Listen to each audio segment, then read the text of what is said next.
Welcome to Fiction Audiobooks. If you enjoy the content, like and subscribing would be greatly appreciated.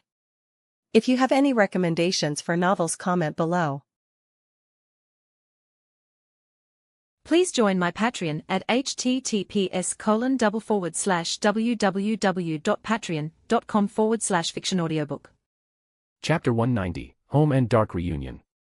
The Medi-healer's diagnosis said that if you follow his potion regime, you'll have your eye back in 10 days, said George West, staring at his grandson's black eye patch. He also suggests that you rest for a couple of weeks to help the recovery, which I completely agree with.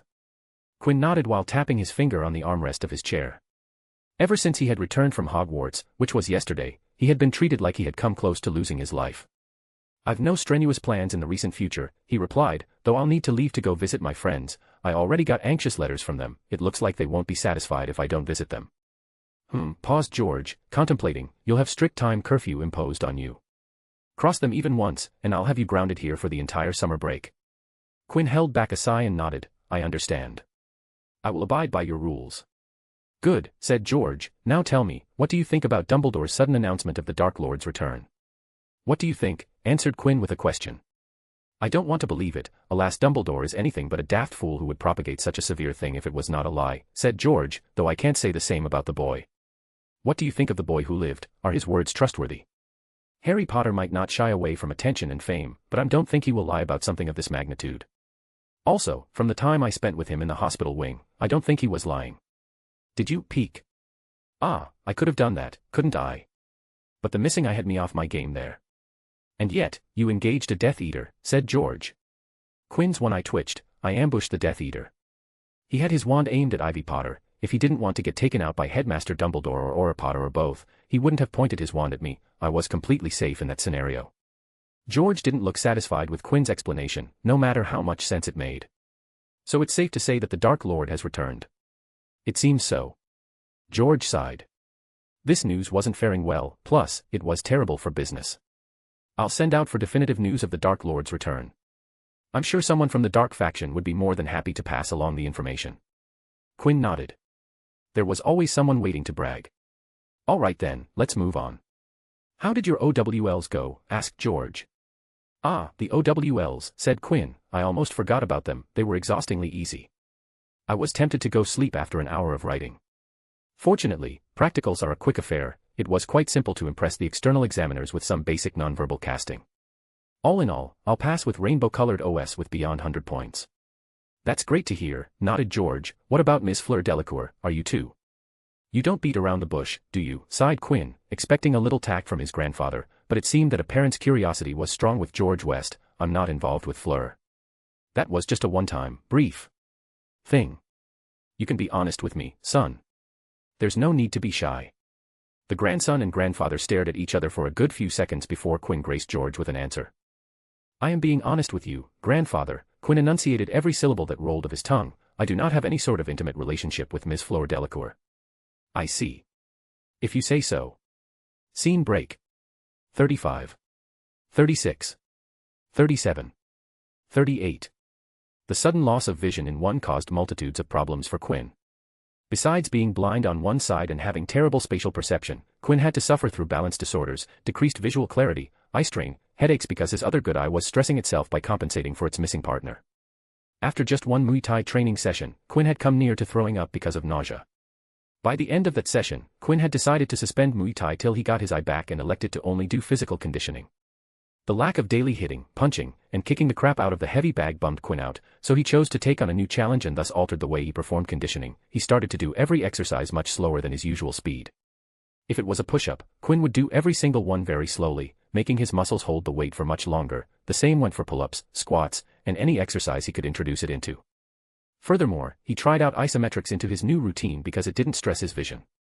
Oh, I have to make Eddie do this, panted Quinn mid a slow push-up. This feels exhilarating. The base physique of a body magic user mattered when it came to the elevation provided by magic, albeit only in the basic versions of body magic. A fit body was required even at the advanced levels, but it no longer affected the productivity of the magic. Even without that initial reasoning, now Quinn had fallen in love with martial arts and physical fitness.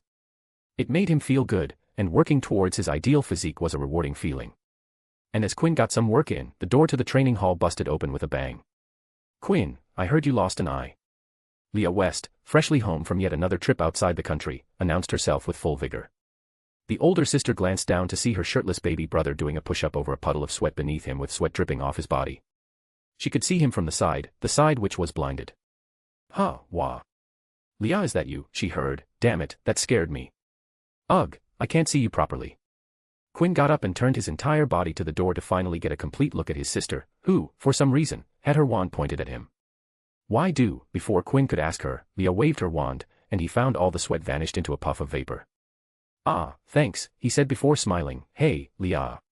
Welcome back, sis. How are you doing? Brought me any gifts? Any exotic and exciting books?" He tried to talk his way out of getting scolded, only to trail off when he couldn't pick a scolding on Leah's face. "That eye patch looks needlessly cool," said Leah. "Thank you," he said, judging the vibe. "You also look good. New haircut?" "No. It doesn't matter, you're glowing." Leah stepped ahead, walked towards Quinn, and grabbed his face by the cheeks. "How is the treatment going?" "I've only been back 1 day, so nothing major," said Quinn with his cheeks being kneaded. "The potion tastes bad, and the eye drop burns when I put them in. The empty eye socket." "You've been busy, organizing Quidditch tournaments, commentating, hosting, playing knight in shining armor and kissing Velas." Quinn fought down the intense cough that overcame him and settled to loudly cleared his throat. "Why are all of you so interested in it?" "It was only a one-time thing."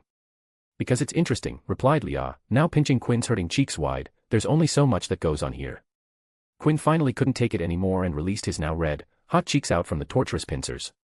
"You're not going to scold me?" he asked directly. "Not really," shrugged Leah. "People make mistakes. I made a lot of mistakes, mostly small. I don't do big mistakes. During my starting years, it took me a lot of time to get in the groove of things." Quinn, for the umpteenth time, suppressed a groan. It bugged him a lot that everyone thought that it was his mistake in magic that cost him his eye. "I will take more care moving forward." "Good, that's the correct attitude," smiled Leah. "Now get some clothes, we're going out to the non-magical world to have some fun." Quinn grinned, wicked. Not only he got to go out because George would let him go out if Leah was accompanying him, but he also didn't have to listen to a long lecture.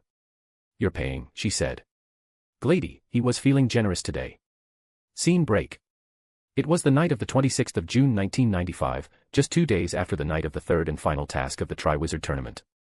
The night was clear, with the Valley of Stars shining in the inky black.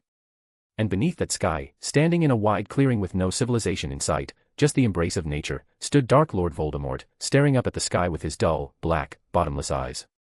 "Wormtail, it's time to bring them all together," he said, removing his eye from the sky and turned to the men who looked like a humanized version of a thin rat. "It's time for my friends to gather to greet me, congratulate me, and finally face me."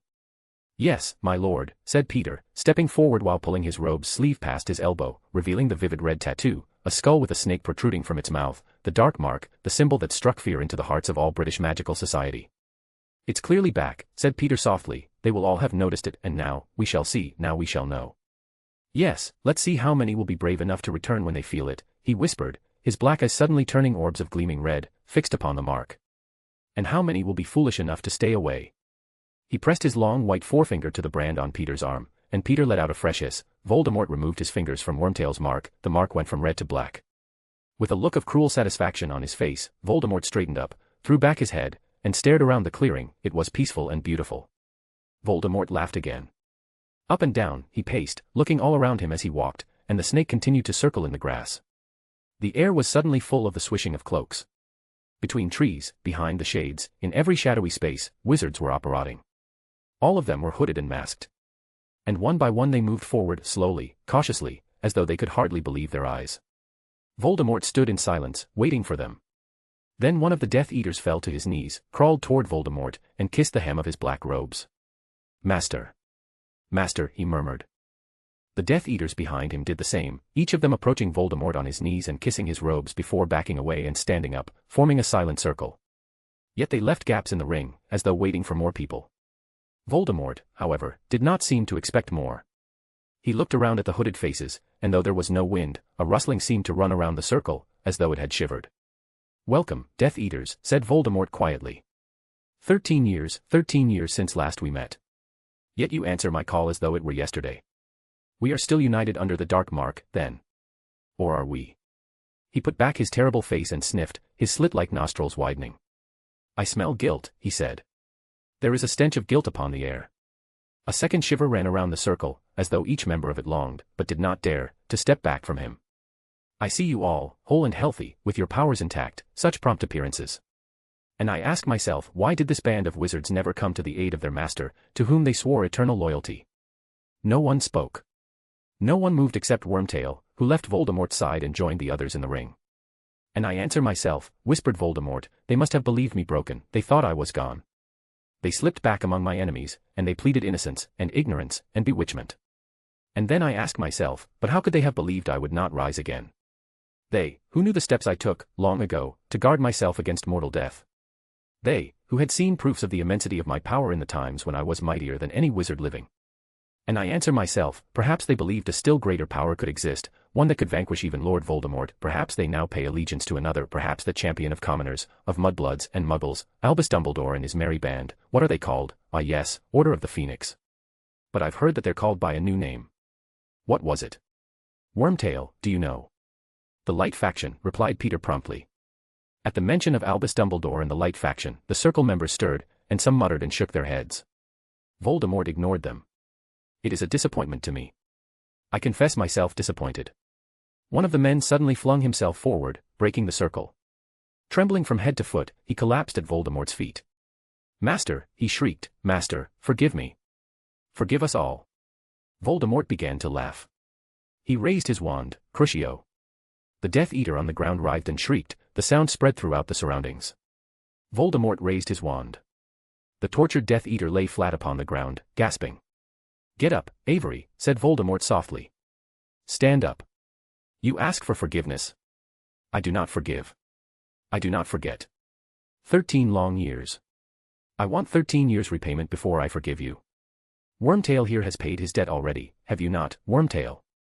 I could only hope, Master, said Peter, his voice was stable and steady.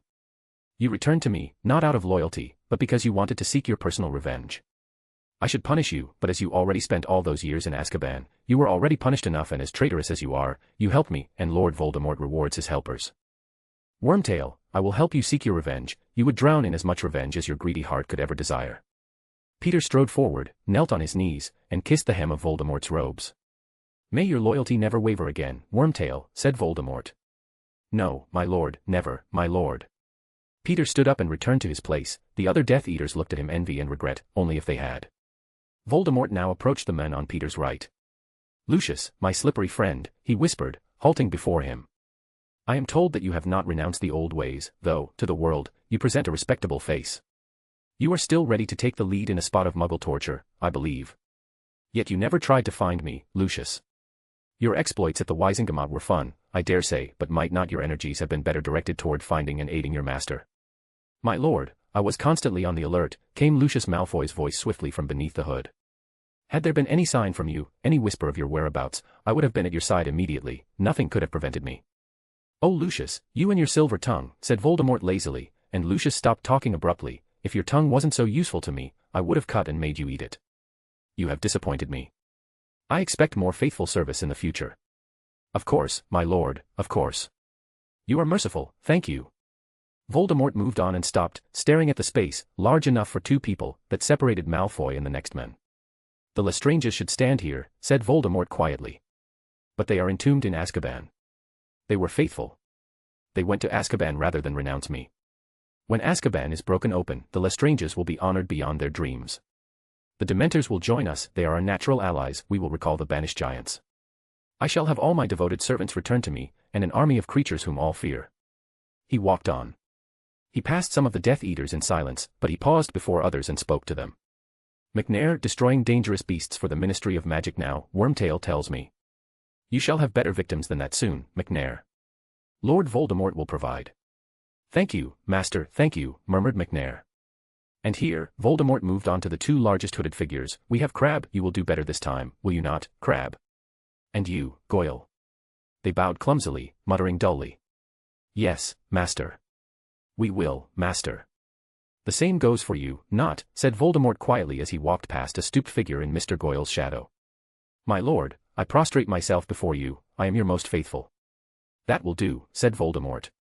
He had reached the largest gap of all, and he stood surveying it with his blank, red eyes as though he could see people standing there. And here we have 6 missing Death Eaters, 3 dead in my service. 1, too cowardly to return, he will pay. 1, who I believe has left me forever, he will be killed, of course, and 1, who remains my most faithful servant, and who has already re-entered my service, the one that Dumbledore just sent to Azkaban. There was a silence. Then the Death Eater to the right of Wormtail stepped forward, and Lucius Malfoy's voice spoke from under the mask.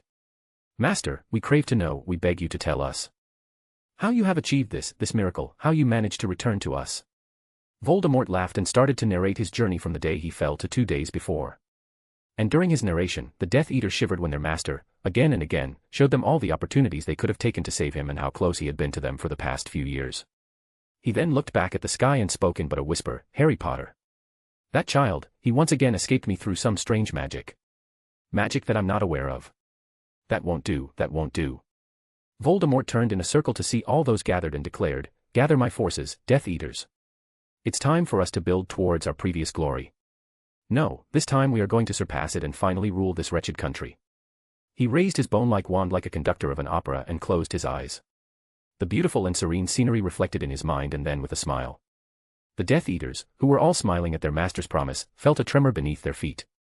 All looked down just in time to see cracks begin appearing on the ground near them. They started to shake in their boots as the cracks grew bigger and deeper, closing towards them. Master, said one of the Death Eater. Voldemort didn't reply and raised his wand higher. The trees around them began collapsing with the hundreds of meters of land all around them began to overturn, crack, rise, sink. The scenic place within a few seconds had turned into a different place. The Death Eaters looked at the ground, which was the only location that was unchanged. All realized, all recalled who their master was. Voldemort opened his eye to show glowing red orbs and cruelly grinned, Gentlemen, let there be chaos. He waved his wand down, and suddenly there were explosions. When the explosions stopped, the Death Eaters looked around. Gone was the greenery and the beautiful nature, all there was left was destruction. Unbridled devastation. And as he had said, chaos. The entire landscape had been changed. Quinn West, MC, the only upside of the eye patch is its coolness. George West, grandfather, wants to know if his grandson is dating. Leah West, sister, she didn't scold. What a unique situation. Voldemort, Dark Lord, powerhouse has returned. Death Eaters, Dark Mark Bearers, it's time to return. Chapter 191, Going Around, a Letter. Quinn stared to his front with one eye with a charming smile on his face. He was dressed sharply and sat with his best posture. He was trying to be the best he could be, and except the eye patch, he was perfect. Quinn, dear, do you want more? Said the lady sitting in front of him. She had short brunette hair, wearing an apron over a long light blue midi dress, and Quinn could see the resemblance she bore with her son. Yes, Mrs. Carmichael, I would love to have more, said Quinn, setting his glass on the table for a jug to float over it, refilling it for another serving of reddish-pink punch.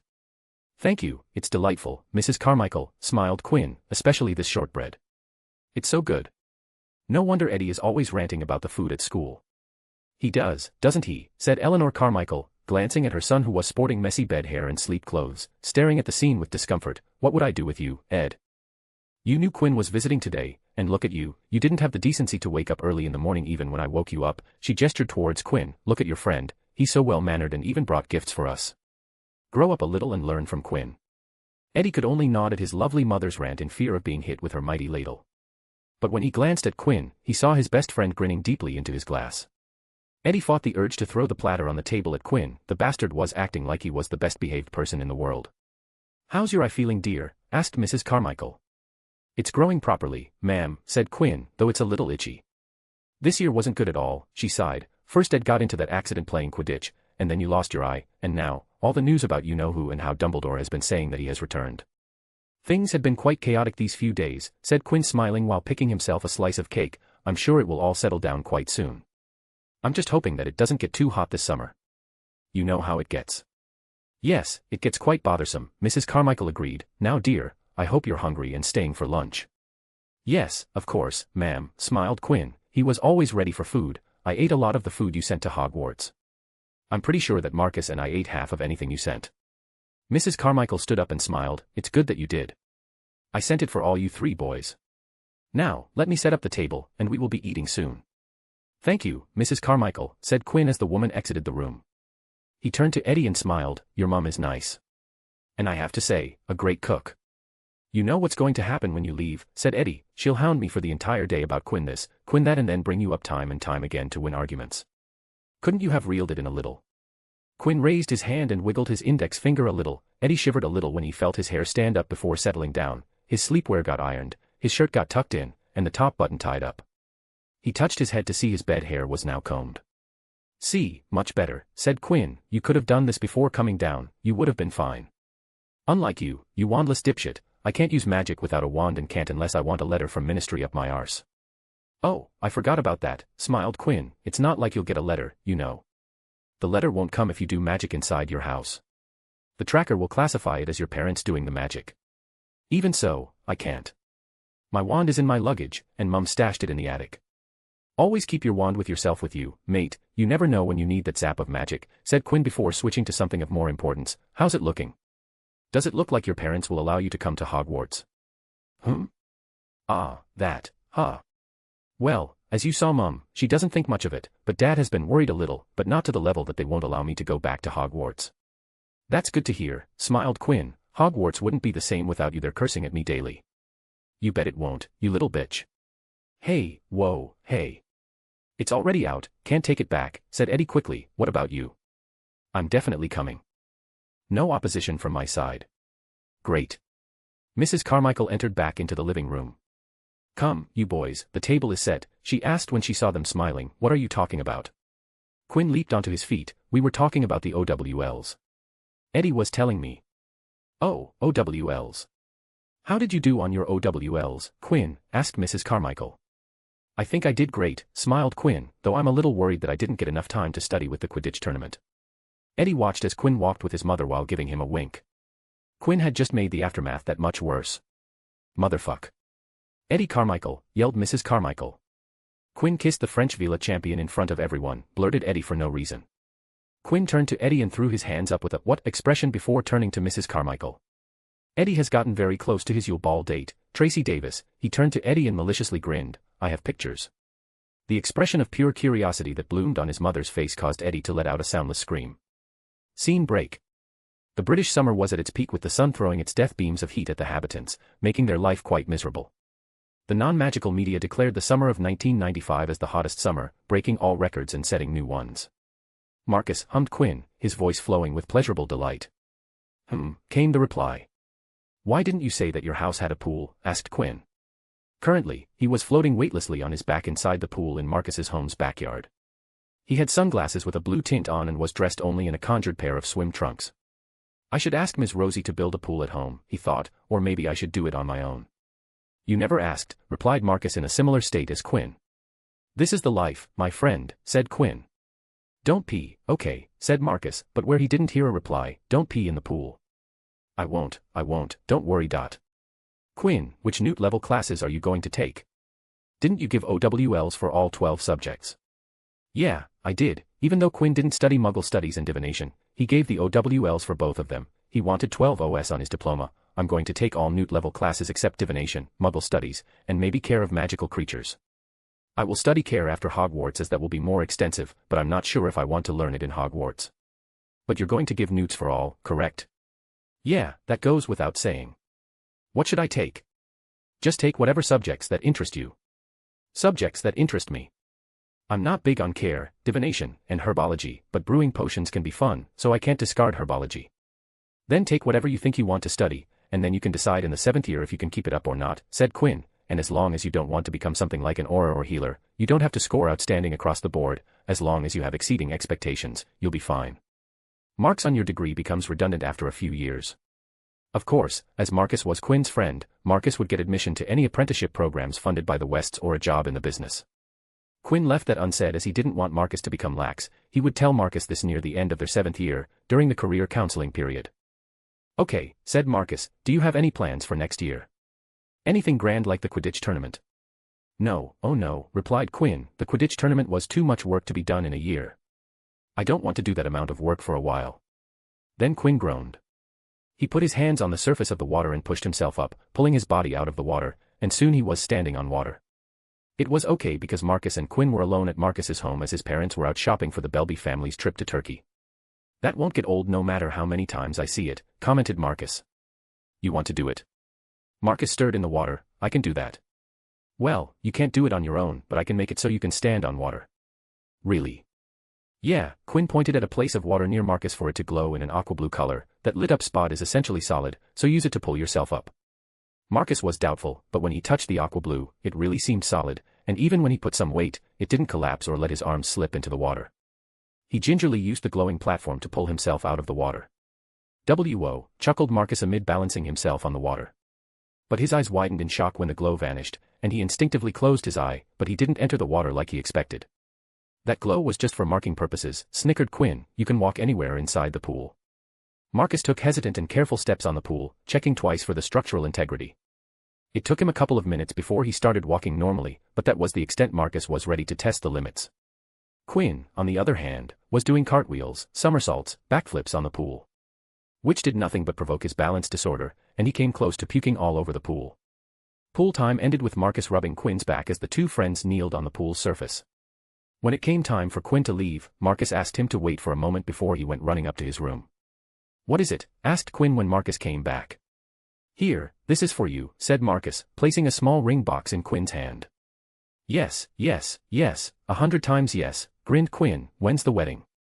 "Oh, shut up," said Marcus. "Open it, you'll be surprised with what's inside."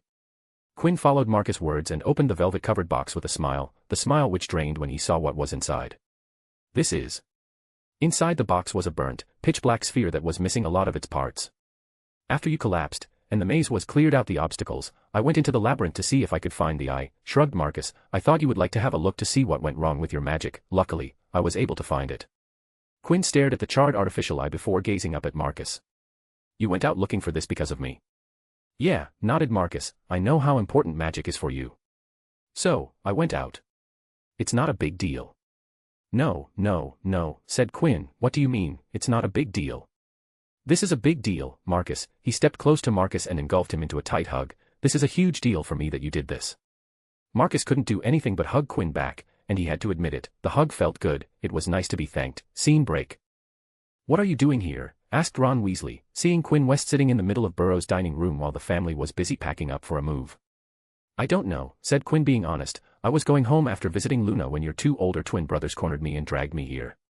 The Weasley twins were like a typhoon and had crazy persuasion skills that Quinn didn't know, but before he knew it, he was sitting in the burrow with a bowl of raspberries in front of him. "And I let my guard down," said Quinn, and he didn't mind it at all because all he could think was that his investment was going to give him great returns in the future.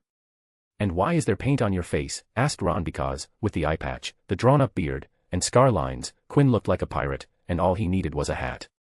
"I was visiting Luna," said Quinn as if it explained everything. He didn't have time to remove it. He was going to remove it when he was a little distance from Luna's house, but just when he got far enough, the twins ambushed him. "Are you guys doing a summer cleaning?" asked Quinn, looking at the boxes everywhere. "Why yeah, something like that," said Ron. He couldn't tell Quinn that they were going to move a secret headquarters. The thing was, the Ron didn't need to say anything. Quinn already knew his thoughts. "Where are my brothers?" asked Ron. "They went up to their rooms to get some stuff." And on cue, the Weasley twins came down to the dining room with two big boxes. "Quinn, here, take a look at this. This is what we have come up with for next year. Some of them are complete, while others are still under development." The twins dumped the boxes on the table for Quinn to see. Pirate Quinn stood up and, with his one eye, started to shuffle through the things inside the box. Boxing telescope, coma chameleon, demon box, lucky dip, otter's fizzy orange juice, magical mustache, miracle stubble grow, self-propelling custard pies, unlucky dip, wondrous wands, dragon roasted nuts, tiny twister, sticky trainers, mysterious midnight moon madness, exploding whiz poppers, silver sparkling snakes, Thor's thundercracker, voodoo fountain, diabolic daredevils, bang bang boggett banger, Saunders invisible silk, Miraphorus magic set, Eduardo's unbreakable eggs, crush blush, flirting fancies, pygmy puffs, twilight moonbeams, 10-second pimple vanisher. One by one, Quinn took out the items, saw what they did, got descriptions from the twins, critiqued them, suggested improvements, and asked them questions on the future of the incomplete products. "I'm assuming your mother isn't home?" asked Quinn, seeing all this stuff out in the open. "Yeah, Mom is out. She went out just before you came. That's why we invited you in. We have a little time before she comes back." The twins pointed at the family clock. The clock hand with Molly written on it was pointing at the shopping tab. "Eh? What's happening?" asked Ron. All the different products didn't faze him, but all the complex money and business talk that accompanied confused the hell out of him. "Nothing, don't worry your little head about it. It will hurt if you do so." "Huh. Quinn packed everything back and gave his final words. The products have value and will do well with a younger crowd, Hogwarts and younger, which is fine for now as it's better to target a smaller niche at the start, but I will suggest that you start thinking and planning for things that cover an older demographic. It's good if you start thinking about these things early. Twins nodded. They weren't amateurs when it came to sales. They had been doing it at an informal level for years, they just needed to convert that knowledge earned through experience to a formal level. Quinn's consultation provided them with a bridge to help them transition. We can't wait, in just one more year. We will have our own shop. And with it, a new stream of income for me, thought Quinn, my first step on a journey as an investor. He glanced at the twins. Hell, these two even managed to bag defense contract in the future. They just might become the crown jewel in my portfolio. Scene break. George West came down to the dining hall for supper in the evening to see that other than Miss Rosie and Elliot, his two grandchildren were absent. Where are they? He asked. Leah took a portkey to France for a night out with her Beauxbatons friends, informed Miss Rosie. Because of the volume of Leah's travels, she had learned to cast the portkey spell for her travel needs. The young woman had more experience creating portkeys than those her own age, who worked at portkey departments in various ministries. And what about Quinn? I made myself clear that he wasn't to remain outside after supper time. Quinn's having dinner at the Greengrass household. The Greengrass, you say, hummed George. His hand went into his pocket and came out an envelope. I wanted to discuss something with him. What is it? Asked Ms. Rosie, noticing the unusual expression on George's face. George slightly raised the letter and commented, a letter came from the Abates. Elliot and Ms. Rosie went silent with surprise. It had been a while since they had heard of that name. What do they want? Asked Elliot. They want to meet him and are inviting him to visit, said George. And? Asked Ms. Rosie, asking for George's decision. You know I can't decide for Quinn, at least not for this. He'll decide if he wants to go and meet them. That day, the dinner at the West Manor went in silence as the three people ate in silence and thought. Quinn West, MC, on a tour of friends' homes. Eddie Carmichael, profanity machine, that went down the other way quick. Eleanor Carmichael, mother, her ladle is mighty. Marcus Belby, an angel, just what can one say about him? George West, grandfather, the Abates. Fiction-only reader, author, next chapter we visit Greengrass and another one, guess who? Quinn said he would visit this person. Chapter 192, Greengrass dinner, warning visit. Now, tell me.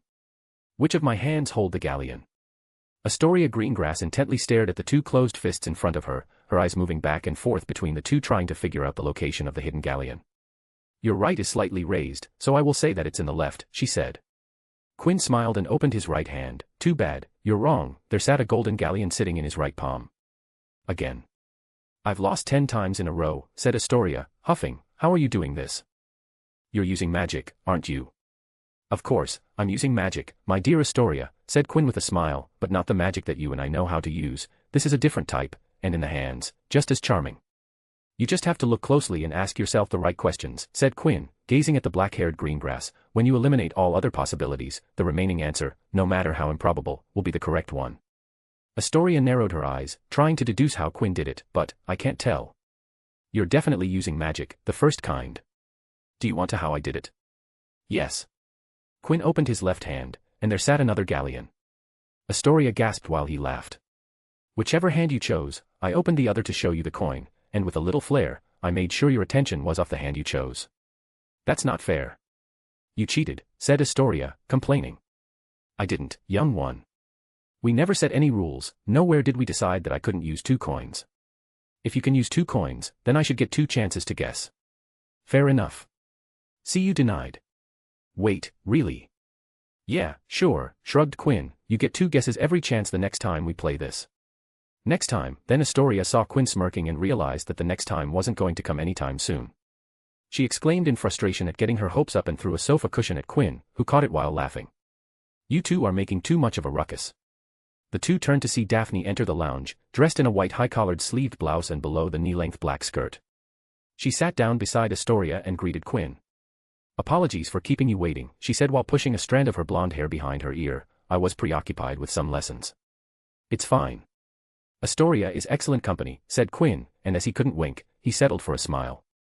Daphne stared at Quinn's face for a good few seconds before asking, how's your eye faring, her eyes still fixed on the red eye patch, which matched with his shirt and complemented well with his black pants. It's coming along just fine. It'll be back in a week, said Quinn before picking up his glass of elderflower cordial. This is delightful, where can I buy this? I would love to have some of this at home. We grow them at home, said Astoria, jumping into the conversation. It's Daphne's favorite, so Mum makes sure to grow it whenever it's the season. Oh. Is it now? That's good to know. Quinn looked at Daphne. As expected, Daphne, you have excellent taste. Thank you, said Daphne, giving her beaming sister a brief glance. So, are you guys also going to the Potter twins' birthday party? Asked Quinn. I'm going, said Astoria, raising her hand high. Daphne nodded with a sigh. It was a given with how close their mothers were to each other. Every year, at least, Daphne and Astoria would go to the Potters on the 31st of July, and vice versa, the Potter twins would attend Daphne's birthday. Wait, thought Daphne and asked, what do you mean by also? Oh, I'm invited this year. Which one of the twins invited you? Asked Daphne. Harry did. Why? Asked Quinn. I know, said Astoria, before Daphne could. Every year, invitations to birthday celebration go out, but things get interesting as the invitations aren't addressed by Ivy and Harry Potter together. Any invitation can only have one name, either Harry or Ivy. Daphne sneakily sighed in relief. It wasn't the reason why she had asked. Oh, why is that? Asked Quinn, sounding interested. It's because of the competition. Competition. Daphne took over from there and continued, every year at the Potter's birthday, they hold a competition between the twins. The invitations are a way to gather teams for said competition.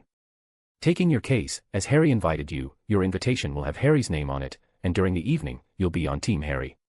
That sounds really interesting, said Quinn. What kind of competition are we talking about here? It changes every year, said the blonde. We have put on plays, done fishing competition, trivia contests, and so many other things. It turned out that the Potter twin didn't celebrate their birthday at home, but at different destinations, because their house was in a mixed neighborhood and there wasn't enough place to host all the guests. Moreover, unlike the usual parties, it was a whole-day event. Oh ho. Now, I'm looking forward to attending the birthday, said Quinn. Then, what about you guys? Whose team are you two on? I'm on Harry's, said Astoria. Ivy's, said Daphne. Then it looks like Astoria, and I will be winning this time, said Quinn, high-fiving Astoria. Then there was a pop, and a spotty green house elf wearing a tan pillowcase appeared in the lounge. The house elf stared at the three with his big, watery eyes. Food is ready. Master be calling, he said. We will be there, Barley, said Daphne in acknowledgement, and the house elf popped away. She turned to Quinn. Let's go, mother and father must be waiting. Quinn nodded and stood up at once. Let's. We can't keep Mrs. He caught a glare forming and quickly improvised, and Mr. Greengrass waiting. Let's hurry. I'm hungry, said Astoria and ran ahead. Don't run. Daphne called out as she stood up. She's going to get herself hurt, she sighed. Well, we can't do anything about that, said Quinn, falling into step beside Daphne. Her energy levels will remain high for the rest of the day. He had just treated Astoria. She'll be back to being her usual relatively manageable self tomorrow. So, Quinn. Bad luck, said Jacob Greengrass. An excellent year throughout, but it ended up with a hiccup, quite a serious hiccup. I wouldn't say a big hiccup, smiled Quinn. Temporarily losing an eye isn't that serious. I have been through worse. Oh, like what? Like dunking himself into freeze potion, said Daphne, freezing his entire body to the point that he had to stay inside in the hospital wing for 10 days. What she said Quinn. Tracy told me that Quinn was bald during that time, said Astoria, chiming in. That I was. But as Dear said, it was quite an eventful year for you, wasn't it, Quinn, spoke Sophie Greengrass. Whenever I was with my friends, I think I heard your name more than I heard the champions. When we heard that a student organized the tournament, everyone was impressed, and the result just deepened the amazement. True, said Jacob. I think I even heard that because the tournament was so successful, many in the Quidditch world are talking about adopting the Quinn format as a new format. Thank you, but I would like to correct you on one thing, said Quinn. It wasn't me alone who made the tournament as successful as it was. He gazed at Daphne. Daphne and my helpers aided me every step of the way to make things possible. As such, I can't take all the credit. How humble, smiled Sophie. I would actually like to thank you for including Daphne in the tournament, said Jacob. It was a good experience to have, which I'm glad that Daphne and Tracy both got to be a part of. I only chose those I thought were capable. Daphne is one of the most capable people I know, so selecting her was a no-brainer. The girl in question felt her cheeks flush, which she tried to push down. But not before her mother caught a glance of it and a knowing smile made onto her face. That evening, Quinn went on to say many things that made Daphne flush a lot while Sophie almost had a permanent knowing smile on her face as she observed her daughter from the side. So, Quinn, what do you think about the Dark Lord? Asked Jacob suddenly out of nowhere when they were having dessert. Jacob, exclaimed Sophie at her husband's abrupt inquiry. Daphne and Astoria, too, looked a little uncomfortable. It's fine, Mrs. Greengrass, said Quinn, putting down his ice cream bowl and spoon. The Dark Lord, The Greengrass family all turned to Quinn with varying levels of surprise.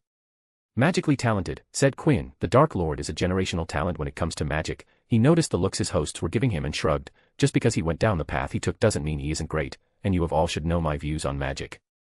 I would say the Dark Lord was charismatic with a great talent for manipulation, he continued, otherwise, he wouldn't have been able to gather so many followers. Tom Riddle had been as charming as Quinn when he was Hogwarts, the only one to suspect him was Dumbledore. To be able to manage egotistical people from noble houses, even the infamously stubborn blacks, and bring them under one banner, that takes some effective leadership.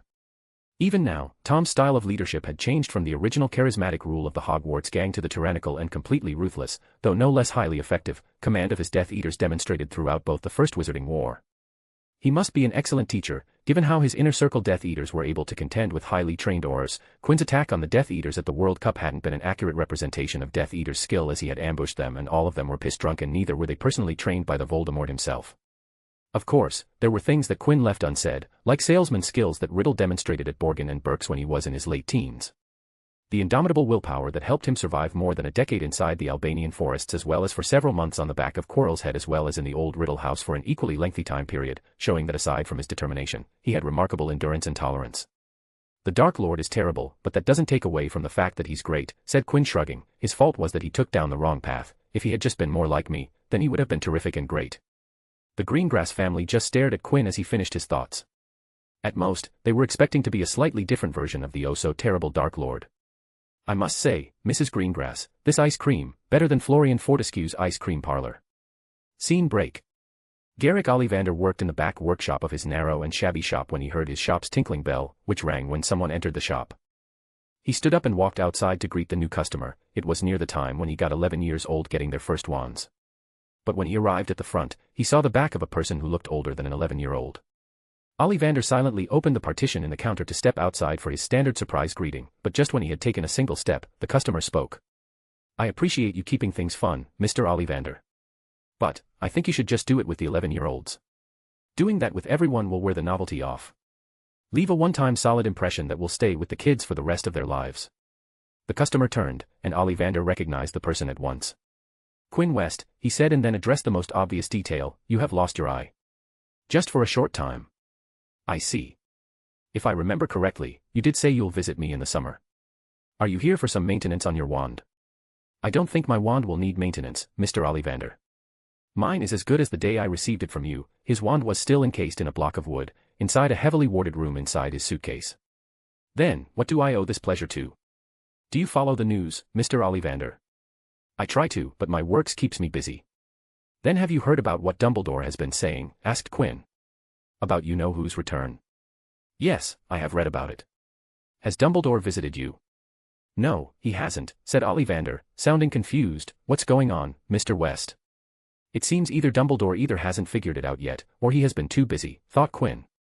In the original timeline, Ollivander had shared this piece of information about Harry's wand being a brother wand to Voldemort's with Dumbledore, as Harry didn't have a guardian, but because this time around, Harry did have guardians, and because Potter parents didn't the information want the information out, Dumbledore wasn't privy to it. Priori incantatem, said Quinn. Ollivander's eyes gazed into Quinn's, and it was almost as though an invisible beam of understanding shot between them. The reverse spell effect, said Ollivander, his mind turning in thought. Exactly, said Quinn. Harry Potter's and the Dark Lord's wand share cores, don't they? Each of them contains a feather from the tail of the same phoenix. How do you know that? Said the wand maker, and as he asked this, his thoughts clicked. Wait. Are you saying that Dumbledore's telling the truth? And Harry Potter met with you-know-who? They met, they dueled, their wands connected. You know what happens when a wand meets its brother. They will not work properly against each other, said Ollivander. If, however, the owners of the wands force the wands to do battle, a very rare effect will take place. One of the wands will force the other to regurgitate spells it has performed, in reverse. The most recent first, and then those which preceded it. He looked interrogatively at Quinn, and Quinn nodded. The wand to be overwhelmed was Voldemort's, and the spell he cast was Killing Curse, he said. The fact that Voldemort was overwhelmed by Harry Potter would have been unlikely, but given the circumstances, Voldemort had been just recently revived, it wasn't far-fetched to think that his magic was in a period of instability. An echo, said Ollivander, I am guessing that apparitions appeared. And retained known forms. Less recent victims of you-know-who's wand, he added, the last murders the wand performed. In reverse order. The Dark Lord will want answers, Mr. Ollivander, said Quinn, and who better to ask than the wand maker who crafted his and Harry Potter's wands, the two wands in question. "What are you saying?" asked Ollivander, a gulp preceding his words. "The Dark Lord will come, Mr. Ollivander. And from what I had heard from about him, he isn't a person who will invite you for tea so that you could give him lessons about wand lore." Quinn moved a step closer to the old man. "No, he will torture you no matter how quick you give him the answer. He might even, you know, if your answer displeases him." Ollivander gulped harder. His eyes trembled a touch. "I suggest that you make preparations for your safety, Mr. Ollivander. Or you will be, in serious danger." But, I can't," exclaimed the usually serene man, "so many new children will require wands. I can't just leave and take that away from them." Quinn sighed. The man in front of him didn't have a personal life at all, a workaholic at its worst. But he understood, wand crafting was Ollivander's life. If you take that away, there was nothing left. To some, a life without meaning was as good as death. "He won't come now," said Quinn. "The Dark Lord isn't in a position of power to show himself. He will brew chaos from the shadows, bidding in silence for the time when his arrangements are compounded into completion. You have until before the start of the next summer. For now, you can keep working. But don't get comfortable, Mr. Ollivander. What do you suggest I do?" "Get in contact with Dumbledore and others in the Light faction, separately and together. Tell them what you know and, in return, ask for shelter. Dumbledore will want Hogwarts to be a point of normalcy, and for that to happen, new students must get their wands. He will provide you with protection." If Quinn didn't want his family to get involved, he would have offered the West resources, but that was out of the picture. And Quinn, while he had his more than plenty personal riches, he didn't have much influence and resources outside of Hogwarts. Yes, that sounds right. I will do that," nodded Ollivander, sitting down on a bar stool. "Of course, it goes without saying, but you must not talk about our little chat with anyone at all, not even Dumbledore himself." Why so?" "This was me being generous and a good Samaritan," smiled Quinn, "but there's a limit to what I'm willing to do in the name of good deeds. If the Dark Lord comes to know that I'm the reason behind the setback, he will not be happy, and I would prefer if he's feeling jolly. It will do the world a lot of good." The truth was that Quinn wanted to buy some time. If Ollivander was to remain hidden and away from Voldemort's reach, then Voldemort's discovery behind the twin cores would be delayed even if it's a little. That little time would extend Voldemort's passive waiting in the shadows stance. The extra time that everyone could have some use of. I'll keep this a secret." "Excellent," said Quinn with a big smile. "Then, I'll take my leave, Mr. Ollivander. I can only be outside for so much with this old thing." He pointed at his deep yellow eye patch. Ollivander got up on his old knees and shook hands with Quinn, thanking him profusely for his warnings and advice. After Quinn stepped out of the shop, he looked back and snapped his fingers with a smile. Inside, Ollivander got up to return back to work when he heard a ton of footsteps to see dozens of people, big and small, enter the shop with more people waiting outside. "Oh my," he smiled, "welcome all of you, please form a line. A/N. Water magic doesn't mean that he gets an all-in-one healing magic. It would help, sure, if Quinn used it. He still needs to learn all the healing knowledge to actually use water magic for healing." Quinn knew blood magic, and that's why he was able to apply water magic in treating Astoria. He wanted to use healing magic, but Quinn has a medi-healer, hired by his family, treating his eye. His family thinks that his eye injury was due to faulty magic. Now how do you think they would feel if Quinn decides to put his own input when his eye was taken out by a faulty eye magic? As for him taking potions and calling it archaic, a majority of the healing magic is potion-based. There is no way to eliminate potion. Even the elixir of life extracted from the Philosopher's Stone is a potion. There was a cauldron full of potion present in Voldemort's revival. Healing in Harry Potter isn't like Wolverines and Deadpools, please keep that in mind. This isn't a retcon. Quinn West, MC, pioneering eye patch fashion.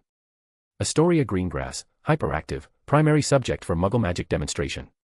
Daphne Greengrass, likes elderflower, her cheeks match Quinn's eye patch. Jacob Greengrass, Papa Greengrass, asked the question.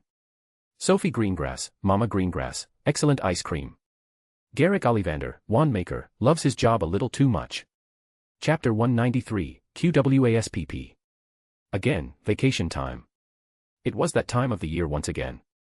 The time where granddaughter and grandfather would take a day out of their busy schedules and make sure that they wouldn't have any commitments on one day of summer.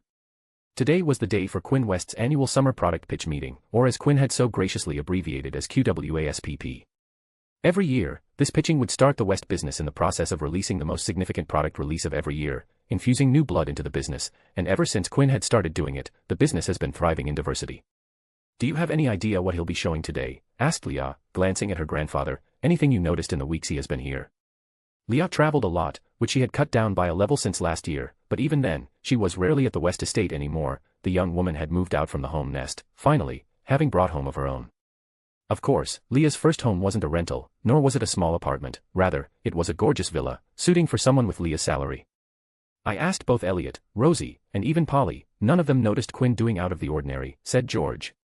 Of course, Quinn's ordinary was anything but mundane, but they had gotten used to it. Suddenly the pair heard a flutter of wings and saw a big black raven fly into the room through the window they hadn't noticed was open. Leah lazily took her wand out to shoo the bird away but froze when the bird expanded into an entire human being, her brother human being. That was a nice flight, smiled Quinn, gazing at Leah and George with his both good stone-gray eyes. I've deduced that one flight a day does wonder for perception. It's like taking a walk, but if the walk had taken a potion and there is no path to follow. Why, you're an animagus, exclaimed Leah, pointing at him. Quinn gestured down with his hand, which magically and gently lowered her hand that held her wand. That I am. It's a new thing, still getting to the entire turning into a bird ability, he said while fixing his clothes. When did you attain this ability? Asked George calmly. During Hogwarts, said Quinn. George and Leah knew what animagus stood for, but neither actually knew how one became an animagus. The specifics weren't taught in school even if animagus was introduced as a branch of transfiguration. You do know that animagus needs to be registered, said Leah. I do know that. Quinn sat down on the bar stool prepared for him, but that takes most of the use out of being animagus. They observe you and take down all identifiable features for the public records. With there being only a handful of animagi, it becomes very easy to memorize the details for every one of them. Believe me, I have all of them filed in my head. So you don't plan to register yourself? Asked George. No, I don't. I see, then we won't bring it up. Keep going on your flights, just make sure you're not seen. I don't want to deal with all the things that would happen if you get found out. Not going to happen, that. Being a secret animagus is too much of an important asset for me to let someone find it out. Let's have it then. What do you have for us today? Asked George. Quinn rubbed his hands. I've something different for you today. He reached into his deep pockets and retrieved a thick leader-bound hardback tome and placing it on the table between them with a heavy thump. You see, the Quidditch tournament wasn't a spur-of-the-moment thing that I thought up in a day, not it was an initiative that I started working on before I went back to Hogwarts, said Quinn. As such, I knew from the very start that I was going to be busy this year, which meant that it would be difficult for me to hold a QWASPP this year because I work on my inventions during the school year and the chances of me coming up with something new weren't looking great. It turns out that I was right, and I wasn't able to come up with anything to show at this meeting at all. Quinn, you do realize that you initiate these meetings, stated Leah. We only free a day up when you say that you have something to show. I, of course, know that and am aware that I called you here, so of course, I have something to present today. He tapped his finger on the book. You see, this past school year, I did start quite a few new projects, but I wasn't able to complete none of them. The tournament, as expected, took a lot of my time. But, then an opportunity presented itself from the adversity. He tapped the tome once again, with all the news of the return of the Dark Lord's return that Dumbledore and the Light faction had been spreading, even with the Ministry denying it at every step, has been getting to the masses. So, there I was, sitting on my bed with my one good eye to give it a rest when it struck me. What do the people desire? What is it? Asked Leah when Quinn took a pause. Safety, answered Quinn. With all the Dark Lord's return talk going on, people desire safety or a sense of safety. The need for it is at an all-time high since the war. Now that I had identified the need, it was time to see if I could provide, if I could satisfy with that need. Quinn lightly thumped his open palm on the tome and slid it towards Leah and George. I found that I could satisfy those needs. That tome is my pitch for this year. George pulled the tome towards him to read it. He flipped a couple of pages, then skipped tens of pages at a time before pushing the book to Leah. I can't make sense of any of that, he said. Me neither, declared Leah as well. No worries, you don't need to, he pointed at the tome. That book is a manual for protective wards for homes and buildings, a guide so comprehensive, intensive, exhaustive that even I was surprised that I could come up with it in mere 2 weeks. Quinn, you should know, spoke George. I'm aware that we tried to get into the warding business, but the goblins beat us so bad that we had to shut down to cut our already extensive losses. Gringotts already had a monopoly on the warding business, so much so that any aspiring ward enchanter or at least a protective ward enchanter, which was the opposite of curse/wardbreaker, wanted to land a job at Gringotts for the hold they had and the scope they provided. When we tried to change that monopoly into a duopoly, it turned into a massive failure, one of our greatest failures, if I may so say, finished Quinn with a smile. Yes, Quinn, we know that. Please move on, urged George. It was a sore point for him. With the problem in front of me and the solution in mind, I began thinking why our first attempt failed. What did the goblins have that we didn't have? Were they doing something right, or were we doing something wrong? The conclusion that I came up with was that goblins' warding service was so much better than ours that our products didn't have any upside and thus didn't inspire any confidence. And this, Leah pointed at the book, can do that. Absolutely, he said. The thing about runes is that anyone can carve runes, even a non-magical can do that given they won't be able to activate. Anyone with good enough carving, drawing, painting, etching skills can draw warding or any rune-based magic, but what makes runes difficult is to make sense of said runes. It takes practice, study, hard work to learn the language of runes to actually make rune cluster designs. Goblins had the brains and expertise to design such effective ward designs that it takes massive effort to break them. The only ones capable of breaking them are either highly knowledgeable individuals or those who have worked for Gringotts in the past. He pointed up towards the roof. The proof of their capabilities is that even we use goblin-crafted wards at the West Estate. We failed because even we ourselves didn't trust our product. That's a no-go for me. The things that I make must be better than anything on the market, and even if they aren't, at least should be customized to my needs. In short, they should have some additional value point. Quinn leaned forward with a toothy grin. I decided to challenge them at their own game. I created brand new ward schemes. So few people are able to crack goblin wards because they add their own rune language into their wards, which even their human employees aren't knowledgeable about. So, I did the same thing. I made something difficult to crack. Before Leah and George could say anything, Quinn placed a palm on his chest and continued. I am in a position of being knowledgeable about magics from multiple cultures, and with that knowledge came knowledge about numerous rune languages. And because I studied and practiced, I know how to combine them. Do you know how difficult it is to break a rune cluster with not 3, not 4, but 5 different nomenclatures of rune combined together?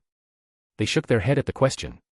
The possibility of one person to know that specific combination of rune languages is already small, and even if they bring multiple people together, it still takes time to communicate and coordinate their findings together to actually breaking together, said Quinn. Leah looked between Quinn and the book, which means that this is capable of matching goblin wards. Yes, they are at least as strong as them, if not stronger. What about breaking them? Where do they stand in comparison?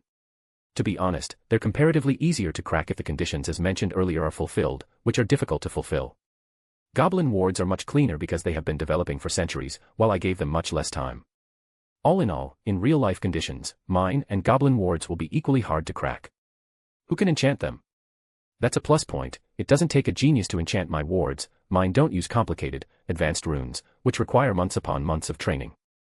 George had heard everything and now had a single question. Why would people want to use ours instead of goblin? Because from what I hear, both are equally capable. Ours don't have any major significance. Quinn smiled as he answered, ours will be much cheaper. He pointed at the book. As I said, mine doesn't complex runes. That means they are easier to carve, which lowers the cost of hiring enchanters who take big bucks, and the materials required are also much cheaper.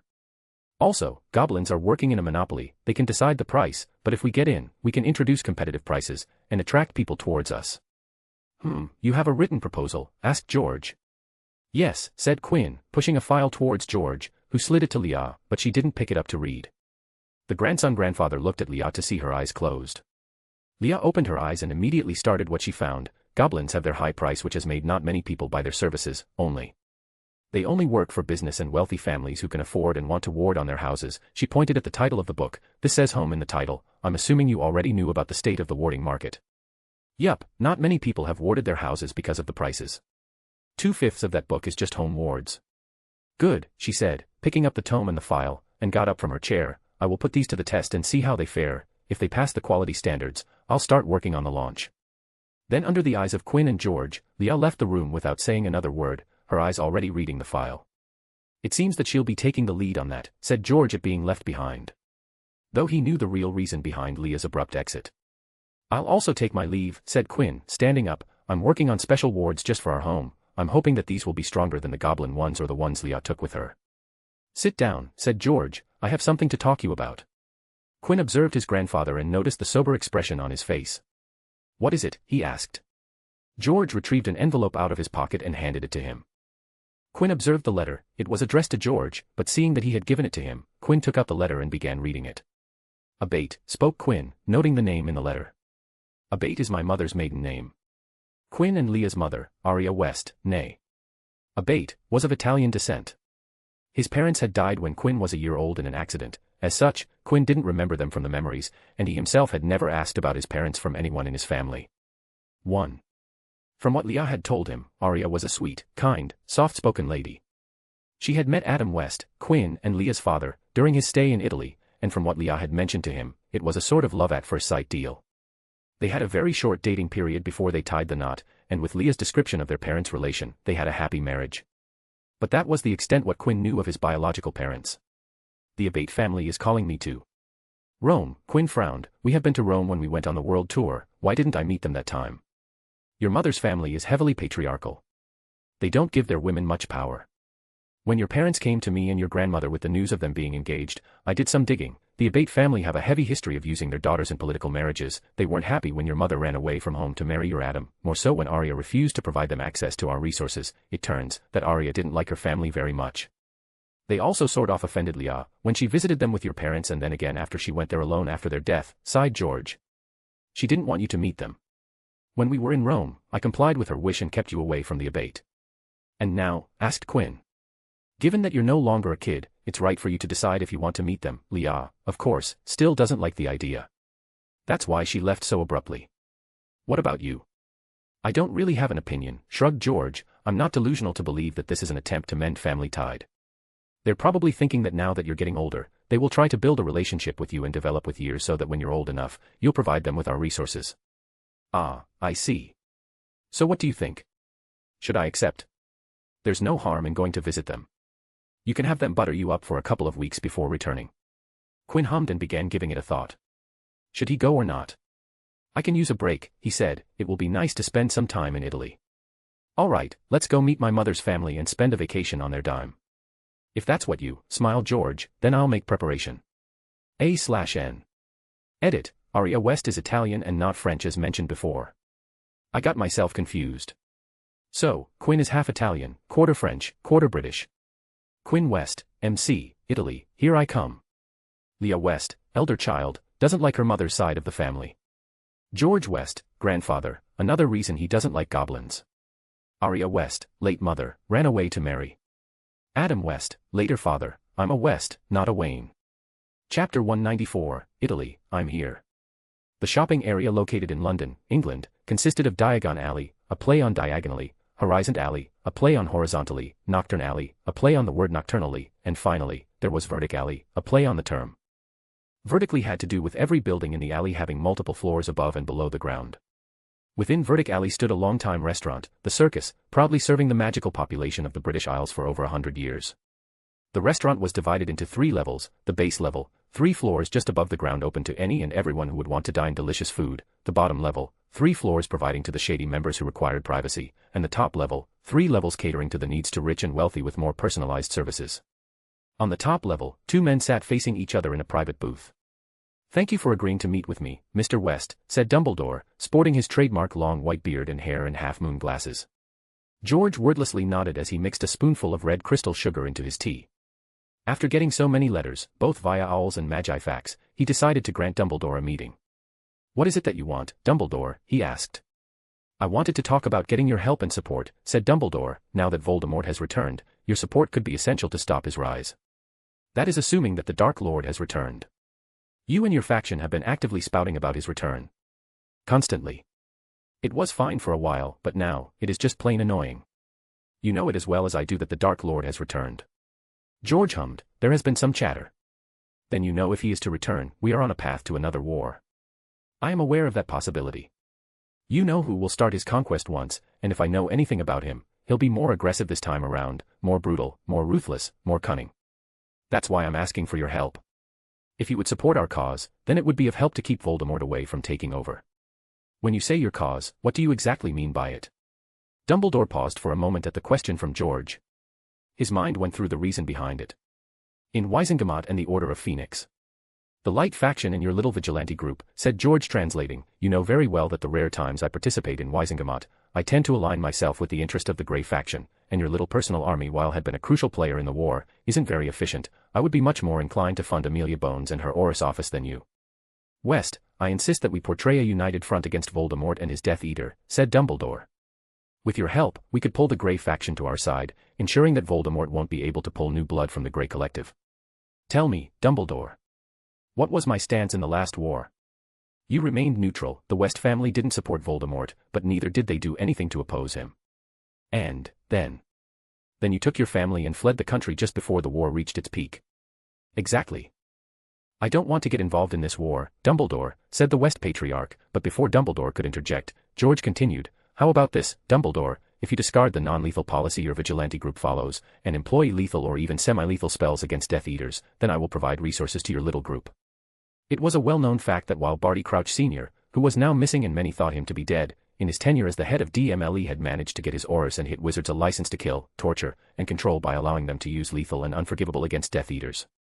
Death Eaters, of course, didn't follow any law and were unrestrained in the use of any and all spells they could perform. They used unforgivables in all recorded and unrecorded confrontations without fail and piled up most kills out of all parties involved. Then there was Dumbledore's Order of Phoenix. They only employed non-lethal means and handed anyone they caught to the Aurors office for further judgment. The Order had Aurors in their ranks, and while they were on duty, they were given their choice of following the new policy, but when working for the Order, they were strictly off any lethal. I can't agree to that, said Dumbledore firmly. Then there's nothing to talk about, shrugged George. West, you must understand. No. I'm not going to fund an outfit that won't use lethal spells against opponents who will kill them without a single thought. I refuse to help an organization whose members are on a surefire path to their deaths. George stared firmly at Dumbledore. Dumbledore, I don't give a single canute of thought about blood purity, but the war was fought on it, and do you know how many noble families were extinguished in the war? So many of those now dead families or with only a few members left were from your faction. It was because of your choices that led them to their death.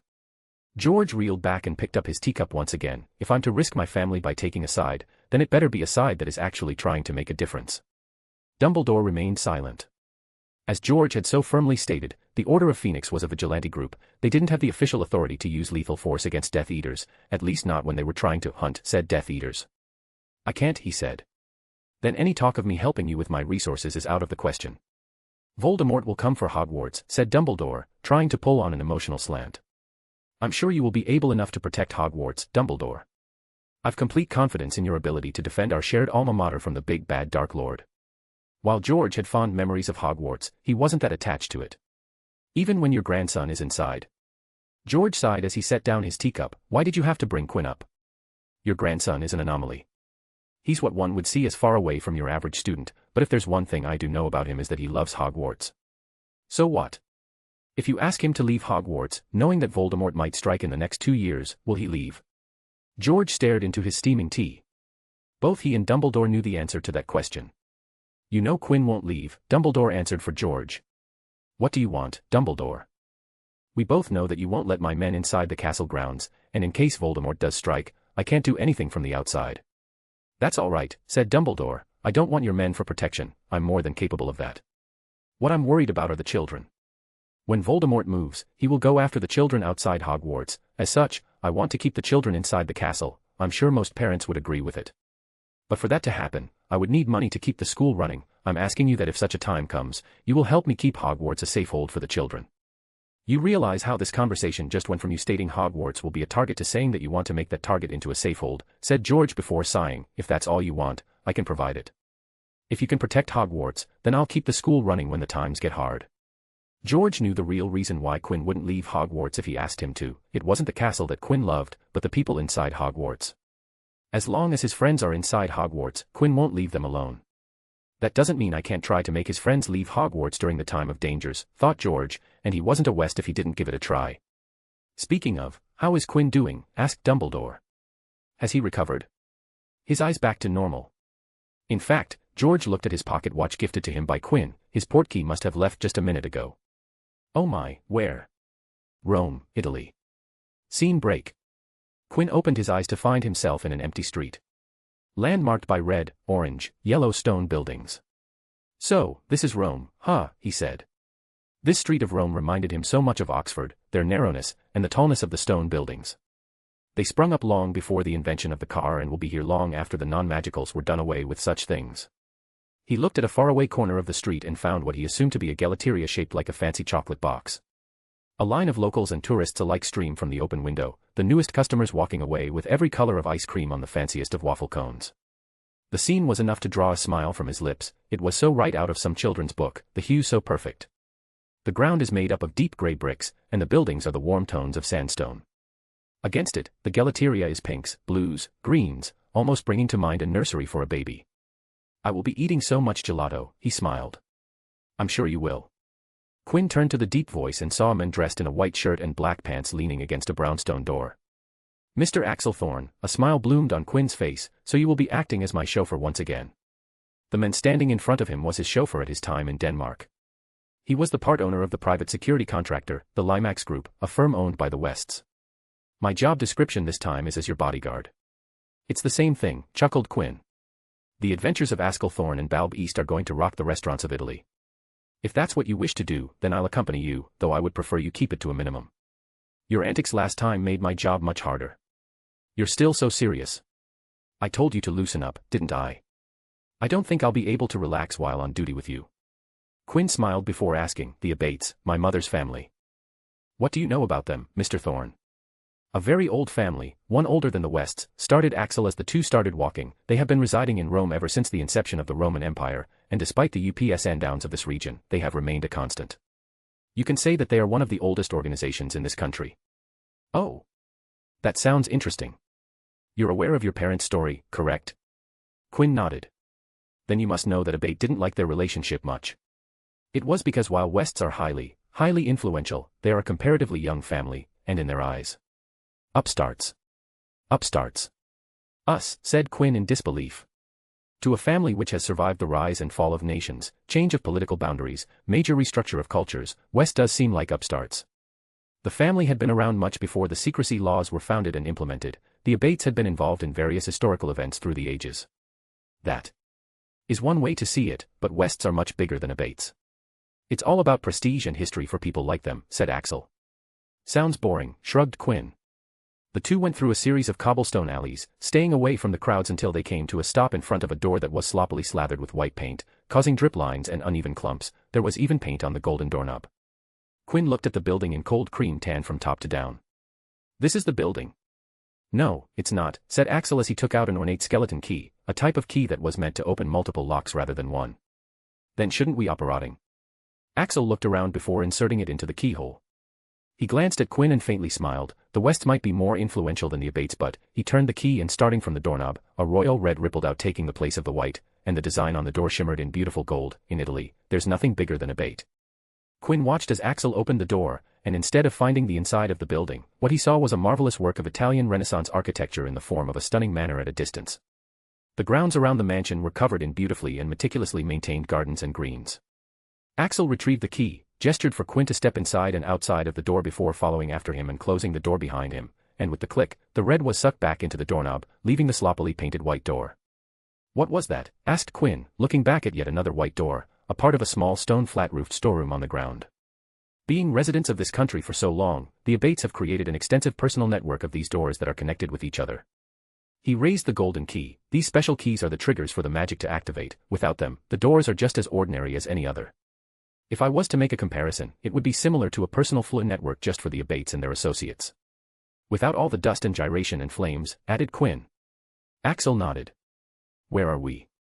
Palazzo Abate, answered Axel. Abate Palace, said Quinn in translation. It's the Abate ancestral home.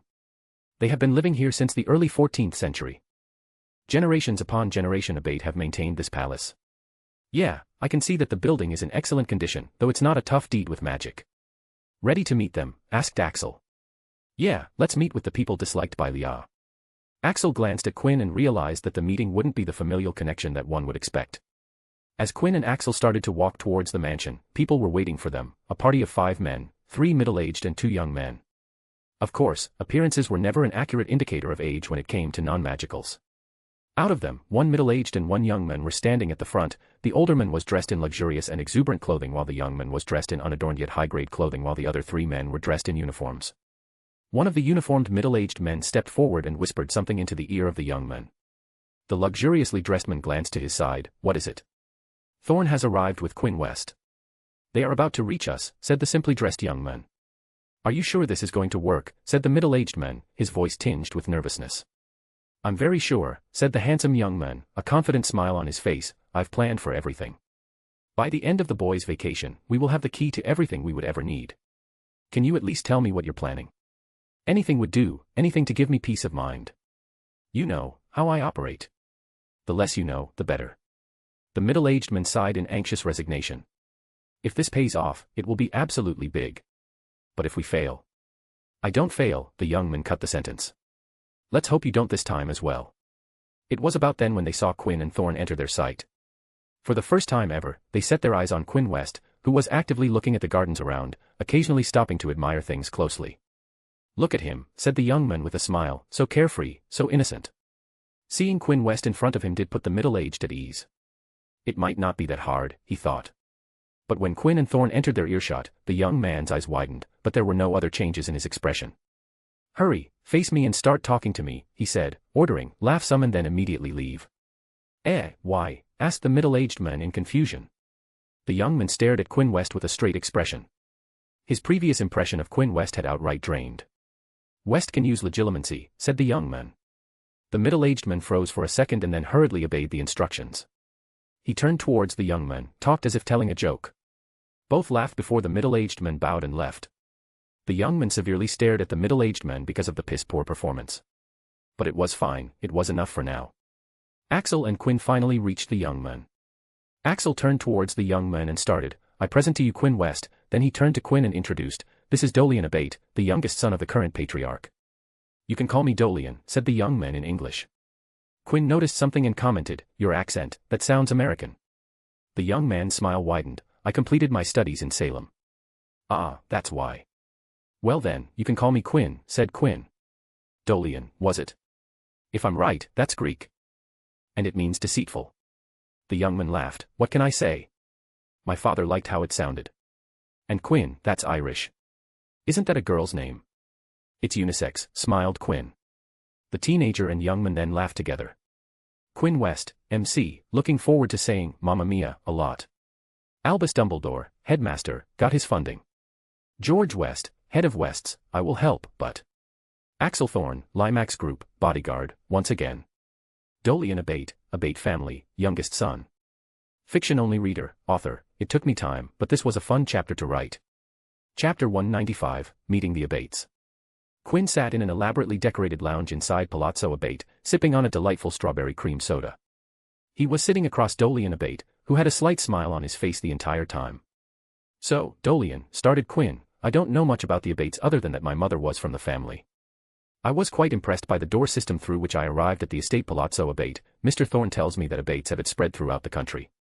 It's one of our family's greatest accomplishments," said Dolian. "It took time, decades to slowly and carefully build the gates into the very essence of Italy. Till this date, our family makes sure that the Abate gateway is properly maintained and when needed, new doors are added."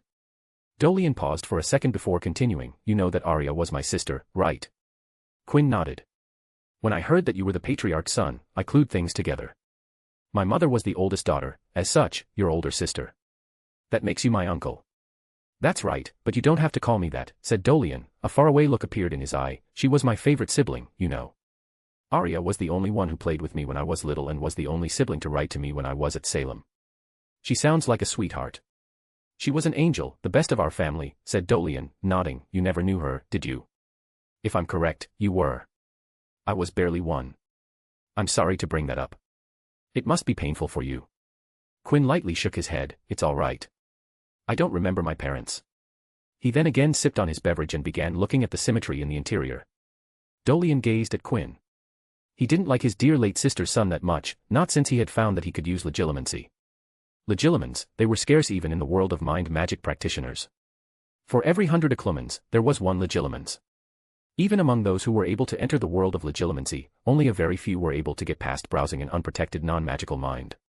Dolian knew that Quinn West would undoubtedly be trained in occlumency as his sister, Leah, was, and as was every child of old families.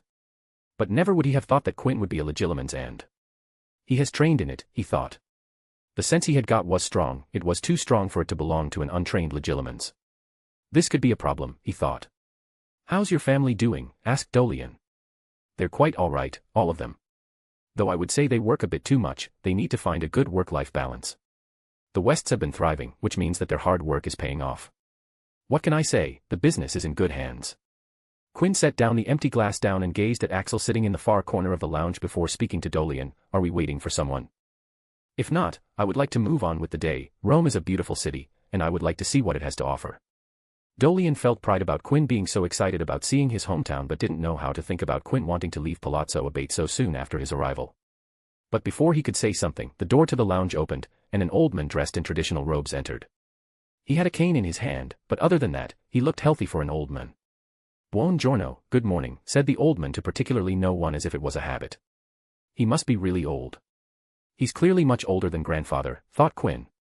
Dolian stood up and greeted the old man back. Quinn wondered if he should get up too. When he looked to the other side, he saw that even Axel had stood up. He looked back towards the old man and Dolian to see that the old man was staring right towards him. I guess I should get up, he thought. He stood up and walked towards the old man. You must be Brio Abate, said Quinn. I'm your grandfather, said the old man, Brio Abate. Technically, biologically.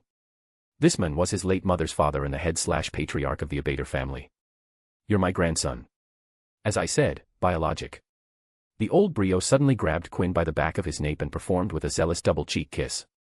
Quinn's instincts almost made him snap the man's hands, but his reason reminded him of Brio's identity and age. You're my grandson, said Brio matter-of-factly. Okay, if you say so. Brio looked Quinn up and down, taking him in. You've grown quite a lot.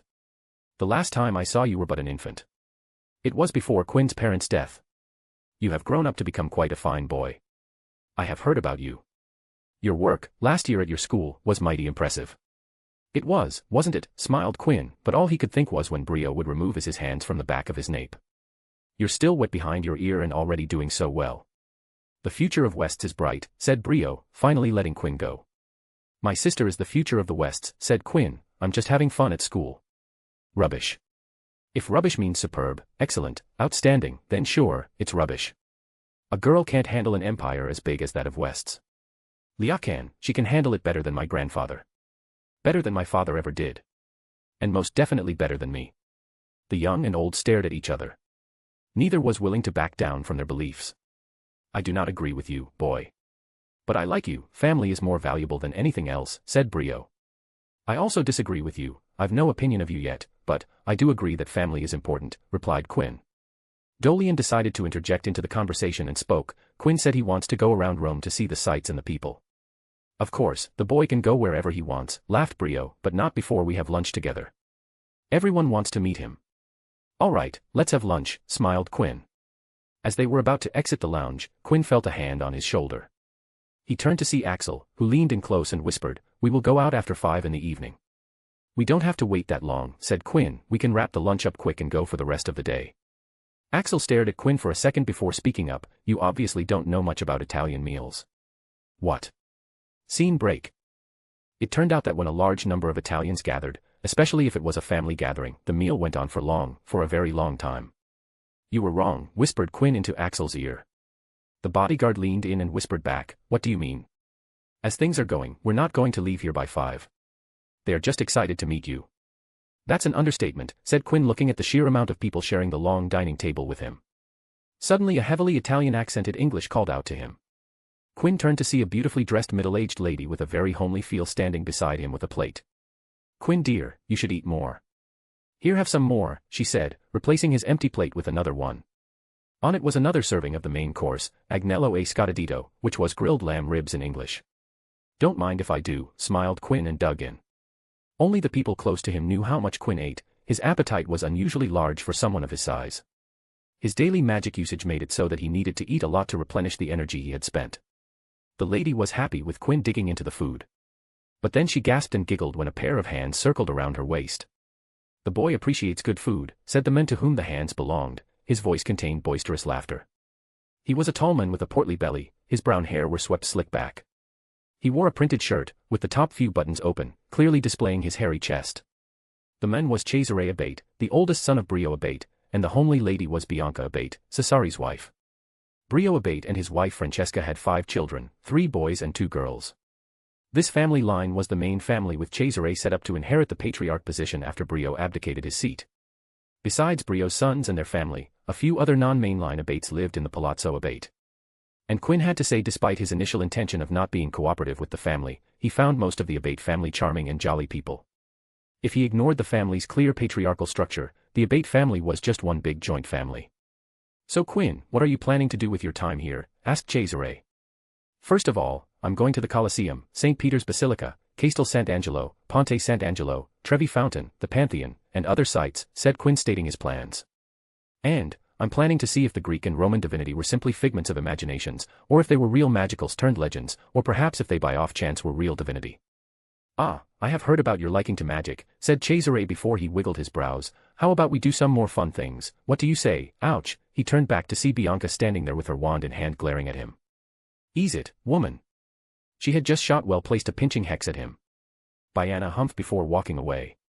"So, where were we?" said Cesare turning back to Quinn. "Ah yes, how about we make you a man today?" "As much fun as you make it sound, I would like to refuse," said Quinn. "Oh, come on, it will be fun."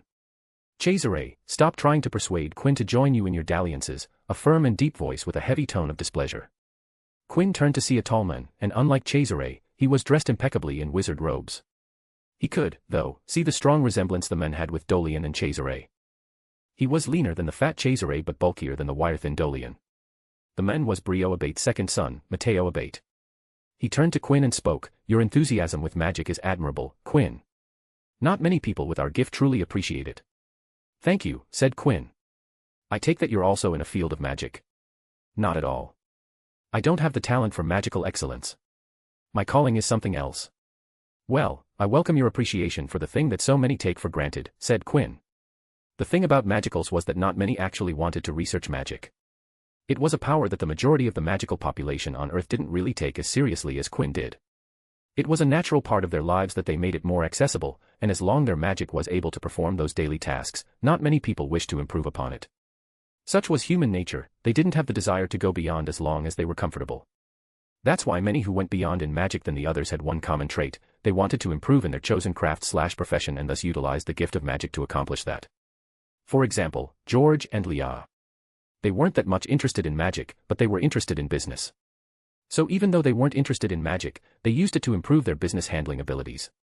Both of them improved their efficiency aspect, to help them retain memories and think quicker. Similarly, people in all sorts of occupations used magic to be at the top of their field. That day, the lunch extended for a couple of hours, and Quinn was hounded by any Abate he came across.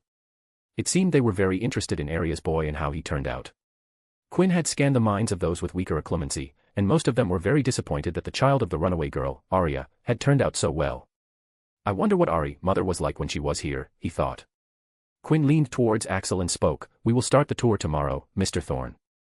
May I ask why?" asked Axel. "I have found something else I want to do today." "What will that be?" "I need to make sure I have prepared for it." "Don't worry, I won't be leaving Palazzo Abate. You don't need to prepare for everything. Rest for the day, we'll be busy tomorrow onwards." Quinn knew exactly who he was going to approach who could answer his questions. Scene break. In the evening, Quinn knocked on the door of a terrace in the late evening.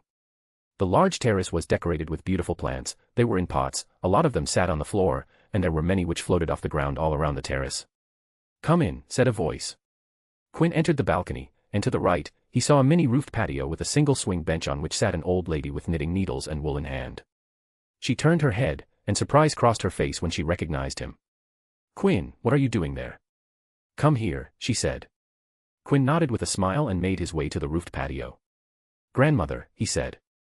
Unlike Brio, Quinn was comfortable calling her that without prompting. Francesca Abate, the wife of Brio Abate and the mother of Aria West, thus Quinn's grandmother. "Don't be shy, sit with me," said Francesca smiling. Quinn complied and sat down on the bench, which was attached to a swing. He glanced at the knitting needles in her hand and pointed, "Magic can make your work much easier, you know. I can charm the needles to work on their own, and you will have a beautiful jumper by this time tomorrow." "I know that, silly boy," she smiled as she stared at the knitting needles, "but at this age, there is little one can do to pass the time." When Francesca turned to face Quinn, she found him staring at her. "What is it?" she asked. "Your face," he said, "I mean, your wrinkles. Boy, you should never point a woman's wrinkle. It's rude. You will never get a wife this way." Quinn chuckled, "I know that. What I mean is that your wrinkles are pretty. When you smile, your wrinkles accentuate your smile. It's very beautiful. It looks I was wrong. You will be able to find a wife just fine. It's a little too early for me to get a wife." This time it was Quinn who found himself being stared at by Francesca. The old lady was gazing at Quinn with an unblinking gaze, and there was a distinct look in her eyes. "I have seen your father and grandfather," she started. "The color of your eyes is a West family trait, but the shape of your eyes, that I think comes from your other grandmother because while your father had the same shape, your grandfather lacks it." She touched the top of his head. "Black hair is a shared trait between both Wests and Abate, but I know that your came from Aria. Your hair is much blacker than the West's black, not only that I can see Aria in your face." Francesca stopped speaking and sighed heavily. Her hands went to her eyes as she wiped away some unshed tears. Sorry for showing such a pitiful sight, she smiled sadly. It is just that Arya never came to visit except the 2 times she came to show you, and your sister after both of you were born. And I couldn't go. Quinn realized what Francesca meant. His parents had run away to get married, performed their wedding rites, and registered themselves as a married couple in private, without telling their families. Arya had run away while Adam wasn't on talking terms with George. Neither family was involved in their wedding. And from what he had learned from Ms. Rosie, Adam and Arya had only visited the Abates 4 times since their marriage. Both were married for some 16 years, and in all that time, Francesca had only met her eldest daughter 4 times. For magicals who could travel across the world with portkeys in a short time, and especially Wests and Abates who could essentially afford as many portkeys they needed, 4 visits in 16 years was abysmally low. Look at me bringing skeletons of past out of the ground, said Francesca, putting up a smile. I know why you are here. You want to know about your mother, don't you? Quinn nodded. He wanted to know about the woman who Leah and everyone spoke so fondly about. Well, Arya was a charming girl, not like you with your glib tongue. Her words made Quinn smile. He had left an impression at lunch. Your mother was a sweet girl who couldn't hurt a fly. When your bastard of a father, she held back no spite in her words, took my darling daughter away, I was so scared that I couldn't sleep for days. I swore I almost blasted his head off when I saw him. For the rest of the evening, the pair talked about the life of Quinn's mother from the very words of her own mother. Quinn West, MC, first day was a little hectic. Brio Abate, father, a very direct man. Francesca Abate, mother, misses her daughter very much. Dolian Abate, 3rd son, studied in Salem. Matteo Abate, 2nd son, the serious one. Cesare Abate, 1st son, a man who likes to have a certain kind of fun. Axel Thorne, bodyguard, turned in early today. Chapter 196, Empyrean, Following Dreams. Dolian and the luxuriously dressed middle-aged man sat in a room in a remote corner of Palazzo Abate, nursing a glass of wine each in hand. Quinn West is more of a problem than I thought, said Dolian in Italian. Why? Asked his companion. When I first laid my eyes on him, it was evident that he was a practiced legilimens, but the time he spent with the family made it clear that my initial impression of him was terribly lacking. I wasn't there. You'll have to see elaborate. He spent the entire meal reading minds of people who talked to him. He spread his senses to all those with the weaker minds, those who could scan without getting detected. Did he? No, he didn't attempt to read mine and few others. And in doing so has revealed the limits of what he can do without being detected. Will I be able to? No, you don't meet the requirements. A pity, sighed the middle-aged man, but internally he was relieved. He didn't need to interact with the target, which he preferred as Dolian refused to tell him much. Can you enter his mind? He asked. I can, said Dolian with confidence, but not without him knowing that I'm doing it. His occlumency, if I detected correctly, is around the same level as his legilimency. There are good chances that he will get a whiff of me if I try to get inside. He's that good. No, not really. I have seen better, scoffed Dolian, then turned a bit severe, but his detection is unusually perceptive. It's complicated. I would have a way to pass through it if I spent enough time with him. What's your next move? He asked. Dolian swirled the glass in hand and sighed deeply. The next move, the next move. I'll have to think about to proceed. I need something to ease the process along. I have thought of a few options, the question is which one to employ. Then you should hurry. Quinn West isn't here for long. Dolian hummed in thought before his eyes lit up. I know what will help me how to get through his mind. Really, how? He's a tourist. The smile on Dolian's face indicated he had a plan. Scene break. I must say, it's quite exciting to be standing right in the middle of so much history, said Quinn as he stood upon the Roman bridge, Ponte Sant'Angelo crafted from travertine marble, arching over the lifeline of ancient Rome, the river Tiber. His eyes were gazing upon the magnificence of towering Castel Sant'Angelo, a mausoleum for the Roman Emperor Hadrian and his family. The sight of the tomb with the angel statues standing on either side was a scenic sight to behold. I'm not that much of a history buff, but this is just great, he said without turning back to Axel Thorne, the bodyguard standing just behind him. I'm at the place where Latin turned into a magical force of nature and became what is it today, empowering so many magical cultures throughout the world. Ancient Rome wasn't only important to non-magical history, it also held importance in the magical history with so much cultural antiquity that it made Quinn fill with excitement and enthusiasm for exploration. The legend of the early establishment of Rome started with the legend of 2 twin brothers, Romulus and Remus. It was an ongoing debate among non-magical historians whether the twins myth was an original part of Roman myth or later development, but the non-magical records provided a more apparent record of their existence. Romulus and Remus were, without doubt, a pair of magicals who came from a long and rich line of magicals, being the descendants of the Trojan Aeneas and sons of the god Mars and Princess Rhea Silvia. Aeneas was from the illustrious Troy clan and a descendant of Aphrodite, while Mars was, according to the historical records, just like Aphrodite, was a magical turned divinity. But in the genealogy of the founding twins, Quinn was most fascinated by Rhea Silvia, the pitiful princess who was raped by Mars. She was a Vestal virgin, a priestess of magical turned divinity Vesta. The thing that interested Quinn was the magical significance of being a Vestal, as they were regarded as fundamental to the continuance and security of Rome. As the name suggested, Vestals were virgins, which Quinn was sure had to do with the sacred fire they collectively cultivated. Looking through the records, he was able to form a conjecture that the sacred fire was some sort of lost magic of the ritual branch, with the virginity of the priestesses being an essential aspect of it. There must have been some benefits to Romulus and Remus when the virginity tied up in a ritual was broken by Mars, thought Quinn in tangential hypothesis. It was a practice that, in most parts of the magical world, had become a thing of the past, but in ancient times, magical parents, usually mothers, would undergo treatments of various forms of magic to promote the chances of the baby being magical with a strong talent for magic.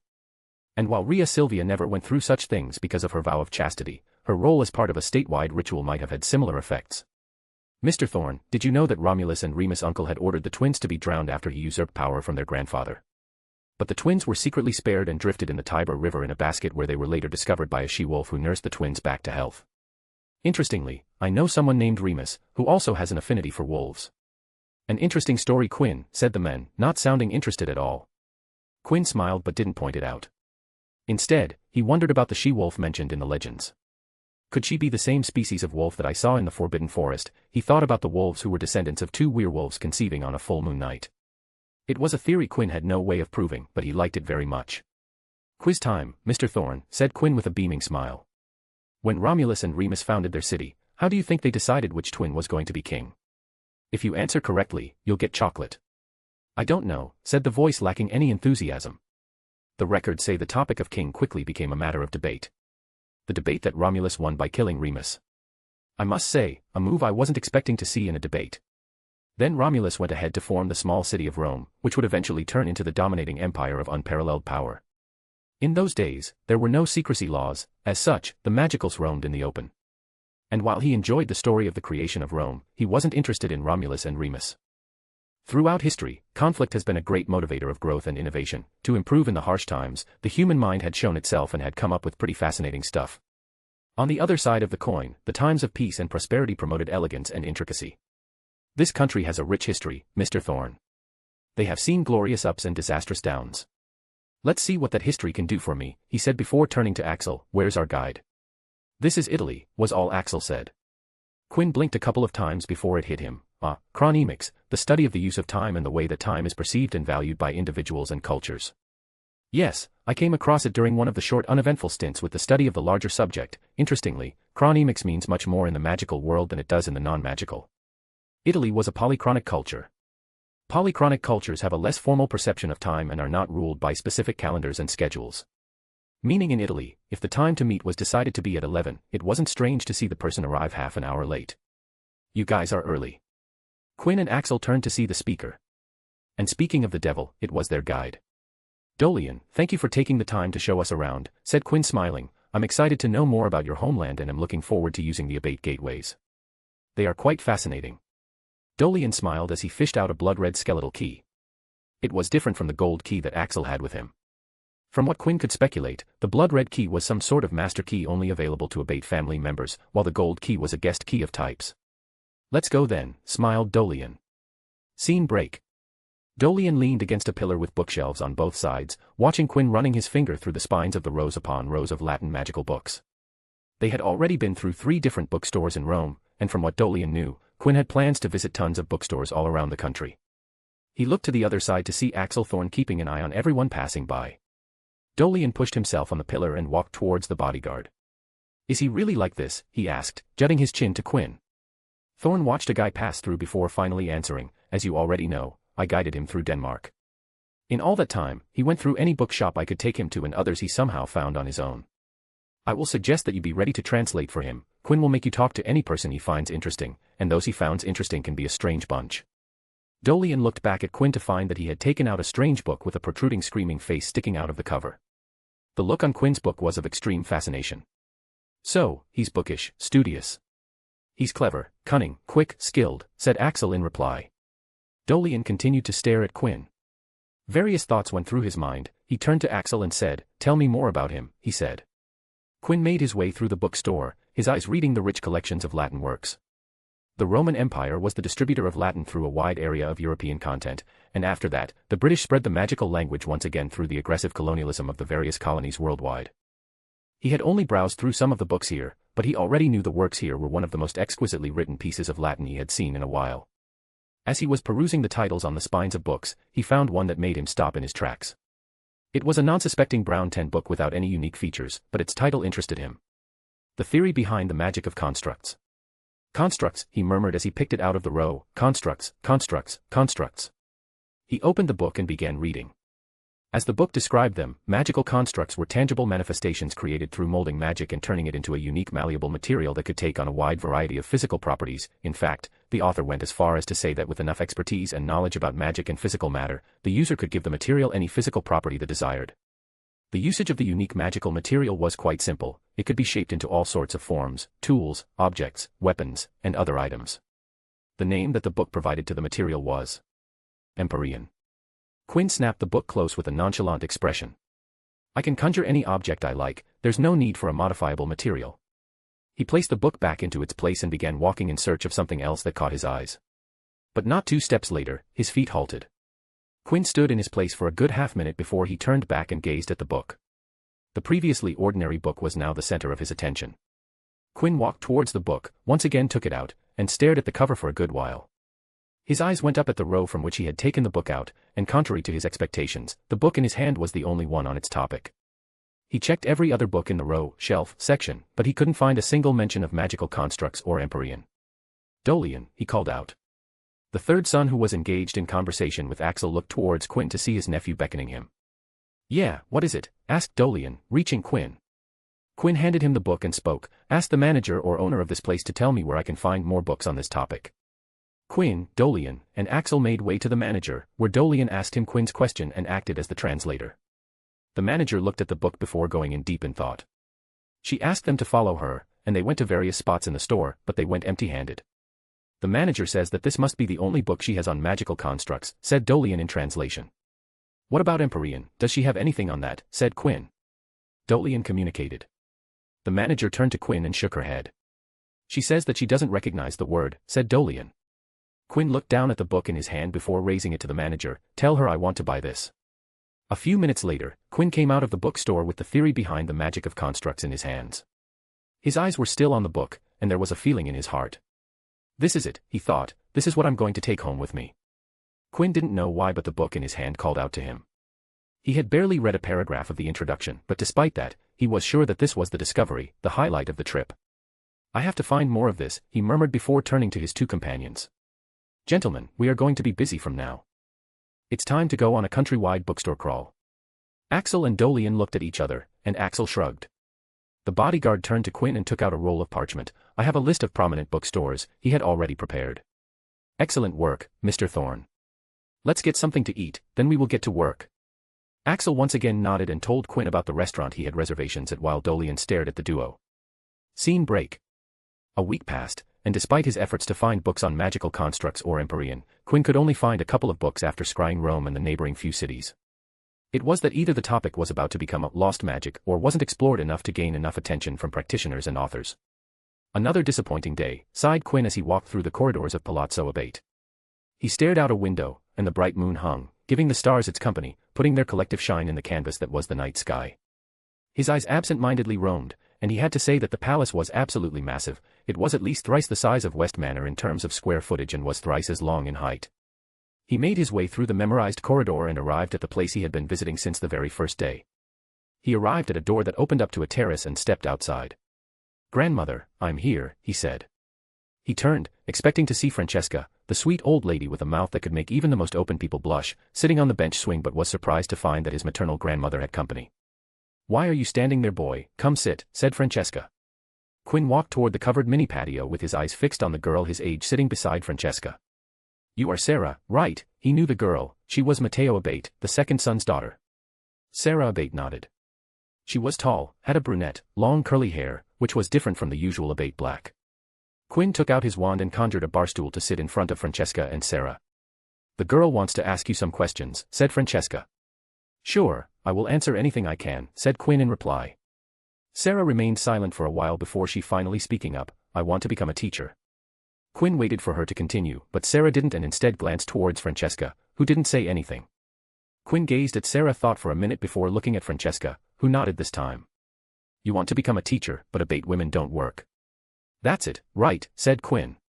Sarah was surprised but nodded. In the week Quinn had been here, he had noticed that all the women he had come across were housewives. As Quinn had been told, the Abates was a patriarchal family where the men worked, and the woman took care of the home. It would have been fine if that's what the woman wanted, but that wasn't the case, as seen in Sarah's situation.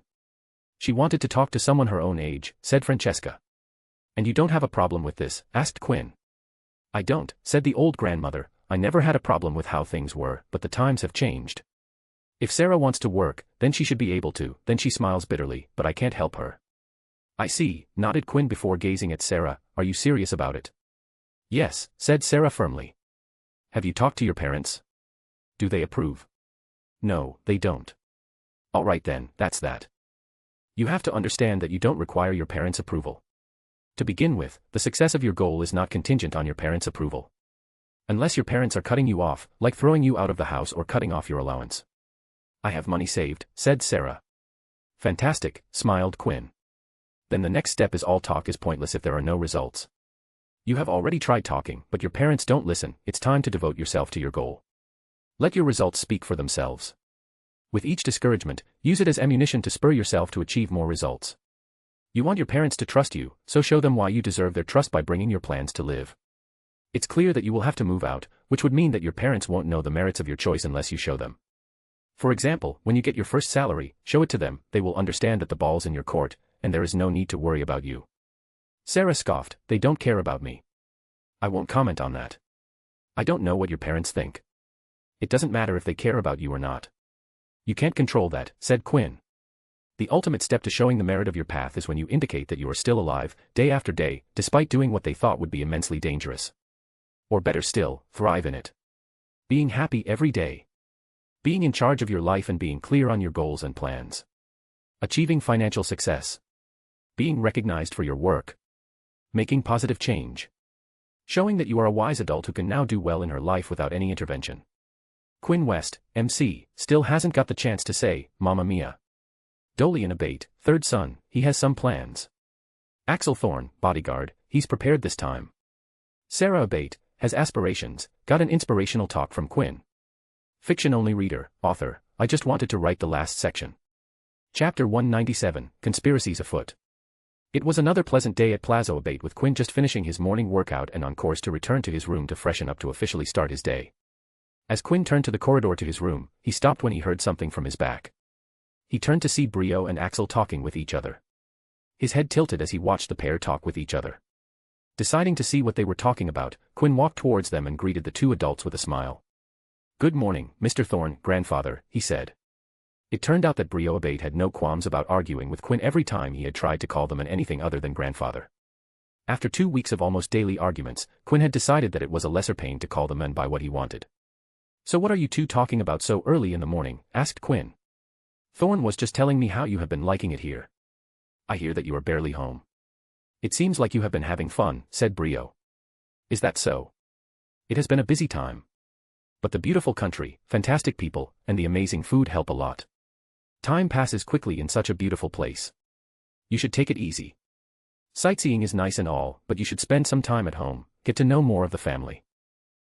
Quinn thought about the offer and glanced at Thorne before nodding. "All right, I will spend the day inside.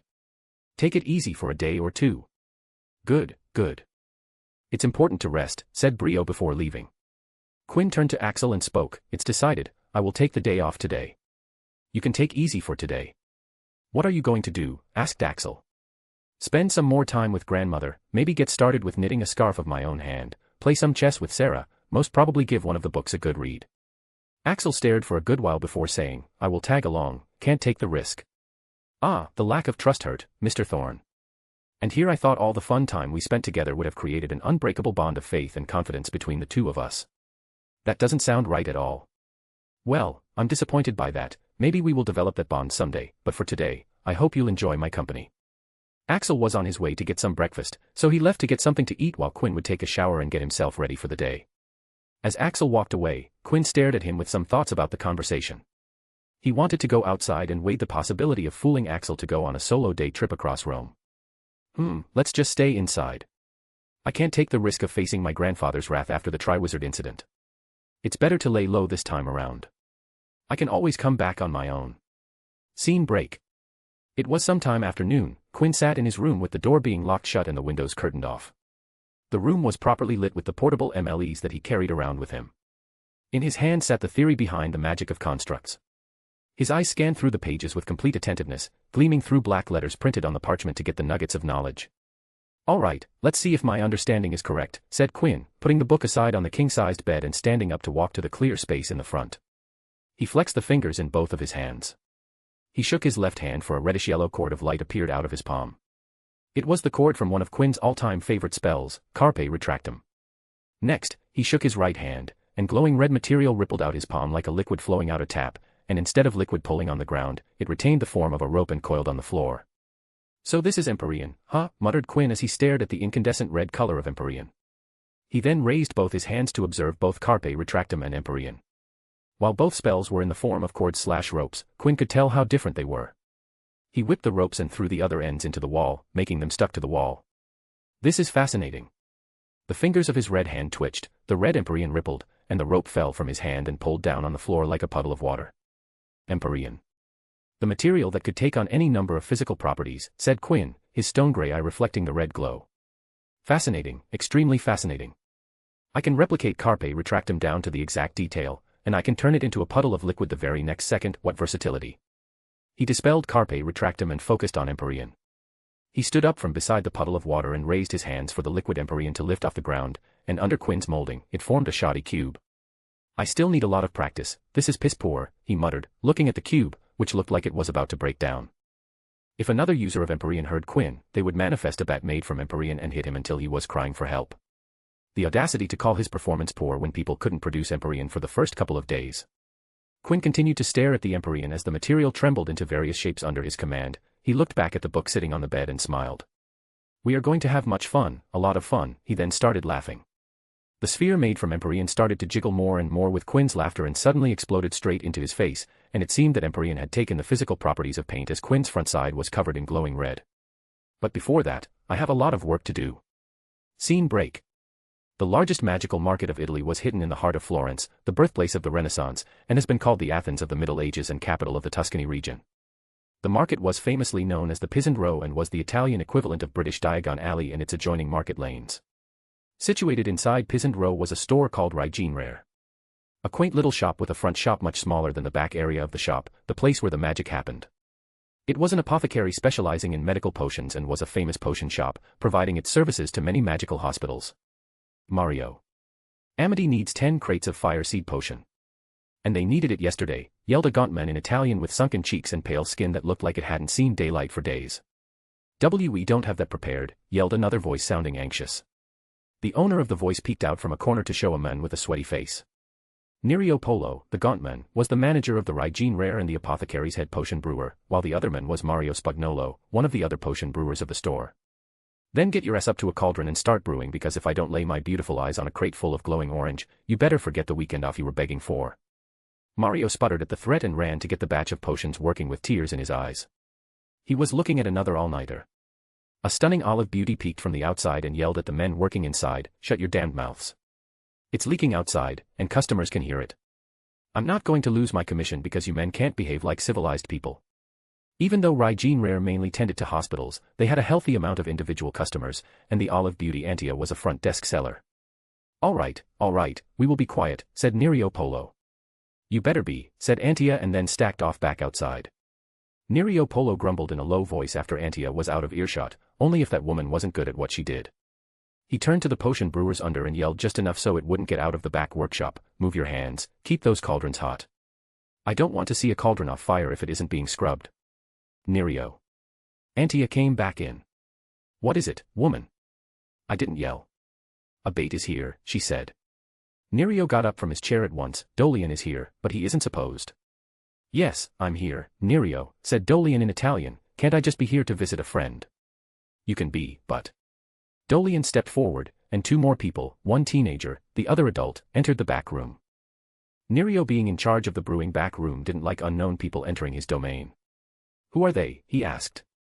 Nerio saw Dolian gesturing him to look at the teenager. Nerio was confused but studied the teenager closely. At first, he wasn't sure what he was looking at, but a moment later, he noticed the stone-gray eyes that stared back at him. West, exclaimed Nerio. He said West, said Quinn, looking at Dolian. He did, said Dolian before nodding to Nerio. Nerio cleared his throat, quickly wiped his hand with a rag before stepping forward to say in accented English, "My name is Nerio Polo." "You are?"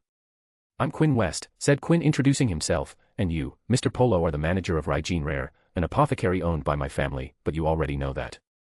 He watched Nerio for a brief second, his eyes twitching for a brief second, before looking at the workshop. "I have seen Rara's records. The apothecary has seen good growth in the past 3 years." "Thank you," said Nerio with a proud smile. "But, there was always a but, we haven't received any records from Rare for the last half year. I'm here to know why." "The machine broke." "The machine? The machine that sends letters? You mean the Magifax? It's broken for half a year?" "Yes." Quinn gazed at Nerio. "Make up a better excuse." "I'm not making an excuse, it's really broke. I just didn't get it fixed." "And why is that?" "I don't understand how it works," said Nerio. The creator of Magifax paused for a bit. "You can call a technician to explain how it works. They will explain how it works." When Nerio didn't say anything, Quinn continued, "I'll sign you up for a session. This wasn't the first case of people refusing to leave Almail. Now, show me where's the unit." Nerio led them to a small room, and Rara's Magifax was stashed into a corner. "All right, let's get it out from here," said Quinn, and wheeled out the Magifax from the room into a more spacious area.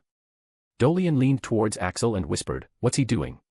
Axel shrugged, "I don't know." Quinn observed the Magifax for a bit before speaking. "What did you do?" "Nothing," said Nerio, but when Quinn continued to stare, he said, "I kicked it. Many times." "No wonder it broke," said Quinn as he took out his fake wand. He waved it once in a diagonal, and everyone's eyes in the room widened as the 1-meter-tall machine came apart with every single part of the machine floating in the air. Quinn stepped into the sphere of floating Magifax pieces and started studying. "Found it," he said, pointing to a layer of broken rune plates that connected the machine to the networks that allowed Magifaxes to send and receive messages. He waved his fake wand, and the set of rune plates glowed as Quinn applied transmutations to fix the crack and get the runes flowing. He stepped out of the sphere of floating parts and waved his fake wand once again for the machine to put itself back together. Usually, you would need a Magifax technician with proper authorization to connect the unit back to the network/sever, but fortunately for you, he pointed at himself, "I'm a West and thus have the proper authorization to connect any unit," which was partially a lie because while Leah and George would have the proper authorization, they wouldn't know how to do it. As Quinn connected the Magifax to the network, Axel whispered to Dolian, "Told you he is skilled." "It's done," said Quinn. "I'll book you up for a session on how to work the Magifax, so make sure you pay attention, but for now, send the records to Palazzo Abate and the WMFID to which you send the records, I'll send them in." "Oh okay," said Nerio. "Good, don't kick the unit again, and don't be stubborn, learn how to use Magifax, it will do you a lot of good," said Quinn before turning to Axel. "Let's get out of here, I want to go to the library you mentioned, let's see if they have a book that I can make a duplicate of." Axel nodded and followed after Quinn while he exited the store under the eyes of Rara's employees. "Dolian," said Nerio. Dolian didn't say anything and just shook his head, which caused Nerio to sigh in relief. Scene break. It was late in the night. Dolian and his middle-aged companion sat opposite each other on a long table. "It's ready," said Dolian. "You really have it?" asked the middle-aged man. Dolian placed the object in question on the table. "This is it. This is what I'm going to use to open the way up for me. Are you sure it will work? You can try some and see if it works or not." "And no, it's fine." If it worked, the men definitely didn't want to try it. "Your choice," smiled Dolian. "If it works as you say it does, then we need to move soon. I'm running out of excuses as for why I'm not at home for the past couple of weeks. I'll move in a couple more days. I'm still thinking about how to make sure that West doesn't feel anything is off. Any ideas?" "Yes, I have narrowed it down to 2 choices. Both of them will be effective against West, it's just a matter of which one is safer." Then Dolian went silent as he stared at the table. Before the marriage of Adam West and his sister Arya, the Wests and Abates only had a professional relationship regarding West businesses in Italy. It was only after the runaway marriage that their interaction evolved. At first, the Abates had remained proud and stubborn about collaborating with Wests. The elders weren't happy that Arya had defied the family. To retaliate, they even tried to make business difficult for Wests in Italy, but Wests already had decent establishments in Italy before the marriage, and with the resources they had, they were able to hold on, even if barely, because as everyone knew, in Italy, there was nothing bigger than Abate. It was only after they realized that the Wests could be better serve as allies than enemies, so they decided to use the fact they had a daughter married to the heir of Wests to their advantage. The Abates were no stranger to this method. They had been employing political marriages for centuries, but things didn't go their way as Arya refused to push their cause. The sweet little girl who would listen to every instruction since childhood had risen to become Madame West. The Abates had no control over her and in turn the Wests. Adam West did work some cooperation with the Abates to help his in-laws save some face, but it was only a token gesture and nowhere the level that Abates were planning. Then came another opportunity to tap into the West resources in the form of Leah West wanting to connect with her mother's family. They pissed on that opportunity with their worthless traditions, thought Dolian. He knew very well that his family didn't believe that women were capable of responsibilities outside the house and offended an ambitious Leah West the very day she stepped into Palazzo Abate. Dolian, who had spent a lot of his formative years in America, didn't align with his family's views, at least not anymore. For him, anyone with a good head over their shoulders could do whatever they desired. It had physically pained him to see the opportunity known as Leah slip past, wasted. But it seemed that the Abate family's luck hadn't run dry, and they were given yet another opportunity. Arai had given to a son who had finally grown up, and because of the patriarchal nature, this time it was the Abates who sent the invitation to the Wests to let them get to know Quinn West. Dolian had been so excited that he got to planning. He wasn't going to let his family ruin things this time. I'm going to get a vein into the Wests. No matter what it takes, he had thought. And he was going to keep what he earned to himself. His moronic family wouldn't get anything. They would only waste it away. I have decided, said Dolian to his companion, I'm going to move, and by the end of this week, we will have everything we could ever desire. His name was Dolian, and there was no one better than him when it came to deceit. Quinn West, MC, learning a new spell and doing some family work. Dolian Abate, third son, deceit runs in his veins. Fiction-only reader, author, I wanted this arc to last a little longer, but I think the next chapter is going to be the climax. I think, we never know. Chapter 198, got you. Or did you? I'm bored of playing chess, said Sarah Abate, the only person his age that Quinn had been able to make friends with during his stay at the Palazzo Abate. We can always do something else, said Quinn as he moved his bishop across the board, and from the look of it, we will be needing something else to do. Checkmate. Great, then let's do something else. Quinn looked up at the girl, did you lose on purpose? No, of course not, said the girl, packing up the chess set, so what should we do? He looked at her with a suspecting gaze. We can go see the volcano of Stromboli on the Aeolian Islands and wait to see the explosions. If we're lucky, we could see some big ones. Can we go up to the top? I don't think so, that's not safe, I'm guessing. Then no, let's think of something else, she said. The initially shy girl had opened up to Quinn with time. Okay, how about we go to a beach, he suggested, I'm sure we can find a secluded one and spend a fun day by the seaside. I'm not really in the mood to go outside, said Sarah. You're the host, you know, you should be telling me what we should be doing. Can I interest you in some magic, though, he asked, pulling out a deck of cards to perform a riffle shuffle while they were in his hands. Magic. You mean card tricks, what can you do? A whole bunch of things. Quinn held the red deck with his left-hand fingers and waved the left in front of it for the deck to change to blue. I can do that, said Sarah. Not without magic. I need to come up with a term to differentiate the two types. You do that while I get us something to drink, said Sarah and got up from her chair. She exited the balcony where they sat, went to the first door she could find, took out a silver key, and inserted it into the keyhole before turning it for the door to turn a royal blue. Sarah opened it, and the door was now connected to her own room. She went in and took out 2 bottles each of limonata and arancetta and prepared 2 cornetti con panna for them. She turned to go back but stopped before she could even take a single step. Uncle, she exclaimed, her heart was trying to leap out of her chest, what you doing? Her voice trailed off as her eyes went glossy, dull, and out of focus. Don't worry, Sarah, said the wire-thin man, this will only take a few minutes. He gently took the glass bottles from her hands, you won't even remember it. Okay, said Sarah, her voice not louder than a murmur. The third son smiled as he made Sarah sit down before looking at the bottle in his hands. Quinn West, we're going to have a lot of fun for a long, long time. I'm back. Quinn's eyes left the layoff cards on the table and looked at Sarah. He saw the bottles and the 2 croissants that Sarah had with her and grew hungry. I brought some refreshments, said Sarah and set down the tray before passing a bottle to Quinn, who touched the cap for it to pop off with loud pop. Bubbles, nice, smiled Quinn and drank the cold soda. I can taste lemon, he smacked his lips, and something else. He took another swig and tried to find what else he was tasting. Sarah smiled and picked up a bottle for herself. That's the fun part, it's a surprise. Whatever it is, it tastes good, said Quinn looking at the label. I will tell you when you finish it. Till then keep guessing. Quinn went on to show Sarah his magic tricks while enjoying his beverage. There were a lot of oohs and ahs from Sarah as he proudly displayed the wonders of sleight of hand. But as he did that, Quinn started to feel a little dizzy, a bit lethargic, and a lot slower, but when things finally cleared up back to normal, he wasn't on the terrace with Sarah. Instead, he was in an empty room lit up with candles placed around the room. He looked down to see that his hands, legs, and torso were thoroughly tied up. He's waking up. Quinn looked up towards the source of the voice and saw a man he had only seen once before, and beside him stood Dolian, who was staring at him. Dolian. Where am I? Asked Quinn. How are you feeling, Quinn? Asked Dolian in return and stared into Quinn's eyes. I feel slow, and my head feels heavy. Now, it's gone. Dolian, what's happening? Dolian's eyes shined when Quinn told him about the heaviness disappearing. It meant that Quinn wasn't able to detect him inside his head. I can work without worry now, he thought. There's nothing to worry about, Quinn, said Dolian smiling. You're just feeling that way because I have given you a magic dampening potion. It cuts your connection to your magic. Once upon a time it was given to prisoners.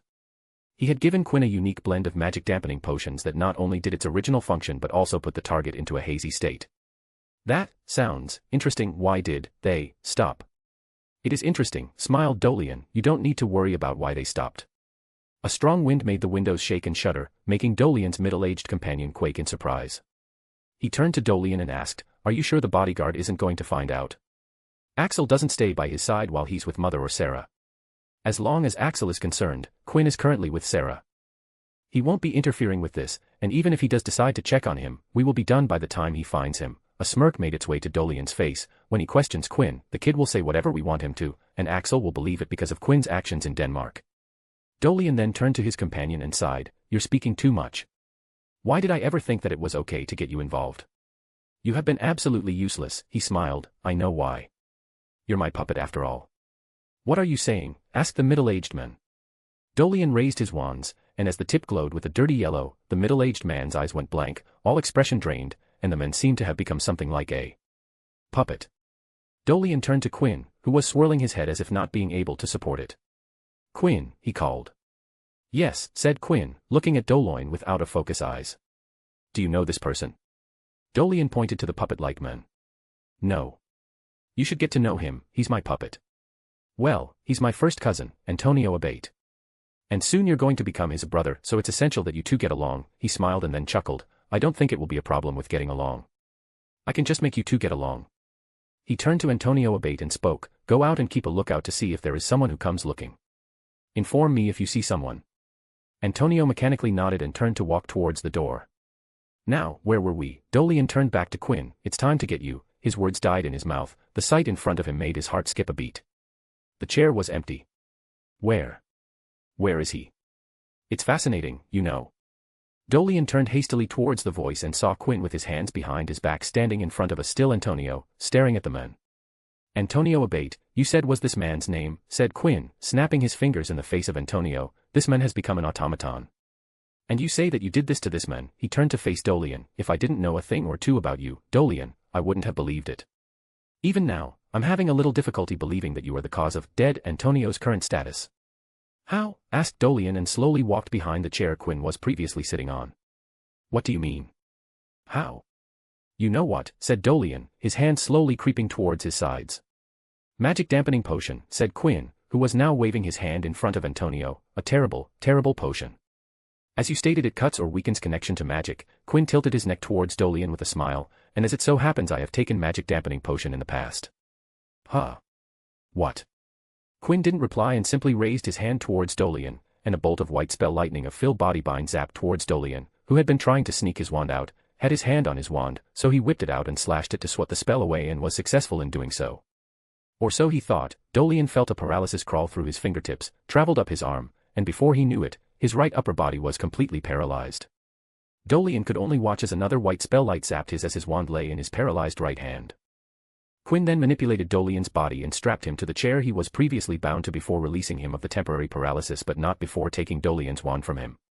You fascinate me, Dolian, said Quinn and then paused for a brief moment, wound his arm up and... Pa. He slapped Antonio hard on his face, sending ripples through the chubby cheeks before falling down to the ground. Knocking him out, Quinn might have inserted a tiny boost of body magic to his slap. Quinn stared at Antonio for a bit. Then pulled a chair, dragged it in front of Dolian, and sat down. So, where were we? Ah yes, I was telling you how fascinating I found you. You see, I have a problem. Quinn licked his lip. I'm a serial mind reader. I read a lot of people's minds while talking to them. A lot, scoffed Dolian. You read almost everyone's mind at the first lunch. So, I was right, smiled Quinn. You're a legilimens. I had a hunch from the first time I met you. I had felt a little something, but I had chalked it up to me imagining things. At least for a couple of days. Now, while there were a couple of people in the Abate family who I couldn't mind peek with sneaky soft legilimency. When a legilimens tried to break into a mind without the target knowing, it was known as a soft legilimency, but when they didn't care about being known, it was known as hard legilimency, and the final form was disregard all care and go all out, even if it caused severe pain and damage to the target. It was known as brute force legilimency. And while my soft legilimency skills weren't limited to what I was using, I couldn't go past beyond them. Quinn smiled bitterly. As I mentioned before, I'm a serial mind reader. And it's a problem. I tend to feel uncomfortable when I can't read the mind of an unknown person. I'm sure you know the feeling. Dolian didn't respond even though he knew precisely what Quinn was talking about. It was a common problem among legilimens across the globe. To make sure my condition doesn't worsen, I have self-imposed some rules upon myself to keep myself from slipping. How noble of you, said Dolian sarcastically. Quinn ignored the jab and continued, I would describe my current situation as a state of being, meaning that I'm not having trouble maintaining proper decorum with others' minds. It's under my control and not the other way around. My mind problem doesn't hinder my daily life. His eyes flashed with a somber glint, but I don't want it to turn into a constant state of struggle where I'm having difficulty stopping myself from breaking into people's mind left and right. He sighed. That's where the rules come in. Don't use legilimency on friends and families. If the person isn't suspicious on the first scan, don't scan them again. Never even think about going above soft legilimency unless there's a solid reason, and a few others that keep my bad habit in check. Quinn had once thought that he wouldn't get into this problem like Alan did, but here he was, but at least he was following a strict regime to help himself and the people around him. And like Alan, who liked to use his teaching job to keep his cravings in check, Quinn used his daily Hogwarts breakfast soft legilimency sweep as a treat. It was important for Quinn to restrain himself because if a day came where he stopped doing so, then that would be the day when Quinn would lose the ability to trust in anyone and, in turn, lose all his important relationships and the ability to make new ones. Alan had said so himself when Quinn had written to his teacher and Quinn agreed with the assessment. Coming back to the matter at hand, among the other rules, there's a rule regarding soft legilimency, which is, only emotions and surface thoughts, no memories. As such, I restrict myself from diving into memories, which is why I never viewed any of the Abate family members. Then Quinn raised his finger, but then I found something strange. Dolian was trying to get free, but the bindings were too firm, so he couldn't do anything but listen, and it wasn't like he was uninterested. Axel Thorne was the problem, said Quinn, making Dolian frown. What do you mean? Asked Dolian in confusion. Axel wasn't part of the plan.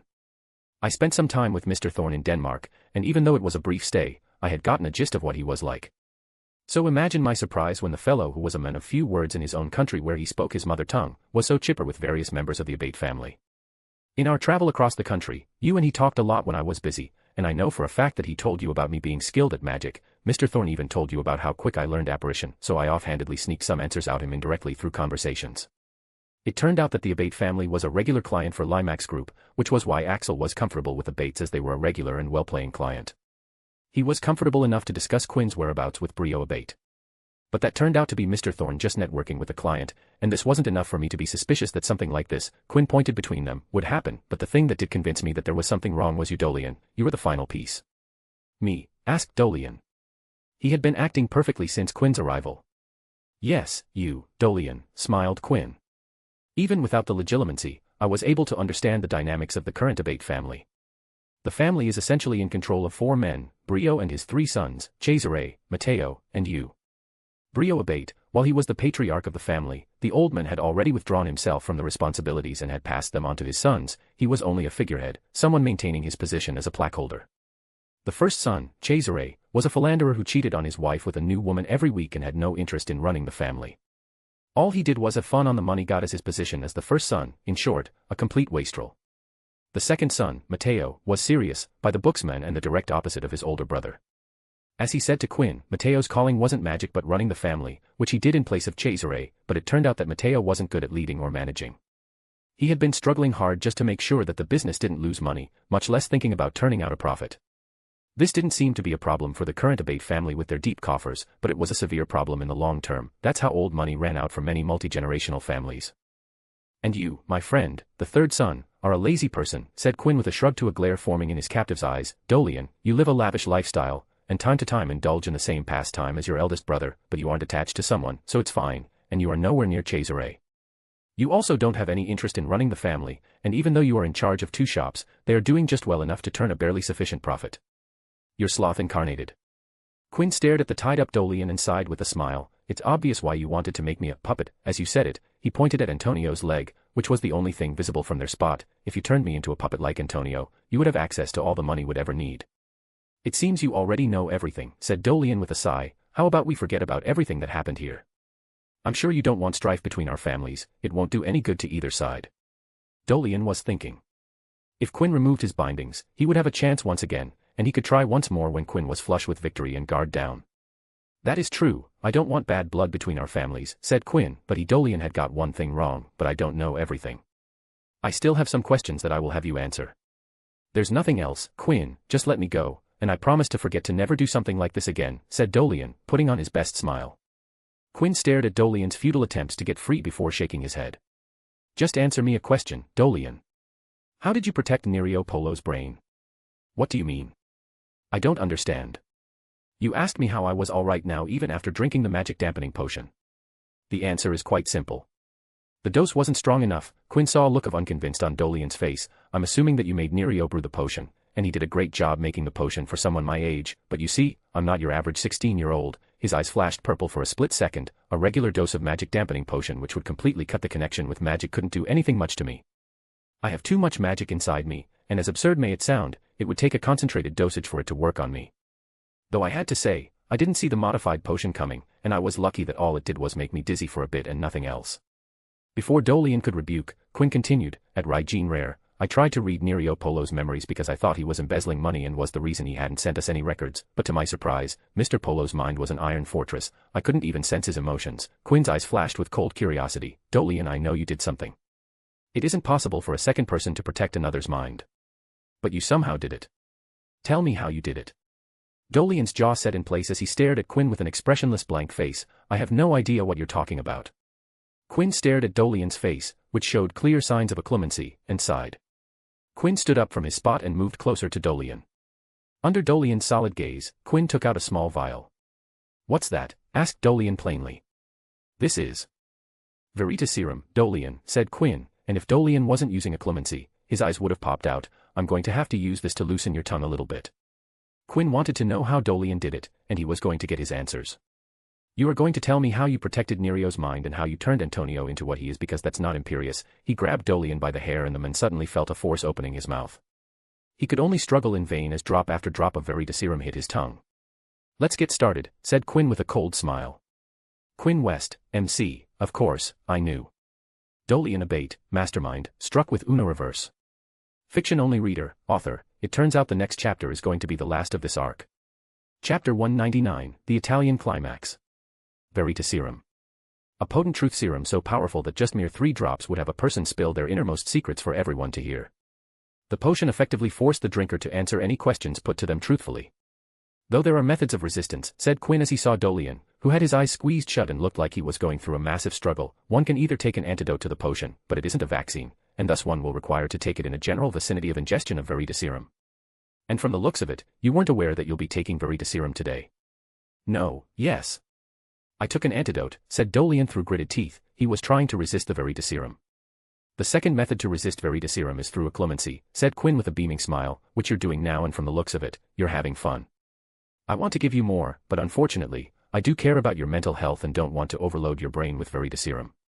"But, I can't have you resist the Veritaserum," said Quinn sitting back down on his chair. "I have to say, Dolian, I'm pleased with how the events folded. I had this vial of Veritaserum for a very long time with no meaningful way to use it inside Hogwarts.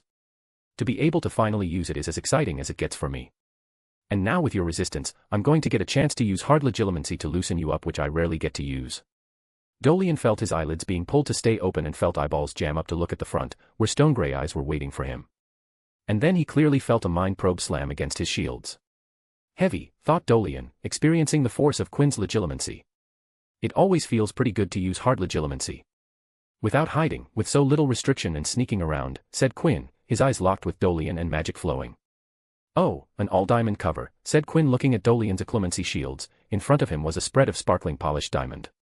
In his time as Legilimens, Quinn had seen many occlumency shields, and he had come to see a pattern. A heavy majority of people had their occlumency shields in the form of brick walls or steel structures. And while the imaging of the shield layer didn't matter much as the actual strength came from a person's confidence in their shields and hard work, but when people saw bricks being broken or steel being bent with magic, subconsciously, people's faith in their shields would fail. Quinn's hexagonal graphene-based shields weren't actually seen in the natural world, which ensured that his confidence wouldn't fall from seeing his shield material in the real world. Diamond is a strong material, a good choice to choose it as a shielding material, said Quinn smiling, which didn't give Dolian any comfort. Your shield is an arrangement of carbon, and mine is an arrangement of carbon. Of course, mine is stronger. Dolian then felt like a hammer had been unleashed on his diamond shield. He could imagine his shields thrumming as the force traveled everywhere. This is so much more fun than sneaking around, laughed Quinn. Tell me, Dolian, how did you protect Nerio's mind? Bang. Bang. Bang. Continuous blows of legilimency were making it challenging for Dolian to keep a hold on his tongue. I am a nat, no. Dolian took control just in time and defied the Verita serum running through his body. Quinn sighed in disappointment. It seems playtime is over. I'm going to shatter your shield in one swoop. Don't say I didn't warn you. He charged up his legilimency and speared into the diamond. Immediately, cracks appeared on the sparkling surfaces, spreading quickly as Quinn drilled down deeper. All right, just one more second, said Quinn as he could feel the end coming soon. Shatter. The diamond layer broke down into million little pieces, making Quinn smile, but then his eye narrowed as he felt a sharp mental attack appear out of nowhere. Occlumency and legilimency were two sides of the same coin. And just so it happened, when a legilimens tried to break into a mind, they extended their mind, leaving it open, leaving it vulnerable to the target. And if that target so happened to be a legilimens, they had a chance to retaliate. Dolian Abate was a legilimens, and if he was going to be attacked, he wasn't going down without a fight. He sent out a sharp mental attack, aiming to cause Quinn a lot of pain. Dolian saw Quinn close his eyes, then a frown appeared between his brows, and finally heard a groan escape his throat. He also felt Quinn's legilimency attack retreat, making him release a sigh of relief. Ha, take the. That almost hurt. Dolian's word died in his throat as he saw Quinn open his eyes with a sigh. That's why it is such a pain breaking into Legilimen's mind, said Quinn cracking his neck. They always, without fail, try to retaliate, then he grinned, and in doing so, leave their mind open.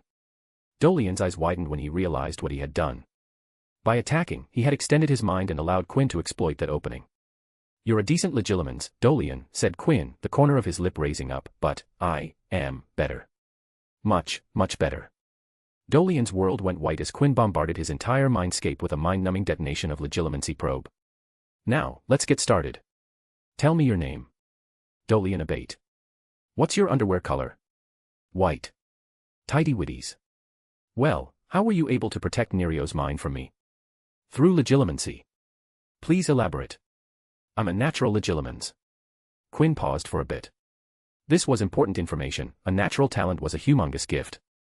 Dolian, being a natural Legilimens, explained how he was able to fool Quinn. To a natural, their magical talent was the same as breathing. For example, a Metamorphdagus was a natural talent in transfiguration, making Nymphadora Tonks a natural. Quinn personally knew another natural. He knew a person with two natural talents, an absolute monster of mind magic, his teacher, Alan D. Baddeley, the men with natural talent in Legilimency and Occlumency. Dolian continued. I have developed the ability to intercept and block Legilimency probes. I stopped your soft probe from reaching Nerio, and that's why you didn't feel a thing. If you go back now, you will be able to read him. Why did Nerio help you with the potion?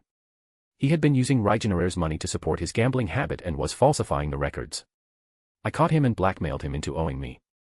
What about Antonio? Why is he acting like that? I rewrote his mind to follow my every command. It's like hypnotism, but unlike hypnotism, he would do things that even if they go against his moral code. It grants me complete control like an Imperious curse does, but Antonio can't escape my control with a strong will. His will doesn't even come into play, he's completely subservient. This was the power of a natural. They could do things that others would take years upon years of hard work to replicate. Quinn could imagine achieving blocking a Legilimency probe for a third after a couple of years of research and experimentation, but he couldn't even believe how he could even get started on turning another person into a puppet without any chance to escape, changing them from the very inside. Do you have any other puppets? Asked Quinn. He wasn't going to ask if Dolian's next target was him, that was obvious. There are many. But Antonio is my best. Quinn stared at Dolian and asked after a pause, what do you mean by best? It took some time and trial and error to improve my puppeteer ability. There were many before Antonio, but they didn't come out of the procedure hole. Many lost their minds and became empty vessels, vegetables. Quinn bowed his head down. It wasn't surprising to hear that, but that didn't make it any less horrifying. How many? He asked. When no answer came, Quinn looked up and saw Dolian staring at him. The Veritaserum had run its course, and Dolian wasn't going to answer any more questions. That is my last question, said Quinn, you can answer it, or I scrape it off your mind. Dolian just glared. All his secrets had been exposed, he wasn't going to answer any more. Your choice, spoke Quinn and then dove in deep. Dolian's eye reddened, and a scream would have escaped him if he hadn't been silenced by Quinn. The answer that Quinn found was as horrifying as he had thought.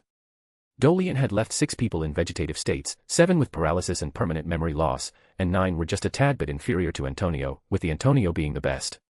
So much talent, yet you waste it, you're lazy, Dolian, said Quinn, finally giving Dolian some breathing room. You have such a tremendous talent, and all you created out of it was puppeteering magic, because you wanted some slaves.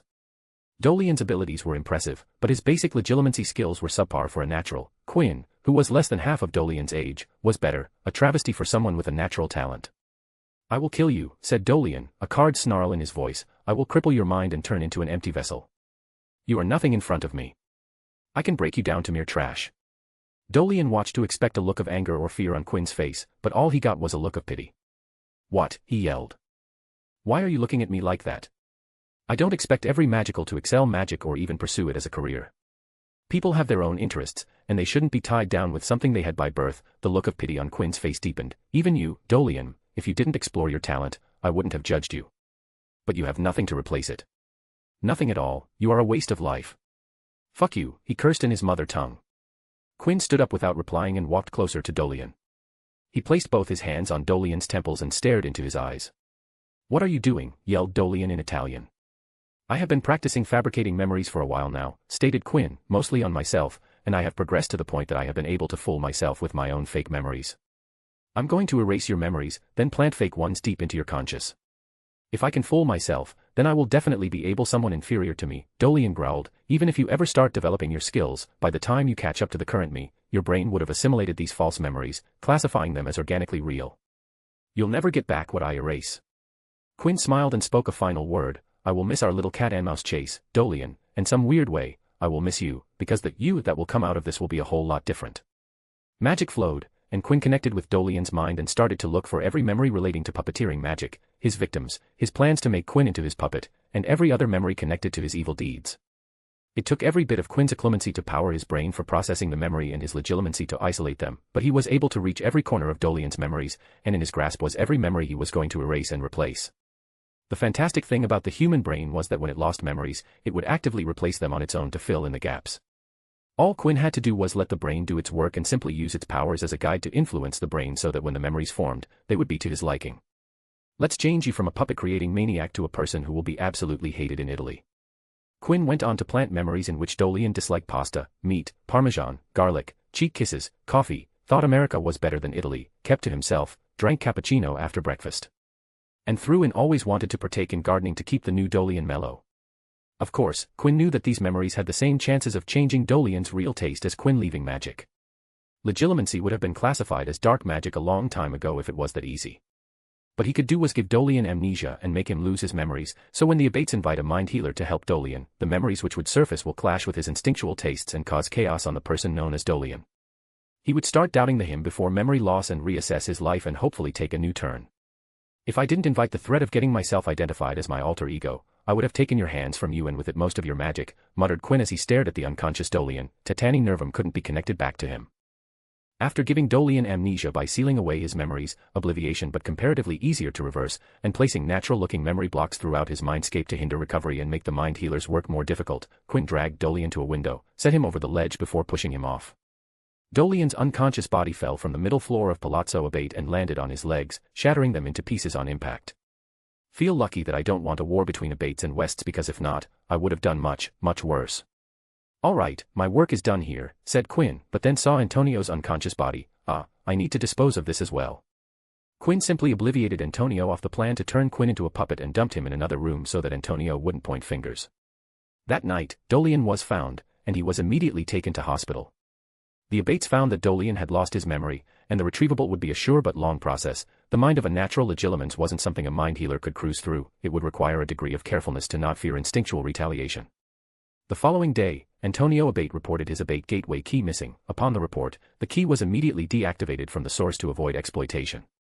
Around the same time, Quinn was given the news that Nerio Polo, the manager of Rygene Rare on Pisan Row, was brutally maimed last night by an unknown assailant and had turned in his resignation first thing in the morning after he gained consciousness. He had decided that life was too short and was going to spend time with his family. Scene break. After a day of break from sightseeing, Quinn and Axel were again traveling and had started their day early with breakfast in a cafe in Venice. Axel walked back to their table with their orders to see that Quinn was at another table, chatting it up and laughing with a middle-aged lady. In fluent Italian. "Sorry to keep you waiting," said Quinn, sitting down across Axel. "I was just asking that sweet woman about restaurant recommendations in the area." "You speak Italian," stated Axel and asked a question. "Of course, I do, it's my mother's mother tongue. What kind of son would I be if I didn't Italian? And I'm half Italian, I need to honor my blood some way." "You haven't spoken a word of Italian the entire time we have been in the country. You spoke in English, you made Dolian translate every conversation you had." "Yes, that's right," smiled Quinn, eating his food. "Why?" "No specific reason, it was a whim," replied Quinn. He couldn't say that he was simply following the saying, keep friends close, enemies closer, to make sure that Dolian stayed with them and got comfortable with his role as the guide/translator, hoping that he would let something slip in Italian. A whim. Quinn winked before biting into his sandwich. "This is great stuff." He looked at the beautiful city, clear skies, sparkling waters which reflected the sky, the ripples formed by gondolas that rode past, and smiled. Mamma mia. Quinn West, MC, Mamma mia. Dolian Abate, adjusted, in the future was sent away to America after he changed so much. Antonio Abate, the best puppet, continuous his life without change. Nerio Polo, ex-manager, beaten to a pulp. Axel Thorne, bodyguard, in the initial drafts, he had assassinated Quinn's parents on a hit paid by Brio Abate. Chapter 200, July 31, 1995, Rules of the Party. The walls in the West Manor were covered with patterned wallpapers, but Quinn's room's walls were painted in a two-toned color scheme with the ceiling and crown moldings painted in white while the walls were cobalt blue. The dark walnut floor hadn't changed, which tied together all the wooden furniture like Quinn's study table, bed, and the small round table and two chairs set that sat beside the room's window, which was right above the room's fireplace. The room's right wall held a white two-panel door that opened into the walk-in closet. The door was surrounded by a top-to-bottom array of half-filled bookshelves from all three sides. The bed was opposite the room's entrance, and on the wall above the headboard was a wall painting made with hexagonal rings and solids of white and sparse golden yellow contrasting well with the blue background. Finally, the room was equipped with MLEs which Quinn had embedded/fused right into the walls for lighting and in the lamps sitting on the bedside dressers and study table, which had replaced the candle chandelier and lamps which previously hung from the ceiling. Sitting on one of the chairs by the window, Quinn stared at the envelope in his hand. He had just returned from Italy yesterday, and today, his grandfather had handed him the letters which arrived in his absence. Quinn opened the envelope and read the calligraphy on the letter card inside. "You're cordially invited to celebrate the birthday anniversary of Harry and Ivy Potter on July 30, 1995, as the guest of Harry Potter, best regards, James and Lily Potter." Quinn sighed. "Yeah, this almost slipped my mind. Damn, this is tomorrow, huh? I haven't prepared any gifts for them." He looked around to see if something would do for a gift, and his eye fell upon the miniature leaning tower of Pisa sitting on the round table in front of him. "No, I'm not giving you away," he scoffed. The miniature was made from marble that Quinn had skimmed off the original Leaning Tower of Pisa using transmutation. It was too unique for him to give it away as a gift. As a side note, Quinn had miniatures of the Colosseum, the Duomo di Milano, Giotto's Bell Tower, Duomo di Siena, Doge's Palace, Cathedral of Santa Maria del Fiore, Pantheon, and many other buildings across Italy made from the materials stolen from very important places inside the original buildings. Quinn stood up and entered the walk-in closet, which was essentially a mid-size room. Then he waved his hand for his suitcase to come out from a corner. The lock snapped open, and the suitcase opened, expanded to quadruple its size, and instead of standard insides, there was a ladder going down leading into the expanded space contained inside the suitcase. He climbed down and passed through a couple of corridors to push grand red oak doors that opened up to Quinn's ever-growing library. The same library which held all of the books that Quinn had obtained during the world tour, their translations, the books which Quinn had personally brought since then, the books Leah had brought him as souvenirs, all of his notes and research that he had ever penned, and finally, it held the entire room of requirements library copied as part of Project Babel. "Now, what should I give Ivy?" he muttered to himself. He had a lot to choose from. Quinn was sure he could find something. 5 hours later, Quinn was hunched over a table, holding his head between his arms. He had spent the first 10 minutes looking for a gift for Ivy, but then he found an intriguing book, for himself, got distracted, and recovered out of his book coma 5 hours later with an empty fountain pen and 20-odd pages of double-sided notes. He groaned loudly as the books flew back into their places and pages filled themselves into appropriate files. Screw it, he spat and made his way to a specific section of the library and took out a book. This one will do, he said, staring at the book in hand. Scene break. The Potter family preferred living in their homely home, more than comfortable enough for the 4 family members, but their social circle was bigger than their home could support. As such, they had booked a great campground inside a forest with a stream nearby. Proper arrangements were made to accommodate all their guests and have a great outdoor party. At the campground entrance, Harry and Ivy stood to greet the arriving guests while their parents took the shift inside. I'm going to win this year, said Ivy after receiving birthday wishes from yet another guest, like I did last year and the year before that, a champion's three-peat. Harry scoffed, not a chance. I'm going to destroy you and your stupid friends this year. A lot of them are your friends too. Not today, they are not. Whatever, Hermione and I are going to win to get our three-peat. You should work harder, you know, it's only time that this starts gets boring, said Ivy with a smug smirk on her face. Harry stared at his sister with a look of disgust. I'm going to have a lot of fun wiping that smug smirk off your face. Dream on, Four Eyes. Harry briefly glanced behind Ivy, whose back was turned towards the entrance, and caught a glance of a certain someone. He held back a smile that, if not, would have split his face. Twins. Ivy heard the voice, and thinking it was another guest, she turned to greet them with a smile, but the second she laid her eyes on the guest. Q Quinn, she said in astonishment, what are you doing here? In front of her, dressed in a sea-green full t-shirt and white pants over 10 boots. One could say that Quinn looked effortlessly good, and Ivy was one of them. Quinn didn't immediately answer. Instead, he leaned forward and softly grazed his lips against Ivy's cheeks, rendering the girl into stone. Quinn didn't seem to notice the change in Ivy and moved towards Harry and repeated the same with him. What? Uttered Harry, staring at Quinn in shock. Quinn felt confused for a second, but then he too froze, realizing what he had just done. Sorry about that. I just returned from Italy, and I guess I did that on autopilot. Again, my sincere apologies for making you too uncomfortable. Inside, he was smacking himself for making things awkward. Harry nodded, but Ivy was still quite flustered. She could feel her cheeks searing and felt like her entire face was on fire. Everything had happened so fast and so suddenly that her brain hadn't had the time to catch up with the events.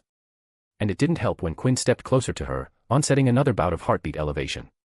I was invited, of course, said Quinn answering Ivy's question. He took out the invitation card and handed it to her. Ivy creakily received the letter and hadn't been paying attention to Quinn's words, so when she looked at the square letter in her hand, she froze. She could clearly see the invitation to the party, but what caught her attention was as the guest of Harry Potter. All her previous embarrassment evaporated, and she all but snapped her head towards Harry to see her twin brother with a smugger smirk on his face. When Harry saw Ivy looking at him, he mouthed out the words, I am going to win.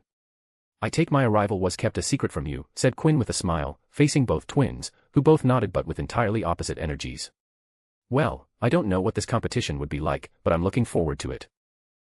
And before I forget, continued Quinn, putting his hands behind his back, and when he brought them back to the front, he had 2 packages wrapped in a solid golden tan gift wrap and tied up with a pistachio green colored satin ribbon. Those are your birthday presents, said Quinn, handing the twins their respective gifts. I hope you will like them. You can open them now if you so desire. And desire they did. The twins undid the wrapping in their own ways and uncovered the gifts inside.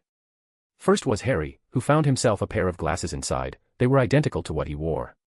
He looked up at Quinn in confusion, who smiled. Give me your glasses and the one I gifted you. He took Harry's round glasses, detached the eyeglasses, making Harry squirm a little before attaching them to his gift. I didn't know your prescription, but fortunately for me, you were like huge glasses. Now they were perfect, said Quinn, handing them to Harry, who confusedly put them on. Touch the thin button on the leg of the frame and look at yourself in this, he said, giving Harry a conjured mirror which he had pretended to take out from his pocket. Harry stared at his reflection and grasped around for the button to feel a slight bump. When he pressed the button, Harry saw his glasses change from round to wafer shape. He pressed it again, and the frame shifted to a square shape. On the other side, you'll find another button to change the thickness of the frame, and if you remove your glasses, you'll find 2 more buttons for lens and frame color. There's a manual inside the box that you can refer to for different functionality, to experiment and find the perfect fit for yourself. There's even the option where they turn to Quidditch goggles, so have fun and happy birthday, Harry. Thank you, mate, this is great, said Harry, still looking at himself in the mirror. Quinn turned towards Ivy and saw her staring at a book in hand. As Harry had suggested when he had invited Quinn, Ivy would like a book, so he decided to give her a book that he thought was top-grade reading material. "That's an original Quinn in your hand right there," he said, gaining Ivy's attention. "You wrote this?" she asked. That's the 7th edition compendium of charms written here truly and contains the most practical and useful that I have come across and provides practical insight to every mentioned spell." Quinn didn't use a wand. As such, he couldn't use the convenient wand movement, and it was a personal choice to not use vocal chants, so Quinn had to truly understand every spell to perform it to the best of his ability. "If you read that and actually implement the insights mentioned inside, you'll be able to pass OWLs and newts without breaking a sweat," smiled Quinn and pointed at himself. "The proof is right in front of you. I crushed the OWLs. Also, there are some pretty cool spells inside, so you won't be getting bored of this one in a very long time." Quinn had thought about simply gifting Ivy a rare book from Room of Requirement but decided that one from him would be better. This way, she would actually be able to apply every word inside in the short and long term. Of course, it went without saying that the version in Ivy's hand was heavily curated. Inside, Ivy was comparing hers and Harry's gifts, and while her twin's gift was clearly custom-made for him, her book, as Quinn has said, was a 7th edition, which meant that Quinn had handed her the result of at least a couple of years of his hard work. And that touched her heart. "Thank you, Quinn. I'll talk to you about this when I read the book," she said, and was looking forward to the day Quinn and her could talk. "Sure, it would be my pleasure," nodded Quinn. Quinn left the twins to their duties and headed inside to enjoy the party. The campground was set up pretty nicely, with plenty of tables for people to sit around and talk. There were food and drinks at every corner with the hired help refilling to keep the party going. The Potters had set up tents in case there was a need for privacy or someone wanted shelter from the sun. Not only that, Quinn could even make out a few game activities going on for younger children in the Potter family social circle. All in all, it seemed a pretty fun party. Quinn picked up some refreshments and decided to find some familiar faces, and found his favorite pair of sisters by the cotton candy booth. "It's not nice to patronize with the enemy, Astoria," he said. The black-haired Greengrass turned with a smile. She had already recognized the voice. "You're finally here. I thought you wouldn't be coming. I was a bit busy with some last-minute shopping," meaning that he had to do a rush job making Harry's gift. The blonde older sister, too, turned and raised both her hands with fluffy pink clouds. "It looks like you got your eye back." "Yes, it is. It's as good as new. Though I do miss the eye patch look, it was the only good thing about that time." "You looked like a happy pirate," said Astoria. "Isn't that the best kind?" smiled Quinn. "I thought he bore a resemblance to Odin," said Daphne. "I like that. Odin is much better," said Quinn, plus, he had the Raven connection going for him. "I bought the sausage rolls." "Oh, Quinn, you're here." Quinn turned to see Tracy with a platter of sausage rolls in hand. "Hey, Tracy. Which team are you on?" "You start with that," said Tracy as Astoria took a couple rolls from the platter. "I'm on Ivy's team, of course." "So, who else is on Harry's team?" he asked. And soon, he got the answer. "So, this is our team," said Quinn, looking at Team Harry members gathered around with Astoria by his side, looking at Harry and Ron, along with other Gryffindor boys, as in Neville Longbottom, Dean Thomas, Seamus Finnegan, Lee Jordan, along with Katie Bell, and Terry Boot. He turned to his competition and saw Team Ivy, Hermione, Daphne, Tracy, Susan Bones, Hannah Abbott, Ginny Weasley, George and Fred Weasley, and Sully. "Why in the world are the Weasley twins on Ivy's side?" asked Quinn. "Weren't you guys supposed to be prankster buddies or something?" Harry turned his face away from Quinn's gaze. "It was 2 years ago when I was sort of upset at them for a prank, and we had temporary falling down. Ivy swept in and invited them as her guests. She hasn't let go ever since then." "No wonder you lost 2 times in a row," said Quinn. "No offense to you guys, but Ivy's been stacking her team with talent. Look at them. Ivy, Hermione, and Daphne are top of the grade. Tracy might seem she's all bubbly, but that girl is really clever and street smart. I have worked with Susan and Hannah. They are good at what they do. I don't know much about Ginny, but Sue is intelligent and really athletic and freaky fast. But worry no more, for I'm here," smiled Quinn as he raised his fake wand. "We will conquer this year and show who the real bosses are." Neville raised a hand and spoke hesitantly. "We are outside Hogwarts. So no magic." Quinn paused for a moment before putting his fake wand back in. "Okay, we are screwed. Those fellows are winning." Why?" asked Astoria. "If you guys haven't noticed, my thing is magic.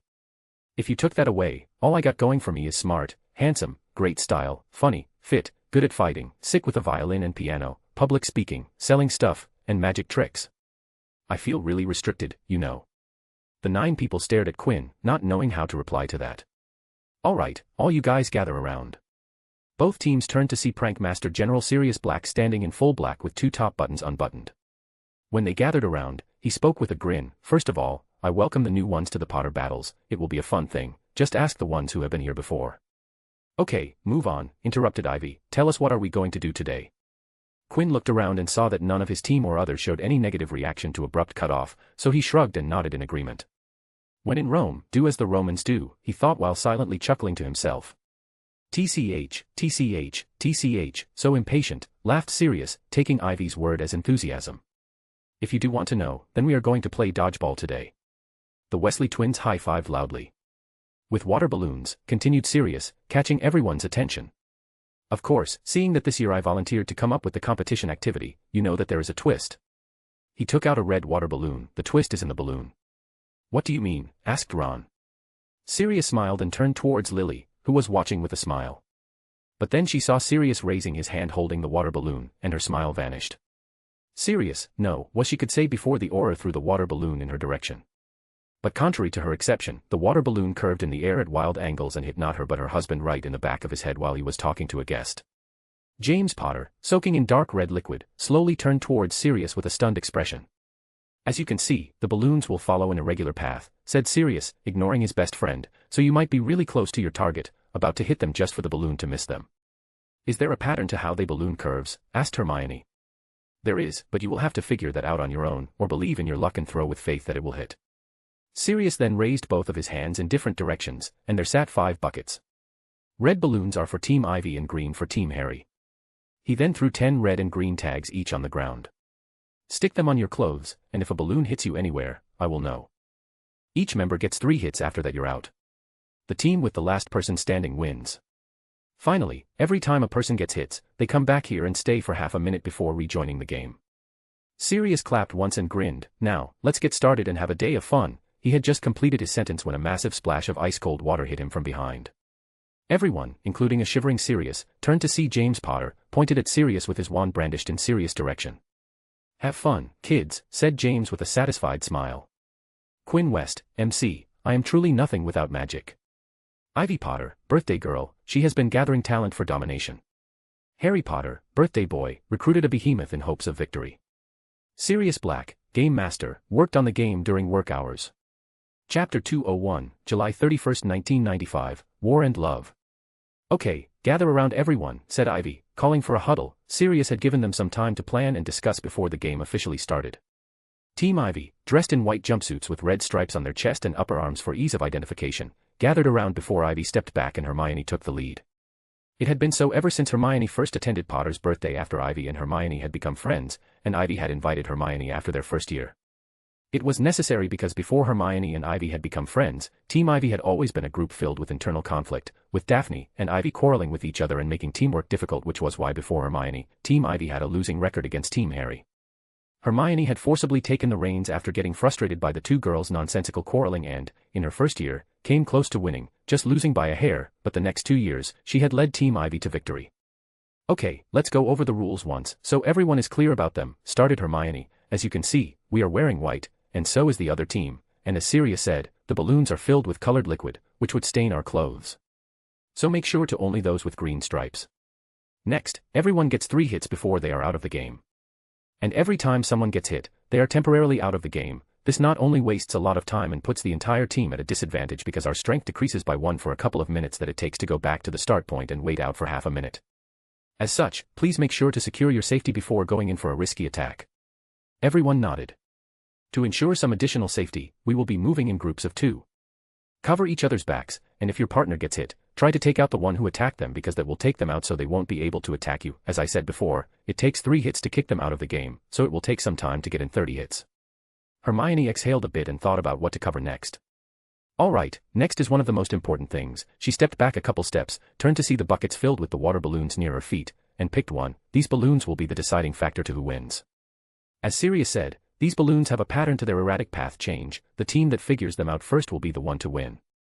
A balloon each was passed on to every member to see if they could see something. Magic isn't allowed, that means there must be a way to figure the pattern out without it, she said. Can we take serious words for it, voiced Ivy. He might be pranking us, and there's no pattern making it purely luck-based. I wouldn't be so quick to discredit your father's godfather there, Potter. Everyone turned to see Daphne holding the balloon up in her palm. There's a square mark on my balloon, see if there's one on yours. Found one. I got one too, said the Weasley twins. Mine's a triangle. A circle for me. I have a star on mine, notified Tracy. Everyone checked their balloons and found that there were only 4 markings: square, star, circle, and triangle. I'm guessing that the 4 markings decide how the balloons quirk while thrown, said Sully, the sole Ravenclaw in the group. If we can figure out how these patterns correlate with how the respective balloons move, then we can exponentially increase our chances to hit our targets. Sue raised her to throw the water balloon but was stopped by Ginny. Don't, said Ginny and pointed in the direction she was looking. Everyone followed their gaze and saw Quinn tossing and catching a balloon as he watched them with a smile on his face.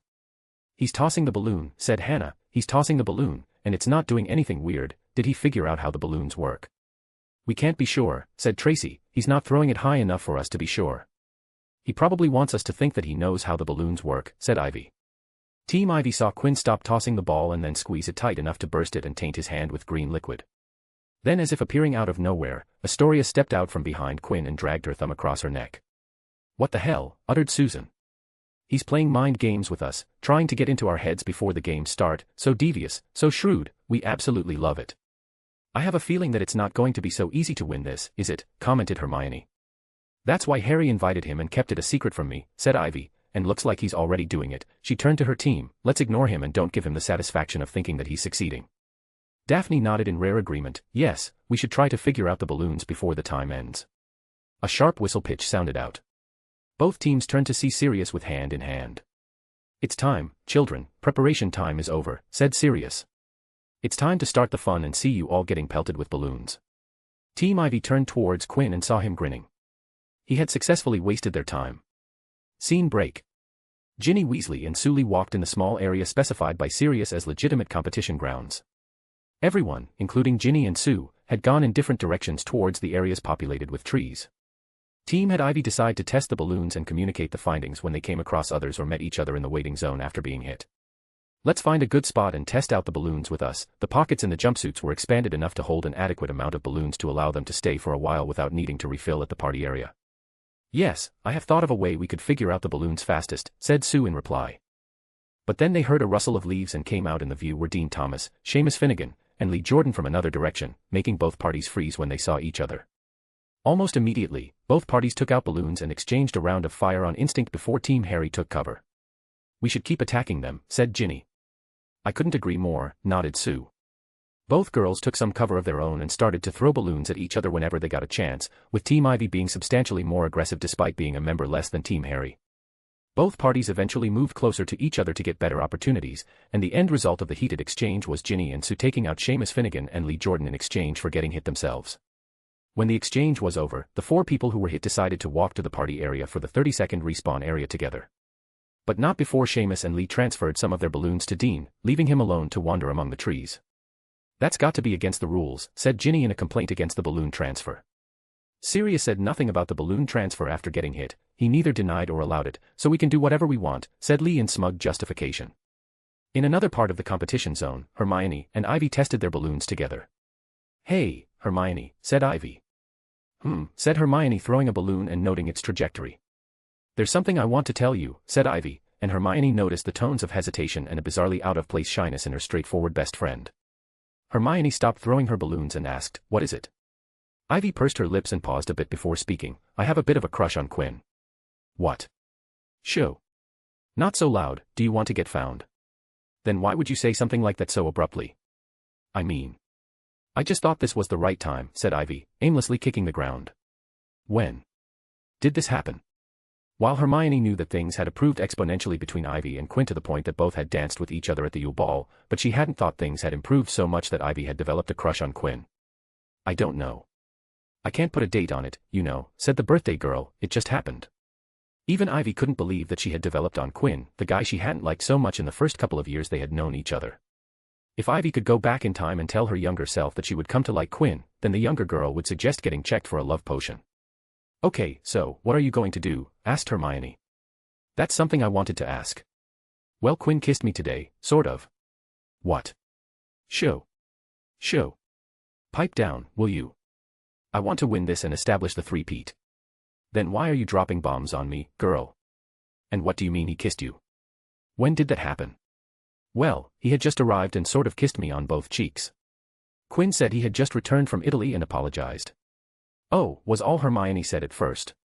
What else could she say? She had no experience in the romantic business. Then what do you want to do? I mean, it could be just as he said, a mistake. I mean, are we even sure he doesn't have anyone he likes? He was involved with Fleur Delacour last year. Ivy Potter didn't like the French villa. Her opinion had deepened after she had come to the realization about how she felt. He said that there wasn't anything between them. That the kiss was just a thank you. Yeah, but we heard it from someone who had heard it from someone else who had supposedly heard Quinn say that. Ivy didn't like Hermione's reasoning. No matter how much sense it made, the Hogwarts rumor mill wasn't the most credible of sources. You can feel him out, or maybe ask Carmichael or Belby if he's interested in someone. After that, you can let him know that you're interested. How do you do that? Asked Ivy. Let someone know that you're interested. Maybe tell him directly or write a letter. Ivy turned to her best friend. Write a letter, really? I don't know. I haven't done this before, said Hermione. Ugh, this is frustrating. Splash. Both girls jumped when they heard the voice and saw Terry Boot fishing out a balloon out of his jumpsuit, standing in the shadow of a tree. We will talk about this later, said Ivy, as Hermione, and she stepped back, taking out balloons of their own. Sure, whenever you want. Scene break. Neville Longbottom came through a bush into an area enclosed by a thick growth of trees and the dense overhead canopies. There he saw Quinn sitting with his wall against a tree with Dean standing. Welcome, Neville. How did it go? Asked Quinn. Terry got hit by Hermione and Ivy, but he took out Hermione, replied Neville. He was feeling guilty about leaving Terry behind and sneaking away even though he was doing as asked. Hermione has only 2 hits left. That's excellent news, smiled Quinn. What about the other thing I asked you to do? Neville took out some burst blue balloons and showed them to Quinn. I did ask you asked and picked up the balloons of which I could remember the path of, and started to tell Quinn what he remembered. I also did that same, pointing at the similar burst blue balloons on the ground near Quinn's feet. Quinn nodded after hearing both Dean's and Neville's testimony. It was as he had thought. Quinn had already figured out Team Harry's balloons, and he had sent out Dean's squad and Neville's squad to figure out the pattern of Team Ivy's blue balloon pattern. It turned out that Sirius Black had been clever, and the similarly marked balloons of Team Harry and Team Ivy moved differently. But now he knew which one was which, and he could start phase 2 of his plan. What about Astoria? Asked Quinn. About that. We accidentally came across Greengrass and Davis, said Neville. Astoria decided to tail them and ran away before we could stop her. That girl can be so reckless, sighed Quinn. Let's hope she follows them quietly. What about Harry's group? Asked Dean. No news from them yet, said Quinn. Harry, Ron, and Katie had gone after the Weasley twins. He got up and dusted his backside. Let's start with the second phase and get the real fun started. You two have your next task. Go find the others and tell them about the Team Ivy's balloon patterns and then join the fun. What are you going to do? Asked Dean. It's time to start the hunt, said Quinn with a beaming smile. Scene break. Daphne and Tracy were walking towards the party area to refill their balloon supply when Daphne caught a glance of white and stopped Tracy. Daphne pointed at the back of the white jumpsuit, but then both girls noticed the big splash of green squarely in the middle. They sighed in relief because it meant that it was their own team. You should hide better, you know, said Tracy. We can clearly see you. The person quickly got up and hid behind a tree. It's okay, it's us. Then the figure stepped out, and both of their eyes widened when they saw Quinn's smiling face. And before they could say anything, Quinn threw balloons which he already in hand at odd angles and speeds. The slow balloon suddenly sped up and hit Tracy in the shoulder while the second balloon threw left to Daphne suddenly curved and hit Daphne in the side. Well, that's one for each of you, smiled Quinn as he walked towards the stunned girls. Seeing that you stainless before tells me you got Astoria. Yeah, she wasn't quiet at all, said Tracy.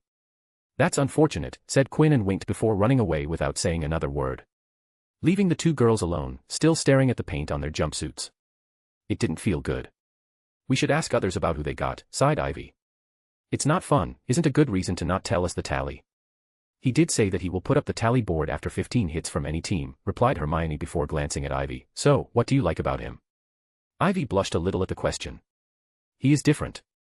He isn't like other guys, you know. Well, that is to say the least. Not like that, said Ivy. He can be manipulative, but I've seen times he had been kind and times he had been genuine. During the time Quinn had been training Harry, Ivy had seen Quinn having fun, and he was different. She had seen how Quinn's eyes sparkled, and to her, Quinn seemed to be glowing when he talked about magic. And he's brave, she said, knowing the times he had saved her and Harry, including the time he refused to enter the Chamber of Secrets. Hermione gazed at Ivy's face, and a smile bloomed on her face. This is so exciting. My best friend has a crush. Oh, stop it, said Ivy, feeling the embarrassment creeping up. Splat, splat.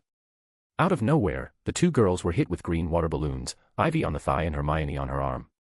The girls froze in their spots and gazed around their surroundings to see Quinn jump out from a tree and could only watch as their assailant immediately ran away while laughing like a madman. "So him," said Hermione, not sounding impressed.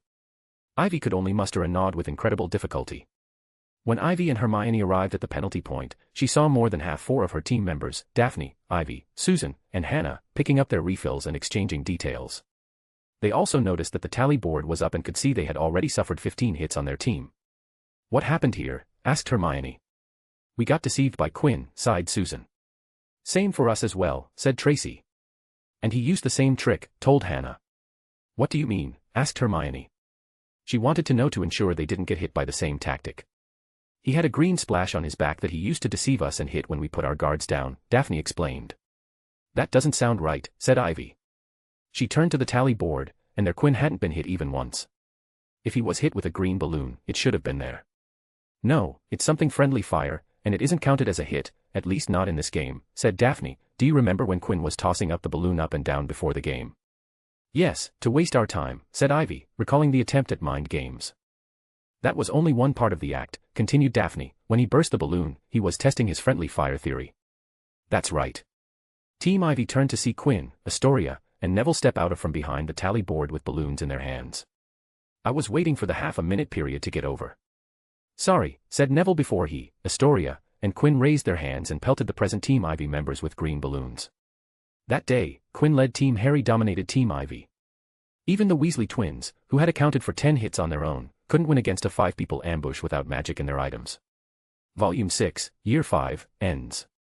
Quinn West, MC, if they want war, they will get defeat. Sun Tzu. Ivy Potter, girl who likes, Quinn saving her from imposter Moody. Hermione Granger, great captain, the dream for a three-peat is gone. Chapter 202, 3, 2, 1. 6. The entrance hall was ablaze with torches and echoing with footsteps as the students crossed the flagged stone floor for the double doors to the right, leading to the Great Hall and the start of term feast. The 4 long house tables in the Great Hall were filling up under the starless black ceiling, which was just like the sky they could glimpse through the high windows. Candles floated in midair all along with the tables, illuminating the silvery ghosts who were dotted about the hall and the faces of the students talking eagerly to one another, exchanging summer news, shouting greetings at friends from other houses, eyeing one another's new haircuts and robes. It was a new year, and life had returned to Hogwarts. Quinn tapped his fingers against the Ravenclaw long table, surrounded by his friends, who applauded for every student who nervously crawled from under the Sorting Hat's judgment. As he waited for the sorting ceremony to end, his eye wandered to the ancient wizard's hat, heavily patched and darned with a wide rip near the frayed brim, recalling fleetingly his own sorting experience, and wondered how things would go if he was tested now, and contemplated if he should give it another try. Subconsciously his occlumency tightened a touch. He was interested in the Sorting Hat's song that it had just sung. It had branched out quite a bit this year. The Sorting Hat usually confined itself to describing the different qualities looked for by each of the 4 Hogwarts houses and its own role in sorting them, but today, it had warned the entirety of Hogwarts about a great danger, and to stand together, be strong from within. The hat sat inside Dumbledore's office except for this one feast. It picked up all sorts of things. The sorting ceremony ended, and Dumbledore then rose from his throne to greet them all before the start of term feast. "To our newcomers," said Dumbledore in a ringing voice, his arms stretched wide and a beaming smile on his lips, "welcome. To our old hands, welcome back. There is a time for speech-making, but this is not it. Tuck in." There was an appreciative laugh and an outbreak of applause as Dumbledore sat down neatly and threw his long beard over his shoulder to keep it out of the way of his plate, for food had appeared out of nowhere so that the 5 long tables were groaning under joints and pies and dishes of vegetables, bread, sauces, and flagons of pumpkin juice. "Excellent," said Marcus, with a kind of groan of longing, and he seized the nearest plate of chops and began piling them onto his plate. "You know," said Eddie, "I thought they would give both prefect positions to the Potters, but it seemed Granger beat out the good one. A pity that the badge went to the wrong one." Quinn looked over his shoulder towards the Gryffindor table, and from his distance, he could just make out the shine of the gold and red lapel pins on the 2 new 5th-year Gryffindor prefects. Between Hermione and Ivy, the former is keener on obtaining a position of authority such as prefect. "Maybe that was the deciding factor. I'm sure the decision must have been close," said Quinn. "As for Harry, I think he will revel in the position if," he stressed, "he takes on the duties responsibilities, which isn't that difficult. Prefects don't do much." "Don't talk nonsense," shouted his female 6th-year prefect counterpart. "We do a lot of work." Quinn waved her off. "As I was saying, it's easy enough work with a lot of good perks." When all the students had finished eating and the noise level in the hall started to creep upward again, Dumbledore got to his feet once more. Talking ceased immediately as all turned to face the headmaster. Quinn could feel Luna leaning against his shoulder, feeling pleasantly drowsy, and muttering something about her four-poster bed that awaited somewhere above, wonderfully warm and soft. "Well, now that we are all digesting another magnificent feast, I beg a few moments of your attention for the usual start-of-term notices," said Dumbledore. "First years ought to know that the forest in the grounds is out of bounds to students, and a few of our older students ought to know by now too. Mr. Filch, the caretaker, has asked me, for what he tells me is the 462nd time, to remind you all that magic is not permitted in corridors between classes, nor are a number of other things, all of which can be checked on the extensive list now fastened to Mr. Filch's office door. We have had 2 changes in staffing this year. We are very pleased to welcome back Professor Grubblyplank, who will be taking care of magical creatures lessons. We are also delighted to introduce Professor Umbridge, our new defense against the dark arts teacher." "Who's that?" asked Marcus, pointing at Umbridge. "She seems familiar for some reason." "It looks like you have been reading the newspapers," said Quinn faintly smiling. "She is the senior undersecretary to the minister, Dolores Umbridge. She has been making quite a few statements these past few months." Quinn eyed the woman. She looked, Quinn thought, like somebody's maiden aunt, squat, with short, curly, mouse-brown hair and the horrible fluffy pink cardigan she wore over her robes. Then she turned her face slightly to take a sip from her goblet, and he saw a pallid, toad-like face and a pair of prominent, poachy eyes. There was a round of polite but fairly unenthusiastic applause. Dumbledore continued, "Tryouts for the house Quidditch teams will take place on the—" He broke off, looking inquiringly at Professor Umbridge. As she was not much taller standing than sitting, there was a moment when nobody understood why Dumbledore had stopped talking, but then Professor Umbridge said, hem, and it became clear that she had got to her feet and was intending to make a speech. Dumbledore only looked taken aback for a moment, then he sat back down smartly and looked alertly at Professor Umbridge as though he desired nothing better than to listen to her talk. Other members of staff were not as adept at hiding their surprise.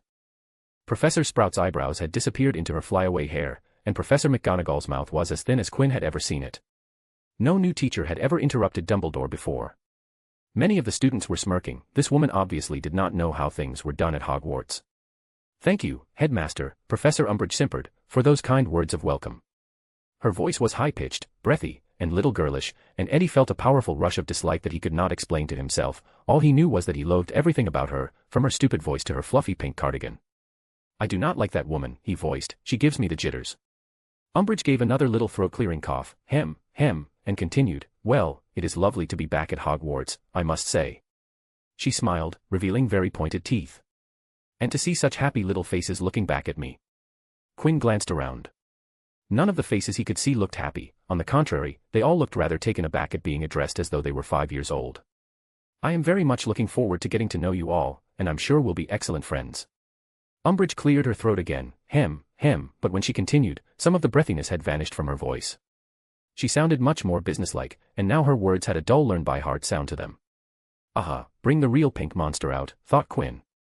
Umbridge went on to go on and on about the ministry, Wizarding Society, traditions, the noble profession of teaching, how the ministry cares about the children as they're the future, and how they'll move forward into a new era of openness, effectiveness, and accountability, intent on preserving what ought to be preserved, perfecting what needs to be perfected, and pruning wherever we find practices that ought to be prohibited. She sat down. Dumbledore clapped. The staff followed his lead, though Quinn noticed several of them brought their hands together only once or twice before stopping. A few students joined in, but most had been taken unawares by the end of the speech, not having listened to more than a few words of it, and before they could start applauding appropriately, Dumbledore had stood up again. "Thank you very much, Professor Umbridge, that was most illuminating," he said, bowing to her. "Now, as I was saying, Quidditch tryouts will be held." "Yes, it certainly was illuminating," said Marcus in a low voice. "You're not telling me you enjoyed it," said Eddie. "That was about the dullest speech I've ever heard, and I have no problem staying up in Bin's classes. It explained a lot of things." Underneath all that drabble, the real meaning was quite clear. Moving forward through her, Marcus pointed at Umbridge, the ministry will be interfering with Hogwarts. Quinn leaned forward, not because he was interested in what Marcus was saying, he already knew all that, but he was fascinated that Marcus was able to glean the real insight from the words when most were busy laughing at her clothing and demeanor. "I might need to change my plans for him," thought Quinn. There was a great clattering and banging all around them. Dumbledore had obviously just dismissed the school because everyone was standing up, ready to leave the hall. Quinn saw his female prefect counterpart hurriedly stand up after snapping out of a conversation with her friends and look around to the crowd moving out. "Calm down," said Quinn, smiling. "We don't have to do that anymore, we have underlings now." He turned to the newly promoted fifth-year Ravenclaw prefects, who looked quite flustered. "Time to pay for the perks, you two, get on it." Eddie stared at the first year walked shyly up the gap between the tables, all of them trying hard not to lead the group. I'm sure I wasn't this small when I was their age. He turned to Marcus and Quinn. I mean, they are tiny. Marcus and Quinn simply grinned at the new students and waved as they passed by and at Luna, who was sleepily walking right in between the group of said new students. So, I noticed that you didn't comment on Professor Umbridge, said Marcus to Quinn as they walked out of the Great Hall while Eddie stuck close to Luna to make sure that she didn't decide to sleep on the floor in the middle of a corridor. About what? Said Quinn. About why she's here, said Marcus. All those years ago, you said to me to take in all the information, ask questions, see what's what, find the hidden truth, and then make an opinion, an informed opinion. And, what's your informed opinion here? Said Quinn with a hint of a smile on his face. It's not an informed one yet, I need more to be sure, but right now, Marcus paused a smidge to think, she's here because of all the you-know-who's return that Dumbledore has been saying for the entire summer. Though it's difficult for him to convince as many people what has happened because of the Ministry and Fudge's position, since Fudge believes that Dumbledore is after his job, his fears make it easier for him to believe that, rather than admit you-know-who is back, which would end the last 14 years of peace. Quinn's smile widened with every word that came out of his mouth. He was feeling absolutely delighted right now. You're utterly correct, Marcus, he said. Even though Dumbledore has his strong light faction behind him, it doesn't change the fact that Fudge sits in the minister's chair and is thus in control. It didn't matter how strong every faction was, the fact remained that Fudge was the minister, he held the key to power. There was a reason the dark faction lined Fudge's pockets even though every single house had more influence in the relevant circles than Fudge, it was the minister's seat that allowed Fudge to roam unperturbed. For example, if George West wanted to get something done that he couldn't get done on his own, he would need to pay bribes at various levels of the ministry. However, if Fudge was to get a whiff of George's moves and didn't like them, he could squash them into oblivion, wasting all the efforts and resource put in. That was the reason those in high places developed politicians to not let that happen. The only reason Fudge catered to the rich and powerful was because he wanted to get re-elected next term. Ministry has been using the Daily Prophet to build on what Rita Skeeter started and is portraying Harry as an attention-seeking liar and Dumbledore as a bumbling buffoon, said Marcus. The Ministry has been doing everything they can to curb-stomp Dumbledore, and it seems to be working. People are losing confidence in Dumbledore, his reputation is taking a hit. He's been sacked from the Wizengamot and the International Confederation of Wizards because he's losing his marbles. It's not only that, said Quinn, providing more facts to a motivated Marcus, a lot of light faction works in the Ministry as employees at different levels, which would be very good in usual circumstances, but right now, with Fudge being on a hunt, any action that opposes his stance on the situation would be rewarded with a job termination. James Potter and Sirius Black, even without their Wizengamot chairs and political power, held substantial influence in the Ministry because of their senior Auror designation. People respected Aurors because the Auror cloak and badge represented the cream of the crop. Quinn put his arm around Marcus' shoulder and continued, but that's something out of our area. You asked me about Dolores Umbridge. How I feel about her would become clear when she starts teaching and her action as a Ministry representative/mole. If she creates problems in the school, I'll switch to the dislike train like you and so many others, but right now, I'm on the whatever train. But you, Marcus, should continue to think with your brain and feel with your heart. Peer into the logic and trust your instincts, they will show you what you need to know. Marcus glanced at Quinn. I will keep that in mind, but I still don't like that woman. I understand, buddy. I totally understand, said Quinn before glancing back to see Umbridge standing near her seat with a sickeningly sweet smile on her face. Scene break. Quinn heard a knock on his office door and someone trying to open it, which didn't give because it was locked. He removed his hand from the glass while he was in between installation. At the end of every school year, Quinn would pack up everything in his office, including the glass wall. He looked at the doorknob, and the lock snapped unlocked with a satisfying click. Come in, he said. The door opened, and the chime above melodiously rang. And from outside, entered Harry Potter and Hermione Granger. The two Gryffindors saw Quinn sitting on a high chair with a ridiculously long elevation, sitting Quinn halfway up the room's height. See, I told you he would be here, said Harry, grinning. Hermione could only nod as she didn't believe that Quinn would be in his office during the very first break hour in the 6th-year Ravenclaw timetable. Harry and Hermione, what brings you two here? Asked Quinn. Harry pointed at his prefect lapel pin and smiled. We were just going around talking to the prefects from other houses, saying hello of sorts. That's an interesting initiative, said Quinn, jumped down from the high chair, and punched the chair with the side of his fist to cast a simple finite on the conjured chair for it to disappear. But, you didn't need to that. Every year, the head boy and head girl throw a party of sorts to welcome the new 5th-year prefects and celebrate their own promotions. It gets quite rowdy with the Slytherin and Gryffindor prefects quarrel. It's pretty fun. A party, said Hermione in disbelief. Hermione, despite the strict and disciplined image that many prefects and head boys and head girls try to portray and maintain, away from eyes of students, they party, share stories about the couples they catch in broom closets, hang around after curfews, and do a lot of stuff that they are responsible for stopping. You do it too? Asked Hermione. Sure, I partake in gossip when I wasn't busy, though believe it or not, I haven't given a single detention in the year I have been a prefect. He just let them go and made sure to tell them that he was doing them a favor. I don't think anyone would take me seriously if I reprimanded them about curfew. So Cedric is going to throw the party this year, huh? Said Harry. Yup, he was the shoe-in for head boy this year, which he would have thrown even in the original timeline if he wasn't murdered, though if you do want to develop some positive rapport, I would suggest that you can use your Triwizard Prize money to pitch in for the party, but make sure to ask Cedric and Patricia Stimpson to see if they're fine with it and don't see it as you stealing their thunder. That's actually a good idea, said the winning champion. Quinn stared at Harry and asked, you are doing it because of all the tension because of the Dark Lord deal, aren't you? Harry matched eyes with Quinn before nodding, and Hermione glanced at Harry with a worrying gaze. The first day hadn't been kind to Harry with all the whispering, angry glares, and constant chatter around him. There was a lot of talking in the Ravenclaw, so I can only imagine what happened in Gryffindor. It has been not so positive, said Harry, with a hollow chuckle. It's going to be a tough year then, seeing that Dumbledore and the Light faction are already involved too much for them to back out now. Harry clenched his hand. It was so unfair that no one believed him even though he had seen Voldemort with his own eyes and had almost lost his life. Harry, said Quinn, I have a certain influence inside Hogwarts. That was an understatement, thought the two Gryffindors. I can't make students stop thinking the way they are thinking about you right now. But what I can do, if you would like, is to inject a series of chatter into the Hogwarts populace that would support the Dark Lord being alive. It won't eliminate the ire against you, but it would lighten it up a bit, taking some pressure off you. Aye, thank you for the offer, but I would like to refuse. If that's your choice, then I shall respect it. But may I ask why? Harry took a deep breath before raising his head and standing up straighter. I didn't lie, I saw Voldemort. I did nothing wrong. There was a light of determination in his eyes, so I don't need to mind what others think, when I know I'm right. Quinn gazed at Harry. He wasn't expecting this answer, but it made the most sense. All right then, smiled Quinn widely, my doors would be open for you if you ever need my help. Quinn West, MC, first things first. I need to set up shop. Marcus Belby, reads newspaper every day, has a keen interest in what's happening around. Harry Potter, Gryffindor Prefect, Boy Who Lies. By Daily Prophet. Hermione Granger, Gryffindor Prefect, doesn't know how to think about the parties.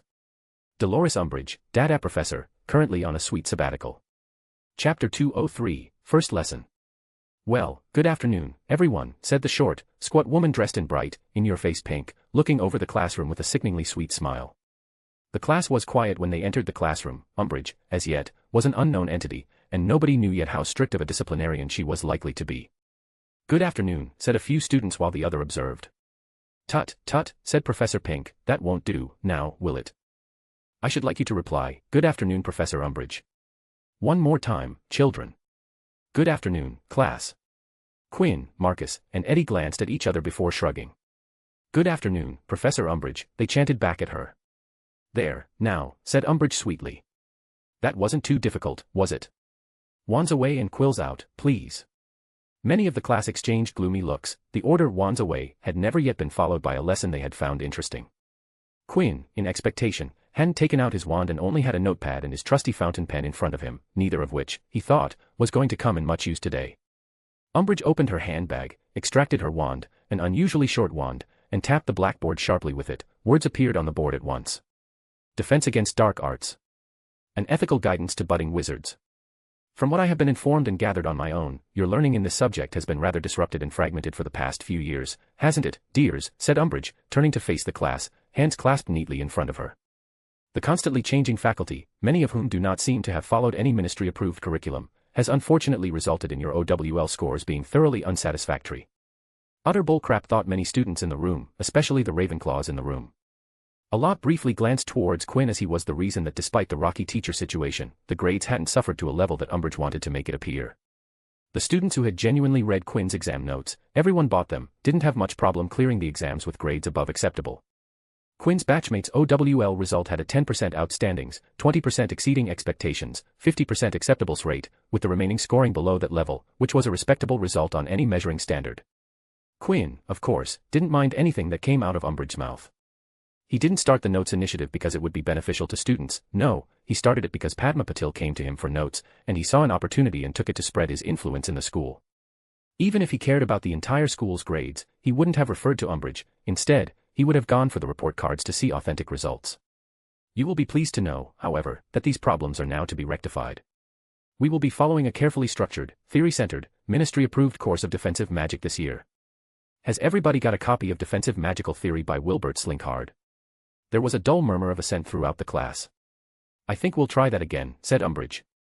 When I ask you a question, I should like you to reply, yes, Professor Umbridge, or no, Professor Umbridge.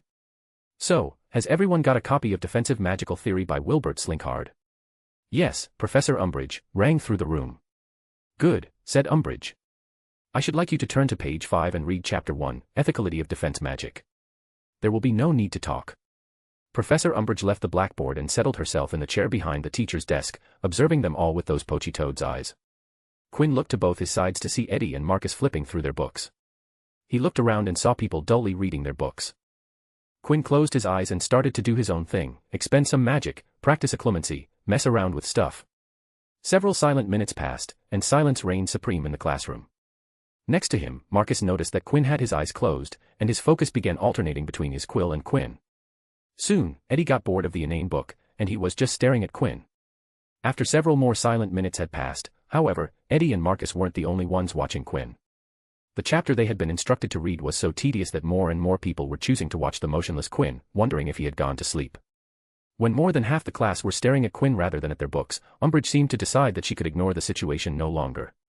Umbridge got up from her desk and walked to Quinn with her stumpy short legs. The new professor stood in with hand clasped behind her back. Are you sleeping, my dear? She asked, as though he had only just noticed Quinn. No ma'am, I'm wide awake, came out from Quinn. Then why do you have your eyes closed? I'm simply resting my eyes, said Quinn, I'm done with my reading.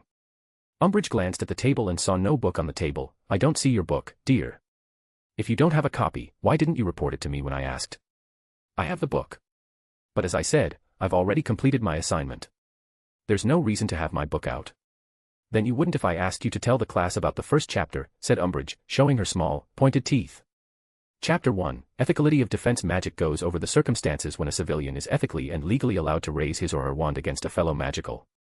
I hope you mean wizard, dear. Umbridge's voice became determinately sweeter, and I require my students to know the course material by heart, word for word, so that they completely and thoroughly understand what's the correct way to use magic. So take out your book and study a little, please. I would take note of your progress at the end of the class, she said before turning to walk back towards her desk. Quinn finally opened his eyes and glanced at the woman's pink-clad back, and opened his mouth. What is defense magic? Defensive magic is divided into two main branches, jinxes and counter-jinxes. Jinxes deals with the spells that fall into the category, when used by a person, would disable their attacker, stopping the attack on the defender. By contrast, counter-jinxes deal with the spells that are used to deflect. Eddie raised one of his brows and removed his eyes from Quinn to his book. He turned back a dozen pages. He was a fast reader even if, in his own words, this was a piss-poor and utterly dull read, and reached back to page 5. Holy shit, he's reciting it word for word, muttered Eddie with a chuckle in his voice. The mutter wasn't as quiet as Eddie was trying for it to be, and it reached many ears, including the ears of one Dolores Umbridge. She slowly turned around and found Quinn staring at her as his mouth spoke a word after another.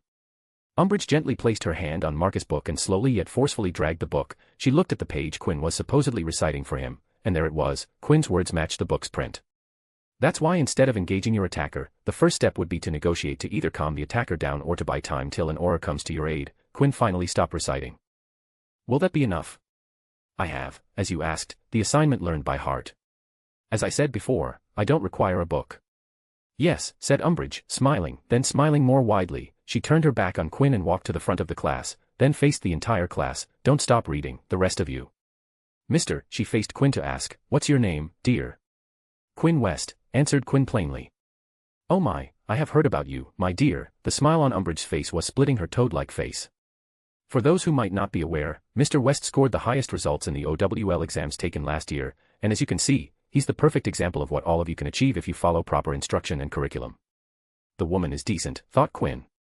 She, at the start, probably wanted to make him an example, but when he foiled the plan, she turned it around and turned Quinn into an example, just of another kind.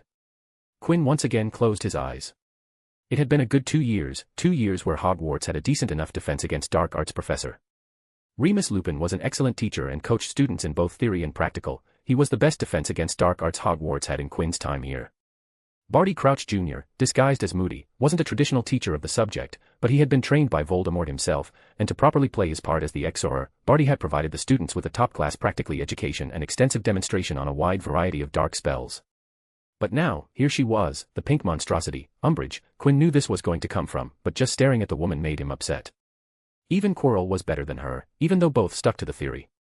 At least, Quirrell's teaching made sense, and at that age, the theory held more weight than practicals. Quinn wasn't worried about himself. He had completed his Newt education years ago, but he was concerned about the education of his friends. A war was coming, and defense against dark arts was of the utmost importance in defending themselves. His friends not getting proper instruction wasn't sitting well with him. He, of course, could train them on his own, and he had been doing that for years. Luna had been under his instruction for a while now. Marcus and Eddie had learned much from their proximity to him, and despite their worries about what subjects to take, both were already past Newt level in studies because of Quinn's influence. Positive peer pressure did wonders when it gave way for positive motivation to arise. I might need to push them a bit, he thought. Maybe I should put them on the same course as Luna. The class ended with Umbridge staring hidden daggers at Quinn while he continued to keep his eyes closed. Scene break. You should mingle more, you know. Quinn looked away from the small crowd of prefects and turned to face Cedric Diggory, who was staring down at him with 2 butterbeers in hand. He moved a bottle towards him, but Quinn shook his head. Butterbeer is a bit too sweet for my taste, said Quinn, raising a flavored soda, but thank you for offering. He turned to the crowd and pointed with his chin.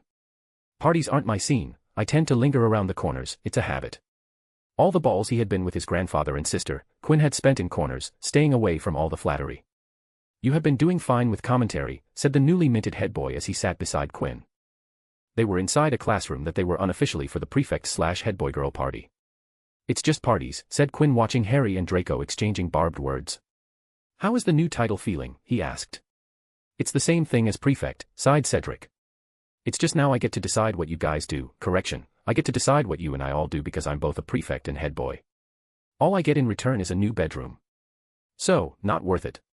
Oh no, it's totally worth it when I get out of Hogwarts. I get special commendations and letter of recommendations. That, along with being a Triwizard champion, has you sorted for the recent future. Damn, you have got it all figured out, haven't you? Cedric laughed. He really looked like he was free on any weight, not something seen in Newt year students. Newts are still going to be tough, but yeah, I do have things sorted out. He glanced at Quinn and spoke with a change in subject. I heard that you went head-to-head against the new professor, the pink one. I did no such thing, said Quinn. I was simply following instructions. She wanted us to rote memorize the book. I did so. Nowhere did she say that I wasn't allowed to rest my eyes and spend my time in peace. Oh, come on. We both know you lay low in classes, so you can do homework without gaining the ire of the professors. Your grades pretty much ensure that you can do whatever you want in the class as long as you don't disturb it. Why this sudden exception to Madam Undersecretary? Her reputation isn't great.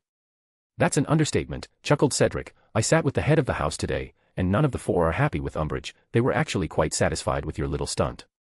But be careful, Quinn. Misbehavior in Dolores Umbridge's class could cost you much more than house points and detentions. She won't move against me, at least not like you are suggesting, stated Quinn. A solid fact, she won't move like that against you or any other student with parents with any decent level of influence. But, first-generation magicals or those without much voice, they won't be spared from her schemes. If she does anything, the chances of that happening are astronomically high. I will need to look out for the younger ones and the rowdy ones, said Cedric, sighing. Make sure they don't get out of their way to provoke or have fun with Umbridge. She hasn't done anything, Quinn glanced at Cedric, yet you act like she will act maliciously. Your father must not have a positive experience with her. Cedric nodded. Dolores Umbridge is an evil woman who represents the very worst of even scum. She's extremely cruel, brutal, corrupt, sadistic, intolerant, power-hungry, and devoid of any kind of moral or ethical center. My father once told me that she will go to any number of lengths to get what she wants. That woman has made my father's job at the Goblin Liaison Office difficult on several occasions. I have seen his hair gray and wrinkles deepen with that woman standing over his head. It was no secret that Umbridge held a deep dislike for half-breeds and other intelligent humanoid species. As such, the Goblin Liaison Office was one of Umbridge's favored hunting grounds. Well, my doors are open to all and any who need help, said Quinn. Eventually, the back and forth between Draco and Harry was broken up before it turned physical. Draco sat himself down with a heavy thump, away from his Slytherin peers, trying to calm his anger and irritation. He popped open a butterbeer and felt the cold and fizzy go down his throat, cooling him down. Potter is an utter twat, tosser, he thought, his eyes glaring at Harry, who sat among the Gryffindors, chatting it up and laughing as they hadn't fought at all. You should frown less, Malfoy. I fear your face will set into that expression. Draco turned with a heavy frown on his face to suddenly feel a jump of surprise to see Quinn sitting an arm's distance away from him. When did you get here? He asked. I was here before you, said Quinn, placing a glassy red pellet in his mouth for it to turn into a mist upon touching the tongue. Quinn immediately closed his mouth, but his face went red before red fuming bubbles came steaming out of his nose and ears. Oh, that was good. Weasley twins definitely know how to create good stuff, said Quinn before holding up a pellet. You want to try one? It's like getting drowned in carbonated fizz. No, thank you, said Draco. So, how it's been going, Malfoy, said Quinn, making small talk. By the way, congratulations on becoming a prefect. You deserved it. Draco had excellent grades and combined that Snape was chummy with Malfoy Sr., he was a shoo-in for the position. If you get bored during your after-curfew patrols, pop by the office, we will chat it up till it's time to go sleep. Draco stared at Quinn, who looked as relaxed one could be. What are you doing? He asked. What do you mean? Said Quinn. This, he said, pointing between them, I know you don't like me. Now, where did you hear that from? It's not true at all. Even if it was, I don't think it would have made a difference. You and Harry talk enough to be very close acquaintances, and I'm willing to bet my entire fortune that there's no love spared between you two. Draco made a displeased face at the analogy, and while could argue against it, looking at Quinn, there was no use doing so. I never disliked you, Malfoy. I barely know you enough to actually dislike you. If you do want me to dislike you, how about we spend some time together, and then we will see where that takes us, said Quinn, lazily grinning. Then why would you get my father in trouble all those years ago? Asked Draco, pointing to the Christmas ball. I did nothing of sorts. You were the one who brought your father into the fray at the ball, I simply brought mine to counter it, said Quinn, and why are you bringing up something so old? Move on, I barely remember that anymore. Though that day was fun, Daphne was easier to tease back then. Draco stared at Pansy Parkinson sitting with the rest of the Slytherin group. You're not upset that Pansy got the prefect position instead of Greengrass? Just the fact that you bring this up shows that you think that Daphne would have been better than Parkinson, smiled Quinn. It doesn't really matter if Daphne got the prefect position or not. It isn't much use to her except the perks that come with it. That, of course, goes for me and you as well. And if she really wanted the position, she would have gotten it. Quinn checked the time on his pocket watch, got up from the conjured couch. He turned to face Draco and placed the latest generation aid card beside Draco. Don't be a stranger, Malfoy. Drop by if you have any problems, I will solve them for you. Draco stared at the card and then at Quinn's back as he walked away before going back to staring at the card. When the couch was eventually vanished, no card fell on the ground. With Quinn, he was simply thinking about how it was about time he should try to secure a critical asset as the Malfoy heir in his pocket. He never knew when Draco might just come in handy. A/N. Now, there's something that I want to discuss. I want to talk about a clemency-aided memory. I realize how this is seen. It's seen as a beyond perfect photographic eidetic memory. But this is how I see it. I, in real life, remember the English alphabet by heart. I can recite it in my sleep without ever slipping. I'm sure it must be like this for everyone, if not the alphabet, then at least 1 to 10 numbers. Or how to write your name. Or your date of birth. As long as it is just this, then everyone has a perfect memory. But I don't have the English alphabet in my mind, all the time, 24/7/365. When I need the alphabet, it pops in my mind. I'm not thinking about it constantly. So, in my view, people with perfect photographic eidetic memory must be able to recall everything when they identify the need for a memory. If they aren't able to relate the situation with a memory, why would they think about it? For example, if you're watching a very, very good mystery movie/show where the movie/show actually drops the clues throughout the movie so the viewers can actually deduce the truth/twist/climax before it actually happens. Even if you remember every frame of the movie, if you aren't able to connect the dots, it's useless. Perfect memory doesn't provide that ability to connect dots. At least in my view. Unlike us, people with perfect memory have all the dots clear in their mind, but ability to connect said dots differs from person to person. What do you think about this topic? Quinn West, MC, slow start to the year. Dolores Umbridge, professor, politician through and through. Cedric Diggory, head boy, continues his life after death. Draco Malfoy, 5th-year Slytherin prefect, it's already started. He just doesn't know it yet. Chapter 204, The Oldest One, Group of Birds. The time was after hours with the night curfew in full effect. The place was the ever-illustrious aid office owned and established by Quinn, who sat behind his desk, staring at the translucent silver entity sitting in the seat opposite to him.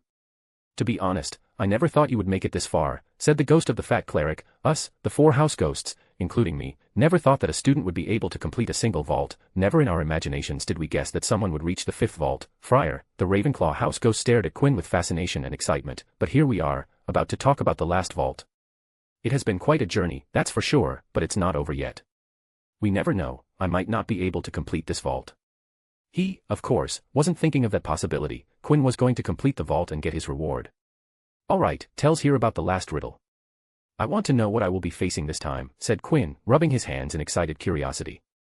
Friar gazed at Quinn with his ghostly eyes and smiled as pleasantly as a ghost could. There is no riddle. The challenger of 4 vaults frowned a smudge. What do you mean there's no riddle? Asked Quinn in confusion. That's not ideal. I need something, anything, even something vague would be a start. It's not that I don't want to give you a riddle, Quinn. It's just there is no need for a riddle, said the ghost before smiling. I will be guiding you to the entrance of the vault, and you will be taking it onwards from there. I don't have to find the vault, said Quinn in surprise. That's unusually generous of you. I have spent months to find the vaults, and now you are saying that you will guide me to the entrance. That's the reason why we're not giving you a riddle. Us ghosts don't know anything except the location of the entrance. We ghosts have been here for so long, together we figured out the location of the vaults, and in most cases, and given that there isn't much that can affect us, we were able to peek to see what laid inside. Friar sighed, but in this case, we don't know how the entrance works and in turn, what's inside. That doesn't sound encouraging, said Quinn. If you don't know how the entrance works, are you even sure that you have got the location right? There's no doubt about the legitimacy of the location, said Friar before asking, tell me, Quinn, do you remember what I told you about Death Day parties? Quinn nodded. It's a celebration thrown by ghosts to commemorate the anniversary of their death and their rebirth as ghosts. That is correct. Death Day parties at Hogwarts are quite grand. Ghosts from far and wide come to visit. Friar then stared at the ceiling above. We get met many ghosts not from Hogwarts, and in doing so we realize that we're different from them. Different? How so? Asked Quinn, leaning forward. He hadn't read anything about types of ghosts. Did you know that I can award and deduct house points? Chuckled Friar. There was once a time we couldn't do that, and except the 4 house ghosts, no other ghost can do so. For some magical reason, through the centuries, we have formed a connection to Hogwarts. It wasn't our doing, as we never even thought that it was possible, but as you once said, Hogwarts is a mystical place.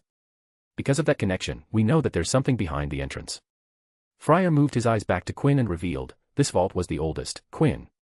I studied under Lady Ravenclaw herself and was killed fairly young before coming to haunt Hogwarts. There isn't much that predates me, and even though the creators of the other vaults were able to hide their actions and were able to create the vaults without us knowing. Quinn was utterly engrossed in Friar's words. Many forgot how old the house ghosts were. But the last vault, it is older than us, said Friar, and unlike the other vaults. It was part of the original design. The vault is as old as Hogwarts. How? How can you say it with such certainty? Friar floated up from his seat. Follow me. Now? Asked Quinn, standing up. Right now might be the best time. Hogwarts was a fascinating place. It was a beautiful castle with its eccentricities which gave it its charm, but in the shade of the night, when the lifeline of the school, the children, slumbered in Morpheus' kingdom, the castle was as eerie as it could get, but to a ghost who couldn't sleep and a guy who roamed the same lifeless halls every day, these corridors were home. Are you serious? Said Quinn, staring at the entrance of the last vault. Friar nodded. That's why I said, this is the best time. Hogwarts' entrance hall was so big that one could have fit an entire house in it, and there would still be space left in it. The ceiling was so high that it was almost difficult to make out. In the morning, the hall was lit in bright lights of fire torches, but right now, the same torches shed a dim and warm glow on the hall, casting giant shadows everywhere. Quinn and Friar stood in one corner of the entrance hall, illuminated by the same fire torches everywhere in the hall, but these torches shed cold blue light because of Friar's ghostly influence on fire. They gazed up at the golden statue of a lean man sporting a majestic beard styled with curls akin to tornadoes. The man wore an ornate headrest and elaborately embroidered robes that flowed to the floor. Clutched in his long and thin digits were a long roll of parchment charts in one hand and a model of the Hogwarts castle in other. He's the architect, isn't he? Said Quinn. He had this same statue inside the mind replica of Hogwarts inside his mindscape. Yes, Stigward Grag, the personage who designed the very castle you stand inside, said Friar with admiration in his eyes. Not much known about him, but one thing is for sure, that he has immortalized himself in the annals of history and magic. He has touched the countless lives of every person who ever studied in Hogwarts and will continue to do so till this glorious school continues to do its mission to propagate magic to the young witches and wizards of the future. Quinn nodded. Living forever wasn't the only form of immortality after all. So, you are saying that you can feel something from this statue? Asked Quinn as he peeked behind the statue and touched the figure made from solid gold. Yes, we can feel that there's something in here. Quinn sighed as he scratched the back of his head. This is going to be difficult. I can't work on this vault before curfew without gaining the eyes of literally everyone. Every single person in Hogwarts passed through the entrance hall to get to the Great Hall for meals. This year is going to be a sleepless one, groaned Quinn. He turned to Friar and spoke. Are you sure you don't have any information related to how to proceed from here? Friar shook his ghostly head. Quinn stared intently at the statue. How much trouble do you think I would get in if I broke it? A lot, came Friar's curt reply.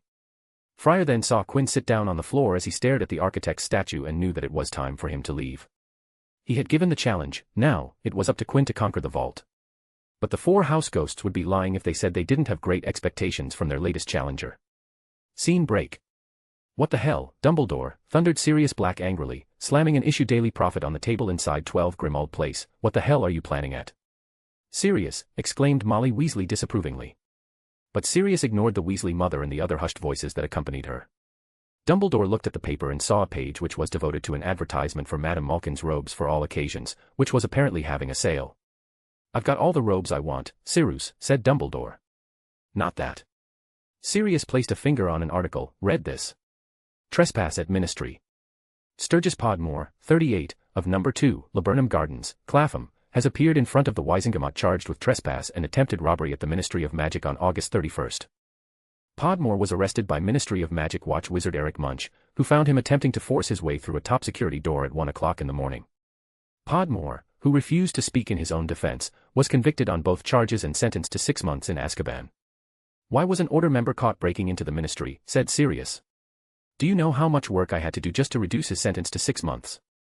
I was almost questioned by unspeakables, for God's sake.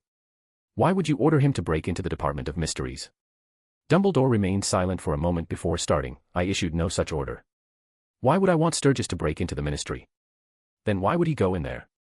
I would guess that he was put under the Imperious Curse and manipulated into breaking into the Department of Mysteries. Sirius exhaled heavily and calmed himself down. It wasn't like he hadn't thought of that possibility. He was a senior Auror, it was his job to think about the possibilities. But the case wasn't handed to him and his team. Sirius couldn't get access to Sturgis and could only work from outside, so when Sturgis had refused to defend himself, he had assumed that Sturgis was protecting the Order and especially Dumbledore because of the scrutiny Dumbledore was under. Death Eaters? Asked Sirius. They are the most likely plausible culprits, replied Dumbledore. We don't have any proof, sighed Sirius and glanced at the other senior Auror in the room. Are you all right, James? James Potter sat in the corner of the Order of Phoenix meeting, out of character for the Potter family head, who was always heavily involved in the Order matters. I have said it time and time again that we should destroy the prophecy, but you, he looked at Dumbledore, have refused to listen to me and now look, he pointed at the paper, Voldemort is aiming for the prophecy and is using our own people to do his bidding. Because there's no point in destroying the prophecy, said Dumbledore, there isn't anything in the prophecy that would help Voldemort move against Harry. The portion he knew, he had already acted upon it. Then why have you kept the prophecy hidden from us for so long? Asked James in a tone harsh enough to surprise the attending members. It was a burden on James' chest that he didn't know the entirety of the prophecy pertaining to his son's fate. Only the people involved can hear the prophecy, me, Harry, and Voldemort. Of course, there are Sybil and the Keeper of the Prophecy Hall, but Sybil doesn't remember issuing the prophecy, and the Keeper has already passed away. This means currently, only I know the prophecy's entire content, said Dumbledore. That doesn't answer my question. James, wouldn't you want to read a prophecy that mentioned you and your fate and how a child could end your life, said Dumbledore. Even if you didn't want to, Voldemort would, without a shred of doubt would want to listen to that prophecy. By making sure that only I know the entire contents, I'm making sure that Voldemort doesn't have no choice to either come and face me and pry the prophecy off my head or break into the Department of Mysteries and get his hands on the prophecy orb. Between the two options, the latter sounded much more easier. Going after Dumbledore wouldn't only require incapacitating a magical powerhouse but also breaking into a highly fortified mind while looking out for surprise legitimacy attacks. Voldemort won't come after me, so the only choice he has is to go to the Ministry and get to the prophecy orb. Which he wouldn't do personally, at least not for some time. He has just returned, and his group, his organization, his cult, is weak after 14 years of separation and absence. He can't go out strolling to Ministry without taking a massive risk of being seen and proving Harry and me are right, exonerating me off any slander against me, thus strengthening the support towards us. You want to keep him occupied, said James. Yes, as long as his attention is focused on the prophecy, the world would be safer from his maniacal actions. Dumbledore removed his glasses to clean them and continued with his eyes closed. It's regrettable that Sturgis got arrested. We must definitely learn from this and ensure the safety of our members, especially those with higher access and those who are in charge of guarding the prophecy hall. They will be the Death Eaters' prime target. After the meeting was over, Dumbledore asked James to remain in the meeting room, while others were asked to leave. How is Harry doing? Asked Dumbledore. Even though he was the headmaster and Harry stayed in Hogwarts, he had been too busy to keep track of Harry's well-being. Lily says he has been doing okay, sighed James. It's inevitable there are children who don't believe his words, but he has his friends around, supporting him. The prefect duties keep him occupied with some work, and his position makes other children think twice before speaking anything to Harry. James half chuckled. As you know, Harry isn't the most forgiving person. From what Lily tells me, he's enjoying taking points away and giving detentions. He's not abusing his power, is he? No, fortunately, he has Hermione by his side. She makes sure Harry's not deducting points and giving detentions because of personal reasons, said James while smiling. Speaking of detentions, I'm surprised that Harry is able to control himself in front of Dolores, asked Dumbledore curiously. James leaned back into his chair and sighed. We talked back at home. Made him understand to stay out of trouble and not to provoke Umbridge because she will particularly have an out for him. I'm not sure how long Harry would be able to keep it down. Both my children don't have good tempers. I hope the presence of Lily would keep him calm, said Dumbledore. It would be better if Harry stays out of Dolores' ways. She will do anything to wrest away power inside Hogwarts, he sighed. All of this is happening because of Fudge's paranoia. Why doesn't he understand that I don't have sights on his position? Because he is an idiot, said James, stating it like a fact. He had been given the minister protection detail sometimes, and Fudge had left him utterly frustrated every time. He, with the Lucius support, has already kicked me out of Wisingamot, and I don't think he will stop without getting me out of Hogwarts, sighed Dumbledore. If, James took a pause, if you are indeed kicked out of Hogwarts, would George West still support the school as he promised? I don't know, said Dumbledore. If I know George West, then there are two outcomes after I'm kicked out of Hogwarts. First is as you suspect, he will pull his support. That man won't make a move if he's not entirely sure in his decision. Second, Dumbledore chuckled, is that George West will take over Hogwarts. I'm sure if he puts his mind to it, he will have Hogwarts under his control in no time. Do you think he will try to get control of Hogwarts? If I exit, Hogwarts will fall under the control of the political landscape, more than it has now. And if it does, George West can exert control over it with his resources. If he wants Hogwarts, then he will get it. Everything will be set for him to take over, especially with Fudge being his current self. I don't know if it'll be good or bad. George West taking control of Hogwarts, that is, said James, and he really couldn't imagine how Hogwarts would turn out. Well, one thing is for sure, George West won't be the headmaster, chuckled Dumbledore merrily, so I suppose, the headmaster would either be a ministry figurehead or maybe he'll elect from within. If he does get control of Hogwarts, I hope he would elect McGonagall. Though there is a very high chance that Poppy might ascend to headmistress. Poppy, as in Madame Pomfrey. Yes, smiled Dumbledore in amusement, imagining what it would be like. It would be a fun new Hogwarts, that's for sure, said the headmaster as he got up from his seat and walked away out of the room, leaving James alone. James watched the headmaster walk away with confusion and unanswered questions. Why Madame Pomfrey, he called out. All he got in return was laughter followed by a whoosh of fire. Quinn West, MC, so, how's it going, he asked the statue. Friar, Hufflepuff House Ghost, challenge has been issued, have fun. Sirius Black, Senior Auror, my house is only available from 11 to 5. After that, I want my bachelor pad back. James Potter, Senior Auror, I'm not the source of temper. I'm suave. Albus Dumbledore, Headmaster, I can only think what it would be like. Chapter 205, Educational Decree 23. Quinn sat behind his desk, his elbows resting on the table with a glowing red thread of Empyrean looping between his 10 fingers as he played cat's cradle with the magical material for practice. In the time Quinn had begun studying Empyrean, he had realized that the magic could really do some fascinating things. For example, the thread which Quinn playing with was a width of a thick woolen thread, but he could thin it down to the length of a hair yet at the same time give it the strength of an intertwined steel cable. But while his hands and magic played with the Empyrean malleability and manipulation, Quinn's mind was thinking about the fifth vault. He was torn between the names, Architect's Vault and Hogwarts Vault. The Architect's statute, which acted akin to a gatekeeper to the mysterious and hidden vault inside, refused to budge and give way for Quinn to proceed. He had tried channeling magic inside, looking for a key or switch, see if some type of puzzle, but nothing had popped out to him. He had essentially spent, night after night, just looking around, hoping to chance upon something that would allow him to make progress, but with no avail. I need to make some progress, or I'm just wasting my time, the thoughts passed through his mind as the strings in hand made the shape of a lion. There must be anything on the statue that would help me. I would hate to destroy it. Who knows how much would they task me? I broke the gold statue. Quinn lifted his chin up a little to admire the raven reflected in the network of strings weaved and looped around his digits. As he did that, Quinn felt the detection ward ring in his ears, the Empyrean vanished from around his fingers, and Quinn lifted his eyes to look at the door just in time to hear the door chime ring and see a redhead and curly-haired brunette enter his sanctum sanctorum. Welcome, ladies, he smiled, hope you're doing well, what can I do for you today? Ivy Potter gazed towards Quinn, and it was a bit strange for her to see him sitting idle in his office. What are you doing? I was contemplating the meaning of life and its existence. Really, said Hermione, wondering if he actually meant it. I had just reached the point of realizing that human life didn't even amount to a grain of dust when in comparison to the vast universe, the size of stars, and other stuff. But then I got bored and realized that the stars didn't have to work and they just explode and die, but I do have to work and don't have the explosion option. Well, I have but, so I started thinking about transfiguration and was about to descend into the rabbit hole just before you entered. I see, that's nice, said Ivy as both girls took their seats. So, what brings you two here? We came here to buy 2 sets of 5th-year OWL notes, said the top of her year with a tinge of sparkle in her eyes. Quinn quirked his brow up. That's fast. We aren't even a month into the school year, but he did lean down to pull out 2 sets of 5th-year notes from the desk drawers. May I ask the reason for this early purchase? Umbridge, spat Ivy with an intense glare forming in her green eyes. That pathetic pink imbecile of professor is going to make every one of us fail the OWLs. Her lessons are getting more and more moronic every time she enters the classroom. Quinn noticed that Hermione hadn't rebuked Ivy. She only teaches theory, and even that theory is so inane and out of context that it makes me want to pull that eyesore of a cardigan off her and stuff it into her mouth hole, just to shut her mouth from spouting things which makes anyone who hears them dumber. Ugh. Oh my, that's some strong emotions, said Quinn as he received the joint payment from Hermione. Ivy crossed her arms and silently fumed just thinking about the ministry stooge ruining their school life. What about you? What do you think of her? She said to Quinn. Don't tell me that she doesn't piss you off. I would be lying if I said that I'm unflappable, but I don't feel any strong emotions toward her, at least not yet.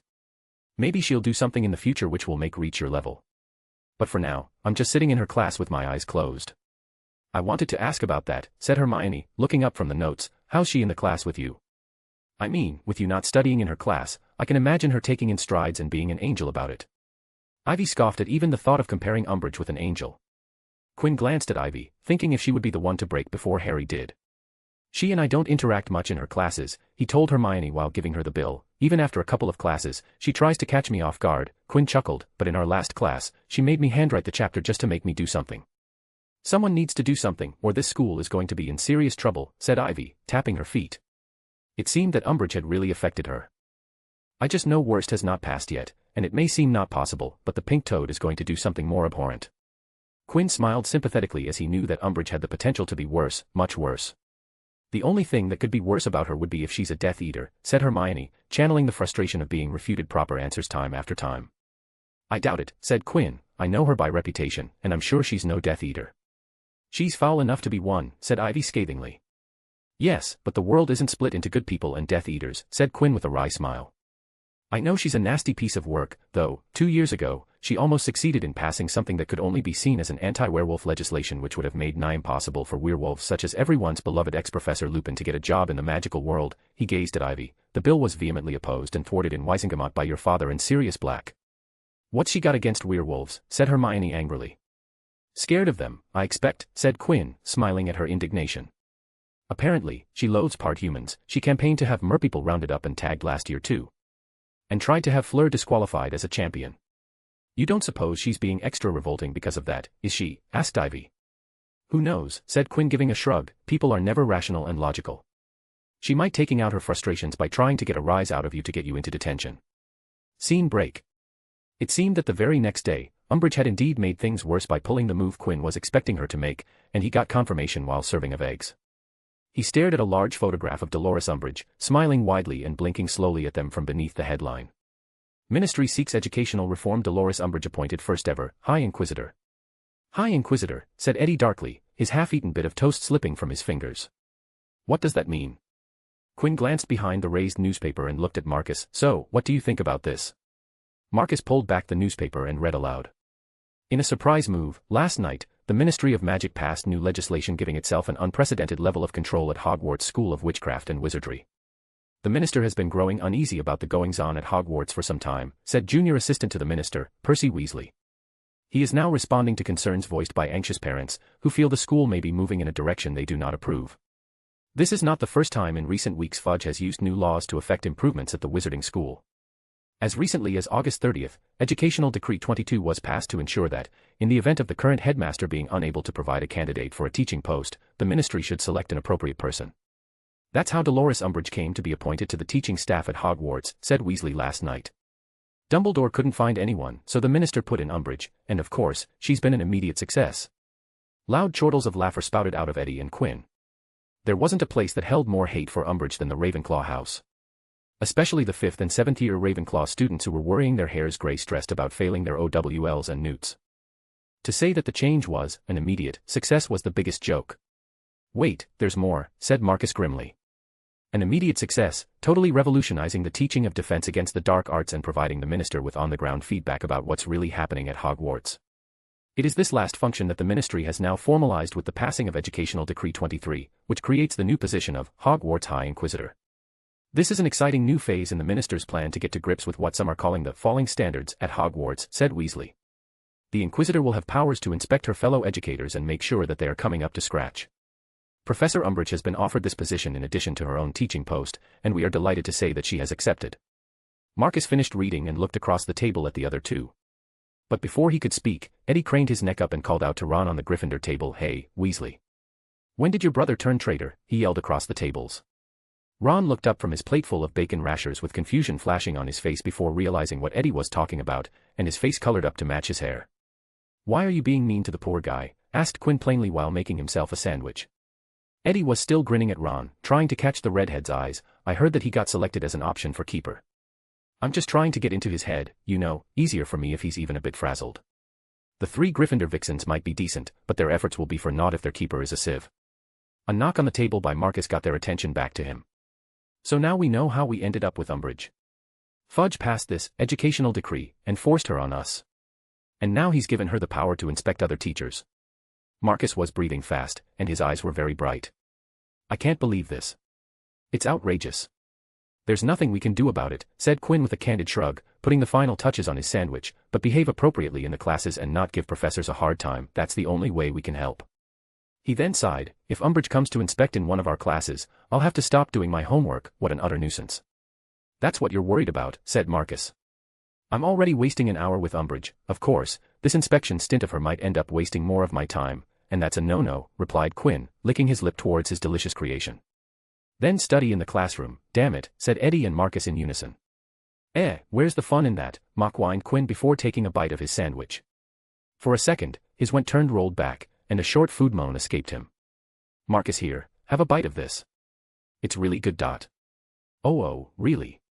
Then I will have a bite," said Marcus taking the sandwich in hand, his mouth salivated as he had just seen Quinn's reaction to the sandwich. "Yeah, take a bite. Only a bite. Hey, that's a bit. Ah. You fatso, that's not a bite. You chomped off half of it. Give it back, give it back." Scene break. Quinn didn't end up meeting Umbridge in one of his classes for inspections, neither did Eddie, but Marcus wasn't so lucky and ended up meeting High Inquisitor Dolores Umbridge. He was pulling out his Muggle observation diary in a seat right in the middle of the homely Muggle studies classroom when his seatmate elbowed him in the ribs and, looking around, he saw Umbridge emerging from the door with a broad, lip-thinning smile on her face, wearing yet another pink cardigan, making him think if she didn't own any other color and if she didn't, then why pink? The class, which had been talking cheerily, fell silent at once. The abrupt fall in the noise level made Professor Lily Potter, who had been wafting about handing out her routine Muggle facts pamphlet, look round. "Good afternoon, Professor Potter," said Professor Umbridge with her wide smile. "You received my note, I trust. Giving the time and date of your inspection." Lily nodded curtly and, looking composed, turned her back on the pink intruder as if Umbridge didn't exist and continued to give out the pamphlets.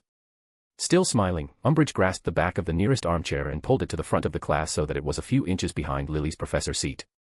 She then sat down, took her clipboard from her flowery bag, and looked up expectantly, waiting for the class to begin. Lily walked to the front of the class and surveyed the class with her vivid green eyes. "Good afternoon, I hope you have been having a lovely day," she spoke with her usual bright smile. "Today, we'll be picking up from where we left in the last class and continue talking about the Muggle inventions that changed the world." Lily raised her wand, and behind her, below the blackboard, a small wooden box opened, and from within, chalk powder rose up in lines. The lines of white flew to the blackboard and stuck to its surface in various to give shape to a figure as if it had been drawn from a chalk stick. "This is an airplane," said Lily pointing at the illustration of a wide-body airliner. "Any guesses on what an airplane is? Please, no guesses from Muggle-born students or the half-bloods who know the answer. Let your other classmates take a guess." "It's some sort of Muggle toy," said a student from an all-magical family. Lily hummed and turned to look at the blackboard. She raised her wand, and the sketch on the board changed to now show an airplane standing in line beside drawings of the Whomping Willow, a forest troll, and a tiny little human. "Now, who would like to take another guess?" said Lily with a smile as she watched the expressions of many of her students change when they deduced the actual size through comparison. There were various guesses from around the class: a new type of Muggle house, dragon catcher, a place for a Muggle sport. Each guess made those who knew the answers chuckle and laugh while the guessers became bolder and bolder in their guesses. "Marcus, how about you answer the question?" said Lily. "Professor, I already know the answer," said Marcus with a smile. "Muggle studies were always fun." "Please enlighten your classmates," said Lily. Marcus was nodded and was about to answer but was cut off.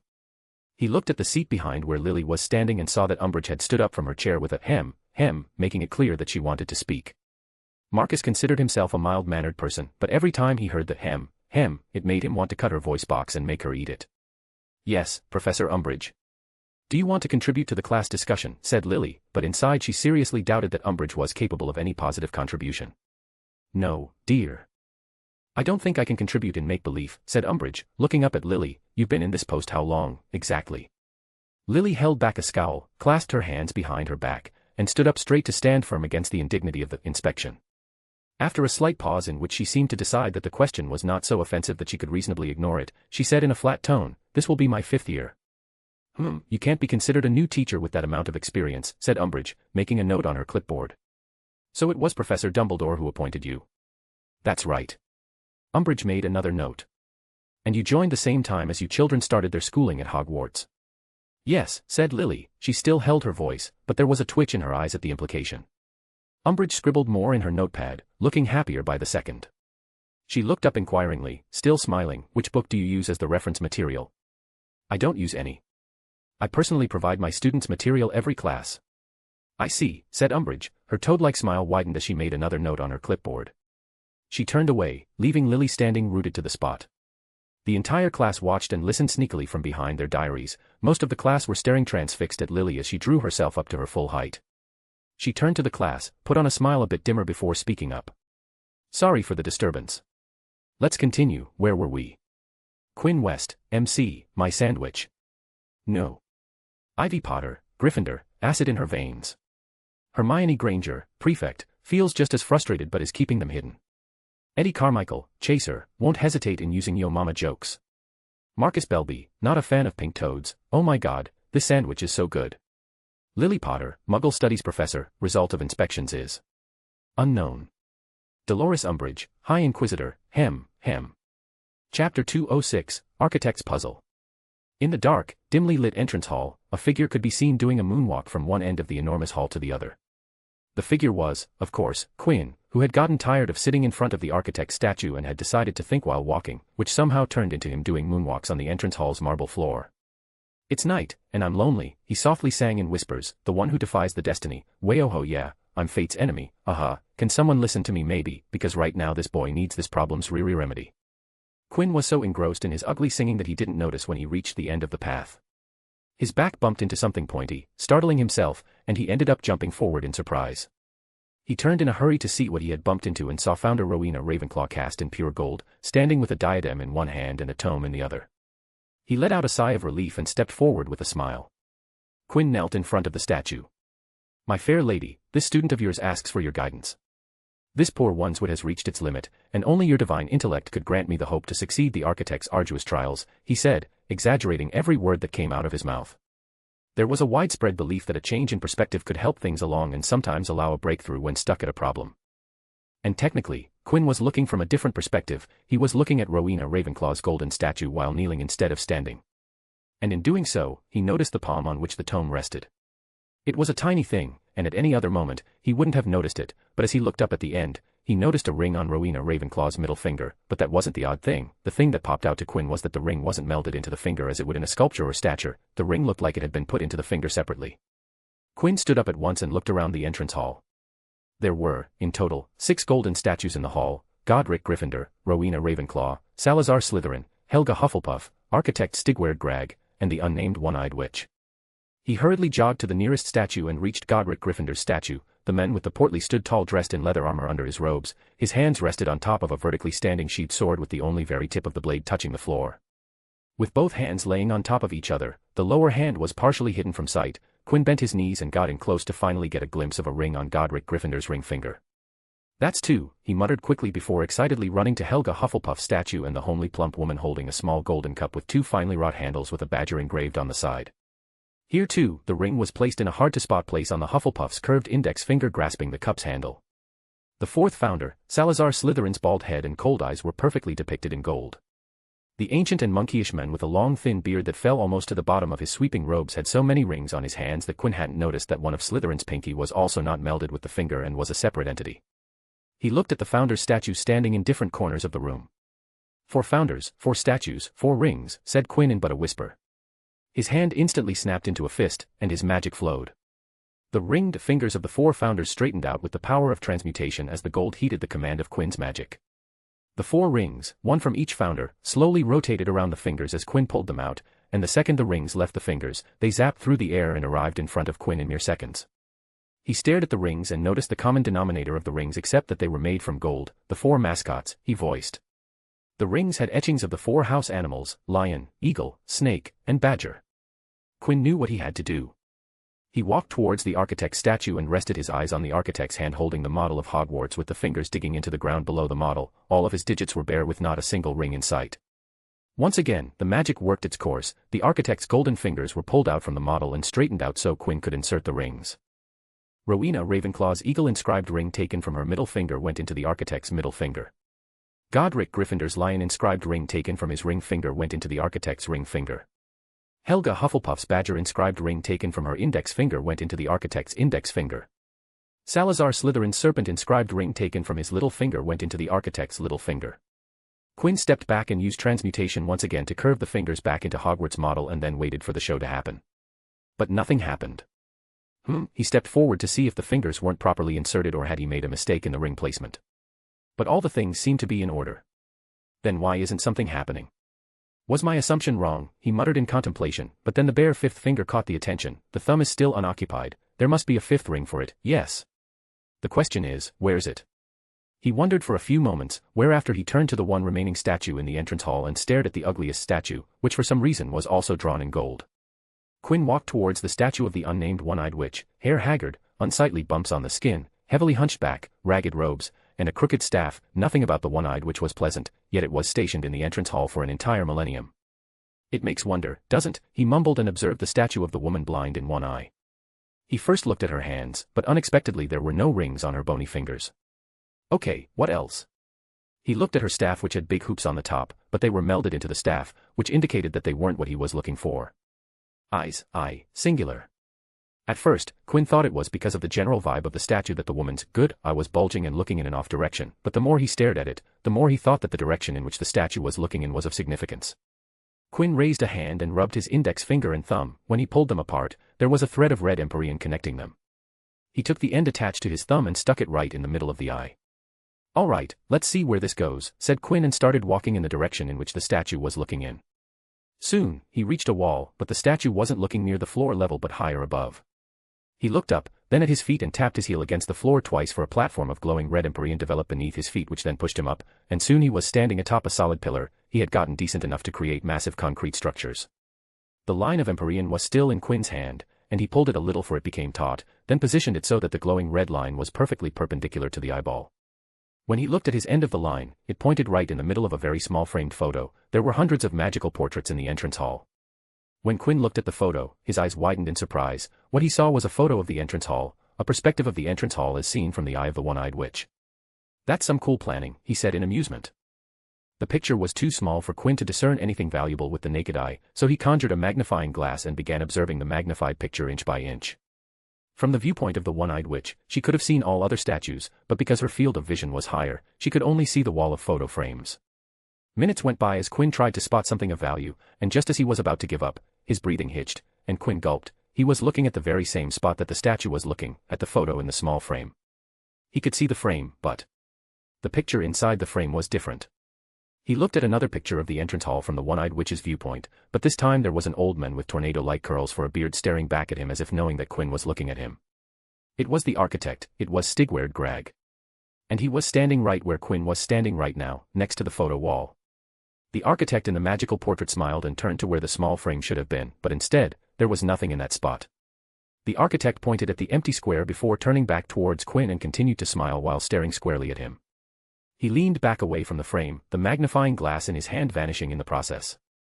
He gazed at the square frame and the picture-in-picture inside it, thinking about what he had seen. At the very least, him spotting the architect meant Quinn was on the right path.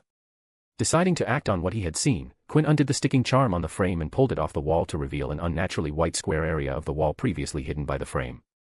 But when Quinn brushed his fingers against the newly exposed wall, his lightest touch sent the piece of wall caving in with a click before the entire white square popped out with another click. Whoa, Quinn wasn't expecting this to happen. Nevertheless, he braved forward and pulled the cube of wall out. The surface of the cube felt smooth against his fingertips, and the exposed brick he was expecting was absent. He turned the wall cube around, and saw that it was painted white all around. This isn't brick at all, is it? Quinn felt the cube through his magic and knew what he held was a wooden block, wood that had gone through heavy processing to make it feel and look like a piece of wall. Quinn folded his legs and sat down, the wall cube in front of him. His fingers felt a faint lip around the cube, and with a flick of magic, the box opened up to reveal a hard cream-yellow material filling what would have been a hollow wooden box. I know what this is. A heat produced through magic traveled from his digits into the cream-yellow filling, and immediately the solid substance gave way, and Quinn's fingers sunk into a gooey viscous emulsion, making Quinn's lips turn up on the successful guess. Quinn further dunked his fingers and reached around to feel something solid in the emulsion. He grabbed the small object and pulled a goo-covered ring out of the box. I knew it, said Quinn, sounding pleased with himself. A strong gust of wind blew the goo away to reveal a platinum ring with a black gem fitted in the crown. Quinn then jumped down from the Empyrean, his robes fluttering for a short moment before his feet touched the ground, and he went running towards the architect's statue.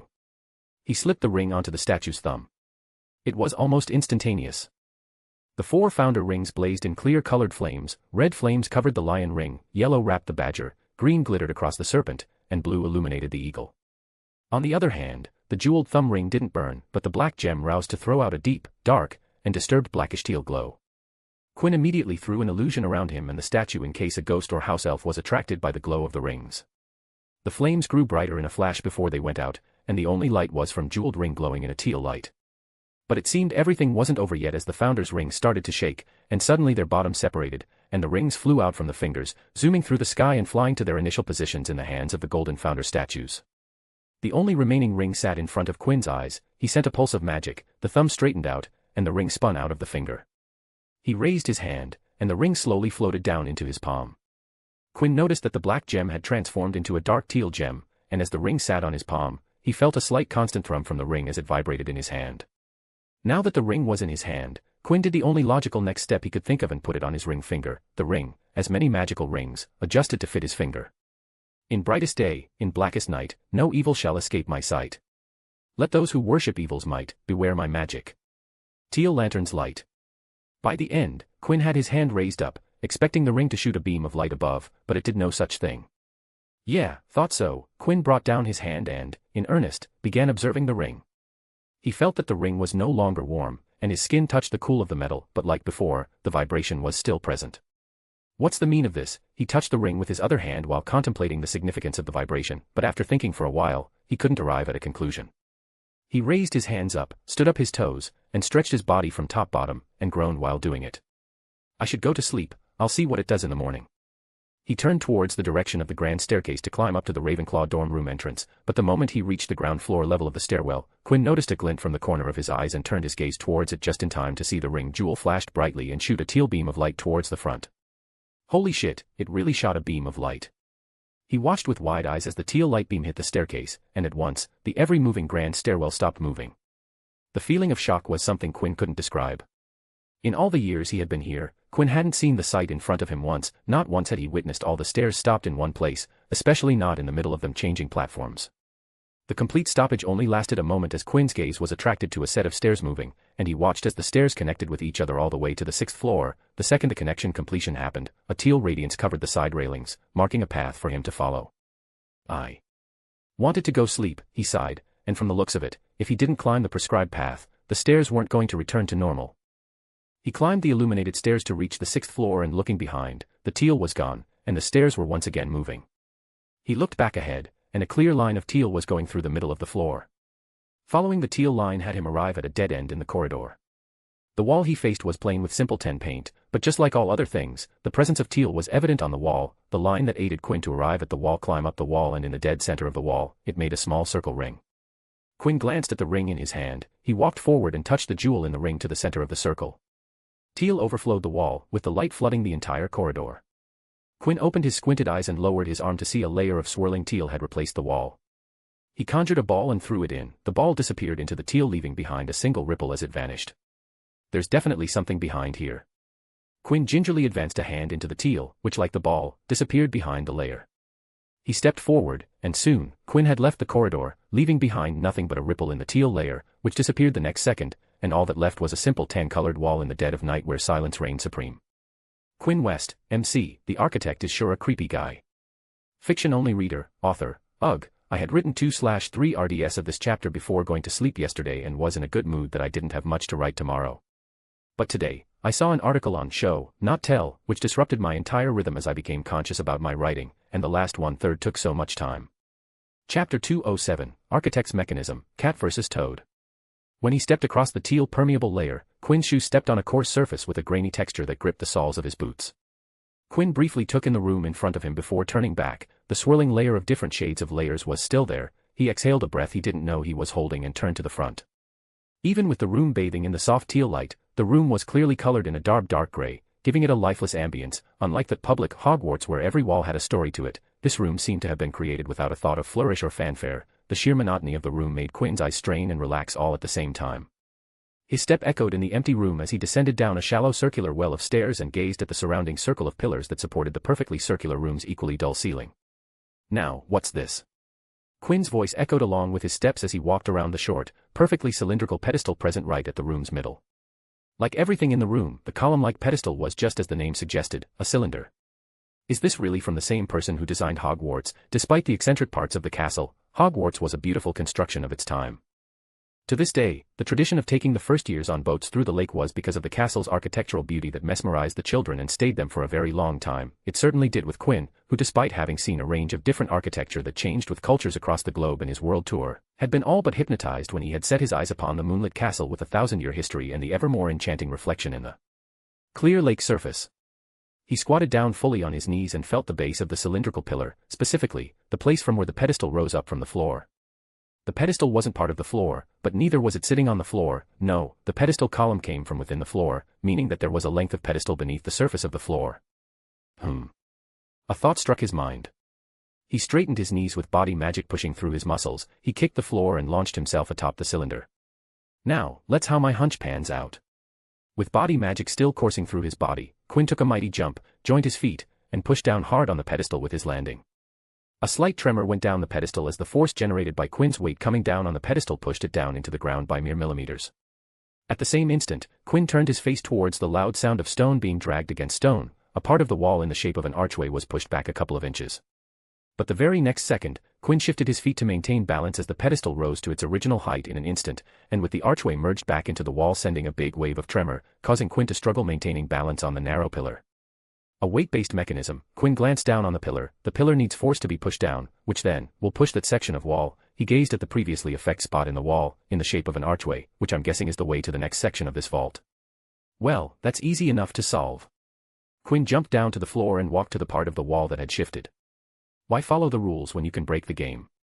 He drew up his sleeves before placing his palms snugly against the wall where the archway was supposed to be and pushed magic into the small transmutation. There was no need to push the pedestal into the ground when he could simply excavate the stone in the wall out and see what lay hidden behind the archway. But it turned out that the architect wasn't a dunce. The very next moment, Quinn's magic was met by another force, a magical explosion, and Quinn was sent back, tumbling onto the ground on his back. He groaned with the dull pain spreading through his back and butt. I guess that's why people don't break the rules, he said while grimacing in pain. The stone wall was disabled against transmutation and transfiguration just like the glass in his office, but here, the creator, who Quinn was assuming to be the architect, had provided with some motivation to not try to reattempt breaking the rules. I get it. I'll follow the rules, said Quinn as he walked back to the center pedestal. He bowed his head down while closing his eyes and raised his hands above his head. Magic flowed out in lumps over lumps. When he finally looked up, there stood a massive block of conjured steel hanging overhead, gradually rotating. He looked down at the stone pedestal and cracked his neck. Time to get down into the ground. He retreated back up the shallow stairs and peeked from behind the stone pillars. 3, 2, 1, go. The looming steel cube looming overhead suddenly dropped, and its sheer size buried the thin pedestal within an instant. The entire room quaked, sending waves to every corner of the room, including Quinn, who felt the vibration down to his bones and had hugged the sturdy pillar to not tumble over. When the dust settled and the room no longer shook, Quinn jogged to the archway. Ah damn, really? What he came across was a flat wall with no signs of an exposed archway in near sight. Quinn sighed, and the massive conjured steel cube vanished into nothingness and stood in view was the undamaged cylindrical pedestal as if it hadn't hugged the heavy steel block. So that failed, he said, but in every failure, there was an opportunity to learn. Since his entry into the vault room, Quinn had noted a few observations. The pedestal is connected to the archway and is operated with a weight-based mechanism. He walked to the pedestal and stood with his back leaning against it. The force generated by my highest jump and factoring in my weight could shift the archway a couple of inches, meaning that the steel cube must have achieved that much. But the mechanism needs a constant force to keep the archway exposed. The steel cube must have pushed the archway back, at least the length that I alone did. I can't be sure of how much over that. He was too busy trying not to fall, but given that I wasn't able to see, it means that the steel's weight wasn't enough to keep the archway open. He groaned. If the force created by the massive steel cube couldn't push open the archway, then Quinn couldn't see an option that would exceed that. Using an explosion charm or a banishing charm from the ceiling was not an option, as it would require him to keep casting magic to keep the archway open. Even if I am able to push the archway to reveal whatever hidden path enough for me to slip inside, it's useless if I can't keep it open while I'm in there, he said with a sigh. He had no plans to entomb himself in a wall after the archway closed up. He had reached a bottleneck in progress. Quinn spent some more time contemplating the next step, but then recalled that it was already well past midnight when he had figured out the architect's puzzle. So, he decided to call it in and retire for the day. He gazed around the dull gray room with his hand on his waist.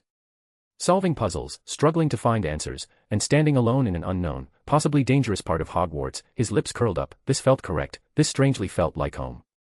Yeah, this is going to be yet another fun year, and he couldn't feel more better about it. Later that night, as Quinn lay in his bed, he gazed up at the teal jewel wrapped around his ring finger. It glowed very faintly, reminding him of the journey he had left in front of him. The architect. This was the first time Quinn had a clue about a vault's creator. The library must have something on him, and I guess I need to look at physical mechanisms in case there's a mechanical aspect to the weight mechanism. I wonder if... And sleep took him as he trailed off, murmuring all the things he wanted to do tomorrow. Scene break. Hufflepuff and Slytherin houses sat in the perfectly set Transfiguration classroom, waiting for the class to start. But unlike the usual thoughts and emotions that went through everyone's mind, today, they were all busy glancing at the corner of the room. Umbridge and her clipboard were sitting in a corner, staring at her wristwatch with a glint in her eyes. McGonagall marched into the room without giving the slightest indication that she knew Umbridge was there. The High Inquisitor thinned her lips. McGonagall had arrived in the classroom 5 minutes before the class, as a teacher was supposed to. That will do, she said, and silence fell immediately. Mr. Knott, kindly come here and hand back the homework. Ms. Jones, please take this box of mice. Don't be silly, girl, they won't hurt you, and hand one to each student. Hem, said Umbridge, employing the same silly little cough she had used to interrupt Dumbledore on the first night of term. McGonagall ignored her. Theodore Knott handed back Draco's essay. Draco took it without looking at him and saw, as he had expected, that his grade was an EE. Right then, everyone, listen closely. Tracy Davis, if you do that to the mouse again, I shall put you in detention. Most of you have now successfully vanished your snails, and even those who were left with a certain amount of shell have the gist of the spell. Today we shall be. Hem, said Umbridge. Yes, said McGonagall, turning round, her eyebrows so close together they seemed to form one long, severe line. I was just wondering, Professor, whether you received my note telling you of the date and time of your inspec. Obviously, I received it, or I would have asked you what you are doing in my classroom, said McGonagall, turning her back firmly on Umbridge. Hufflepuff students exchanged looks of glee. As I was saying, today we shall be practicing the altogether more difficult vanishment of mice. Now, the vanishing spell. Hem. I wonder, said McGonagall in cold fury, turning on Umbridge, how you expect to gain an idea of my usual teaching methods if you continue to interrupt me. You see, I do not generally permit people to talk when I am talking. Umbridge looked as though she had just been slapped in the face. She did not speak but straightened the parchment on her clipboard and began scribbling furiously.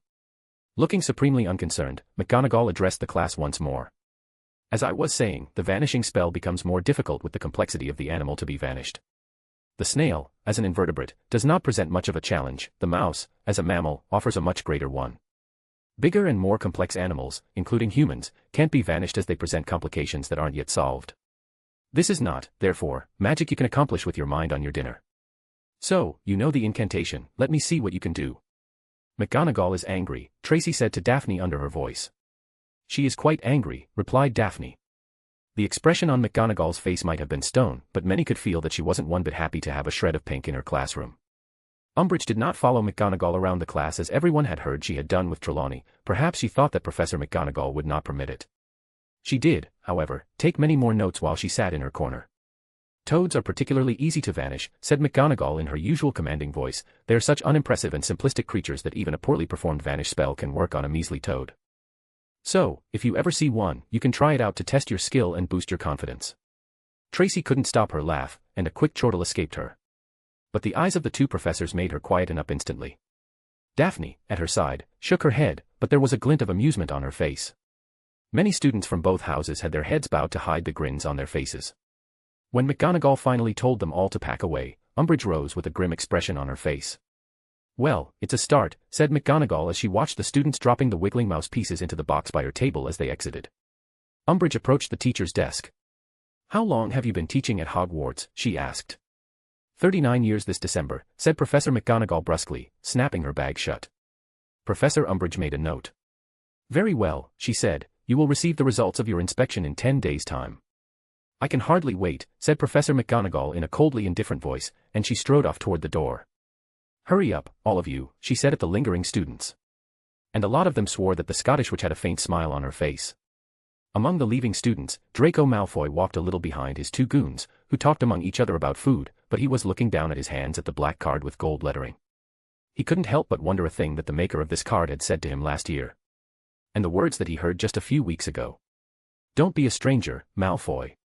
Maybe, just maybe he's a noble pureblood after all, thought the Malfoy heir, clenching his free fist before turning back to see Umbridge walking out of the classroom with an unhappy expression on her face, shouting at students to clear the way for her. Quinn West, MC, oh boy, here we go again. Minerva McGonagall, Transfiguration Mistress, toads are easy to disappear. Draco Malfoy, Malfoy heir, thoughts swirl in his mind. Chapter 208, Meeting for the Future. The morning of the first Hogsmeade visit in the first week of October was a bright but windy day. After breakfast, almost all students, third year and above, queued up in front of Filch, who matched their names to the long list of students who had permission from their parents or guardian to visit the village. But while the majority of students went to various stores and shops in the village, a small stream of students walked between the tall stone pillars topped with winged boars and turned left onto the road into the village, the wind whipping their hair into their eyes. They walked down the main street past Zonko's joke shop, past the post office, and turned up a side street at the top of which stood a small inn. A battered wooden sign hung from a rusty bracket over the door, with a picture upon it of a wild boar's severed head leaking blood onto the white cloth around it. Hog's Head Inn. The sign creaked in the wind as the people approached, and for the students of Hogwarts, it was a place not many were used to visiting. As such, many hesitated before entering. It was not at all like the Three Broomsticks, whose large bar gave an impression of gleaming warmth and cleanliness. The Hog's Head bar comprised one small, dingy, and squalid room that smelled strongly of something that might have been goats. The bay windows were so encrusted with grime that very little daylight could permeate the room, which was lit instead with the stubs of candles sitting on rough wooden tables. The floor seemed at first glance to be earthy, but when one stepped on it, the soles of their boots would stick to the sticky floor. All who entered in time, there was a man at the bar whose whole head was wrapped in dirty grey bandages, though he was still managing to gulp endless glasses of some smoking, fiery substance through a slit over his mouth. Two figures shrouded in hoods sat at a table in one of the windows. One might have thought them Dementors if they had not been talking in strong Yorkshire accents. In a shadowy corner beside the fireplace sat a witch with a thick, black veil that fell to her toes. They could just see the tip of her nose because it caused the veil to protrude slightly. "So, Potter," said Eddie loudly, who had been sitting silently in the middle of everything, "why have we gathered here? You know that I am a busy man." Marcus, sitting by his side, raised a brow. "So I hope this isn't going to turn into a huge waste of my time. I have only thought of 10 ways to whoop your stuck-up arse in Quidditch, and quite frankly I don't think that's enough in my book. I need to at least plan double to thoroughly embarrass you on the field. So, what's the deal here?" A silence had preceded Eddie, and the same silence followed him. Everyone was just staring at him with varying expressions, some amused, some not. "I didn't call you here." "I would never call your sorry self even if I was dying," said Harry acidly, glaring at Eddie, who was leaning back into his chair with one arm hanging behind the backrest.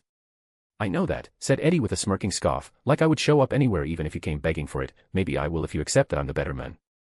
The rest of the students watched intently as what seemed to barrel into a fight, but just then, an irked voice with a mix of exasperation stopped both of them. "Okay, stop this childishness, you two," said Ivy Potter. "Can you two not fight for once? Do you two somehow feel obligated to go at each other's throat when you see each other? Because there's no such thing, and if you can't, then don't speak at all." She turned to her brother. "I was the one who called Carmichael here, no. I don't want to listen." "Harry, now behave both of you, I want to start." The barman sidled toward them out of a back room. He was a grumpy-looking old man with a great deal of long grey hair and beard. He was tall and thin and looked vaguely familiar to some. The barman froze when he saw the crowd of children in his bar. Possibly he had never seen his pub so full. "What?" he grunted with a glare. "Hello," said Marcus, standing up from his chair and counting the gathered crowd quickly. "Could we have 43 butterbeers, please?" The men reached beneath the counter and pulled 4 dusty, very dirty crates of butterbeer, which he then slammed on the bar. Take 43. 5 galleons and a sickle. Give me 5 gold, he said. I'll get them, said Marcus and handed the men 5 galleons from his pocket before returning with the crates levitating behind him. I paid, we can settle everyone's share at the end of this meet. As Marcus set the crates on a table in the center, Luna took out her wand from her hair bun, and after a chant and flourish of the wand, the bottles had been chilled with ice magic. Ivy watched numbly as the large chattering group took their beers from the table. First came Neville with Dean and Lavender, who were closely followed by Parvati and Padma Patil with Cho and one of her usually giggling girlfriends, then, on her own and looking so dreamy that she might have walked in by accident, Luna Lovegood, then Katie Bell, Alicia Spinett, and Angelina Johnson, Colin and Dennis Creevy, Ernie McMillan, Justin Finch-Fletchley, Hannah Abbott, and one of the most surprising attendees in headboy Cedric Diggory and a Hufflepuff girl with a long plait down her back whose name Ivy did not know. Out of the 5 Ravenclaw boys, Ivy knew Eddie Carmichael and Marcus Belby, who was talking something seriously with Susan Bones. The other 3 she was pretty sure were called Anthony Goldstein, Michael Corner, and Terry Boot, Ginny, followed by a tall skinny blonde boy with an upturned nose whom Ivy recognized vaguely as being a member of the Hufflepuff Quidditch team, and bringing up the rear, Fred and George Weasley with their friend Lee Jordan, all 3 of whom were carrying large paper bags crammed with Zonko's merchandise. Ivy wasn't expecting so many people to show up. Hermione scooted near her. Wow, she said in a low voice, this is more than we thought. Why yeah, said Ivy nodding in agreement, this is 20 people more than we thought, 20 people more than our best and most unlikely estimate. Hi, Ivy, said Neville, beaming and taking a seat opposite to where Harry sat. Ivy gave a polite smile, still feeling a little nervous. Her worries didn't lessen when everyone settled down in 2s and 3s around her, Hermione, Harry, and Ron, some looking rather excited, others curious, Luna gazing dreamily into space. Eddie looked bored, but his eyes seemed attentive. When everybody had pulled up a chair, the chatter died out. Every eye was upon Harry. Hello everyone, said Ivy, and despite hiding, her voice was still a bit higher than usual out of nerves. The group focused its attention on her instead, though eyes continued to dart back regularly to Harry. Most of you must have some idea why you're here.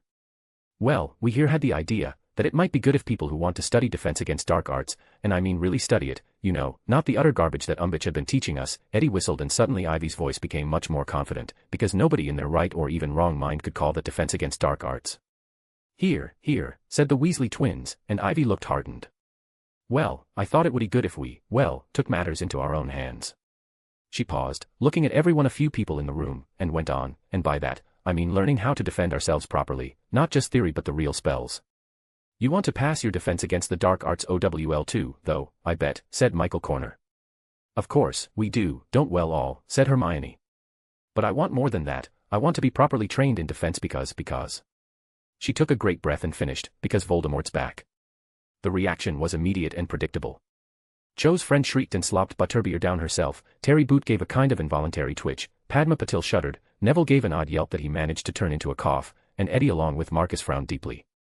All of them, however, looked fixedly, even eagerly, at Harry. Well, that's the plan anyway, said Ivy. If you want to join us, we need to decide how we're going to. Where's the proof you know who's back, said the blonde Hufflepuff player in a rather aggressive voice. Well, Dumbledore believes it, Ivy began. You mean, Dumbledore believes him, said the blonde boy, nodding at Harry. Who are you, said Ron rather rudely. Zachariah Smith, said the boy, and I think we've got the right to know exactly what makes him say you know who's back. Look, said Hermione, intervening swiftly, that's really not what this meeting was supposed to be about. It's okay, Hermione, said Harry. Harry knew that something like this was bound to happen and felt that both Ivy and Hermione should have seen this coming. Some of these people, maybe even most of them, had turned up in the hope of hearing his story firsthand.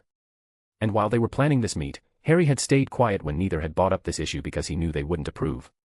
What makes me say you know who's back, you say, he asked, looking Zacharias straight in the face with his arms folded. I saw him, because I was there. But Dumbledore told the whole school what happened last year, and if you didn't believe him, you don't believe me, and I'm not wasting an afternoon trying to convince anyone. The whole group seemed to have held its breath while Harry spoke. Harry had the impression that even the barman was listening in. He was wiping the same glass with the filthy rag, it was becoming steadily dirtier. Zacharias said dismissively, all Dumbledore told us last year was that you got kidnapped by you-know-who and somehow got back to Hogwarts after a fight with him. He didn't give us details, he didn't tell us exactly how you escaped, I think we'd all like to know. Do I look I give a newt's worth of shit what you would like, Smith? Harry said. His temper, always so close to the surface these days, was rising again.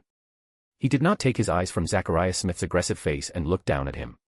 Even though I fought with Voldemort, it wasn't what I would call a traditional duel, and nor was my experience a positive one. Voldemort is every bit as evil as all the stories say about him. Harry didn't want to, but he kept the smirk off his face, which threatened to break on his face when Zacharias flinched at the sound of Voldemort's name. If any one of you doesn't like my answer or want to know the specifics, you might as well clear out. I couldn't care less, said Harry nonchalantly.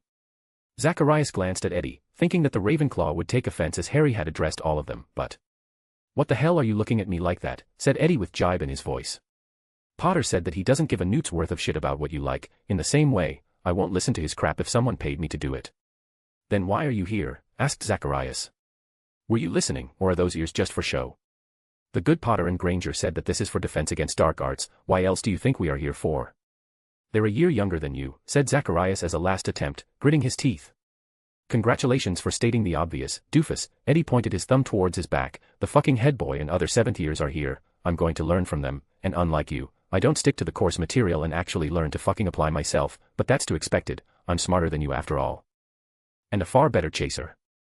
In the end, no one left their seats, now even Zacharias Smith, though he no longer gazed at Harry. So, said Ivy, moving the conversation along so the group didn't fall silent. Like I was saying, if you want to learn some defense, then we need to work out how we're going to do it, how often we're going to meet, and where we're going to meet. At the back, Cedric leaned forward from his chair and spoke up. This is dandy and all, but we, the 7th year, have newts to prepare for. How is this going to help us? Harry, feeling impatient, rose from his chair and replied, I can produce a corporeal patronus. Cedric, along with the other 7th years, blinked in surprise. A corporeal patronus, you say, said Cedric. That's actually pretty impressive.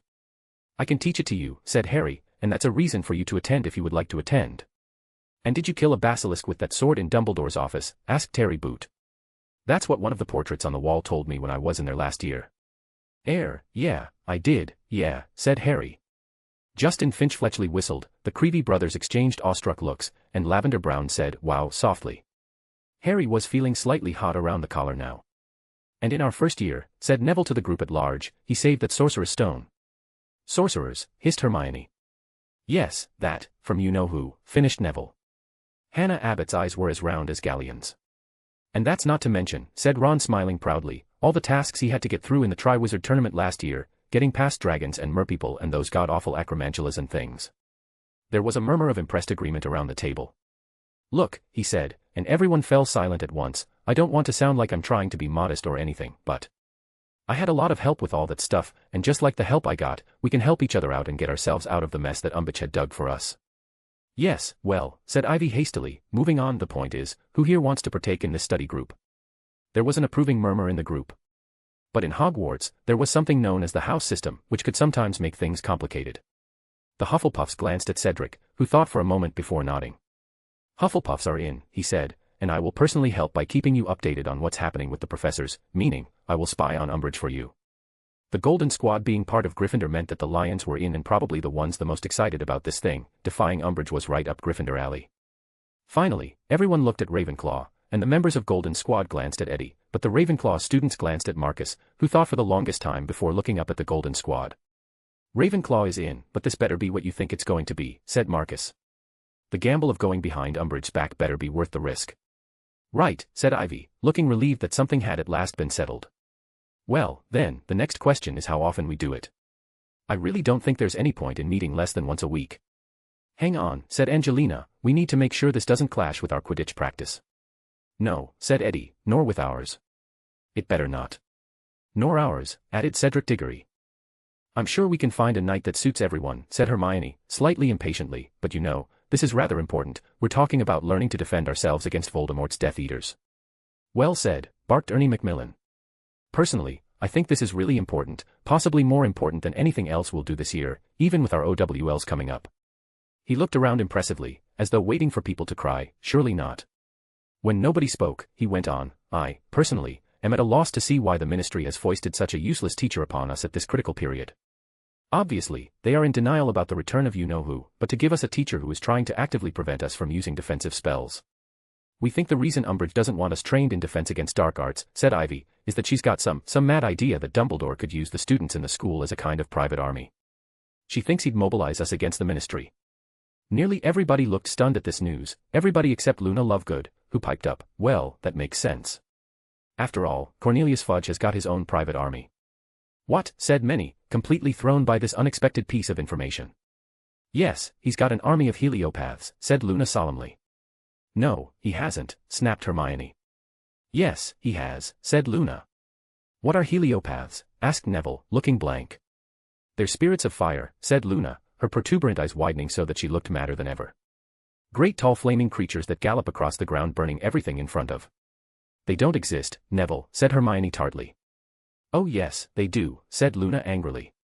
I'm sorry, but where's the proof of that, snapped Hermione. There are plenty of eyewitness accounts. Just because you're so narrow-minded, you need to have everything shoved under your nose before you believe anything isn't everybody's fault. Hermione looked at Eddie, who shrugged, don't look at me. I stopped arguing against this a long time ago. Plus, she spends so much time with an enabler who indulges her thoughts. Of course, said enabler wasn't present here. Hem. At once, everyone in the inn's bar shivered with their heart almost jumping out of their chest. They turned to expect the pink monster but saw Ginny Weasley smiling. Weren't we trying to decide how often we're going to meet and get defense lessons, she said. Yes, said Ivy at once, yes, we were, you're right. Well, the other thing to decide is where we're going to meet. This was somewhat more difficult, the whole group fell silent. Right, well, we'll try to find somewhere, said Hermione. We'll send a message round to everybody when we've got a time and a place for the first meeting. She rummaged in her bag and produced parchment and a quill, then hesitated, rather as though she was steeling herself to say something.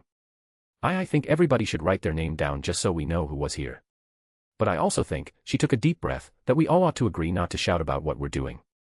So if you sign, you agree not to tell Umbridge, or anybody else, what we're up to. Some people signed the parchment, but there were several people who looked less than happy at the prospect of putting their names on the list. But eventually, as the list of names grew, the unwilling ones too joined under peer pressure. When the last person, Zacharias, had signed, Hermione took the parchment back and slipped it carefully into her bag. There was an odd feeling in the group now. It was as though they had just signed some kind of contract. Well, time's ticking on, said Fred briskly, getting to his feet. George and I have got items of a sensitive nature to purchase and progress reports to draw, we'll be seeing you all later. Same here, Cedric got up from his chair, I have a date to attend, he looked at his girlfriend, Cho, who also got up, see you guys later, keep me posted. The two lovebirds then left with fingers interlocked with each other. In twos and threes, the rest of the group took their leave too. Leaving only the Golden Squad and Eddie, Luna, and Marcus, who was collecting money from everyone as they left. Carmichael, said Ivy, calling to Eddie. Yeah, what, said Eddie looking up from playing rock paper scissors with Luna. Where is Quinn, she asked. He didn't show up. My boy is busy today, well, he entered his annual busy season last week. What's he doing? Luna raised her hand in answer, he is worried about weight. Weight, Ivy spoke in confusion. As in, he's worried about his weight. I don't think he's fat, though. Luna shrugged and then went back to making rock, paper, and scissors shapes with her hand with full concentration between her brows. There's no use of thinking what Quinn is doing, continued Eddie, he has the habit of disappearing from time to time, you get used to it. I see, Ivy couldn't say she wasn't interested in where Quinn was, do you think he will join this study group?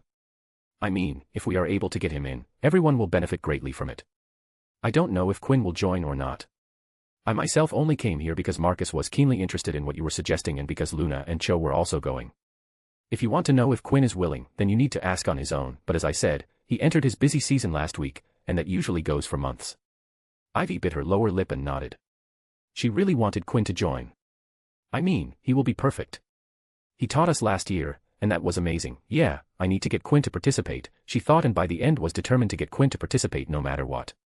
You know when and where to find him, said Eddie before turning to Ron, see you on the field, Weasley, I'm really looking forward to seeing if I will be able to set some new record against you. You wish. I'll stop said Ron, but Eddie was already walking away laughing. Ivy turned to Hermione, who was reading names from the list. Hermione, do you have the aid cards?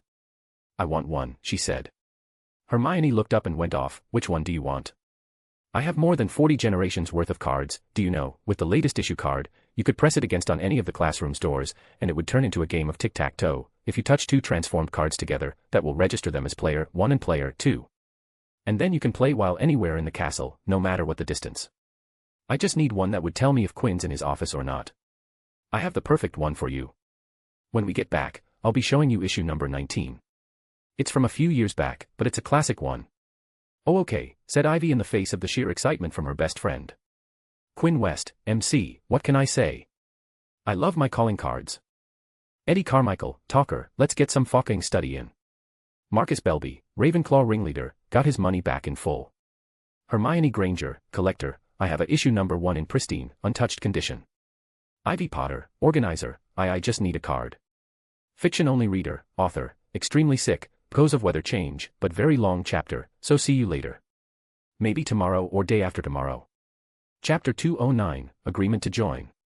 Dark circles, dark bags under the eyes due to exhaustion or lack of sleep, among other reasons. It wasn't a condition that Quinn wasn't familiar with. He had spent more than his share of all-nighters, but never in his life did Quinn had let himself slip so much that it would cause dark circles to appear on his face. One of his beliefs was, the number of hours you are awake doesn't matter, as much how you spent those awake hours. Sleeping 7 to 8 hours every day was perfectly fine if the remaining hours spent awake were spent efficiently and diligently.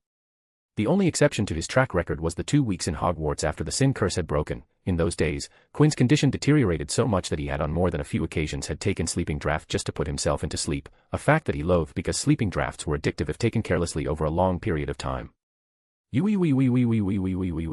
He voiced with his face buried into his hands, why is this so difficult? It's just pushing a pedestal down into the ground, so why can't I solve that? In the days that Quinn had been going at the weight pedestal archway problem, the amount of progress he had made couldn't even amount to an iota, an imaginary number. No amount of force or way to apply said force he tried, the result was the same, the archway the same as it did when he jumped on the pedestal, and that was it, the pedestal refused to budge beyond that.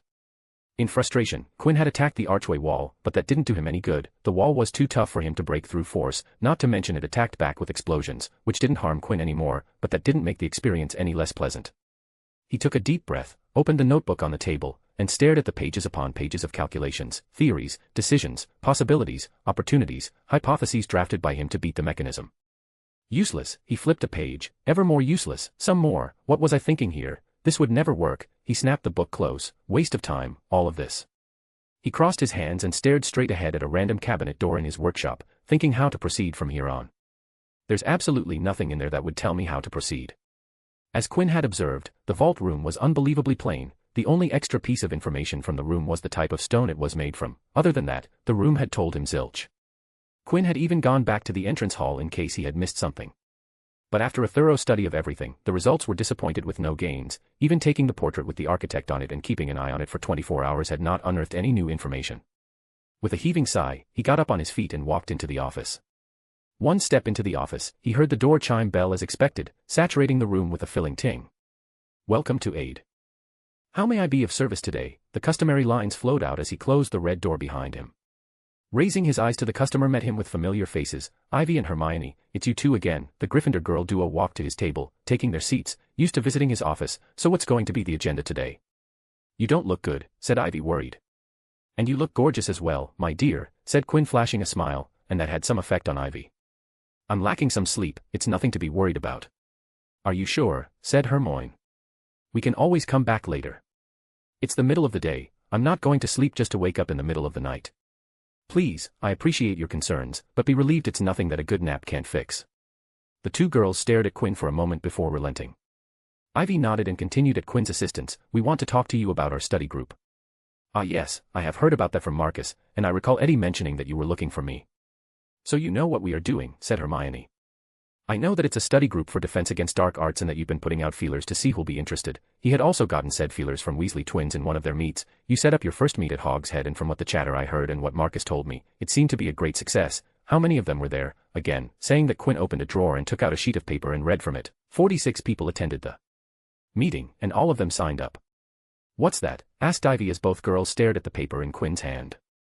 This is a copy of the list that you guys drafted that day. Quinn passed on the sheet to Hermione. Hermione, who was in charge of safekeeping of the list, it falling into Umbridge's hand, would have been nothing less than an apocalypse, stared at the so-called copy, and her jaw dropped when she saw that it wasn't just a list of names, it was an exact replica with original handwritings intact. How did you get this? Exclaimed Hermione. It's quite obvious, isn't it? Spoke Quinn. Someone in that meeting made a duplicate using the doubling charm and gave the copy to me, which I then used to create a permanent copy before the charm duplicated vanished. Of course, the identity of my informant will be kept a secret according to their and my wishes. Seeing the expression of shock and doubt towards him in Hermione and Ivy's eyes, Quinn sighed. My motive behind doing this was not to hold this over you, which might be a bit difficult to believe given our history together, but believe me, I'm not trying to gain leverage on the people in the list. Then why? Said Ivy, a bit unhappy. If you wanted to see the list, I would have shown it to you up front. To make both of you feel threatened. The expression on their faces turned confused. If I can get my hands on that list so easily, when I wasn't even in the meet, Umbridge can also get her hands on the list and then all of you will be in great trouble, so make sure to keep the original safe and, Quinn pointed at the copy, you can keep that, it's my only copy. As I said, I meant no harm, and it was just an attempt to get you aware of the stakes. Even though they know the risks, I don't want Eddie, Marcus, and Luna to get in trouble. Ivy flourished her wand in hand, and a red zap turned the paper into a pile of dust on the table. Quinn vanished the ash pile and stared at the table to sigh in relief when he saw the absence of scorch marks on the wood. Hey, I'm capable enough to burn a paper without surrounding damage, said Ivy. I believe you, I promise. Ahem, Hermione cleared her throat to gather their attention and continued with haste, so will you take part in our group? Dumbledore's army, said Ivy adventurously. Quinn hummed as if in thought and then glanced at both of the girls. No, he said simply. Why? What's the problem? There are a few reasons, but the biggest reason is that, he pointed at the place where Ivy had burned the list, there were no Slytherins on that list, excluding one house while the other three play together is a big no-no. We can't take the risk, said Hermione, if we tell them about our plans, we will be over before we even start, Slytherins will leak our plans to Umbridge, they love her. I understand your worries, but what you're doing is to segregate a group because of the actions of a part of said group. I won't pretend what you are saying isn't correct, you would have been shut down 100% if you kept Slytherin in the loop. He hushed them, but there is a good quantity of Slytherins who wouldn't shake Umbridge's hand with a 10-meter pole, and your group isolating them from this opportunity doesn't fit right with me, and don't get me wrong, I'm not saying that it's your responsibility to get Slytherin students. This is a private group and not a charitable cause, you can take in anyone you want, even Umbridge herself, but if you want me to join your group, then you'll have you take in some Slytherins. If it was someone else, they wouldn't have contemplated even for a second, but the person in front of them wasn't anyone else. I can make your decision easier and get you a highly curated list of people who would want to be part of this group and would keep their lips sealed about it. I can guarantee that last part. Guarantee, said Hermione. Quinn nodded lightly. What else, said Ivy, not fiving Quinn an answer immediately.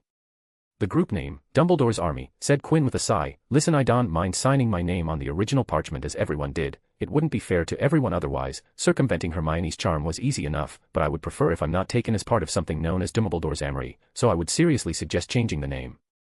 We can do that, said Ivy immediately, because even though they had chosen Dumbledore's Army as their group name, that was just because they thought of it as fitting. We'll get back to you with another name. Great. Next, how is this group going to work? Asked Quinn. What's going to be the system of learning, because I would only attend in an instructor/tutor capacity, so I would need some amount of freedom on how to conduct things. We were actually thinking about letting those good with a spell or concept to teach others. There are close to 50 people with us, so we thought it would be better to conduct it this way, said Hermione. Good, that's fine with me. Organize the slots in which you would like me to come in and help out, and I'll be there. You won't be there for every session, said Ivy asking. She thought Quinn would be there every week, she hoped that he would be there every week. If you set me up to teach me every week, then I will be there every session, said Quinn shrugging. He didn't mind taking a few hours every week to help out the study group, it would serve as a great break from his other commitments. Then we will do that, said Ivy without missing a beat. Hermione glanced at her best friend. She was folding a bit too easily for Quinn's request. Damn, the girl really likes him, huh, she thought. Anything else? Asked Hermione. Nothing I can think at this moment, said Quinn. I'll get you the list of names for the Slytherin people. You can approach them and tell them that I recommended them to you guys and that I recommend the study group, that will jump up the conversion rate. Can you give us an idea who's going to be on the list? Asked Hermione. Some of my friends and a few regular clients who I think would like to attend. The Gryffindor girls knew about the friends, of course. There were only a few that Quinn would call friends. The conversation seemed to be over when the office door opened up with the door chime ringing. Quinn looked up while Hermione and Ivy turned back to see Luna enter the room with her satchel by her side and a garland of colorful flowers around her neck. It's evening, she said. A good evening to you as well, Luna, said Quinn in reply. She glanced at the Gryffindor girls as she walked to beside Quinn. You look like a panda. A panda with no chubbiness. A panda without panda-level cuteness. No idea how to respond to that, so I will keep my comments, he smiled. Luna shrugged before taking out a book from her satchel and handing the ancient leather-bound thing to Quinn. I got the book that you wanted me to get. Thank you, smiled Quinn, and Luna got an entire bar of chocolate in return, something that Quinn didn't give out that much. Luna unwrapped the chocolate and took an uneven bite out of it as she turned to Hermione and Ivy. Did you ask him to join Dumbledore's army? She asked. We did. They did. Then did he agree? Asked Luna. He did. I did. That's nice. It is. You bet it is. While Ivy and Quinn were answering Luna's questions, Hermione was staring at the book in Quinn's hand. What is the book about? She asked. Quinn glanced at the book in hand for a moment. It's a book about Hogwarts architect, Stigward Grag. From what I heard from Hounding Madame Pants, she says that this book might be written by the man, the myth, the legend himself. And why are you looking for it? Also, why didn't you get the book yourself? I'm just curious about the men who designed the castle, and I'm already at the limit at what I can lend out of the library, so Luna got the book from me on her account. Stigward Grag, was it? He must be quite a person for you to be interested in him. The man who designed hundreds of passages inside this huge castle is bound to be really interesting, isn't he? He stared at the walls above. Even though Hogwarts wasn't like this at the time it was created, he must have thought that someday his creation would turn out like this. I'm trying to peek into the mind of Stigward Grag, attempting to see why he chose to do things as he did, what motivated the men to conceive his creations. He looked down on him and smiled. It's a little project of mine that I have taken up this year. I think it will be inspiring. Inspiration is important, said Luna. I think your garland is pretty inspiring, Luna, said Quinn. It's an arrangement and color combination that attracts Joffins. They are supposed to bring luck and make everything go your way. I have laid a trap for the crumpled horn snorkack near the greenhouses and am hoping that one would settle down in the comfy trap. The crumpled horn snorkack doesn't exist, said Hermione. Luna turned to Hermione and glared at her heatedly. It does exist, said Luna. It doesn't. There's no proof of it, said Hermione, still not willing to indulge in Luna's fantasies. It does exist. The proof is just yet to be discovered, said Luna in a confident return. I'm going to find it and show everyone once and for all that crumpled horn snorkack exists. Then the blonde turned to the red door and disappeared into the workshop, but not before slamming the heavy iron-laden door shut. Quinn looked away from the red door and pumped his brow once at the girls. Luna is a complete nonconformist. She lacks self-consciousness and is not afraid to show who she truly was. The only way to truly convince her of something is to make Luna experience it. From the fundamental experience to the most complex things, Luna will only believe in things she has experienced firsthand. She believes that the crumpled horn snorkack exists, and the only way to convince her that it doesn't is for her to herself look for it, fail, or for her to find it and show others that she was right. What if she never finds and yet never gives up? Asked Hermione. Then she will keep looking and keep believing, said Quinn smiling. It might be a little tacky, but it's a great mind for learning anything. She applies everything she learns just so that she confirms that the words written in the books and those spoken by me hold the truth. Isn't that sort of unhealthy? Said Ivy. Usually, that would hold much truth. But not with Luna. She is intelligent and smart, she is critically aware of where is the line, said Quinn in unbreakable confidence. His time with Luna had taught him that she was far from what one feels when imagining crazy or loony. I still can't relate to how she thinks, said Hermione, not convinced. Quinn got up, prompting the two girls to get up too. Well, I'm sure you two would come to realize each other's perspective with all the time you would be spending with each other in the new study group. Now, ladies, I apologize that we can't talk any longer, but I have some work to do. Ah, I see, said Ivy, then please do send us the names. Aha, you'll have them in your hands first thing in the morning. As the two were leaving, Quinn spoke the final words. I'm looking forward to this study group. Us too, said Ivy smiling before raising her and waving it. Well then, bye. Quinn confusedly raised his hand as well and slowly waved back, bye. Outside, Ivy felt her face heat up, and the gaze of Hermione in her back didn't help. Bye, said Hermione. It just slipped out. Inside, Quinn lowered his hand, the smile gradually drained, and he turned back, walking to his table. Now, let's get into the messed up mind of the freak Stigward Grag. A vein popped on his head. If this doesn't work, I'm going to dig his tomb and raid his grave. Quinn West, MC, believe it or not, I have a grave robber kit on ready. Fiction-only reader, author, I'm back. Let's get the ball rolling again. Chapter 210, Educational Decree 24. On the Monday morning after the meeting at Hogshead, Eddie and Marcus headed downstairs from their dormitory together, discussing the correct order of jam and cream on a scone, and not until they were halfway across the sunlit common room did they notice the addition to the room that had already attracted the attention of a small group of people.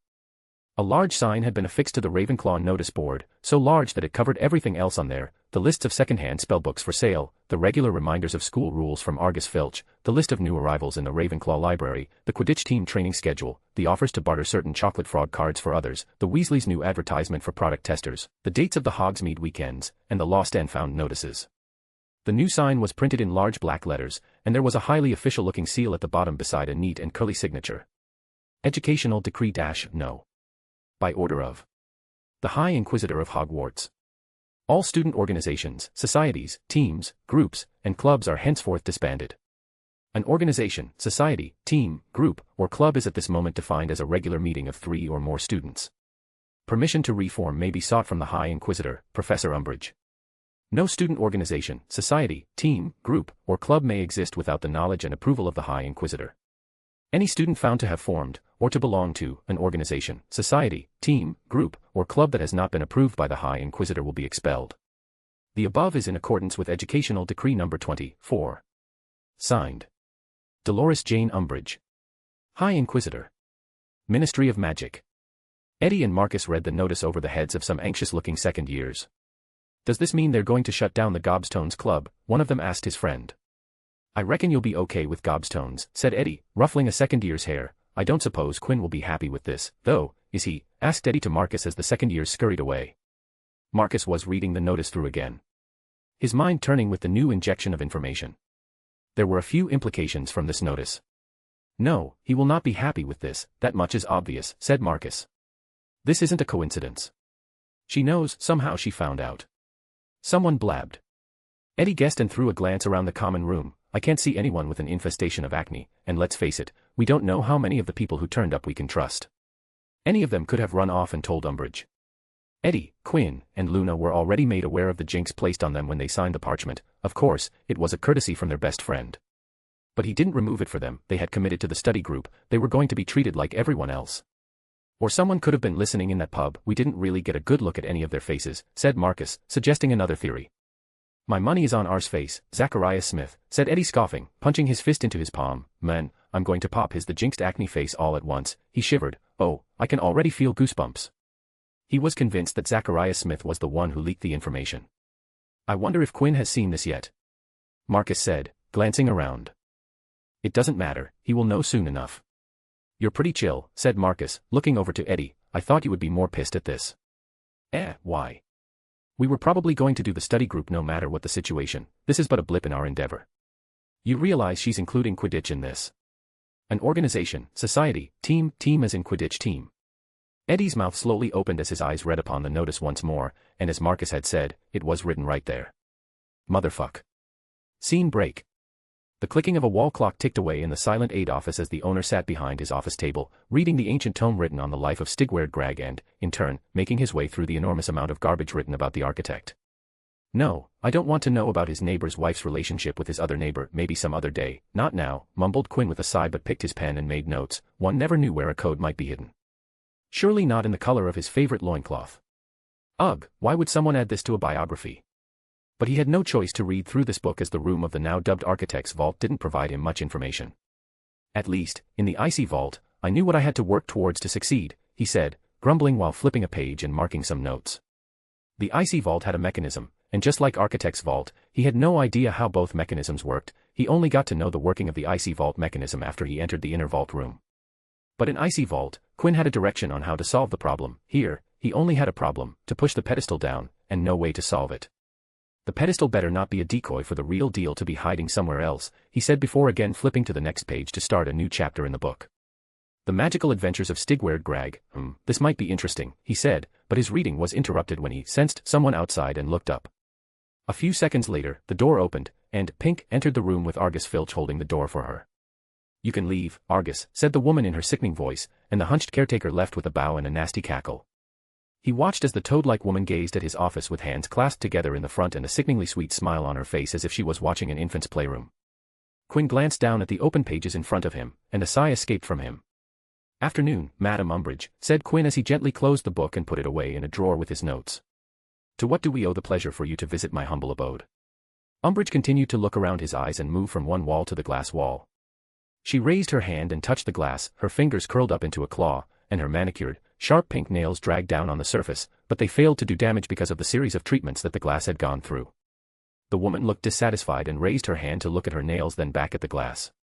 "Good afternoon, Mr. West," said Umbridge finally. "I have heard about this club of yours a lot." She reached into her purse and took out a black card. "Aid Services, you have been running this club for quite a few years, and I have heard nothing but promising words about it." "Thank you," said Quinn nonchalantly. "But did you not see Educational Decree No. 24, she said, moving towards his table step by step. all student organizations, societies, teams, groups, and clubs are henceforth disbanded. I did see that, but don't you think it was a bit too aggressive to shut down every long-standing club, formal or informal? Of course not, my dear, the smile on her face widened. It's all to improve academics of Hogwarts students, it's for their own good. I'm simply trying to guide the children to grow into functioning part of the society as model citizens. But you ever closed the educational clubs, Transfiguration, Charms, Astronomy, and the other ones? Those clubs were a place for students to share, increase, and consolidate their knowledge.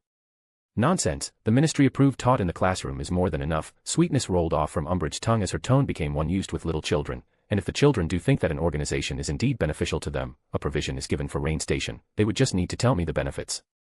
Quinn picked a parchment on his table and read from it. 17 applications were submitted to you today, and you rejected every single one of them bar one, that one exception being the Slytherin Quidditch team, and out of the 16 rejections, one of them was Professor Sprout's outdoor club for extra herbology exploration for the interested ones. Your provision doesn't seem to make sense, Madam Umbridge.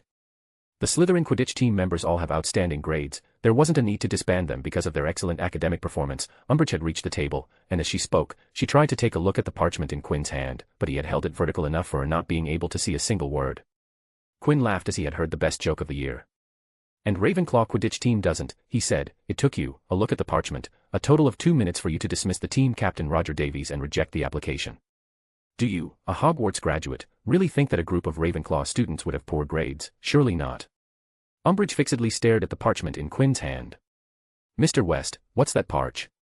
Quinn cut her off at once and apathetically stared while directly asking what seemed to be a question with an obvious answer. Why are you here, Madam Umbridge? He asked. That's Professor Umbridge to you, Mr. West. First teach me something, then I will think about it. I'm more willing to address the author of the reference as my professor than you. Umbridge's smile twitched a bit. Detention check for that cheek, Mr. West. With pleasure, said Quinn with a shrug. Give me a time and place, and I will be there. Good, at least you're not completely without manners, said Umbridge with a smug smile. Now, I want you two close this little playhouse, she sighed. What were the professors thinking giving a student complete control over a classroom and allowing him to run this ridiculous charade?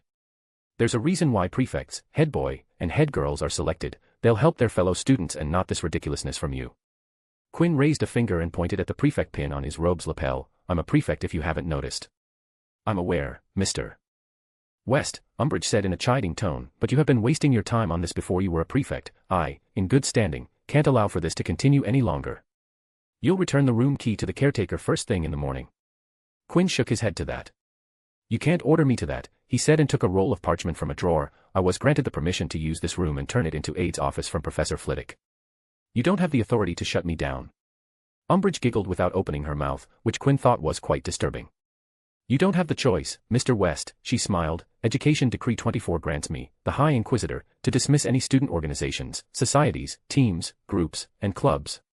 Quinn softly laughed a few chuckles before his face immediately lost all joy in an instant. You don't have that authority, Madam Umbridge. Umbridge made a half-confused face mixed. Did you not hear me, Mr. West?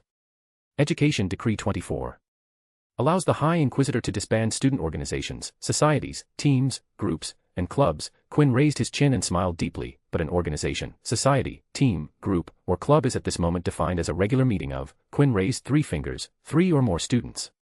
And Aid, his 3 fingers turned to 2, is a 2-person venture. Quinn's smile turned lopsided. We don't qualify as an organization, society, team, group, or club, so as I said, you don't have the authority. Umbridge's smile turned stiff. The pink-clad woman stilled in her chair as she watched Quinn's smile drop once again into total apathy as he continued to stare at her as if waiting for her to leave. I'm the High Inquisitor, she said. And your power is over the professors and from the education decrees implemented from the ministry, said Quinn straightforwardly. You can't shut Aid down because you don't have the authority. You will obey me. Umbridge's breathing started to quicken as her voice rose shriller and louder. You can't make me. Umbridge's vision started to turn red as she began to shake with fury. I'm the senior undersecretary to the minister. You will obey me, she was yelling by the end of her sentence. Quinn once again shook his head in disagreement. You're on sabbatical. You don't have that authority. Even if you did, you still wouldn't have any power over me. I'm not a criminal or in trouble with the law, after all. Detention. Detention. Detention for the entire month, yelled Umbridge, her voice turning harshly high. Get an education decree, and then we will talk about shutting me down, said Quinn laughing casually before getting up. Come on, Madam Umbridge. Let's go and get this over with. What? Said Umbridge acidly. I was going to your detention punishment, Quinn pointed his fake wand up, and the MLEs dimmed, but now, I'm going to have them annulled. You can't do that, the she-toad scoffed. But, I can. Quinn walked to the door and held it open. Come on, let's see who's correct, you or me, he grinned. Or do you think I'm in the right here and your detention was out of malice? No. Of course not, said Umbridge harumphing. Let's go and see this farce over. I want to see what nonsense you're talking about. After you, said Quinn, gesturing her to exit first. I don't feel safe and am worried you'll hex me in the back.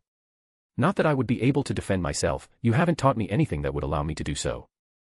In a classroom in the Charms wing of Hogwarts, fifth-year lions and serpents listened to Phileas Flitwick, a master of charms, and the charms professor at Hogwarts as he guided them through the theory behind the growth charm, a charm that allowed the user to increase the size of an object. Children, please take note as to not confuse the incantation of the growth charm for that of the color-changing charm. I have seen many students make this particular mistake in their OWLs and lose marks in practicals where losing marks isn't warranted one bit, said Flitwick from his spot behind the teacher's podium, standing on a stack of enlarged books, and please, I say this time and time again, please don't hesitate about asking me questions and solving any doubts you might have. There was a loud knock on the door, and before anyone could even turn to look, a shrill voice pierced everyone's ear. Phileas. I would like to talk to you. Would you please step out? Every pair of eyes turned to the door to see Umbridge standing at the threshold, arms crossed with foot tapping against the floor, looking absolutely livid. Dolores. I'm in the middle of a class, said Flitwick sighing. You can meet me in the office when I'm free. I would like you to leave now, I want to continue teaching. This is important, said Umbridge heatedly. I'm sure it can wait, but Flitwick didn't share the sentiment. Gryffindors and Slytherin watched as Umbridge's face grew red, and just when everyone was about to think that she was about to blow up, another voice from outside the classroom spoke up. Let me try. Everyone watched as Quinn West came into view. Professor, may I have a moment of your time? It will only take a minute. He then turned to the class and bowed his head politely. Hello, everyone, I hope I'm not disturbing your close. Sorry, but I will need the professor for just a bit. Faced with the same request once again but from another person who also turned out to be his favorite student, Flitwick jumped down from the stack of books. Of course, Quinn, said the half-goblin in his squeaky voice. He turned to his class. I will be back in a moment, please complete your notes, we will start casting the charm when I return. As Flitwick, Umbridge, and Quinn went out, inside the classroom, Ron turned to Harry and asked, what do you think that was about? I have no idea, said the bespectacled Potter. Umbridge didn't look happy, that's for sure, said Hermione, but then a thought flashed into her mind. Quinn didn't tell Umbridge about DA, did he? What rubbish are you talking about?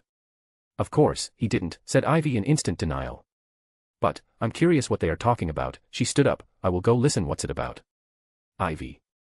Wait, don't go, but Hermione's efforts went unheeded as Ivy sneaked to beside the door, listening to what was going on. Outside, Flitwick looked up at Quinn and asked, now, what's this about? The half-goblin acted as if he couldn't see Umbridge fuming. I'm here to contest an unjust detention. He nudged his chin to Umbridge. He lies, hissed Umbridge. He refuses to call me professor even after my countless times asking. My detention is just, and he will follow it. Quinn, is she telling the truth? Asked Flitwick, ignoring the menace to society. I did no such thing, Professor Flitwick, said Quinn innocently. You be the witness of my character, Professor. Have in all my years at Hogwarts ever failed to give respect to the faculty? I have always given respect where it's due. Quinn faced Umbridge with a hurt expression. Professor Umbridge, I know that you're angry, but I couldn't just stand still and watch the educational decree's integrity be damaged by someone abusing them. Even if that someone is as prestigious as you, the High Inquisitor. Flitwick's pointed ears twitched at Quinn's words. Quinn, what do you mean by education decree being abused? Don't listen to him, said Umbridge shrieking, he's lying. Professor Umbridge came into my office saying to shut down aid immediately because it went against Educational Decree 24, but then I politely pointed out that aid didn't come under the specified definition of student organizations, societies, teams, groups, and clubs. But then, when Quinn trailed off, Flitwick stepped closer and urged. Don't be afraid, Quinn. I will not let injustice fall upon you, said the Ravenclaw head of the house. Quinn diffidently glanced at Umbridge before continuing, as she threatened me with her senior undersecretary position. I could only bring her here. I'm sorry if I brought you trouble, Professor. I know she's the High Inquisitor. You don't need to worry about me, Quinn, said Flitwick, standing taller. You don't need to worry about me. He frowned towards Umbridge. Quinn, I believe you. I officially annul your detention. You're free to go. You can't do that, yelled Umbridge. I can, and I'm doing it, said Flitwick in a no-nonsense tone. This detention wasn't given in your class. Any detention assigned outside of a class can be reviewed by head of house, and I with that authority annul this detention. You believe him instead of me? Yes, I do. I believe my top student of 6 years who I nominated as a prefect instead of, well, you, Flitwick shrugged, then turned to Quinn. You can go, Quinn. I will take care of her. Quinn nodded appreciatively, and as he walked by Umbridge, he sneakily gave her a smirk that only served to infuriate her more. But before he left, Quinn nonchalantly sneaked into the charms classroom and stood real close to not one but two eavesdroppers. You know, it's not good to listen in on conversations, he smiled. Ivy, Daphne. Ivy's eyes widened in surprise, and she hastily turned to see Daphne standing right behind her. When? How long have you been here? Said Ivy, shocked at Daphne's stealth skills and her failed perception check. From the very start, said Daphne, rolling her eyes before turning back to Quinn. Are you all right? It sounded very serious.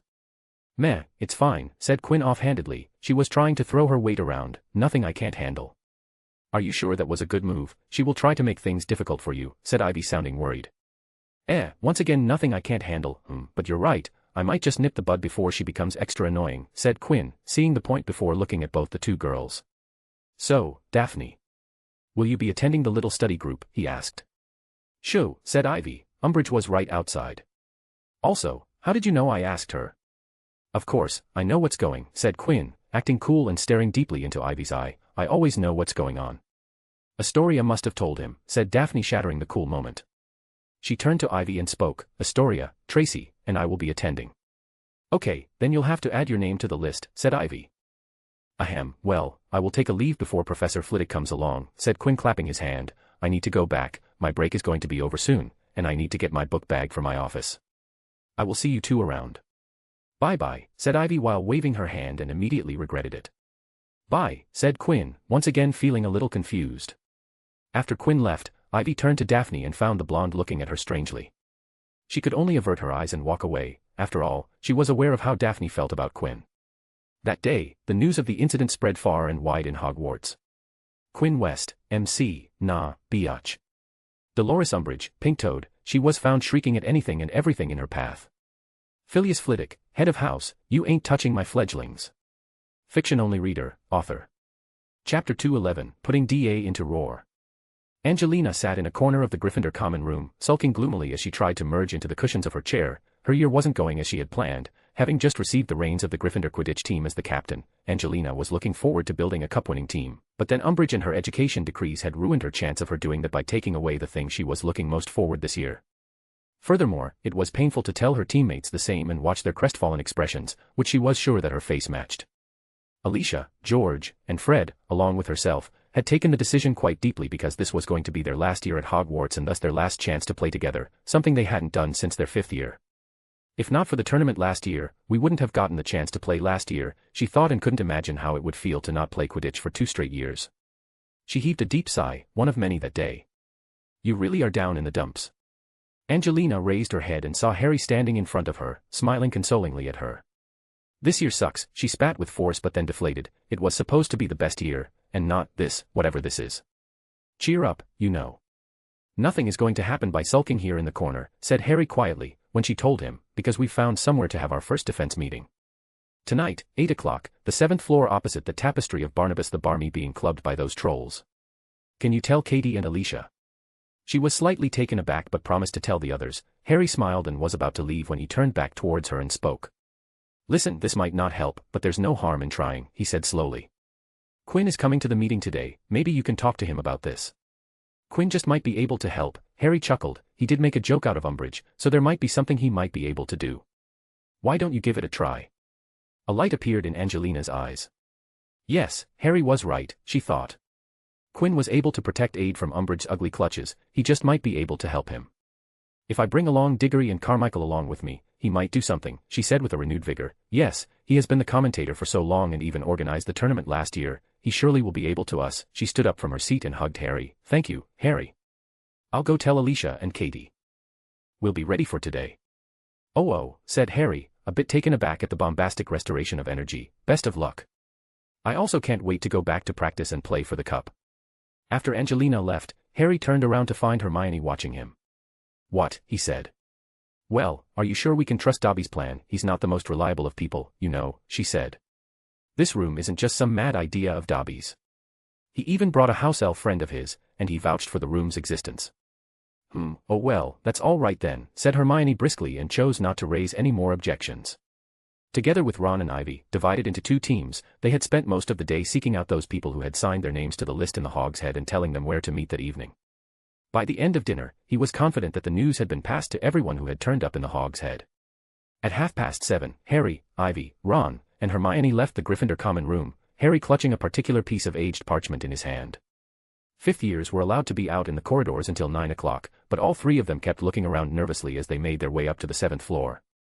"Hold it," said Harry warningly, unfolding the piece of parchment at the top of the last staircase, tapping it with his wand, and muttering, "I solemnly swear that I am up to no good." A map of Hogwarts appeared upon the blank surface of the parchment. Tiny black moving dots, labeled with names, showed where various people were. "Filch is on the 2nd floor," said Harry, holding the map close to his eyes and scanning it closely, "and Mrs. Norris is on the 4th. "And Umbridge," said Hermione anxiously. "In her office," said Harry, pointing. "Okay, let's go." They hurried along the corridor to the place Dobby had described to Harry, a stretch of blank wall opposite an enormous tapestry depicting Barnabas the Barmy's foolish attempt to train trolls for the ballet. "Okay," said Harry quietly, while a moth-eaten troll paused in his relentless clubbing of the would-be ballet teacher to watch. Dobby said to walk past this bit of wall 3 times, concentrating hard on what we need. They did so, turning sharply at the window just beyond the blank stretch of wall, then at the men's vase on its other side. Ron had screwed up his eyes in concentration, Hermione was whispering something under her breath, Ivy simply closed her eyes, Harry's fists were clenched as he stared ahead of him. "We need somewhere to learn to fight," he thought. "Just give us a place to practice, somewhere they can't find us." "Harry," said Hermione sharply as they wheeled around after their third walk past. A highly polished door had appeared in the wall. Ron was staring at it, looking slightly wary. Harry reached out, seized the brass handle, pulled open the door, and led the way into a spacious room lit with flickering torches like those that illuminated the dungeon's 8 floors below. The walls were lined with wooden bookcases, and instead of chairs, there were large silk cushions on the floor. A set of shelves at the far end of the room carried a range of instruments such as sneakoscopes, secrecy sensors, and a large, cracked fogglass that Harry was sure had seen the previous year, in the fake Moody's classroom.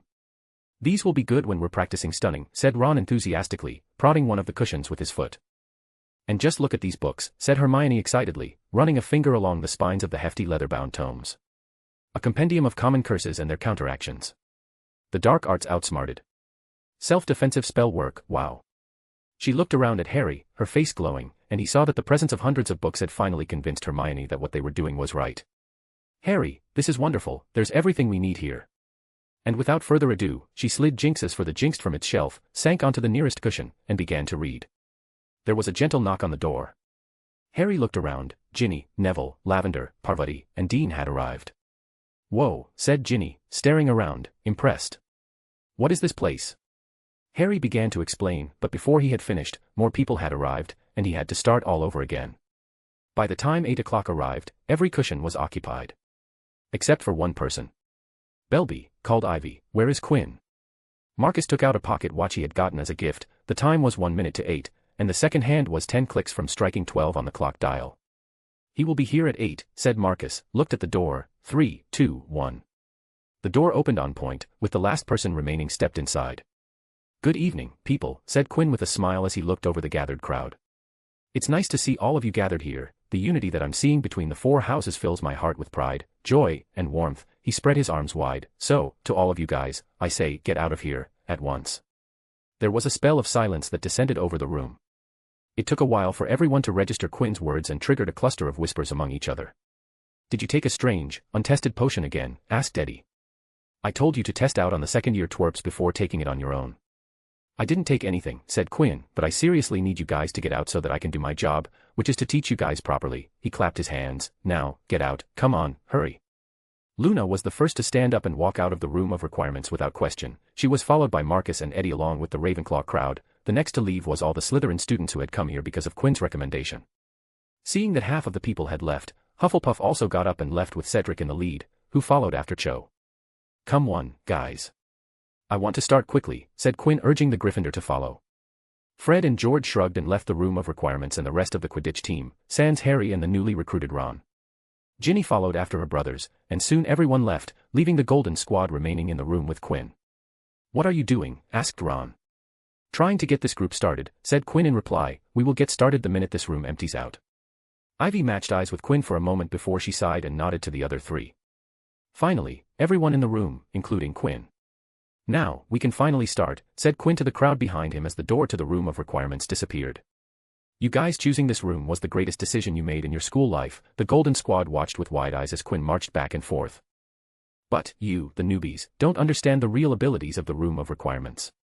He knows about the room, they thought. An ornate door with webs and networks of lines crossing in intricate patterns had appeared in the wall. Quinn touched the center of the handleless door, and the entire door disappeared as melting into the air, leaving a gaping arched doorway in the wall. If the room previously was spacious, then this room was even more so. It was lit with MLEs, purposely dropped in the room of lost things by Quinn.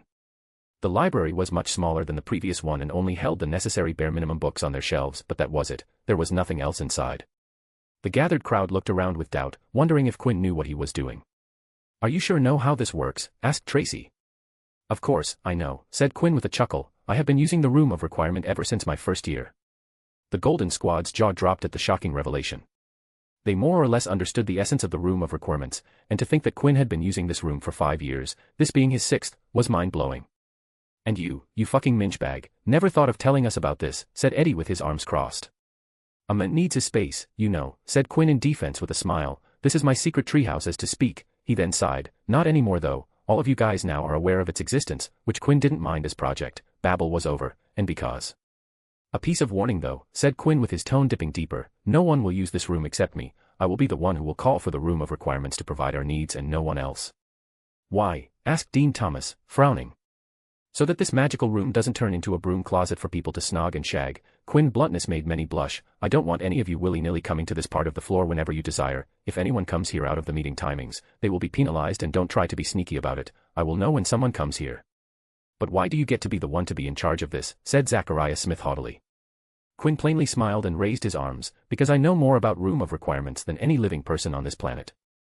Quinn then raised his arms wide. It was instantaneous.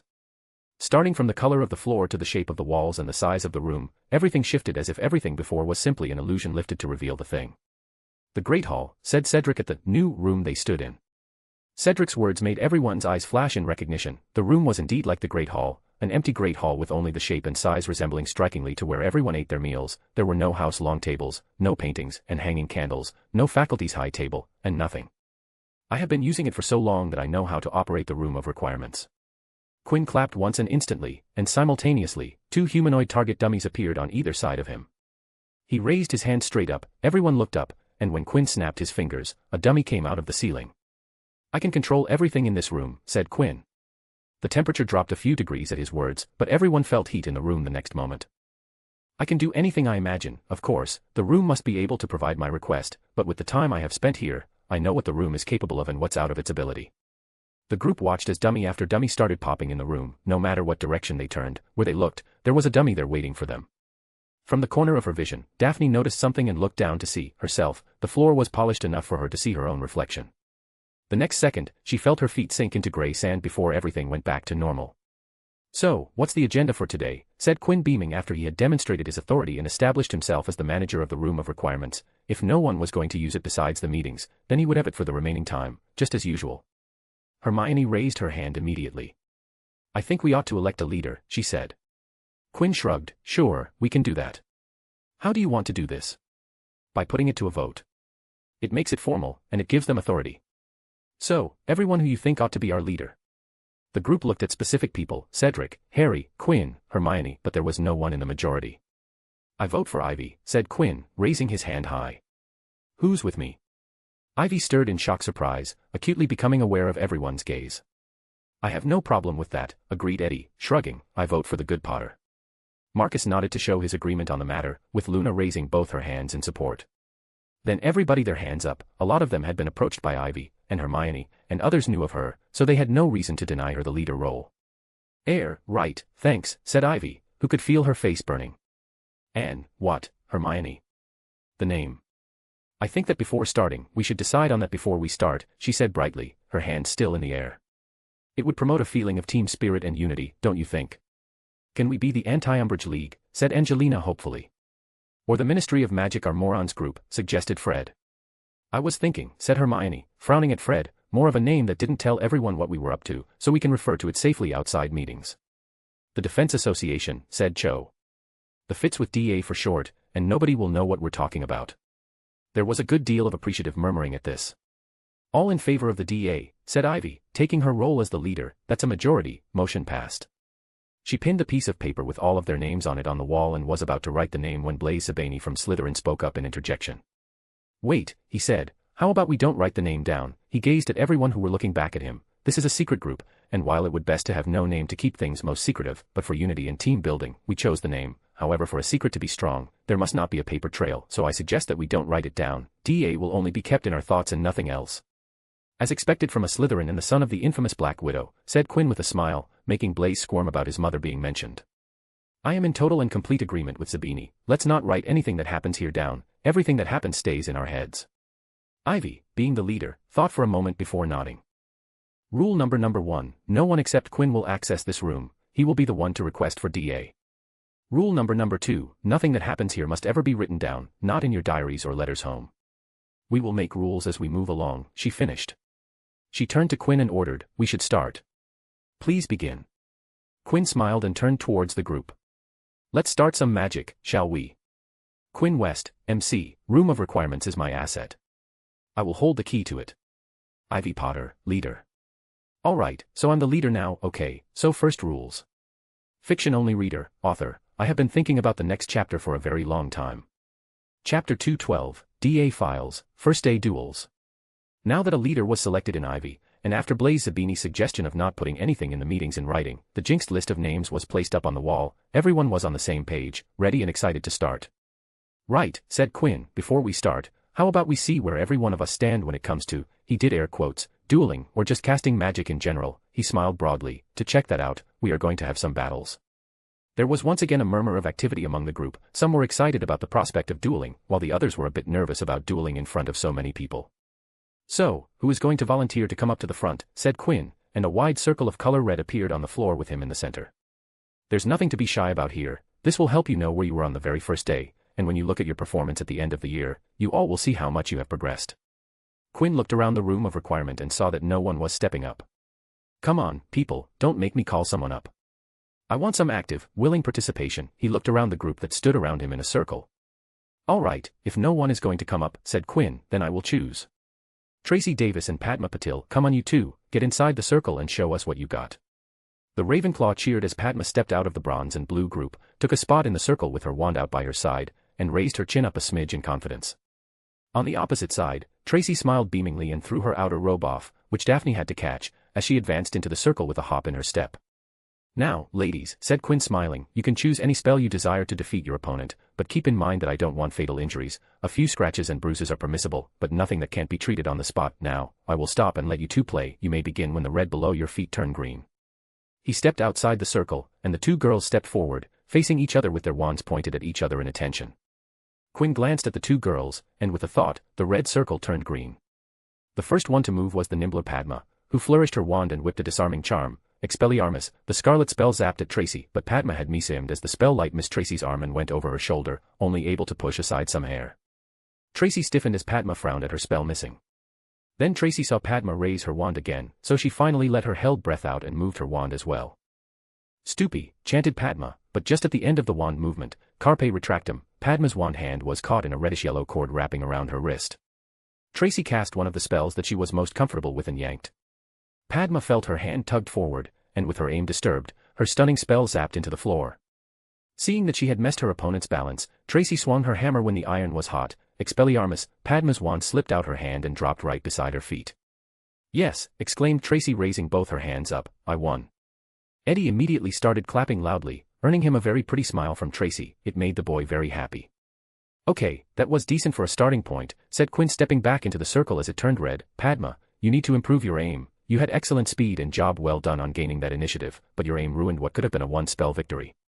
He turned to Tracy. Tracy, while your start was poor, your use of Seizanpole charm was excellent. You made Padma lose balance, which allowed you to get that disarming charm in for the finish, but your disarming charm wasn't impressive. Padma's wand should have shot out of her hand, far away, not fall beside her feet.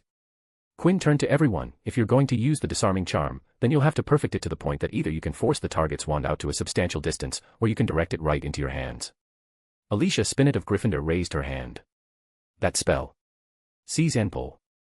Will we be learning that? She asked. Yes, we will be going over Seizanpole. It's a versatile spell you can use in a variety of ways, and it's one of my favorite spells, he said. All right, who's next? Who wants to duel to assert magical dominance? 2 hands went up in perfect unison. Us. A smile made its way to Quinn's face. He turned to the speakers. Weasley twins, will this be the day that everyone knows who's the better twins, the better half, the superior menace? That was a never question, said Fred, smiling. Everyone knows I'm the better one. And that's exactly why I'm the better one, said George, smirking. If you believe that everyone thinks that you're the better one, then you must be dumber than I imagined. Shut up, Gred. Sod off, Forge. Quinn rubbed his hands together as the Weasley twins entered the circle with confidence and swagger in their bodies. They took out their wands, and like many previous times, Quinn noticed that their wands were nothing alike. They didn't have twin cores as both wands were brought secondhand. While it wasn't a common occurrence, neither was it rare, but there were times that magicals grew out of their wands, their preferences changed, and their magic no longer reacted to their wands as it used to before. Other times, the wand cores expired and lost the magical nature that allowed them to conduct magic. When it was the former, many people chose to sell their old wands to wand makers in return for a discount on their new wands. The wand makers would then refurbish the old wands and sell them at a lower market price to people who couldn't afford new ones. This was the case with Fred and George. Pity, it would have made an interesting case study for twin cores in the hands of identical twins, thought Quinn. All right, wands at ready, announced Quinn with an umph in his voice.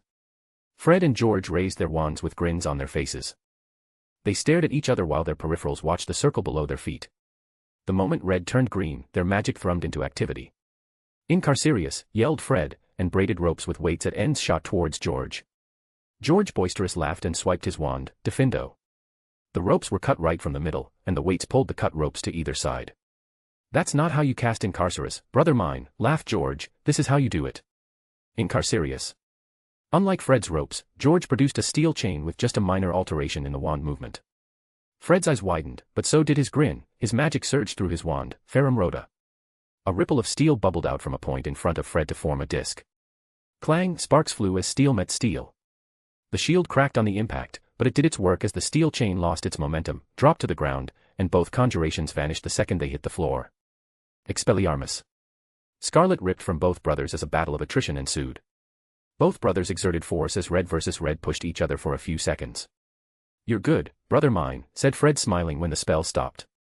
You're not bad, said George, laughing. Then, let's get this over with, one spell is all we needed. Stupefy. 2 red spells burst out of the wands and zoomed through the air.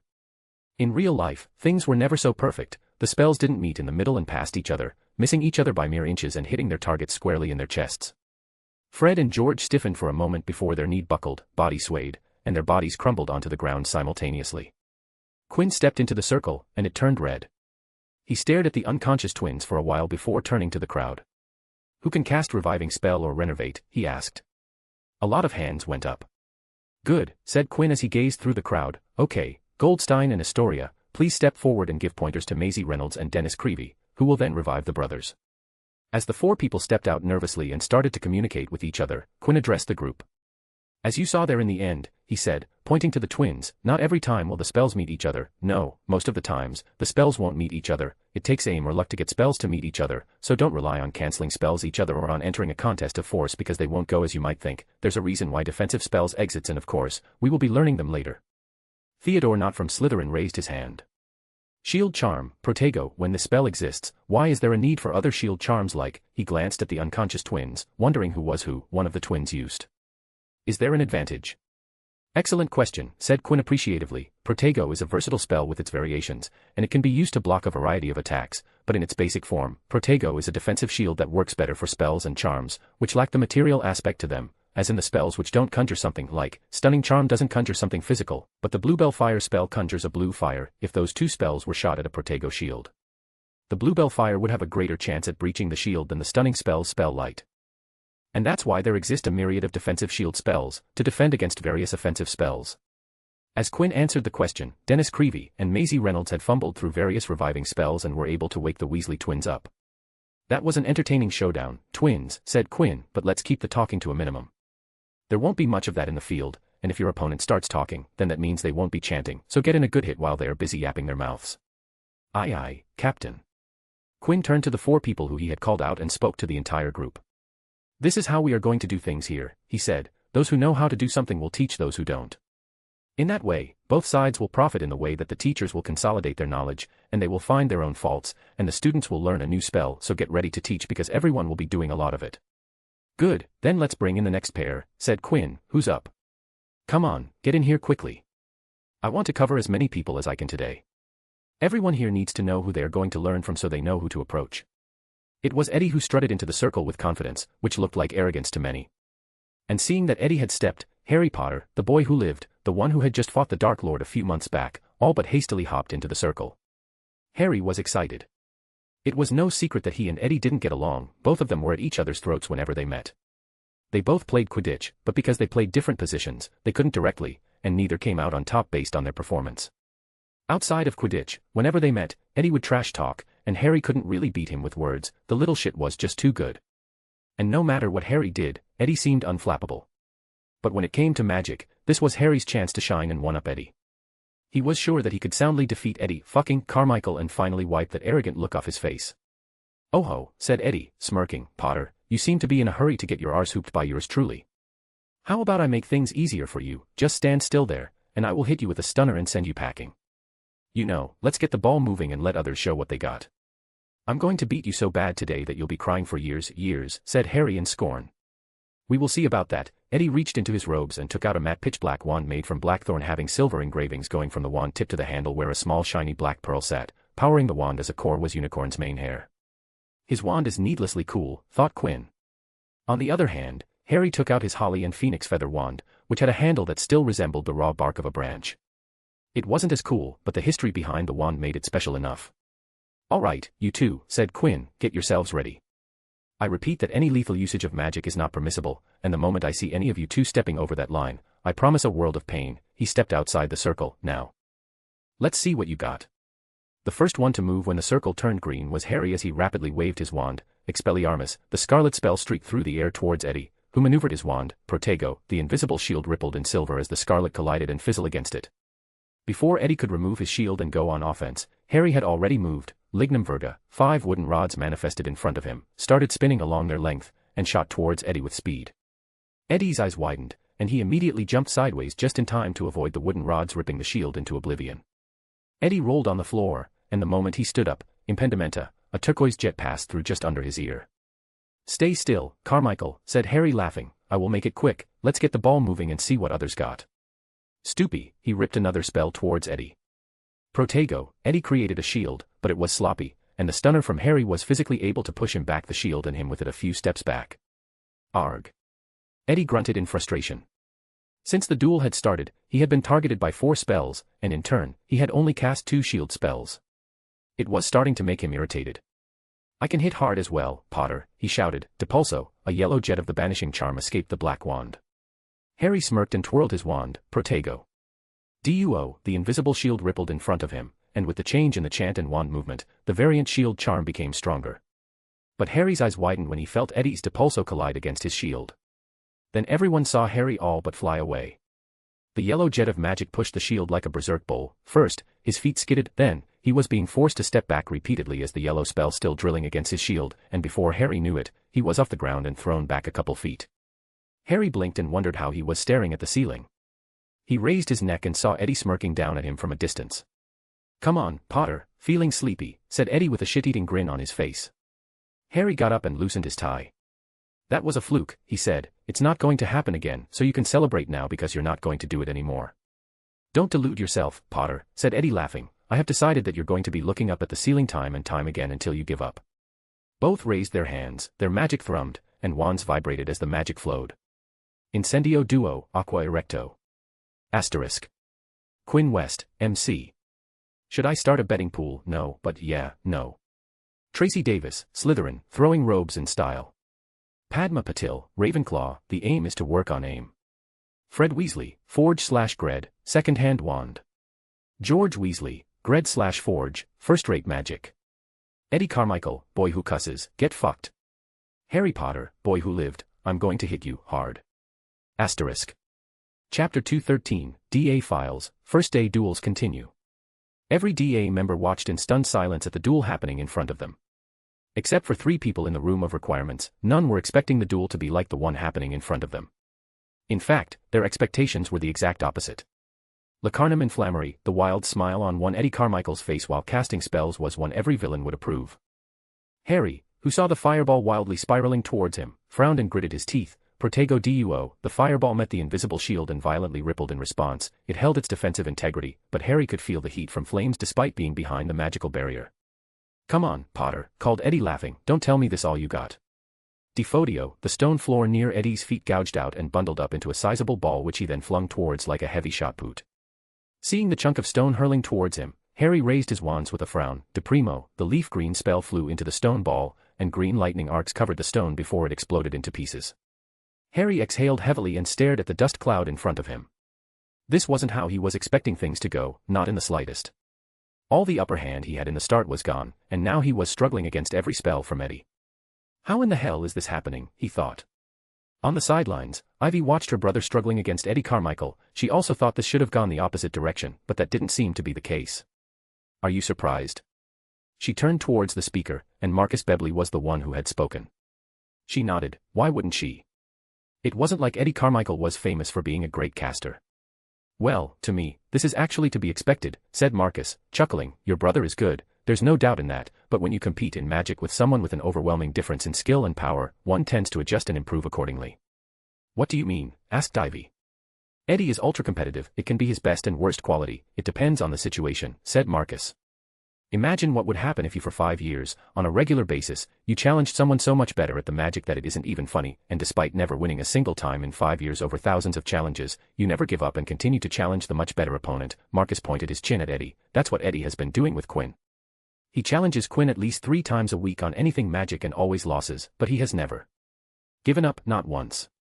Eddie wants to win, he loves to win, he craves victory, but Quinn hasn't given him a single glance of triumph, but because of Eddie's particular disposition, he works hard after every single defeat so that he could win the next one. In doing that, he eventually improved so much that the progress was something to behold. Even so, Carmichael's spells are hitting too heavily, they are almost unnaturally powerful," said Ivy in inquiry. "One of the side effects if a good portion of the challenges are duels against Quinn West," Marcus deeply sighed, thinking back to destruction and hazard caused in empty and used classrooms as the aftermath of duels.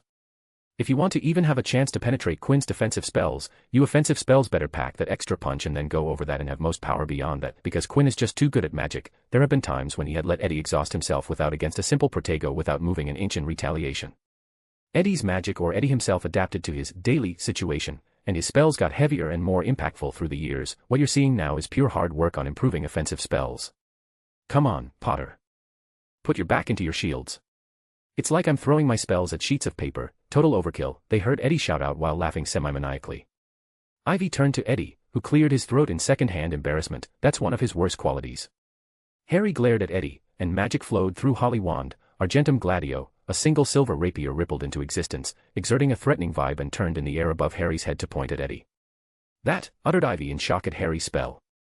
"That wasn't a spell to be used against a fellow student.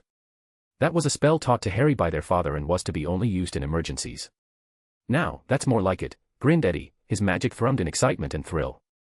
Harry slashed his wand vertically down, and the sword streaked with a silver trail, flying towards Eddie to cut him. Eddie's grin widened to this limit. Bombarda Maxima. A glowing white with streaks of magenta emitted from Eddie's blackthorn wand, carrying with it Eddie's heavy-hitting magical deposition. "No, stop. Don't," yelled Ivy, stepping forward, but her exclamations were of no use as the spells were already dispatched. "Didn't I explicitly state that lethality wasn't allowed?" was followed by a heavy sigh. A yellow layer appeared right in the middle of Harry and Eddie, in the path of the silver sword and explosion charm, and simultaneously took the brunt of both spells. The silver sword tried to pierce its way to Eddie but only ended up cracking after trying to breach the shield. The explosion charm exploded against the shield but couldn't even put a fissure on the barrier.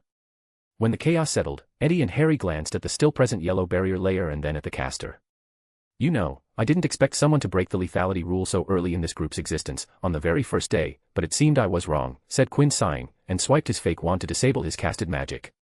"But I should have expected this from both of you, one with a mouth that loves to rile people up and the other who get easily riled up." He turned to Eddie. "Bombarda Maxima, really? That would have taken a chunk off him if it hit. How do you think that would have panned out if I had to take him to Madame Pomfrey with parts missing from his body?" Eddie looked a bit embarrassed and turned his face away. "And you," he turned to Harry, "that silver sword had some form of curse attached to it. I don't know if you were trained in the counter course for that spell. Even if you do know, were you really going to launch that against him?" Both of you idiots, said Quinn bluntly before turning to the entire group. Listen up. Everyone. We don't have the leeway to get seriously injured in here and go to the hospital wing to get fixed. I, personally, can fix pretty much every fix you guys right here. But if things take a serious turn, and even if I can heal you back to health, it'll take time, and we can't hide in here for a chill 2 or 3 days without the professors looking for us. So I will repeat this. Do not aim lethal spells at anyone in here, you just need to say the word, and practice dummies can be provided. Be responsible and think carefully before you decide to cast. Luna raised her hand in salute and spoke loudly. Yes, sir. At ease, soldier, said Quinn in reply and took the chance to break the tension and return the atmosphere to normal. All right, Eddie and Harry, take care that this doesn't happen, he said. Now, who's the next one? I will go, said Ivy, stepping forward. Quinn smiled with a smooth nod and gestured her to step into the red circle as the part that Eddie gouged out fixed itself in real time. And, who wants to take on the Potter Princess? Asked Quinn. It was once again Ivy who spoke up. I want to duel her, she said and pointed her red ebony wand with a core made from braided unicorn tail hairs. Everyone looked in the direction she pointed and saw Daphne Greengrass standing at the end. The Ice Queen, as people had started to call her, stared back at Ivy for a moment before raising her chin slightly as she stepped forward. Daphne wordlessly stepped into the circle, placing herself opposite Ivy. We haven't competed in this, have we? Said Ivy to Daphne. No, we haven't, said Daphne as she took out her willow wand with a braided unicorn's tail hair as cores. Another thing we can cross today, said Ivy. She briefly glanced at Quinn before speaking back to Daphne. I'm going to win this one. Daphne noticed Ivy's quick glance towards Quinn, and her brows furrowed slightly. Daphne herself looked at Quinn. She couldn't lose in front of Quinn, so. I wonder where that baseless confidence of yours comes from, said Daphne. Have you ever won against me ever? Are you still stuck in the time when we were children? Because that's just sad. We are no longer children, Daphne. If.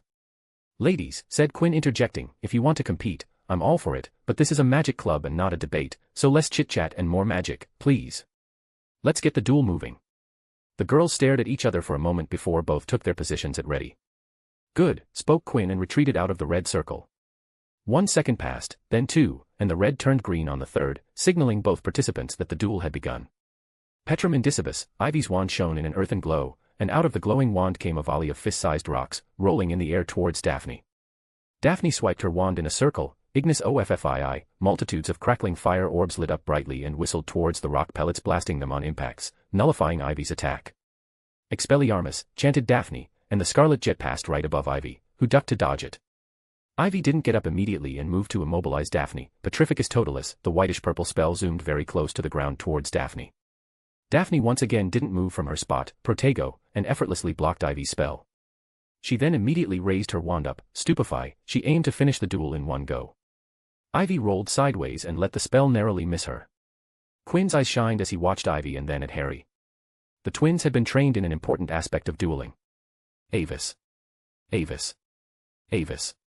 Chanted Ivy repeatedly, and a flock of small blue birds filled the space and rapidly flapped their wings to fly towards Daphne with their sharp talons and beaks. That's a Newt-level spell, said Marcus on the sideline, sounding impressed. He also could do it despite being in the 6th year, but casting it 3 times in rapid succession would be difficult for him. She practices magic more than anyone in Gryffindor, said Ron, even more than Hermione, which is bonkers. The mass of blue startled Daphne a bit and skipped a beat and would have been in trouble if there would have been any more delay in her response, confundo. And a pink vapor began spreading out from her wand. Quinn nodded with his lower lip jutting out at her choice. The Confundus charm was a charm that caused confusion in a person or bewitched an object. It wasn't a choice he would have made, but he could see how it would have worked, if performed correctly, which couldn't be said in this case. The pink vapor did its job in distracting 2 waves of conjured birds away from her, but she wasn't able to affect the last one. They swapped in and cut her arms and legs, tearing away at her robes and clothes. Protego, chanted Daphne loudly and covered herself in a shield to protect herself from the aggressive birds.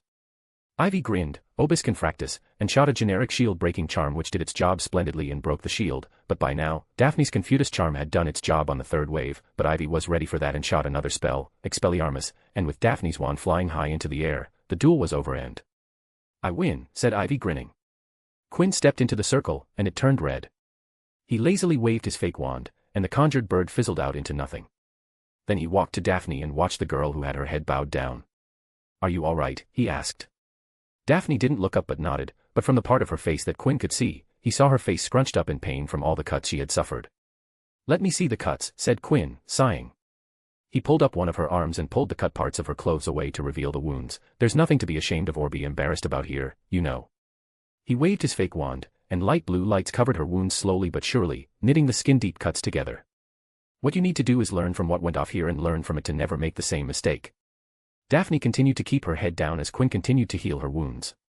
If it's any consolation, Ivy's father is a senior Auror. She simply picked up a thing or two from him which allowed her victory here, said Quinn before pausing a moment. I liked your use of Confutus charm on the Avis conjured birds, it was inspiring. If you perfect that spell, you would be able to send the birds back to their caster, turning their own spell against them. That's inspiring. Daphne finally looked up at him. Really, she asked, do you really think so? Aha, how about this? We will go through the spell together, and I will even show you what I would have in your position. Daphne nodded, I would like that. When everyone was talking about the duel in the audience circle, Tracy leaned towards Eddie and spoke, they look good together, don't they? Yes, they do, said Eddie, nodding. Tracy looked at Eddie, and after a slight pause, she asked, do you think Quinn likes her? She was Daphne's best friend, and who better to ask this question than to Quinn's best friend? Eddie stared at Quinn and Daphne standing close to each other as Quinn healed Daphne's wound. As Tracy had said, those two did look good together, and ever since the Yule Ball last year, the two groups, Quinn, Marcus, Eddie, and Luna, and Daphne, Tracy, and Astoria, had started to hang out with each other frequently. In that time, Eddie had observed the girl named Daphne Greengrass and had come to know a lot about her. And in his mind, he could imagine a number of girls with Quinn, but if he was to set someone up with Quinn, it would definitely be Daphne Greengrass. Furthermore, he hasn't said it to me directly, but I do think Quinn likes her, he said. Tracy's eyes sparkled, really? Eddie nodded, he's comfortable around her. He doesn't control his smile around her and looks like he enjoys her company. It helps that she can actually hold a conversation with him without making bedroom eyes at him. And I haven't seen him this close to a girl that isn't Luna and well Astoria, but she sticks to him like glue. What about Fleur Delacour? Nah, that was just him being, well, that was just a small stint, said Eddie. He wanted to say horny, but that wasn't fitting. It's whatever Quinn has been saying, it was nothing. That ticked another cross off the question list, and the answer was a good one. That's good, that's really good, said Tracy and then looked at Eddie. He had earned a reward, and so had she. You want to go on a date with me next Hogsmeade weekend? Eddie slowly turned to the girl beside him and profoundly nodded. There was no way in hell he would refuse this, there was not a single reason he could think for refusal. Good, said Tracy smiling, we're something nice. Eddie once again wordlessly nodded. But what they didn't know was that someone was paying attention to their conversation. Hermione Granger had listened to the entire conversation and what she heard wasn't for her best friend. Quinn likes Greengrass, she thought, oh, Ivy.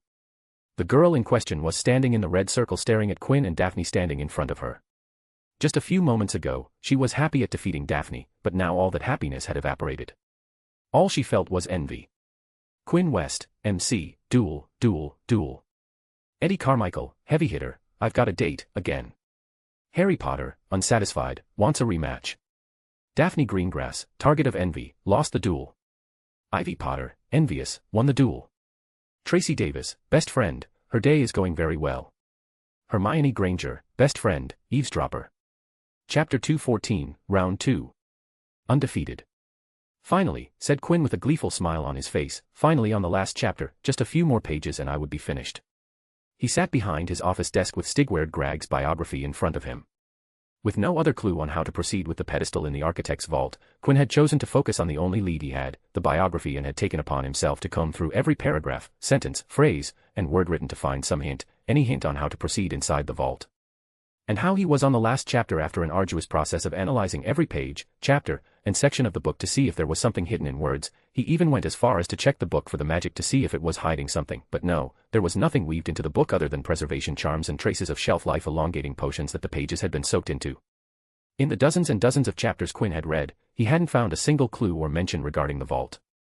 Yet Quinn was happy. In no way did he think that this book was going to help him. He was simply happy that he would be able to cross this book out of plausible helping resources and proceed to the next step of action, finding Architect's tomb and go grave digging to find the clue. I better find a zombie so that I can bash his head in to release some irritation, he smiled while humming a tune. Finally, with one hand on the book and the other hand holding a pen over a sheet of paper, he began reading the last chapter. But even before his fountain pen's nib could touch the paper and stain it with its glossy black ink, Quinn sighed as he sent someone out of his office. He closed the book, capped the pen, and put aside his research material just in time to hear the bell chime. He got up to greet his client/guests. Welcome to Aid, How may we help you today? Quidditch. Angelina Johnson, Roger Davies, and Cedric Diggory, who had entered the office, stopped at the sudden exclamation. What? Asked Roger Davies. You guys are here for Quidditch, said Quinn, then nodded, satisfied with his guess. Yes, how did you know? Asked Cedric. 3 Quidditch captains stepping into my office at the same time, the balance of probabilities dictate as such, said Quinn as he sat down back on his chair and gestured for them to take a seat as well. So, what seems to be the problem? Asked Quinn. Of course, he could guess what they want to talk about. The problem, sighed Roger. It's Umbridge, hissed Angelina acidly. Who else could it be? Said Cedric putting on a wry smile. Of course, the usual, the High Inquisitor sucking the fun out of Hogwarts, said Quinn chuckling. Yes, Roger rubbed his forehead, she has allowed the Slytherin team to exist, and they have been practically practicing every free slot they can get at the field, which because of Umbridge's ban on us is any time they want, as long as they want. We're sure that we will be able to get the teams reinstated eventually, said Angelina, but it might be too late by then. We would be lacking practice, and the Slytherin team would have too much practice. She stared deeply at Quinn. We need to get this ban lifted as soon as possible. I have tried a lot from my side, said the head boy, but no matter what I do, Umbridge isn't budging. Every time I try, she cites academics and grades as the reason for refusal. Quinn went silent for a few seconds, and the 3 captains waited with bated breath. Can you get the support of the house heads? He asked. Is that even a question? Said Roger. Ever since Umbridge stepped into Hogwarts, continued Cedric. She is willing to rebel, added Angelina. Quinn chuckled as he nodded. All right, that is great for you guys. Now, all I want you guys to do is gather signatures from a majority of people from all 3 houses. If you do that, then I'm willing to guarantee that I will have all 3 teams unbanned the very next day you get me the signatures. You don't really believe that showing signatures from us lowly students will move the High Inquisitor, do you? Said Angeline, skeptical about Quinn's promise and methods. Of course not, said Quinn laughing at the absurdity of the thought, but the thing is, negotiation isn't a science, it's a strategic conflict, it's persuasion, and persuasion is an art. Negotiation means getting the best of your opponent, and it's unwise to take anything personally during. He chuckled, and with Umbridge's big personality, I'm not sure if she's capable of it. Even if she's, I don't think she would be able to be objective when I'm sitting in front of her. She doesn't like you very much, does she? Said Cedric. No, she doesn't, smiled Quinn. From what I've heard from the ministry, she is in the works to somehow update Educational Decree 24, which is blocking you guys to change the definition of student organizations, societies, teams, groups, and clubs from 3 student bodies down to 2 student bodies. But that isn't going to work, is it? Even she can't stop 2 people from talking and doing an activity together.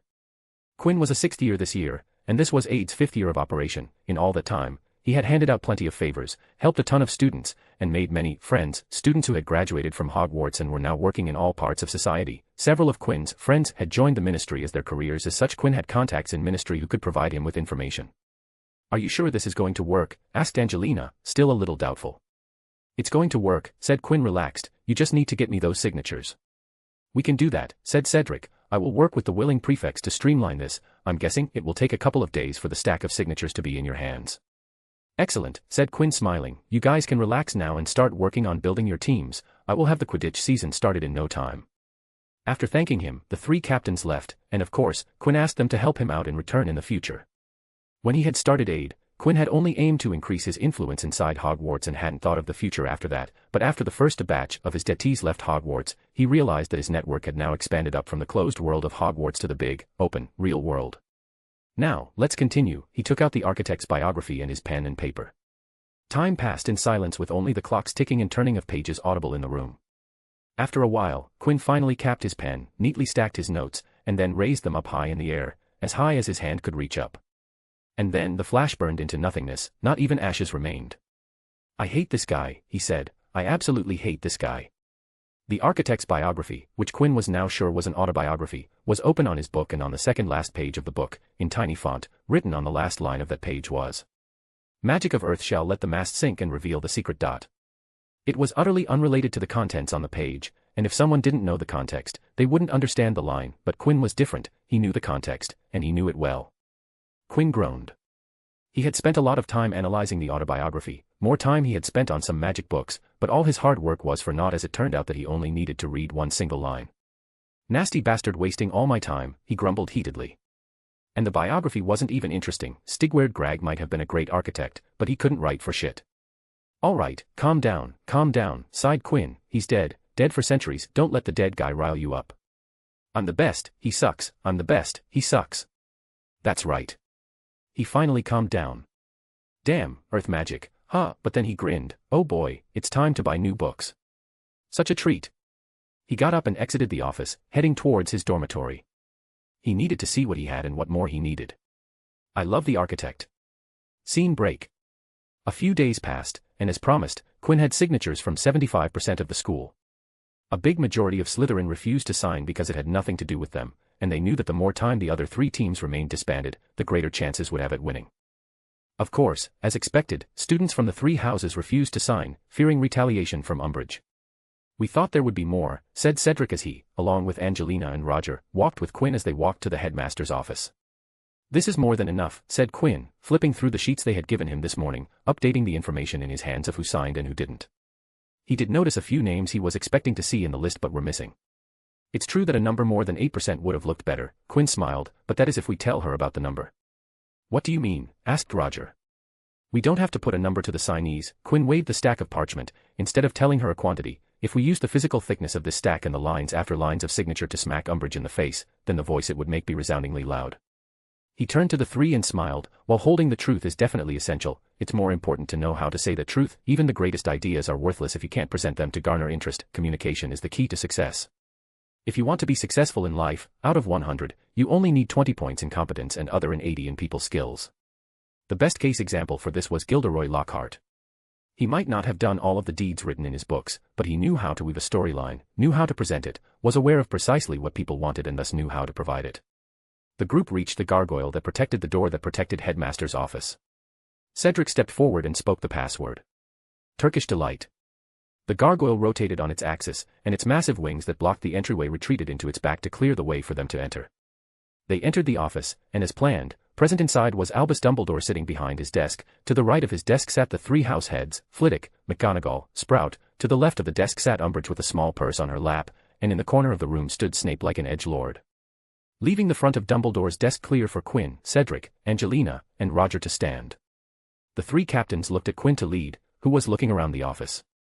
Headmaster, started Quinn, I can now safely say that except the gargoyle guarding the door, I have the better office, he smiled. I would suggest that you make some changes if you wish to stay in the competition. Dumbledore, sitting behind his desk, smiled through his long white beard. I haven't seen your office, Mr. West, said Dumbledore, but if it's as fascinating as you say, then I'm fine with conceding defeat. Some things need to be passed on to the younger generation. Quinn smiled deeply but didn't extend an invitation to the headmaster. He was about to continue with some chit-chat, but there was an interruption in the form of hem that made everyone look at the pink-loving mass of personified evil sitting in the chair.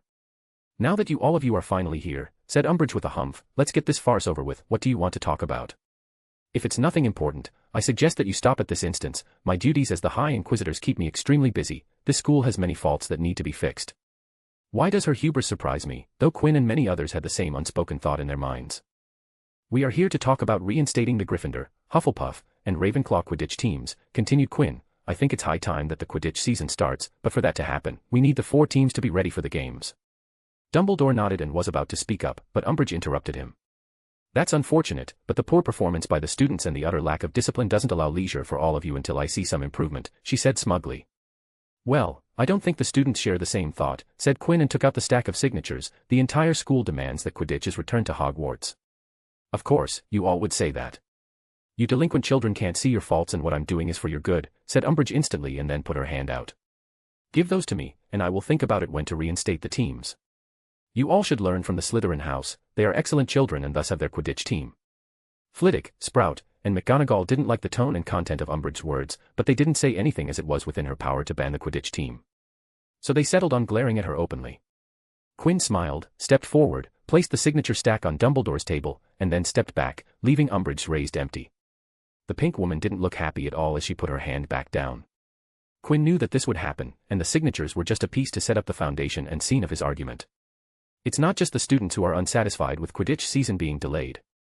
There are the Quidditch businesses in the Hogsmeade who get orders for gear every year and depend on our school for some revenue, said Quinn and once again ignored Umbridge as he handed in a letter of support from mentioned business to Dumbledore. Quinn had written to the broom and gear maintenance shops in Hogsmeade that students went for maintenance work to show how the community was supporting the students.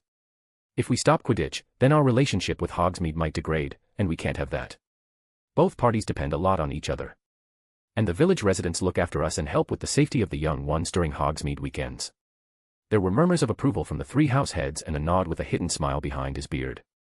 "And because we don't need to protect ourselves," said Quinn, staring at Umbridge as she was the one who preached this, "in case something like Novellus Actionites incident happens again in Hogsmeade, we need the assistance of village residents for protection." Umbridge's expression darkened at Quinn's words. "The terrorist group has been dismantled by Auror's office," said Umbridge. "They won't be coming to Hogsmeade anymore."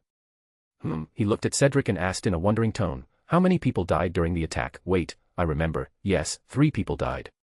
The room was silent, and everyone looked at Umbridge, who looked like someone had fed her shit. The Novellus Actionite incident was a taint on the Ministry's reputation and lack of response that led to the deaths. They had to essentially rely on the invisible vigilante because if he wasn't there, the deaths count would have been much higher. Quinn then took out another series of letters from his pockets. "These are the letter from various eateries and watering holes.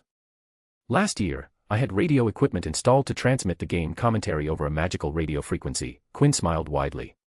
"It seems that many of those restaurants and pubs would like to continue to get Hogwarts Quidditch games broadcasted and have shown their support by offering donation funds to set up Hogwarts' own broadcasting system so that they can continue to get game commentary that their customers like so much." The team captains and even the house heads looked surprised that Quinn had gotten these letters. They all loved it. This was perfect reasoning for continuing Quidditch. Umbridge looked red with embarrassment and anger and was about to say that they were a school, a place of education, and not some entertainment center for filthy eateries and watering holes, but then she saw Quinn take out another letter. "This is the letter of commendation from the head of magical sports," said Quinn, pulling out a letter from Ludo Bagman, who had sent the letter back in 2 hours after getting Quinn's demands. "He believes that Hogwarts without Quidditch isn't Hogwarts at all. He urges that Quidditch shouldn't be stopped and that Quidditch teams should be exempt from Education Decree 24 to keep the tradition with such rich history to continue existing." Bomb, a letter from someone in Ministry itself supporting a decision in opposition to Umbridge's, the Ministry representative, decision. Now, even Snape looked impressed in his corner.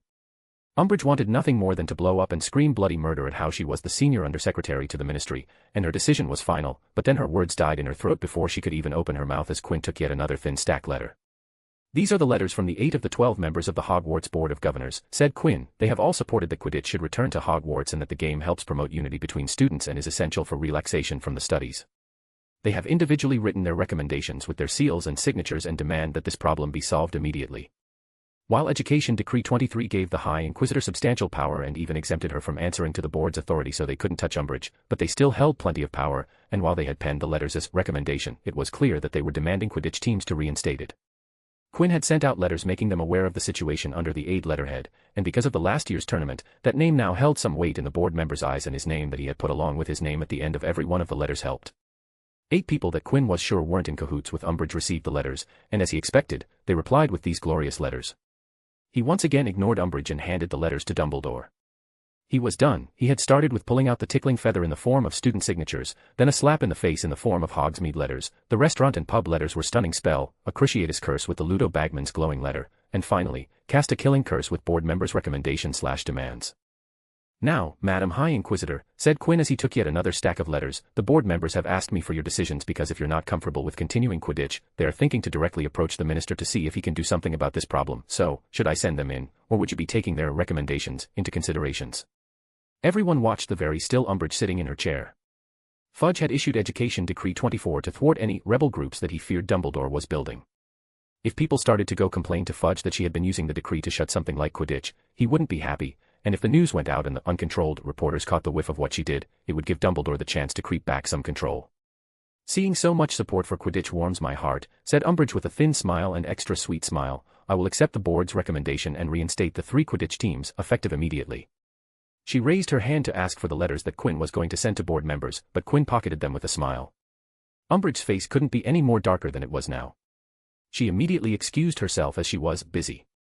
When she exited, the 3 captains and their house heads outright celebrated loudly as Dumbledore smiled and Snape frowned at the noise. That day, Quinn received word of thanks, gifts from every Quidditch team member from all 3 houses, and many kisses on checks from many girl members. Eddie said that even he was very tempted to kiss Quinn, but both decided that it was enough to hug it out. Quinn West, MC, you have been served. Albus Dumbledore, Headmaster, that was entertaining, nicely done. Dolores Umbridge, pink and red, didn't even have time to pull up the surprised Pikachu face. 3 captains, captains yet again, in your face, Umbridge, they thought. 3 house heads, happy, spread the entire thing to the rest of the faculty and had a celebration party. Severus Snape, 4th house head, noisy. Chapter 215, Secrets in the Walls, DA Reps. The grey room in the architect's vault with the dull ambience was now lit with shining MLE throwing their luminescent glow to brighten up every corner of the place. In the lit-up room, Quinn sat beside the pedestal with his hands on the pedestal. After getting the plainly visible, fantastically hidden, clue from Stigward Gragg's autobiography, Quinn had decided to act on the hint and arrived at the vault the first chance he got. Now, as he sat in the room with magic seeping into the pedestal through his hands, Quinn could feel the existence of something other than solid stone. "There's nothing in there," he muttered in a low voice, but it reverberated in the room. He had been sitting in his current position for many minutes, but there was nothing in the pedestal stone. He was using the same principle used by him in his aquatic sonar skill but with earth magic to sense around the floor using earthen vibrations. When it came to elemental magic, Quinn was a master at water, wind, ice magic which he learned from his various escapades, but that didn't mean that he was clueless about the other elements. It was a dream of every boy to control elements like a god, and Quinn was no different in that regard. He had knowledge for and skill in other elements like fire, lightning, and earth, albeit at a lower level than water, wind, and ice. He sighed heavily and retreated his hands from the pedestal.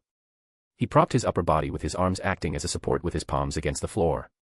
Earlier today, when he had entered the vault, Quinn was excited about finally making some progress and hopefully finding the answer to the pedestal archway problem, and just maybe applying the solution today itself to move onwards, but from the looks of it, none of that was going to happen. Maybe I just need to hone my earth magic, maybe there's something here, but my magic can't detect it. His earth magic was indeed weaker than his other specialties. Given that there was nothing for him to do, Quinn decided to just practice his earth magic right here between some very natural, earthen rock. His magic once again started to seep out of his palms, this time into the floor. It was only a couple of seconds before Quinn snapped out of his thoughts and sat up straight.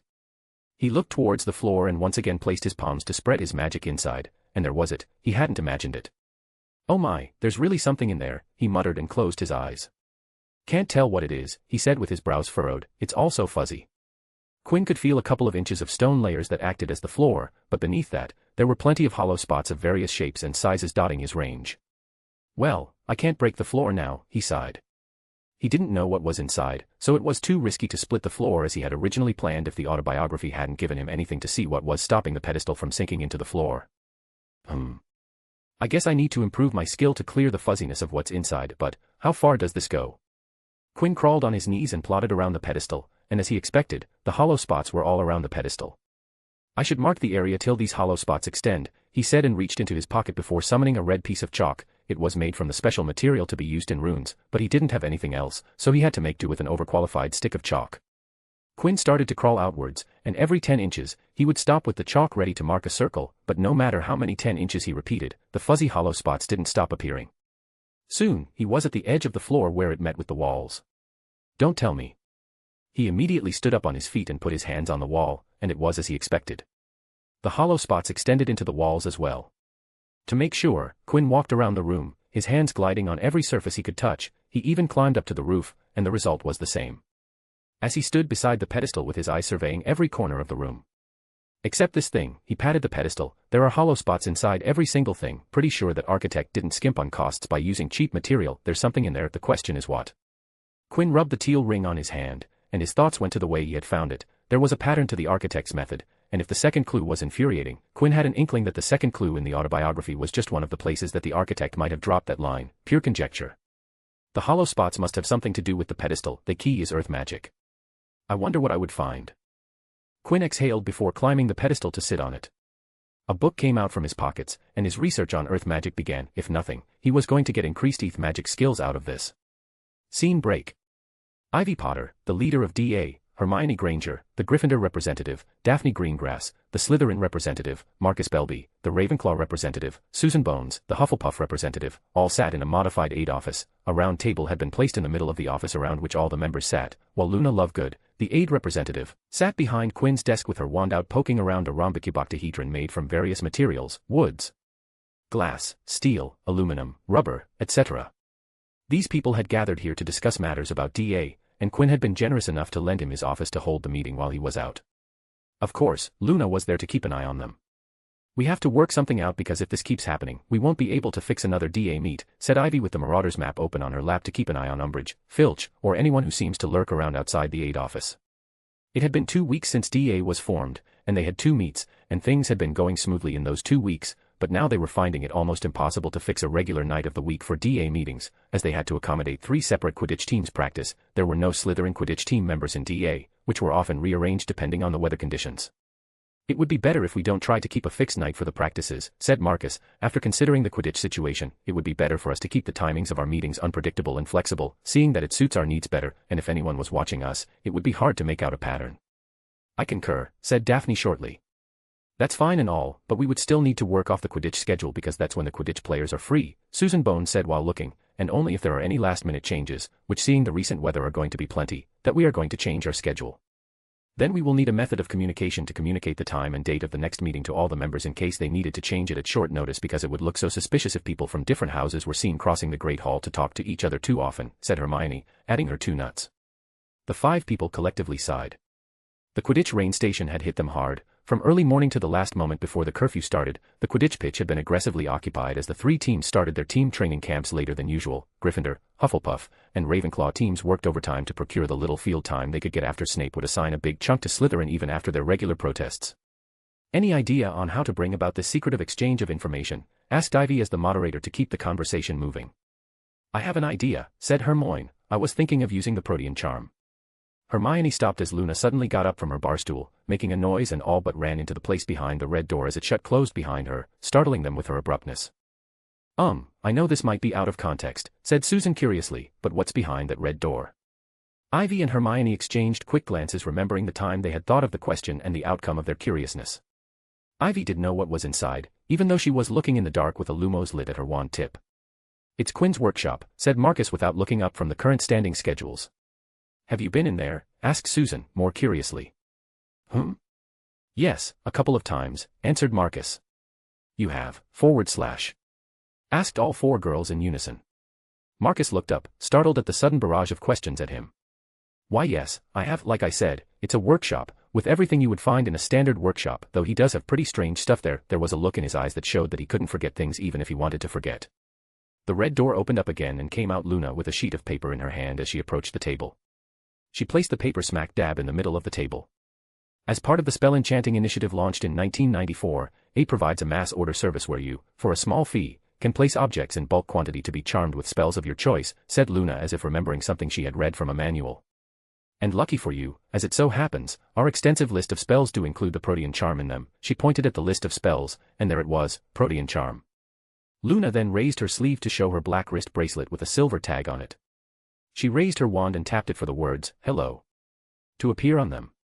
They all watched as the words disappeared and a, hey, what is it? Appeared on the silver. Luna tapped her wand once again, making a sail. The 5 people raised their brows at that. Isn't the DA meet going on? Came the reply. Luna nodded even though the conversation wasn't face to face. I'm selling the Protean charm to them, this is a demonstration. Let me guess. They're thinking of, the disappeared and new words appeared, ways to communicate 4 meeting times. The 5 representatives blinked, but they weren't surprised. Another message came back, well, if you can, close the deal, see you later. Luna pulled her back, and the conversation was over. We offer cheap rates and have express delivery times. We can craft the object to be charmed in accordance with the designs you submit, or you can provide us with the objects, and we can charm them in any Protean configuration you desire, she said, finally finishing her pitch, and waited for the response. Daphne was the one to speak for the group. Thank you for that demonstration, Luna. We will let you know our decision after some discussion, she said. Luna nodded and then skipped back to Quinn's desk, back to whatever she was doing before going to pitch mode. So, as I was saying, started Hermione, we can use Protean charm to enchant a nondescript object to communicate the date and times of the meetings. As for enchanting the object, she looked at Luna, casting magic at the multi-sided object. I guess we can outsource to aid. What are we going to charm? Asked Susan about the nondescript object that Hermione talked about. We can discuss that out, and one of us can tell it to Quinn, said Marcus. I will / can do it.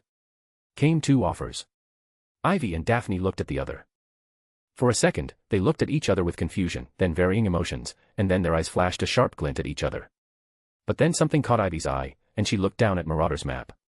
Filch is coming this way, she said while we need to leave. This was the deal for using the aid office for the meeting. They had to leave before anyone could see them together, giving Umbridge the leverage to shut down aid. It didn't matter if it was 1 minute after the meeting, if they saw someone lurking around, they would have to leave. Everyone got up and followed Ivy out of the office as Luna waved them goodbye. Ivy led them through one of the secret passages mentioned in the map, and soon they were on an entirely different floor away from the aid office. We will discuss this later, said Daphne, get your ideas ready for the next time we can meet. They nodded and were about to disperse into their respective directions when Hermione spoke up. "Marcus," she called, "can I talk to you for a moment? I want to talk about Ravenclaw Quidditch schedules." She also turned to Ivy and said, "You go ahead, I will meet you in the common room." Ivy shrugged and walked away, as did Susan and Daphne, leaving behind Hermione and Marcus. "What is it?" asked Marcus. "I already gave you the booking schedule for this week." "I don't want to talk about Quidditch," said Hermione quickly. "I want to talk about Quinn." Marcus became a bit suspicious. "What do you mean?" he asked. Hermione took a deep breath and directly came to the point, completely cutting out the beat around the bush phase. "Does Quinn like green grass?" she asked. It took Marcus a few seconds to make sense of the words that entered his ears. "Why do you ask that?" he asked in reply. "I want to know," she said shortly. "Do you like him?" asked Marcus, thinking that's why she was asking. "No. I like someone else," said Hermione, trying to squash that line of conversation. "I'm asking for a friend of mine. She likes Quinn." Marcus didn't completely buy that reason. It was cliché. "Okay, but where did you find here that Quinn likes Daphne?" he asked. "Carmichael," she answered. "Eddie said that." "Yes, does Quinn like Greengrass, or not?" "I can't be sure because Quinn doesn't really talk about who he likes or not." "So, Carmichael was lying," said Hermione hopefully. "I wouldn't say Eddie was lying. As I said, Quinn hasn't ever brought up who he likes, so all we can do is guess who he likes," said Marcus, chuckling and sighing at the same time. "We have actually talked about this a lot and observed Quinn when he's around girls, and in doing so, there have only been a few who he's free around, and one of them is Daphne. She's the one he's most comfortable around, so Eddie must have pushed that as Quinn liking Daphne, and we never know. It might be true, but Quinn is a private bloke, so only he knows." "So, Quinn has never said that he likes Daphne?" asked Hermione. Marcus shook his head. That was good. This was really good, thought Hermione. If it was someone else, then the words of friends might have counted as something, but this was Quinn West they were talking about. One could never be sure about the things said about him if it didn't come from his own mouth. Even then things could still be a bit iffy. If Quinn didn't say that he liked Daphne Greengrass, then there was still hope for her friend. But at the same time, things weren't all well. If Tracy Davis asking Eddie Carmichael about who Quinn liked wasn't a sign, then today, Daphne and Ivy shooting daggers at each other was the proof. Daphne Greengrass also likes Quinn, thought Hermione, and time of the essence. "Thank you, Marcus," she smiled, "that helped a lot. Also, let's keep this between us.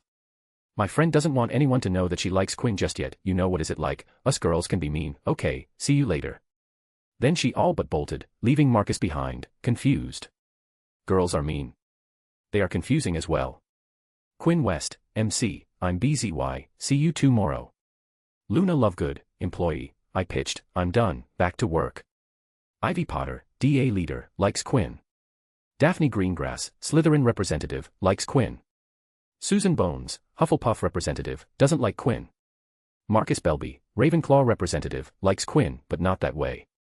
Hermione Granger, Gryffindor representative, doing best friend duties. Fiction-only reader, author, I'm L8, see you tomorrow, maybe, tomorrow midterms start yet again.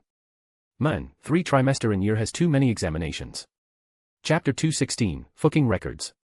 As the first Quidditch match of the season, Slytherin vs Ravenclaw, drew nearer, the excitement in the castle grew as well. The fact that the Quidditch Cup had not been held for so long added considerably the interest and excitement surrounding the forthcoming game. After all, while Quinn's Quidditch tournament was new and exciting with 10 brand new teams, there was nothing more invigorating and blood-boiling than a long-stand house rivalry. The Gryffindors and Hufflepuffs were taking a lively interest in the outcome, for they, of course, would be playing both teams over the coming year, and the heads of house of the competing teams, though they attempted to disguise it under a decent pretense of sportsmanship, were determined to see their side's victory. Many had soon realized how much Flitwick cared about beating Slytherin when he abstained from giving the Ravenclaw Quidditch team members homework in the week leading up to the match. "I think you've got enough to be getting on with at the moment," he had said squeakily. Nobody could quite believe their ears until she looked directly at Eddie and Cho and said grimly, "I've grown sick of seeing the Quidditch Cup in Minerva's study, and neither do I want to see it in Severus' dingy dungeon office nor in Pomona's plant-infested study. So, use the extra time to practice, won't you?" Snape was no less obviously partisan. He had booked the Quidditch pitch for Slytherin practice so often that the Ravenclaw had difficulty getting on it to play. He was also turning a deaf ear to the many reports of Slytherin attempts to hex Ravenclaw players in the corridors. When Haley Chambers, Chaser, turned up in the hospital wing with her eyebrows growing so thick and fast that they obscured her vision and obstructed her mouth, Snape insisted that she must have attempted a hair-thickening charm on herself and refused to listen to the 14 eyewitnesses who insisted that they had seen the Slytherin keeper, Miles Bletchley, hit her from behind with a jinx while she worked in the library. But he was quick to give detention to Eddie when he had, depulsoed, Miles Bletchley into the wall from behind, smashing the Slytherin keeper's nose badly. Despite being penalized with detention, Eddie felt optimistic about Ravenclaw's chances. No way in hell were they going to lose to snakes. Admittedly, the lack of practice time did hurt the synergy between the 3 chasers and 2 beaters. On the other hand, they also had spikes of greatness with point-perfect pass routes by chasers and interceptions by the beaters. During one memorable practice, the chaser trio had passed the balls 25 times in one play to absolutely confuse the beaters on who to go after to get the ball. On that day, they weren't able to intercept a single pass as the quaffle moved a bit too quickly for them to pick it. In one of the open group discussions, Joe had said that Eddie looked much better with the quaffle than he did last year, which was to say something given that he was by far the best chaser in the previous year's tournament, that there was a focus in his eyes that scared even the Ravenclaw beaters, even though they weren't going to play him in a match. Even Slytherin's tactics of trying to rile Eddie up were failing spectacularly. How were they supposed to rile a guy up who would rile them up every time he opened his mouth? And after the Miles Bletchley incident, no one in Slytherin dared to curse Eddie in freak of brutal retaliation. October extinguished itself in a rush of howling winds and driving rain, and November arrived, cold as frozen iron, with hard frosts every morning and icy drafts that bit at exposed hands and faces. The skies and the ceiling of the Great Hall turned a pale, pearly gray, the mountains around Hogwarts became snow-capped, and the temperature in the castle dropped so far that many students wore their thick protective dragon skin gloves in the corridors between lessons. The morning of the match dawned bright and cold.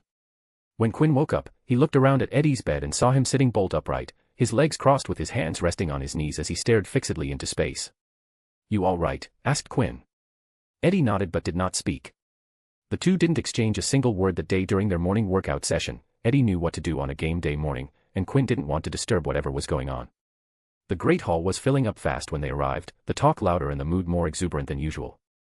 The Ravenclaw and Slytherin house table being next to each other, when Quinn, Eddie, and Marcus walked through the space between the table, the Slytherin Quidditch members spoke up.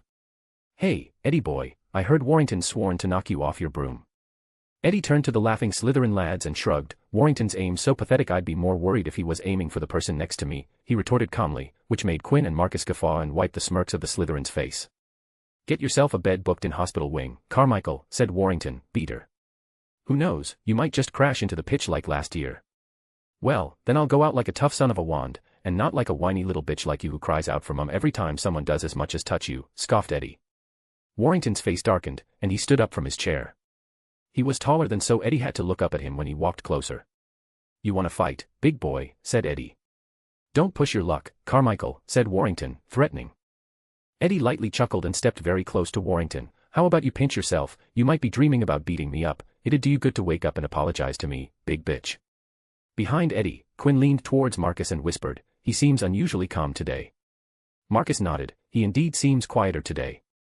After the heated standoff was broken off, they sat down to have their breakfast. "How are you feeling?" Marcus asked Eddie, who was piling up food onto his plate, stocking himself up for the game. "Are you nervous?" "Some nervousness is good, it keeps you on your toes," said Quinn chiming in. "Hello," said the vague, dreamy, and, more importantly, familiar voice from behind him. Eddie looked up. Luna stood there behind and close to him. Many people were staring at her and a few openly laughing and pointing. She had managed to procure a hat shaped like a larger-than-life-sized eagle's head, which was perched precariously on her head. "Ah, so this was what you were making, huh?" said Quinn in understanding. He had seen her, in passing, huddled up in the corner of the workshop, making something.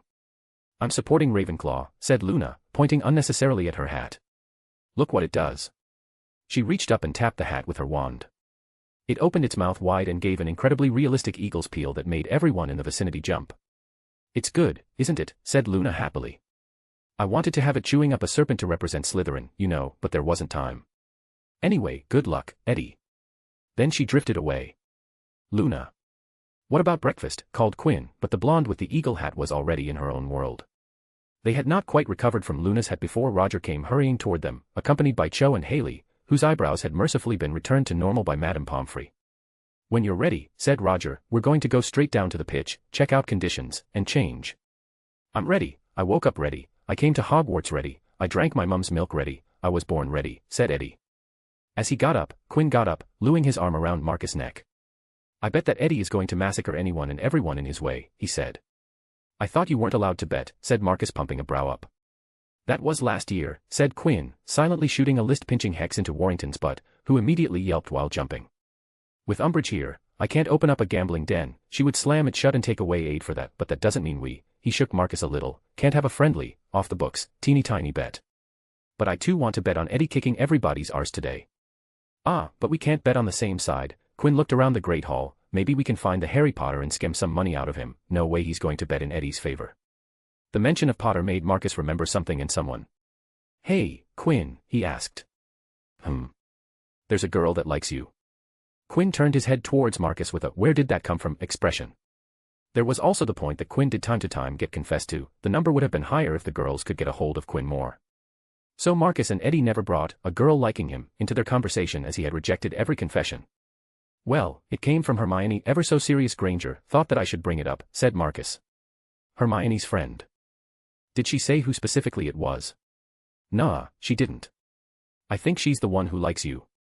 Nah, said Quinn, waving the chain of thought off. Hermione likes Harry, that much is clearly obvious from last year's Yule Ball. Well, whatever, we'll see whenever this friend of her arrives, if she does, that is. You aren't curious at all?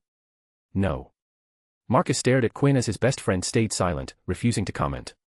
You're thinking who she is, aren't you? Am not, said Quinn a bit too quickly. Yeah, right. That conversation died the second they stepped outside the entrance hall, down the steps, and out into the icy air. The frosty grass crunched under their feet as they hurried down the sloping lawns toward the stadium. There was no wind at all, and the sky was a uniform pearly white, which meant that visibility would be good without the drawback of direct sunlight in the eyes. That could mean that the seekers would be able to spot the snitch easier, the keepers would have a clear view of the quaffle, the chasers would have a clearer view of the incoming blood jares, and the beaters would have a clear view of who set the beaters on. Overall, the weather had set up the scene for the game to be an excellent one. Quinn sat down on the commentator's chair and dragged his palms over the armrest with a smile as he exhaled deeply. He could hear hundreds of footsteps mounting the banked benches of the spectators' stands now. Some people were singing, though Quinn could not make out the words.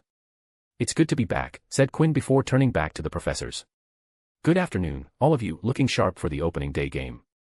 The professors, however, were dressed as they did every day, except for Flitwick and McGonagall, who both had worn robes with house shades, showing their silent support. Ready for another season of commentary, Mr. West? Asked Sprout, smiling a homely smile. The weather is excellent, the company is excellent, I'm feeling chipper. I can safely say that this season is going to be a great one, said Quinn with a beaming smile as he roamed his eyes over the professors, including one pink person, who had a fake, plastic smile plastered over her face. All right, let's get started, said Quinn as he grabbed the microphone and pumped magic into it. Good morning, Hogwarts. I welcome all of you to yet another season of Quidditch Cup, brought to you by the Four Houses of Hogwarts. Let's beat the cold by making some noise, give some yells to heat the stadium up. There was a positively enthusiastic response akin to an army going out to war, causing a beaming plastic on his face. Okay, people. That was nice, spoke Quinn into the microphone and then looked at from a list in his hands. I've only just found out the final lineup for Slytherin. Last year's beaters, Derek and Bowl, have left now, but it looks as though Montague's replaced them with, two blokes called Crabbe and Goyle. I'd say an interesting choice from Slytherin. From the Ravenclaw side, there is only one change from the team 2 years ago because of the team being youngest of all four at that time. Eddie Carmichael, the best chaser from the last year's Quidditch tournament, will be officially donning the Ravenclaw colors for the first time in his debut game. There was a fanatic cheer from the Ravenclaw stands at Eddie being mentioned. He hadn't officially played a game, but he was already the star player. Now, let's bring the two teams in. Feast your eyes on the Serpents and the Eagles. Welcome the Predators of land and air. Both teams came out of their tunnels, already mounted their brooms, in a single file and into the dazzling sky. They circled the stands once as the roaring sounds greeted them with a mixture of cheers and whistles. On the middle of the pitch, both teams gathered, still in two single files. And as the game hadn't started, it was time for the resident Ravenclaw Falmouth to shine. So, Snakes, said Eddie plainly as if bored, I'm really interested in the outcome of this year's Quidditch Cup. He raised his arm to observe his gloved hand, interested in who's going to finish in the second place. I wish you the best of luck so that you can at least finish on the podium. He looked up at them with a smirk oozing with smugness and confidence. The Ravenclaw members smiled as the Slytherins' faces dropped. Your arrogance astounds me, Carmichael, said Bowl from Slytherin. Eddie jutted out his lower lip and shook his head as he spoke. I'm not arrogant, I'm just that good. It ain't braggin' if you can back it up. That can't be said for you, unfortunately. Bowl was about to say something, but Madame Hooch approached the teams, and before she could say anything, Eddie spoke up. Madame Hooch, can you please make it a rule this year that the other teams aren't allowed to cover me with just one person? They must bring at least two people if they want to defend against me, because that one unfortunate bloke who would cover me on his own would suffer the most embarrassing moments of their life. At least if there were two, they could share the blame for the rest of their lives. Madame Hooch sighed and turned to the two captains. Captains, shake hands, ordered the umpire, Madame Hooch, as Roger and Montague reached each other. Eddie could tell that Montague was trying to crush Angelina's fingers, though he did not wince. Mount your brooms. Madam Hooch placed her whistle in her mouth and blew. The balls were released, and the 14 players shot in various directions. Out of the corner of his eye, Eddie could see the quaffle going up in slow motion. It was done in an instant. His broom changed direction, and he zoomed up toward the blue ball. Derek, a Slytherin chaser, grinned wildly as he reached out his hands towards the flying quaffle. He was going to score the first goal of the season. Yes, he thought as his fingertips were barely an inch away from the quaffle, but then his eye caught a set of fingers in their sight, then a complete hand, half an arm till the elbow, entire arm with the shoulder, and soon Derek's sight was covered by Eddie Carmichael grabbing the quaffle. But it was just for an instant as Eddie disappeared from his sight. Huh, uttered Derek, and he looked to his left, but there was no sign of Eddie. Where? His voice died down in his throat as the cheers of the crowd drowned him out, and the commentary sounded out. Goal.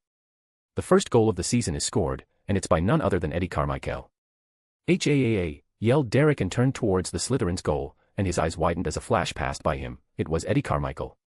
He flew past him without giving Derek a single glance. The game was, and gone with it was Eddie's trash talk. That day. And it's Carmichael with the quaffle. What a player that man is. I've been seeing him play for years. All I can say that he whines too much. Oh. He scores. That day. And he's ducked Warrington. He's passed Montague. Carmichael's, ouch, been hit from behind by a bludger from Crabbe. Montague catches the quaffle. Montague heading back up the pitch and, nice bludger there from Howard Bonnet. That's a bludger to the head for Montague. He drops the quaffle, caught by Roger Davies. Roger Davies of Ravenclaw reverse passes to Carmichael, and he's away. What speed, what maneuverability with the broom. He scores once again. That day. The chants of Civ, Civ, Civ, Civ from Ravenclaw covered the stadium as Slytherin's keeper's ability was all but absent in front of Eddie. That day. All it took was 2 hours. In 2 hours, Ravenclaw had a 100-point lead on Slytherin with a score of 210-60, with Eddie scoring 120 points on his own. That day. We're seeing history, my friends, said Quinn, genuinely hyped as he stood near the same railing that he had broken. 120 points, 12 goals, 7 assists, and in a rare feat by a chaser, 6 steals. Eddie Carmichael has broken the previous long-standing chaser record for joint stat line in a single Hogwarts game by 40 points, 4 goals, 1 assist, and 3 steals. A minute after Quinn's announcement, the worst thing for Slytherin happened as Cho Chang caught the snitch, putting an end to the game with the final score of 360-60. A 300-point crushing, crippling defeat. At the end of the game, Eddie took out his wand from his robes and flew to the center of the pitch, and cast a sonorous. Listen up all of your, be it Slytherin, Hufflepuff, or Gryffindor. I, Eddie Carmichael, declare this in front of all of you. We are going to win every single game. This year, we will win the Quidditch Cup with an undefeated season, so get ready to swallow defeat and pray to whoever you believe in that your teams come out of this because. He filled his lungs with air. We're here not to take part. We're here to take over. Then a maniacal laugh filled the stadium. You guys are so screwed, ha ha ha ha. The amount of garbage that was thrown from the stands also broke the previous records. Quinn West, MC, nah, I ain't thinking. Eddie Carmichael, record-breaking chaser, records. I break records for pastime. Marcus Belby, best friend, did you think I won't tell? Fiction-only reader, author, Eddie really is one of my fave. Characters. Day 1 of 4 over. Subject 2 of 7 are done. The weather report is janky schedule for the rest of midterms. Let's keep the hustle alive. Chapter 217, DA Files, Styles and Imagination. Looks like everyone is here. Welcome back, all of you, said Quinn as he closed the room of requirements to anyone outside. He removed his outer robe and hung it on a coat rack that appeared beside him. I hope all of you're feeling well and are ready for another day of fantastical and mystic magical learning. He walked to the center of the room of requirements as the DA members gathered around him in a circle. Last time, we finally completed the duels, and I and hopefully you now know where your fellow peers lay on the skill ladder, he said while rotating so he could look at everyone. A key advantage of making you guys duel each other is that it showed which spell you think you know the best because usually in duels, people chose their best magic. Quinn raised a finger with a short pause, or to be more specific, they chose the magic they think they're the best at. Of course, that's not the cause, is it? He turned to Tracy and raised her hands towards her. Tracy Davis here chose the disarming spell to strip Padma's wand, and she thought it was her best or obvious option to end the duel, but was it the correct decision? Don't get me wrong, it worked, but her disarming charm wasn't effective in a real-world scenario where the duel doesn't end at disarming the opponent. Any thoughts on why I say that? From the circle, Harry raised his hand and spoke when Quinn nodded. The duel doesn't end until when you have entirely made sure that your opponent can't cast a spell, said the son of an Auror. Quinn acknowledged and nodded approvingly. Exactly, stripping your opponent off their wands doesn't mark the end of the duel. He pointed at Padma Patil. When she was disarmed by Tracy, Padma still had her wand right beside her feet, which means Padma still had all the chance to rearm herself, continue the duel, and maybe even turn the table on Tracy. So, what we learned from Tracy and Padma's duel is that when engaging in a duel, front with your best spells, and by that, I mean the spells that you're 100% can cast at a higher level of quality. If you're casting the disarming spell, then make sure it whips the wand out of range. If you fancy the stunner, then ensure that it knocks the person out. If the full body bind is what tickles your wand, then it better restrict your target like a death hold. A third-year Gryffindor raised his hand hesitantly and asked, "What if we don't have spells like that?" His voice quietened a level, spells that we're good at. There was a lot of eye-shifting in the crowd as a lot of younger ones and even some older ones had the same question in mind but weren't as brave as the third-year Gryffindor to bring it up. "That's why we are here," said Quinn, smiling brightly to put everyone at ease.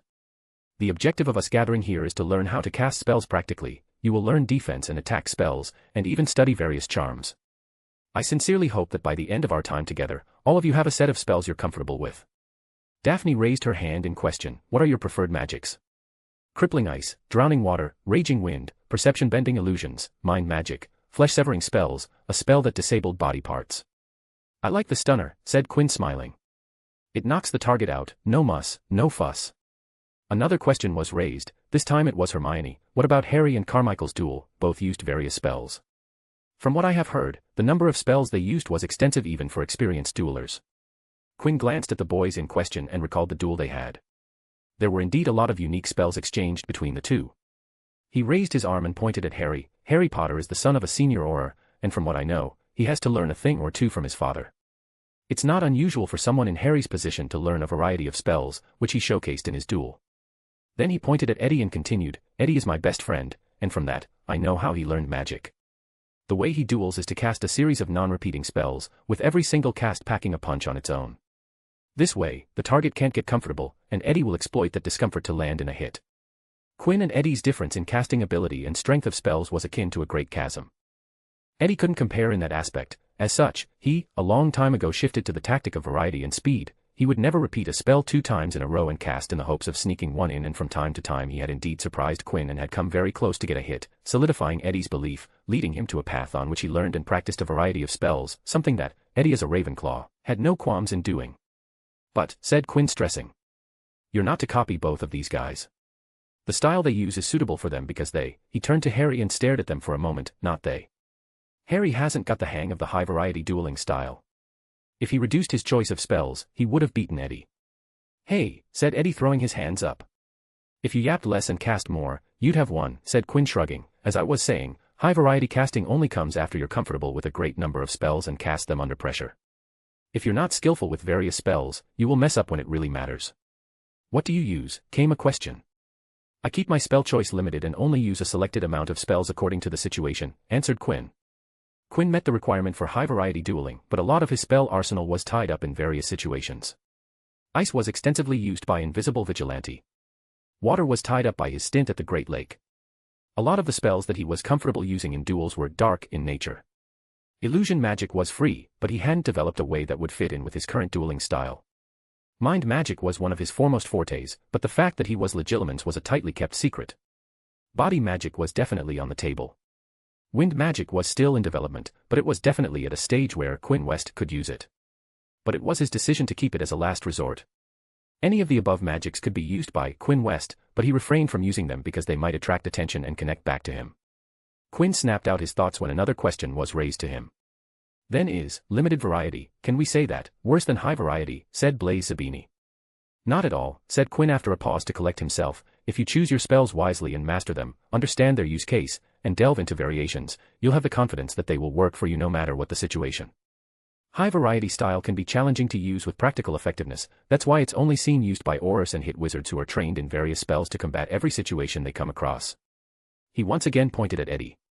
"Look at him, he might practice high variety, but his spells are largely offensive spells with a severe shortage of defense spells.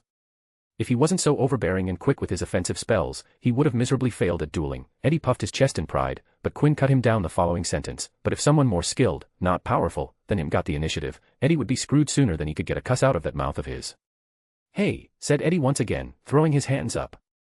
The point being is that it's better to concentrate on what is part of the Hogwarts curriculum, said Quinn, but you have to go beyond the level and master the variations and capture the essence because that's the only way you'll actually succeed at limited variety style. Quinn clapped his hands once. Let's stop the chit-chat and get at the good stuff. You guys are going to divide into pairs and then use spells against each other. It's the best way to learn, and it's really fun one-up your partner, Quinn pointed at Eddie with his thumb. Ask Eddie, he partners up with me when he wants to learn a spell. Ask him how fun and effective it is. When everyone turned to Eddie, they saw him make a disgusted face as if someone had just stuffed a scoop of poop into his mouth and tied it shut. One-on-ones were effective, but they weren't fun when you were against Quinn because he would land every hit, and it would soon get frustrating. It was only because of Eddie being Eddie that he was able to hang on without rage quitting. We will start with something straightforward, something at a very basic, said Quinn after everyone had divided themselves into pairs. The disarming charm will be the first spell that DA will learn, and the first step of it is to learn how to get disarmed. There was a pause and the excited pairs on officially learning settled down for a moment. You mean learn how to disarm, said Ivy.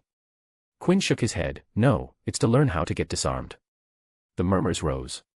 Discussing. What did Quinn mean by learning how to get disarmed? Was there a correct way to get disarmed? The best way to learn a spell is to experience it, stated Quinn. Of course, there are spells like Reductor Spell which you can't experience and spells like Stunners which are harmful after a couple consecutive hits, but spells like the disarming spells can be experienced. So what I want you to do is concentrate on how your hand feels when someone disarms you. I want a person from the pair to disarm the other person 5 times in a row before switching the other way round. Remember, concentrate on the feeling of getting disarmed. The feeling of confusion and doubt grew inside the room of requirements as the pair members stared at each other, but Expelliarmus. Everyone looked in the direction of the chant and saw Daphne Greengrass picking up her wand and holding it straight up for Tracy Davis to cast again. Expelliarmus, the wand flew up once again and fell into the air. Both girls were experienced with Quinn's methods as he had made them understand what it meant to pull while he taught them the Seize and Pull spell.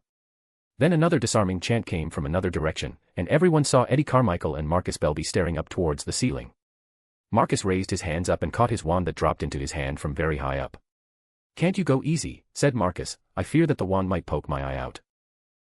Eddie made the sound before, Expelliarmus, and Marcus' wand went flying into the air, really high. Another 2 disarming spell chant was heard, and they turned to see Harry Potter and Ron Weasley, and Ivy Potter and Hermione Granger cast the disarming spells. 3 out of 4 had gone through the same ordeal just last year, they were just thankful they were starting light. Stop staring and start casting. Everyone turned to see Quinn sitting on the ground, legs crossed, with a big block of dark gray stone in his hand. I want everyone to at least get sick about getting disarmed, that's the aim. The room was suddenly full of shouts of Expelliarmus, wands flew in all directions, mist spells hit books on shelves, and sent them flying into the air. Quinn would look up from his rock time to glance around and thought he had been right to suggest that they practice the basics first. There was a lot of shoddy spell work going on, many people were not succeeding in disarming their opponents at all but merely causing them to jump back a few paces or wince as the feeble spell whooshed over them. I guess it will take some time, thought Quinn before going back to his rock. Parvati Patil and Lavender Brown casted disarming charms on each other, with frustration building in both girls. Ugh, how long do I have to do this, Expelliarmus, said Lavender. Parvati picked up her wand with a fed-up expression and aimed it at Lavender as it was her chance to disarm Lavender. Her hand was feeling chafed at her wand repeatedly being stripped out of her grasp. She winced a little as the wand in her grasp hurt and kept the tens of disarming fresh in her wand. Disarming, it's so frustrating, she thought, and the feeling of a wand being disarmed grew stronger with her anger. Expelliarmus. A scarlet zap escaped her wand struck Lavender's hand, the wand flew high into the air, and Parvati blinked in surprise as the wand spun in the air and dropped into her raised hand. Parvati stared at Lavender's wand in her hand with surprise. In her last turn, she was barely able to push Lavender's wand out to a distance outside her reach, getting into her own hand wasn't even in her sights. Oh, you did it. Nicely done. Parvati turned to see Quinn standing at a distance from her. By any chance, were you thinking about getting disarmed while casting? He asked. Why yes, said Parvati, still surprised to have cast the spell so well. Now, how about carrying that same feeling but this time channel them towards Lavender specifically, said Quinn in advice. Parvati nodded hurriedly, and after returning the wand to Lavender, she once again cast Expelliarmus, and this time, she followed Quinn's advice. Once again, Lavender's wand was in Parvati's hand. It was easier this time, said Parvati fascinated.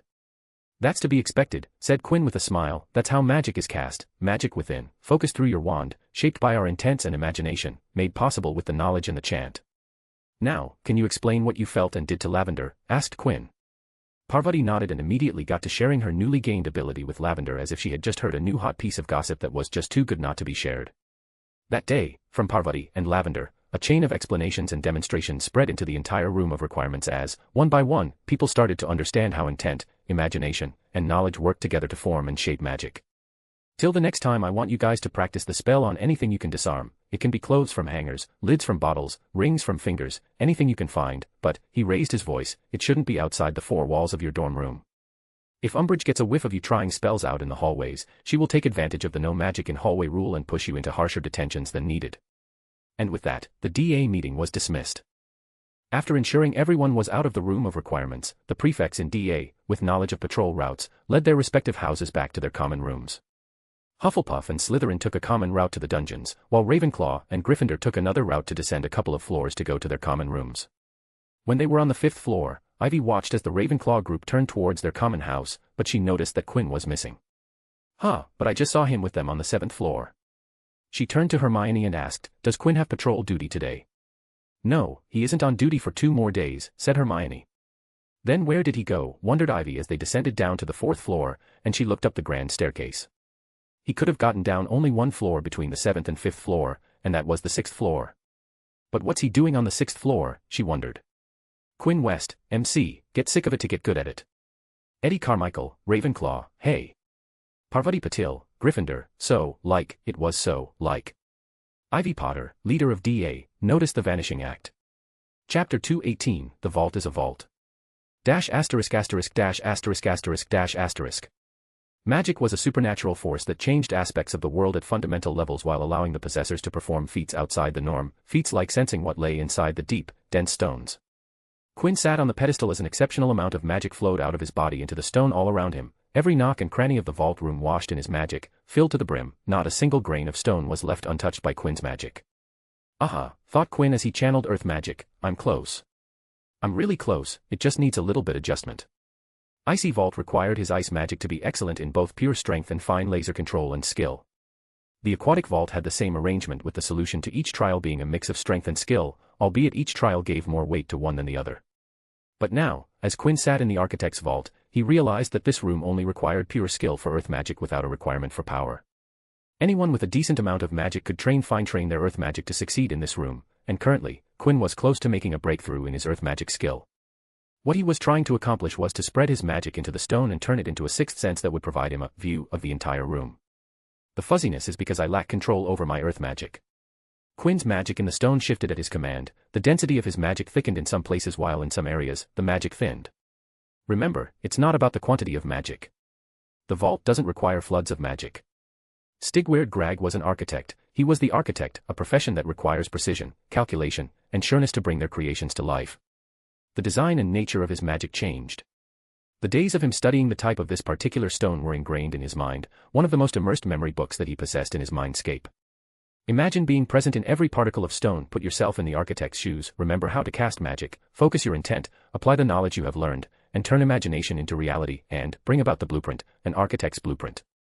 Then it happened. Quinn inhaled noisily as his magic clicked into place. The fuzziness that he experienced lifted in all but an instant, and everything became clear as if he was looking at the insides of the stone walls, floor, and ceilings in a brightly lit environment. He opened his eyes and whispered, "Illusion," and the next moment, the self-illusion he cast on himself translated his earth sense into vision, granting him something akin to X-ray vision. Illusion magic is convenient like that, thought Quinn. That was the last errant thought in Quinn's mind as the awe of the sight in front of him overtook his mind. Stigweird Grag, for the love of magic, he really was an architect through and through, wasn't he? On the day, he had found that there were hollow spots inside the walls, floors, and ceiling. Quinn matched it with the solution to opening the archway, but not in his slight imagination did he imagine that the fuzzy hollow would be something like this. Every inch of the room, except the solid pedestal, was covered in gears of 100 sizes, shafts of different lengths and thicknesses, levers of different configurations, mechanical switches that locked into various places, rotating axles with screw ends, oscillating half wheels, deadbolts jammed into cam slots at dozens of sites, locking everything into place. The entire vault is goddamned lock, thought Quinn as he couldn't voice it in words. Just below the pedestal were 9 thick plates of stone, each connected to an intricate mechanism that, when solved, would separate the plates from the middle, pulling them apart, allowing the pedestal to sync a level with every solution. What a masterpiece, he muttered, what ingenuity, what creativeness, what must his mind be like for him to create something like this? Every vault before this had been magical in nature, but the architect's vault was purely mechanical, without a trace of magic except the fortification of stone and failsafes in case someone tried to brute their way through the vault. Just the thought of someone turning the entire room into one huge lock mechanism. I don't know this level of lockpicking. Believe it or not, he had ordered various locks to pick while doing extra research on unlocking charms. He followed the same method he taught in DA, but this was another level. This was the level used in complicated safes and vaults. Quinn jumped down from the pedestal and put his hands to his sides. I suppose I need to learn how to pick safes now, he said while sighing but with a big smile on his face. This was going to be different, he could feel it, and it made him excited all over again. He was going to learn something new, and that made his body fill up with giddiness. This is going to be grand. Scene break. The Golden Squad exited Hagrid's house after having a good long chat with the recently home half-giant. He was in bad shape, said Hermione sighing. Ron snorted in response, bad is saying it lightly. I'm pretty sure he had his ribs broken. Broken ribs weren't a severe injury in the magical world, but it was terrible anywhere if the injury was left unattended for days or yet more than a month, as in this case. Hagrid's hair was matted with congealed blood, and his left eye had been reduced to a puffy slit amid a mass of purple and black bruises. There were many cuts on his face and hands, some of them still bleeding, and he was moving gingerly, which made Ron suspect broken ribs. It was evident that he had only just got home. A thick black traveling cloak lay over the back of a chair, and a haversack large enough to carry several small children leaned against the wall inside the door. They saw Hagrid himself, twice the size of a normal man and 3 times as broad, limped over to the fire and placing a copper kettle over it. We should inform Madame Pomfrey about him and tell her to heal him before Umbridge gets to him, said Ivy, deciding the best course of action. The other 3 nodded. Umbridge had been overbearing these days. It was like she was out looking for even the smallest things to blow them out of proportion. But to think that Voldemort has been going after giants, said Harry. I wondered why someone like that bastard was so quiet, but it seems he was trying to get the giants to his side. Never knew that the Ministry was on a lookout for portkeys, said Hermione. It took a month to get to the place where giants lived, and because anyone associated with Dumbledore was being monitored, Hagrid couldn't take a portkey to the location and had to physically travel there. Hagrid had told them that when he, along with Maxime Olympe, had reached the largest tribe of giants on this side of Europe, a total of 80 giants. There were hundreds of tribes of giants dotting the entire world map, but because they lived in small groups, it wasn't feasible for Voldemort to send delegations to each tribe, as giving gifts to every small tribe was too costly and required too much effort. That's why this 80 giant tribe was the only attainable option, and thus was the one where Dumbledore sent Hagrid and Maxime to. Hagrid and Maxime presented the giant chief, Carcas, with gifts to garner his and the tribe's support. Giants loved magic, but because they couldn't perform it, so they liked to collect magical items, Dumbledore had sent a branch of everlasting fire to help them to keep warm in the winter and cook food. Other gifts included a goblin-made helmet for the chief of a battle-hungry race and a great roll of old dragon hide. Unfortunately for the Order of Phoenix delegation, just when Carcas had finally sat down with them, Hagrid and Maxime, to listen to them, tragedy struck. Giants weren't meant to live in tribes with more than a dozen members, and it seemed like an outsider bearing gifts had offset turmoil in the large tribe, as the very next night, there was great inner fight in which a dozen giants died along with Carcas, the chief. Giants were a violent race and had no qualms about killing their fellow members over food, best sleeping spots near warm fires, women, and that's why giant tribes weren't larger than a dozen giants each, as that was the highest number a deep mountain or forest could adequately provide for without inciting infighting. The next day, a new chief was elected, Golgomath. The new chief, it seemed, was on a power roll and wanted to assert dominance to consolidate his position as the head. As the moment Hagrid presented them with their final gift, a great roll of dragon skin, Hagrid and Maxime were captured and hung upside down. They only escaped because of Maxime Olympe whipping out her wand and injuring their captors before making a break for it. That was the end of Hagrid's and Maxime's talk with the tribe, as giants hated the wizard kind. The humans had been hunting giants for a very long time and were one of the reasons why giants had gone through a great thinning in population worldwide.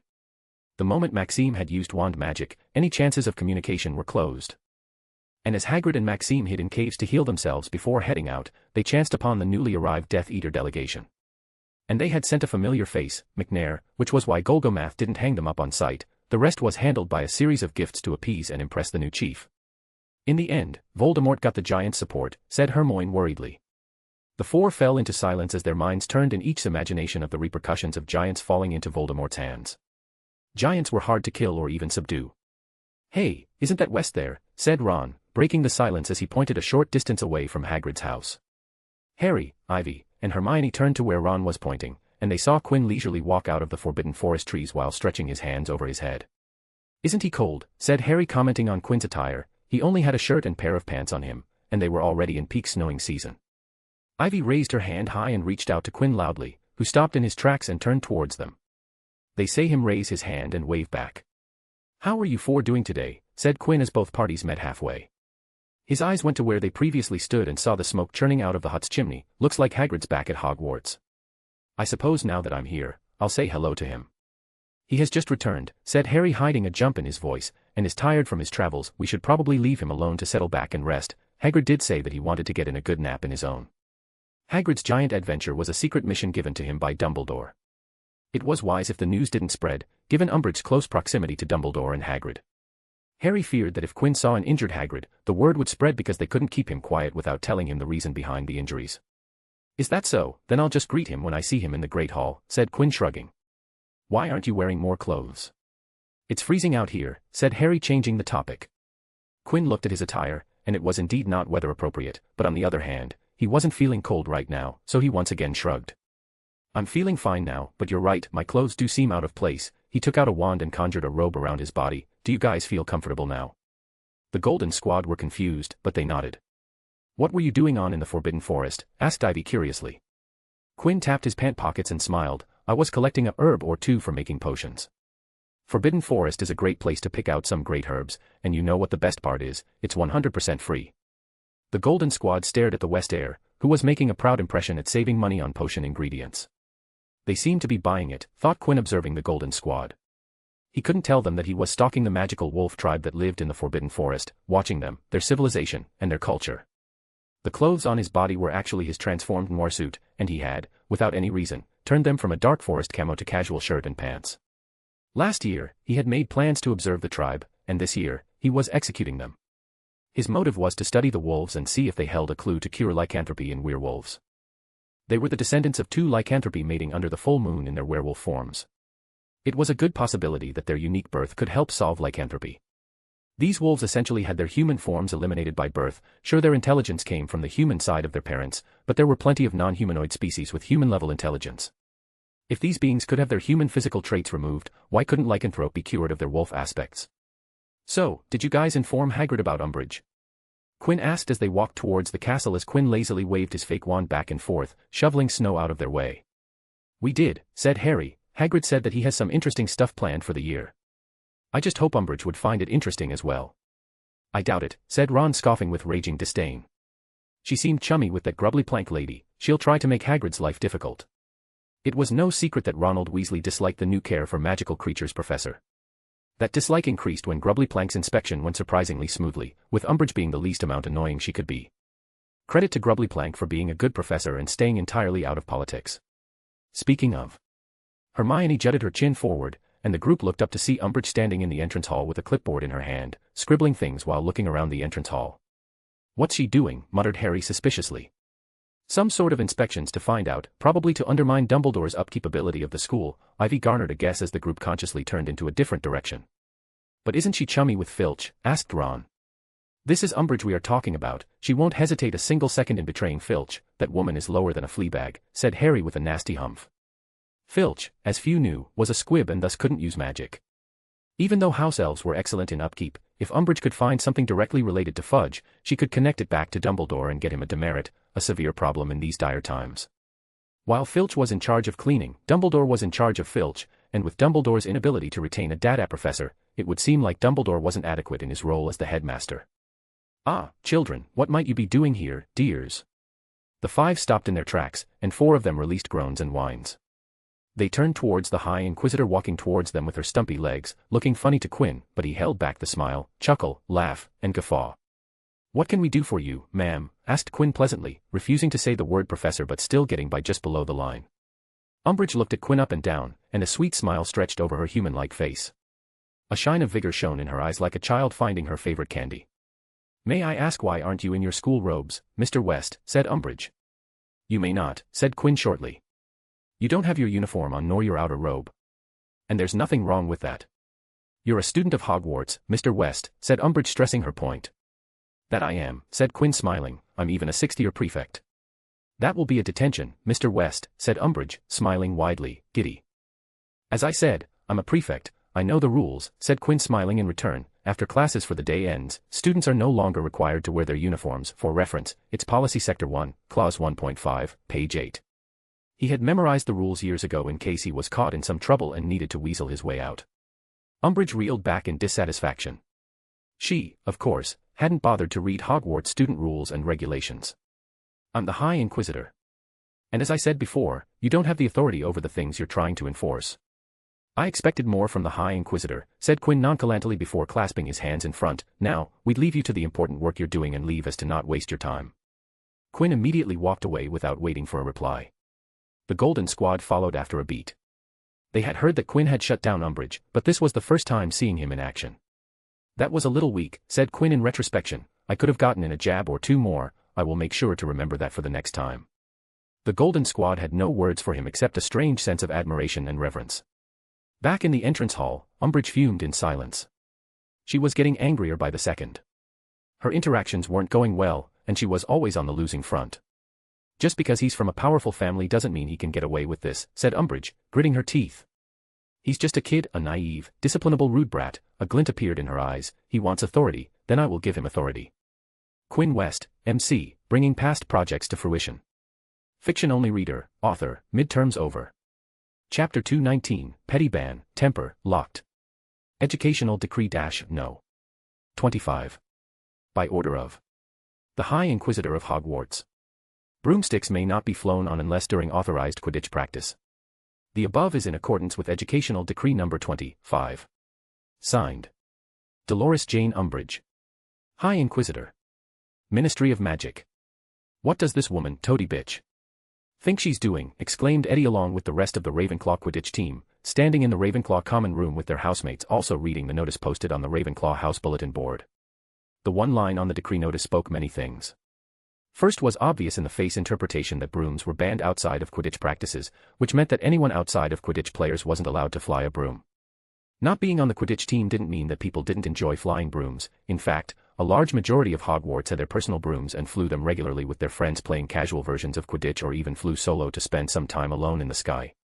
And many people who wanted to be on Quidditch teams practiced on their own time to get better so they could pass the tryouts. The second interpretation was to the Quidditch teams. As the sentence stated, brooms were only allowed during authorized practices, which meant that teams could only fly their brooms when practicing in the stadium and not anywhere else. This was a tremendous detrimental as teams practiced as much if not more outside the stadium than inside the stadium. The stadium and the pitch were shared between 4 teams, and none thought that their time during authorized practice was enough. There were even some Quidditch team members, picture Eddie Carmichael, who practiced alone out of team practice. The bitch and Snape are clearly in bed together, said Eddie scathingly. The Slytherin Quidditch team had by far the most authorized practice time because of Snape abusing his power and assigning them the Slytherin Quidditch team the pitch. You, said Cho making a disgusted face. Don't say that, I just imagined what it would be like. That triggered many people's imaginations, and they too made disgusted expressions and groans while glaring at Eddie. That's when Quinn came down the dormitory stairs into the common room to see the crowd gathered around in front of the bulletin board. What is it? What happened? Asked Quinn as he walked to the front with his eyes on his pocket watch to see if he was running late. Umbridge did something stupid again, said Terry Boot, not holding back the hatred in his voice. Quinn finally looked up and saw the decree notice on the bulletin board. The realization dawned on him. Ah, Umbridge's being petty, he said. We got Quidditch back before she would have lacked. She prematurely lost one of the leverages to power, so she does this. But I would have to say, that's a good petty jab she got in. Quidditch still goes on, but she restricted broom time, and because Ministry isn't happy about the Hogwarts academic performance, we can't complain about. He smiled, a move well played. Why in Morgana's saggy tits are you smiling? Said Eddie, frustrated. This isn't good, not good at all. You do understand that, right? Quinn shrugged his shoulders. There's nothing we can do about this, you know. She, as the High Inquisitor, does have that authority. If you do want this to be fairer, then find a way to convince Professor Flitwick, McGonagall, and Sprout to do something about Snape's scheduling tyranny. That's the only way you'll get your deserved practice time. Quinn was obviously pro-Umbridge opposition, but he couldn't hold their hands on every problem they encountered. He neither had time nor motivation for moving against Umbridge on every little move she made. He was only going to move against significant actions that were a bit too much. I would suggest that you grab Marcus and have him plan something involving Potter, Diggory, the other captains, and Eddie if you can keep your mouth clean to lobby the professors to stop Snape from abusing his authority, said Quinn and then look around. Where is Marcus? He went down to Great Hall with Luna to eat, said Eddie. Get him good things to eat, you know, butter him up to provide him some incentive, that'll get him moving, said Quinn, patting Eddie on his shoulder before leaving the common room leaving the gathered Ravenclaw crowd behind. Eddie turned to the said crowd and spoke, all of them looking back at him. Well, you heard what he said. Now, dish out some money, we'll need a lot of food. Scene break. December arrived, and it was yet another dull and inane defense against the dark arts lecture with Professor Umbridge teaching, to the best of her ability, trying to impart crucial knowledge to the future of the British Isles magical community by silently sitting and ordering her students to read an impractical book with pointless ethical jargon. Umbridge looked up from her teacup filled with tea poured from a pink bottle gourd-shaped flask. She smiled pleasantly at the silent class with only the sound of pages turning and notes being scribbled from her class of fifth-year Gryffindor and Hufflepuff. "Memorize well, children," she said with a thin smile curling up. "I'll be taking a surprise test next week of all the things I have taught you till now." "Yes, Professor Umbridge," said the students in unison like a group trained in synchronicity. Harry Potter sat at the backbench of the classroom, a popular seat in Umbridge's classes, as far away from the pink menace as it was physically possible. The fat cow never got up from her chair, glaring at Umbridge with intense hate in his eyes. He was feeling very much resentful towards Umbridge, greater than he had ever felt towards the woman. This year, he enjoyed only two things at Hogwarts, DA and Quidditch. The woman had sucked out all that made Hogwarts and left it feeling like a prison. If someone beat him half to death, Harry would give partial credit to Umbridge for the inception of DA. The other thing being Quidditch. Umbridge had tried her best to take that away, and even though they were able to wrestle it back, she had imposed the petty educational decree number 25 and threw a bombarda into what seemed to be turning out to be a good season. His temper had been on an all-time high at the start of the year and had subsided for a while, was now back in full force, nay it was stronger than before. And so he raised his hand. Umbridge caught the raised hand and spoke with her honey-dripping voice. "Yes, dear." "What is it?" "Are we going to be tested in our casting ability in this test?" asked Harry plainly, hiding all his true behind a facade. In the middle of the classroom, Hermione and Ivy were looking back towards the back seat at Harry with baffled expressions, wondering what Harry, who had not said a word in Umbridge's classes for 3 months, had raised his hand now. Hermione hurriedly grabbed Ivy's sleeve and tugged it hard. Cast a cheering charm or something. Hurry, quick, do it now before he does something stupid," she said. But it was too late. Umbridge's smile got wider as she said in reply, "No dear, as I've been saying, there's no need for all of you to be casting spells and charms, so why would you need to be tested in your ability?" "Peter Pettigrew," said Harry. The quiet classroom somehow became more quieter than it was before as the entire class of 30 held their breath. "What?" asked Umbridge. "Peter Pettigrew, a trusted Death Eater of Voldemort." Everyone in the room showed varied reactions. "That man escaped his prison and is now on the run. The Ministry tried to find him, but they were unsuccessful. What if Peter Pettigrew came after me? How would you expect me to defend myself if I can't cast spells?" All eyes turned to Umbridge, who stood up and leaned toward them, her stubby-fingered hand splayed on her desk. "Why would he come after you?" "Because he originally came after me. That day Voldemort killed my grandparents, they were after me." Then he paused. "And I'm the boy who lived, the one defeated Voldemort." "Don't say that name," said Umbridge, hissing. Harry stood up. Everyone was staring at him. Seamus looked half scared, half fascinated. "Harry mate, no." Ron whispered in a warning voice, tugging at his sleeve, but Harry jerked his arm out of her reach. "Voldemort is dead, according to the Ministry. What if Peter Pettigrew, a deranged Death Eater, who had been in the presence of Dementors, decides to take revenge and come after me, the boy who lived, who killed his master Voldemort, tried to kill me," said Harry with force. "The Ministry will take care of." "Ministry hasn't been able to take care of him for 2 years now. How am I supposed to feel safe after such a long time of ineptitude? How would I feel safe when a high-ranking Ministry employee such as yourself shivers at the name of a supposedly dead man?" "Detention, Mr. Potter," said Umbridge. She was so furious that her entire face had turned red. "Tomorrow evening. 5 o'clock. My office. The Ministry of Magic guarantees that you are not in danger from any dark wizard. If you are still worried, by all means, come and see me outside class hours. If someone is alarming you with fibs about escaped dark wizard, I would like to hear about it. I am here to help. I am your friend. And now, you will kindly continue your reading." Professor Umbridge sat down behind her desk again, and so did Harry. Both were fuming in their chairs, red down to their necks. But after a while, Umbridge's face went blank. Then she said, in her softest, most sweetly girlish voice, "Come here, Mr. Potter, dear." Harry kicked his chair aside, strode around Ron and up to the teacher's desk. He could feel the rest of the class holding its breath. He felt so angry he did not care what happened next. Umbridge pulled a small roll of pink parchment out of her handbag, stretched it out on the desk, dipped her quill into a bottle of ink, and started scribbling, hunched over so that Harry could not see what she was writing. Nobody spoke. After a minute or so, she rolled up the parchment and tapped it with her wand. It sealed itself seamlessly so that he could not open it.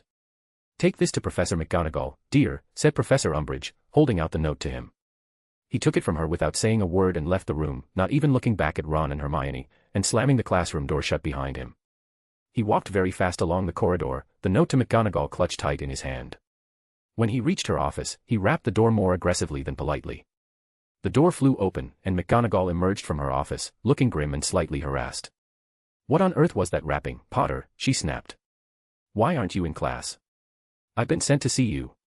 "Sent? What do you mean, sent?" He held out the note from Umbridge. McGonagall took it from him, frowning, slid it open with a tap of her wand, stretched it out, and began to read. Her eyes zoomed from side to side behind their square spectacles as she read what Umbridge had written, and with each line, they became narrower. "Come in here, Potter." He followed her inside her study. The door closed automatically behind him. "Well," said Professor McGonagall, rounding on him. "Is this true?" "Is what true?" Harry asked, rather more aggressively than he had intended. "Professor," he added in an attempt to sound more polite. "Is it true that you shouted at Professor Umbridge?" "Yes." "You called the Ministry inept?" "Yes." "You told her that Peter Pettigrew might come to kill you?" "Yes." McGonagall sat down behind her desk, frowning at Harry. Then she said, "Have a biscuit, Potter." "Have, what?" "Have a biscuit," she repeated impatiently, indicating a tartan tin of cookies lying on top of one of the piles of papers on her desk. "And sit down." There had been a previous occasion when Harry, expecting to be caned by McGonagall, had instead been appointed by her to the Gryffindor Quidditch team. He sank into a chair opposite her and helped himself to a ginger newt, feeling just as confused and wrong-footed as he had done on that occasion. Professor McGonagall set down Professor Umbridge's note and looked very seriously at Harry. "You had been very good, Potter. You had been good for more time than I thought you'd be," she said with a sigh. "I won't lie by saying that I didn't see this day coming." Harry swallowed his mouthful of ginger newt and stared at her. Her tone of voice was not at all what he was used to. It was not brisk, crisp, and stern. It was low and somehow much more human than usual.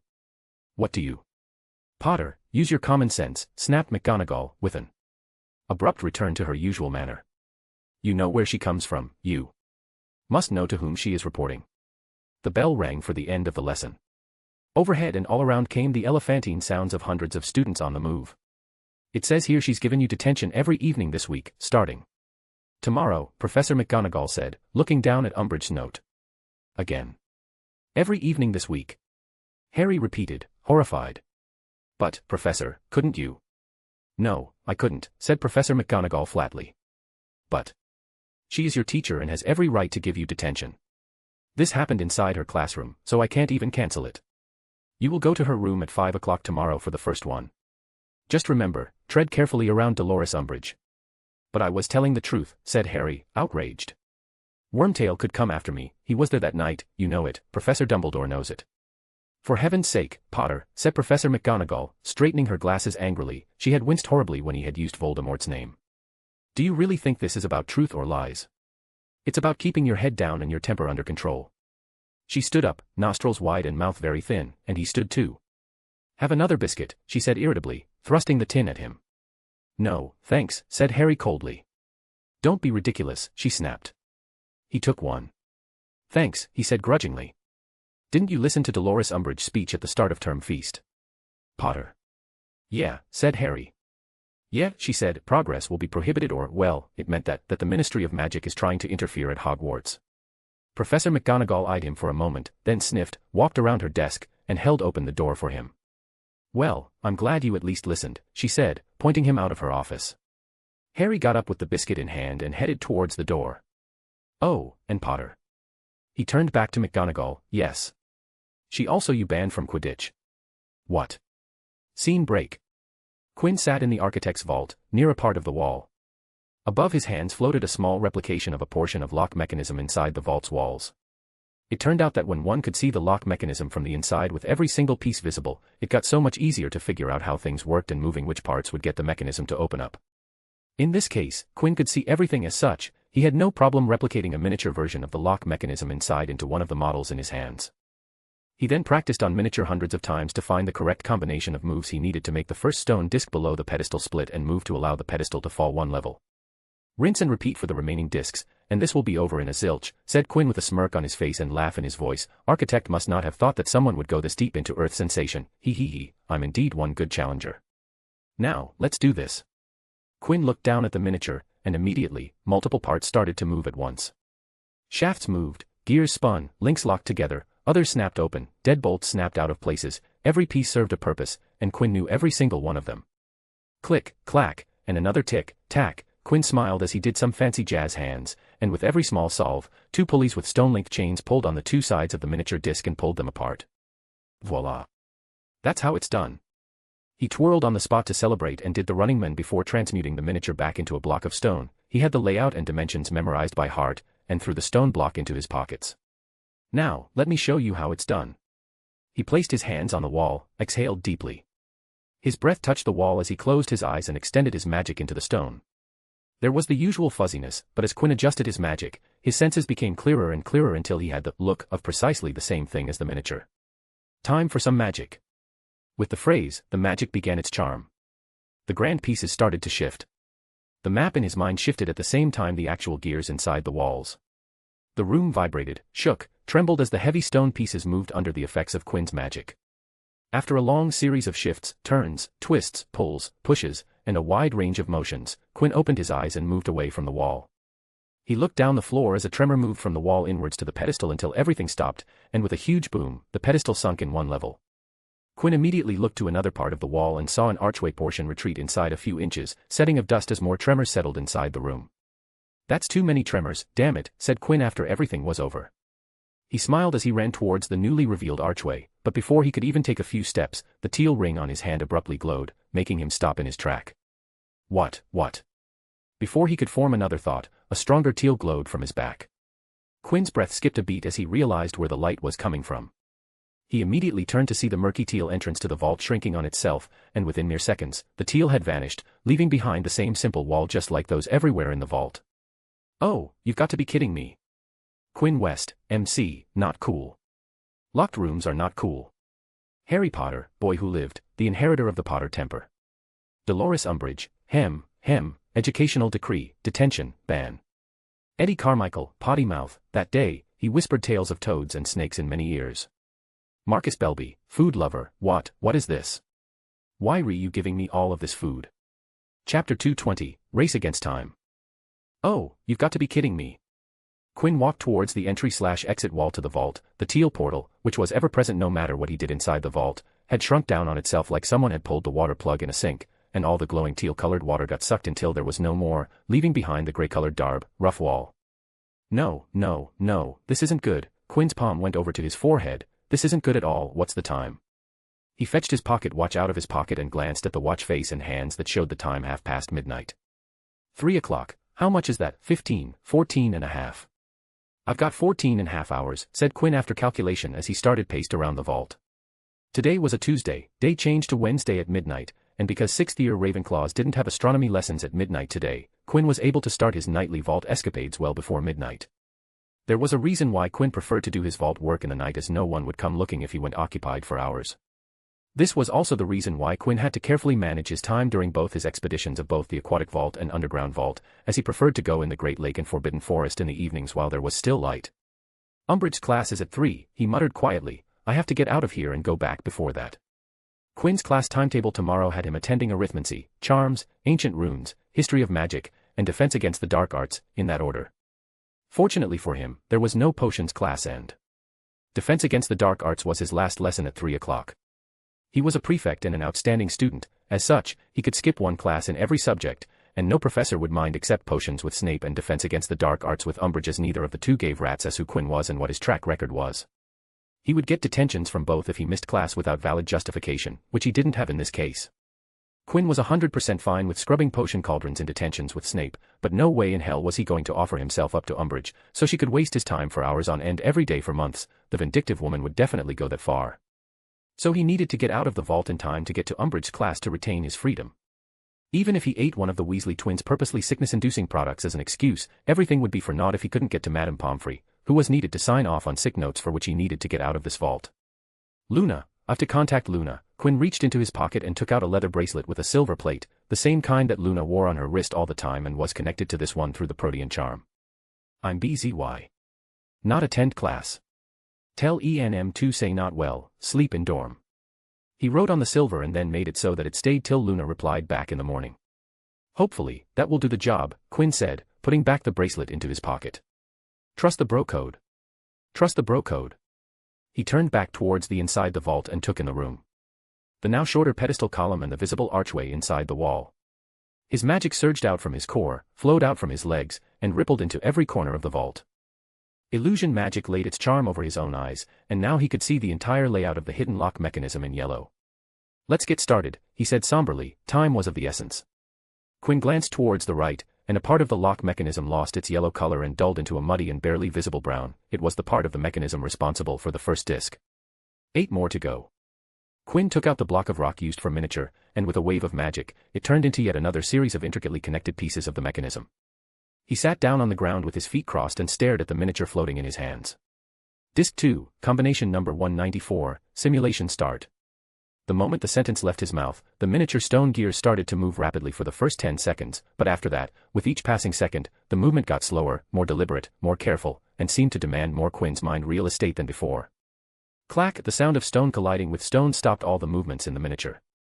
Combination number 194 failed, said Quinn without a hint of frustration. He had already gone through this enough times. The stone miniature turned to dust which floated around his hand for a second before it rushed back to solid. It was reset into the initial position before Quinn had moved it around. Disc 2, combination number 195, he said once again in the trial and error with the knowledge of 194 failures behind. Disc 2, combination number 238, said Quinn, and for a whole 15 seconds, the mechanism moved at high speed before once again slowing down and finally getting stuck at a point equating to failure. But this time, Quinn didn't immediately start with the following combination in mind and closed his eyes to think about the 238 failures. Every combination he had spun flashed in his mind as his eyes raced behind his eyes. He didn't open his eyes, but the miniature turned to dust and reset back to state 0, and started to part spun slowly, irregularly, some even rolling back a couple steps back before going a different way, and after 3 full minutes, the chains connected to the 2 sides of disc were pulled, and the disc was pulled apart into 2 clean hemispheres. Disc 2, combination number 239, success, said Quinn before slamming his fist into the ground sending a flooding surge of magic into stone. The room once again began shaking with tremors as the real-life pieces of mechanisms began moving under the commands of Quinn's magic. Eventually, after a minute of tremors, the pedestal sank in a level deeper, and the archway shifted deeper inside the wall. Quinn got up and ran to the archway site, and as he expected, a slight gap in the floor had revealed itself. It was just big enough for Quinn to shoot light inside and find it was a staircase, he muttered as he looked at what seemed to be the first step of a staircase that went down. If I keep solving the mechanism, the archway will continue to shift inside. I need to solve this. The key to the exit must be down the stairs. He extended his sense into the stair, and it was just a solid block of stone, but there was a magical interference that restricted his sense from going past the first step. He turned away from the hidden stairs and looked at the portion of the mechanism responsible for the second disc plate, and his illusion turned it to the murky brown for his eyes. Onto the third disc, sighed Quinn as he looked at the miniature that was already in the third form. This is going to take a while. Quinn had already solved the first portion before coming into the vault today and had good progress with the second portion that allowed him to completely solve it in around 35 minutes, but the third was a brand new territory. He had to start from scratch. No time to waste. He sat down and got back to work. Scene break. The sun slowly rose from the horizon, gently shedding its light over everything and anything that stood below it. The birds chirped at the advent of the morning, and even the plants seemed to bloom up in the presence of glorious sun that provided them with life. In Quinn, Marcus, and Eddie's dorm room, a ray of sunlight sifted through a crack in the curtains and slowly crept over Eddie's bed, gradually making its way towards his closed eyes as he sprawled on his bed in slumber. Soon, the lone ray of sunlight did its solemn duty to hit the eyes of everyone who dared to have their curtains open even by mistake.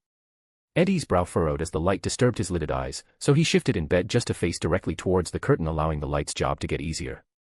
The furrow deepened by the second until Eddie was full-on frowning, and his eyes couldn't take it anymore, so they set off the internal alarm of discomfort and sent the signal.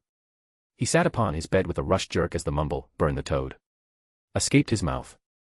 For a whole minute, Eddie's entire upper body leaned forward as he sat on the bed before he groggily moved his feet off the bed and got up like a stringless puppet. He stumbled his way into the bathroom with a change of clothes clutched messily in his left hand and his right ruffling his messy bed hair into more of a mess. After the sound of a flush, running tap water, and ruffling of clothes, Eddie Carmichael exited the bathroom with exercise clothes, open eyes, clean teeth, and a washed face. He threw his bedtime clothes into a hamper, wore his shoes, and was grabbing his wand from his bedside when he noticed. Where did Quinn go? Eddie looked at the clock that hung in their room to see if he was late, but that wasn't the case. He must be down at the common room, said Eddie guessing, and after making sure everything was ready, he climbed down the dorm stairs and entered out into the common room. I'm ready, let's go. But Quinn wasn't in the common room either. Thinking that Quinn must have left early, Eddie exited the common room and jogged down to their usual spot, but even after waiting 10 minutes, Quinn didn't come.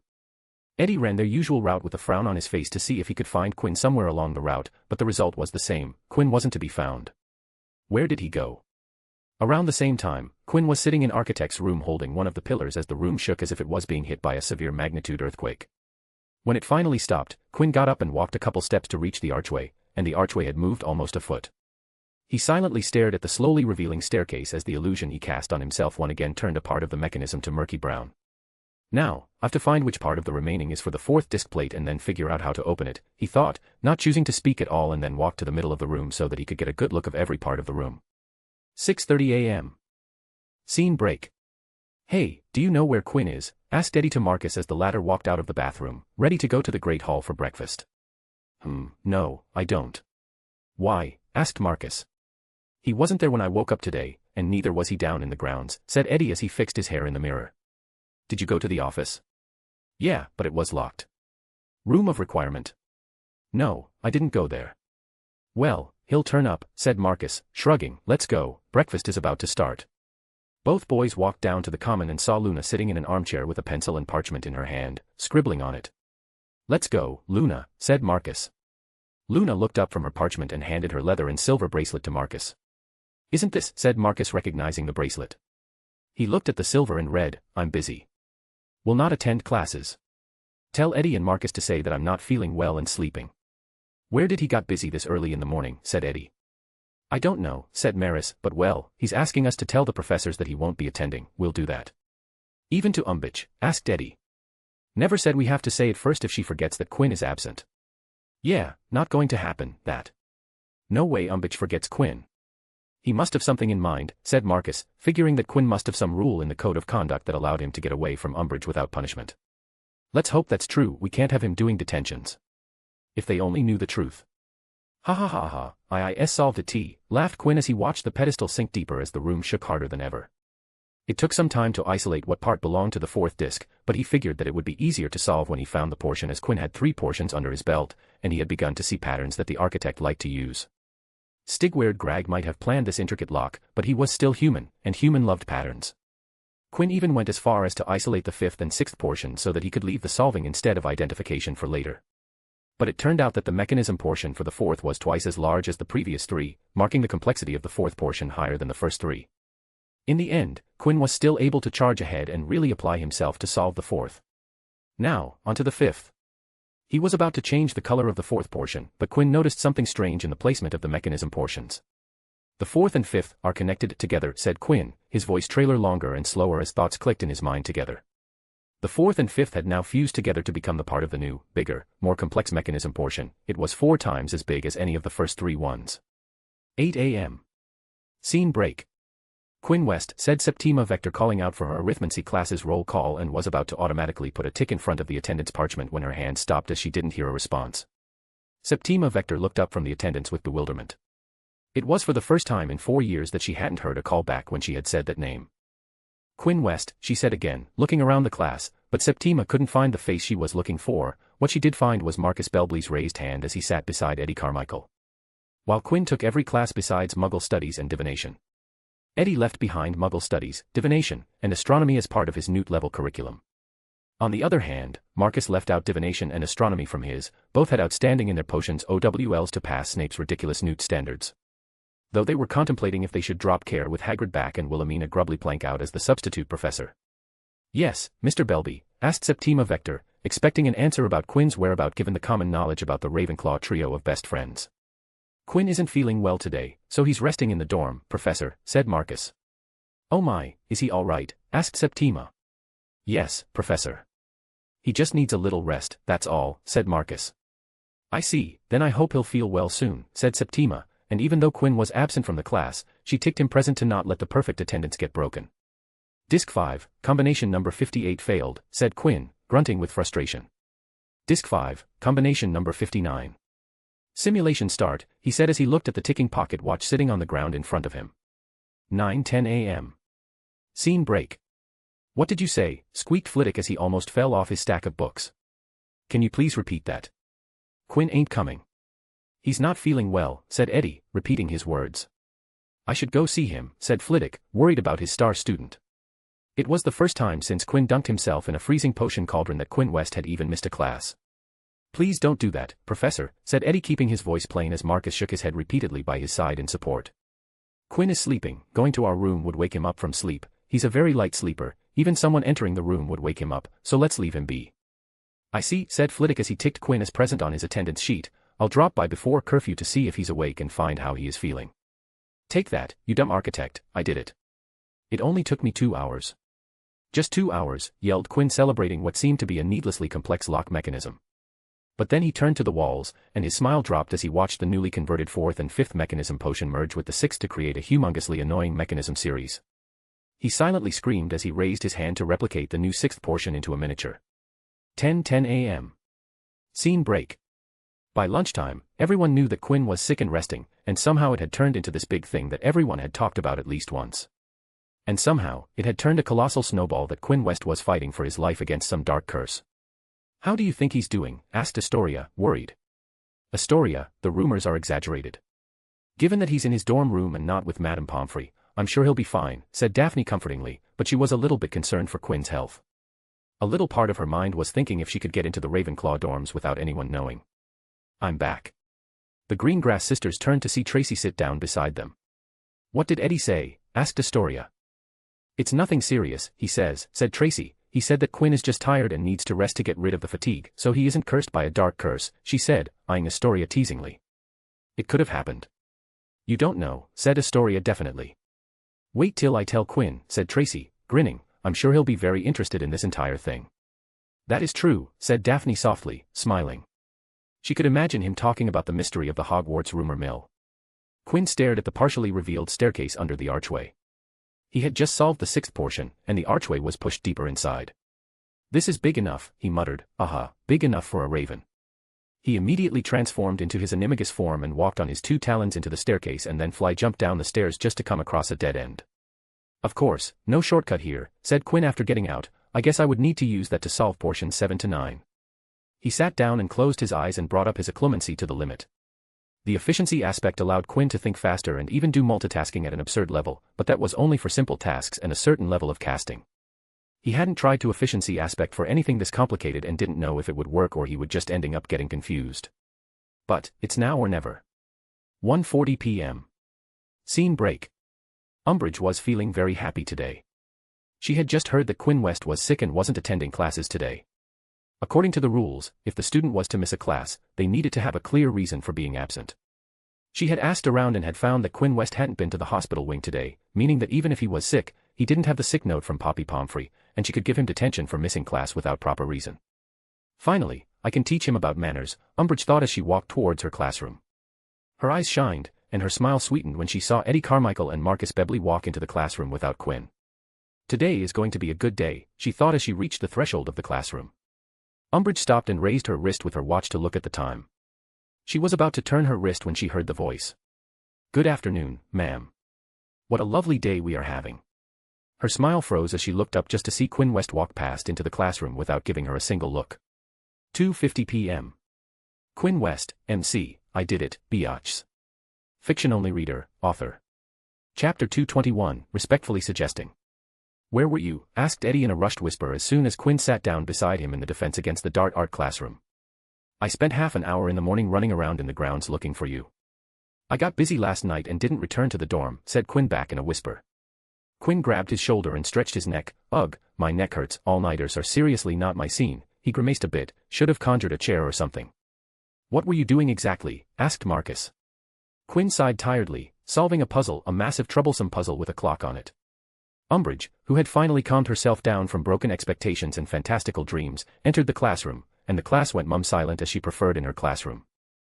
Eddie and Marcus also left Quinn alone, took out their books, and started reading the book without Umbridge's prompt. Quinn, also for once, took out his book and began pretending to read it. He needed some quiet and peace to nurse his throbbing head, it was killing him. He used thought acceleration to cut down on time to solve the needlessly long mechanism for the last 3 mechanisms. That damned Stigward Grag. The sheer nerve to lock me inside there, thought Quinn while cursing the architect, but he stopped and squeezed his eyes shut because his head hurt harder. While he was able to barely get out on time, and the thought acceleration gambit had worked, it wasn't a complete success. Back inside to Architect's vault. Quinn stared at the 7th portion of the mechanism, then shifted his eyes to the 8th portion before moving to the last and final 9th portion. Bastard, he cursed, how does this even classify as a lock mechanism? In traditional vault locks, one needed to work a dial, or a multiple, as the interface to the entire hidden mechanism. But here in the architect's vault, there was no such single interface that Quinn could work off. Every portion of the mechanism needed to be worked on from multitudes of angles and every different than the previous one. The complexity rose beyond traditional locks just with that. And now, you're asking me to solve 3 portions at the same time. In front of him, he could see 3 final portions of the mechanism, and the catch was they're clear to see. 3 portions were connected to each other, and they weren't connected like the previous 3, 4th, 5th, and 6th. A part of 7th, then shift to the 9th to unlock the part of 8, which then will unlock the next part of the 7th. What kind of requirement is that? Quinn realized that he would need at least 3 hours to get past this if he got working the very second, but he didn't have that time. Quinn only had an hour to figure this out and hope that after solving all 9 portions, the teal portal back to Hogwarts would reappear so he could make it in time for Umbridge's class. Alright, then it's time to bring out the big guns. He closed his eyes, and his magic began gently flowing into his brain and mindscape. The efficiency aspect of occlumency was the part of Quinn's occlumency that he worked on every day without fail. But there was a catch in the form that he devoted the daily time to increase the immersion on his everyday memories, in the form of memory books, to increase his retention. The part of the efficiency aspect he needed today was thought acceleration and parallel thought processing. Quinn was good at thought acceleration as he used it passively in addition to some classic techniques to extract knowledge from books.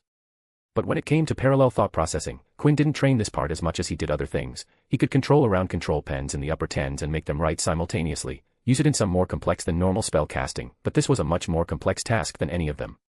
Quinn wasn't sure if this would work. If he split his mind to think parallelly on multiple parts of the interconnected mechanism, then if one of those thoughts ended up going wrong, every thought process would suffer because of the wrong input. That problem then would snowball into a big mess in no time as he would have to roll back to the error that he didn't know because, in Quinn's mind, every process was going correctly. Then there's the stress this will put on me, he thought while pursing his lips. He hadn't used parallel thought processing on a task with this level of complexity. As such, there was going to be a considerable amount of stress on his mind with a clock on how long he could keep it without injuring himself. Okay, let's do this and hope the architect isn't happy in the afterlife, and then Quinn got to work. Quinn breathed deeply once and settled his back into the backrest of the chair, something he wouldn't be seen doing even if he wasn't dead tired. The last 3 discs that stopped the pedestal from going inside came out unlocking simultaneously, and the pedestal went entirely into the floor, with the top coming down just to the floor level. The archway completely sunk deep into the wall, revealing a complete set of stairs with an empty, unguarded, doorway leading to somewhere Quinn didn't bother to check because the second the pedestal went entirely into the ground, the teal portal reappeared, and he rushed out without giving it a single second of thought. Quinn rose out of his thoughts and looked up when he heard Umbridge speak up his name. "Mr. West, I heard you've not been feeling today. How are you feeling today?" asked Umbridge sounding extremely pleasant. Quinn purposely smiled a bit weakly as he responded, "I was feeling a bit faint in the morning, Professor, but I felt well enough, so I came to attend your class. It's one of my favorite classes after all." Umbridge's smile cramped for a split second, but she recovered it quick enough before anyone could notice it and smiled widely than before. "That's good to hear, dear. Health is paramount and should always come first," she said. "If you're not feeling that your newt classes are too stressful, how about giving that silly little club of your a rest and focus that time in resting?" Everyone in the classroom ducked their heads a little. If there was one thing clear in everyone's mind about Quinn West, then it was that he would drop classes in his curriculum before he would stop aid. At this point, aid and Quinn West were synonymous. "Thank you for your concern, Professor, but I think I'll be just fine with what I'm doing now, but I do have something in mind," said Quinn, smiling. "Would you like to share it with the class, Mr. West?" asked Umbridge. "Of course. If the Ministry doesn't think we would have the need to cast spells because we are perfectly safe without them, then how about we exclude defense against the dark arts from the Hogwarts curriculum altogether," said Quinn, sending murmurs through the room. "I know why you're here, Professor," he said. Umbridge narrowed her eyes. "What do you mean, Mr. West?" "I mean you're here because Hogwarts couldn't find an adequate teacher for the defense against the dark arts post, so the Ministry sent you here," said Quinn, "but before coming here, you were the senior undersecretary to the Minister." "I am still the senior undersecretary to the Minister," said Umbridge, cutting. "As I was saying, your position in the Ministry seems to be very important, so if we do away with the defense against the dark arts subject, you would be free from Hogwarts and return to your much important position back at Ministry, where I'm sure you're needed more than you're needed here." There was pin-drop silence in the room as everyone forgot to breathe as they waited for Umbridge's answer. "Mr. West, defense against the dark arts has been a part of Hogwarts since its inception by the founders."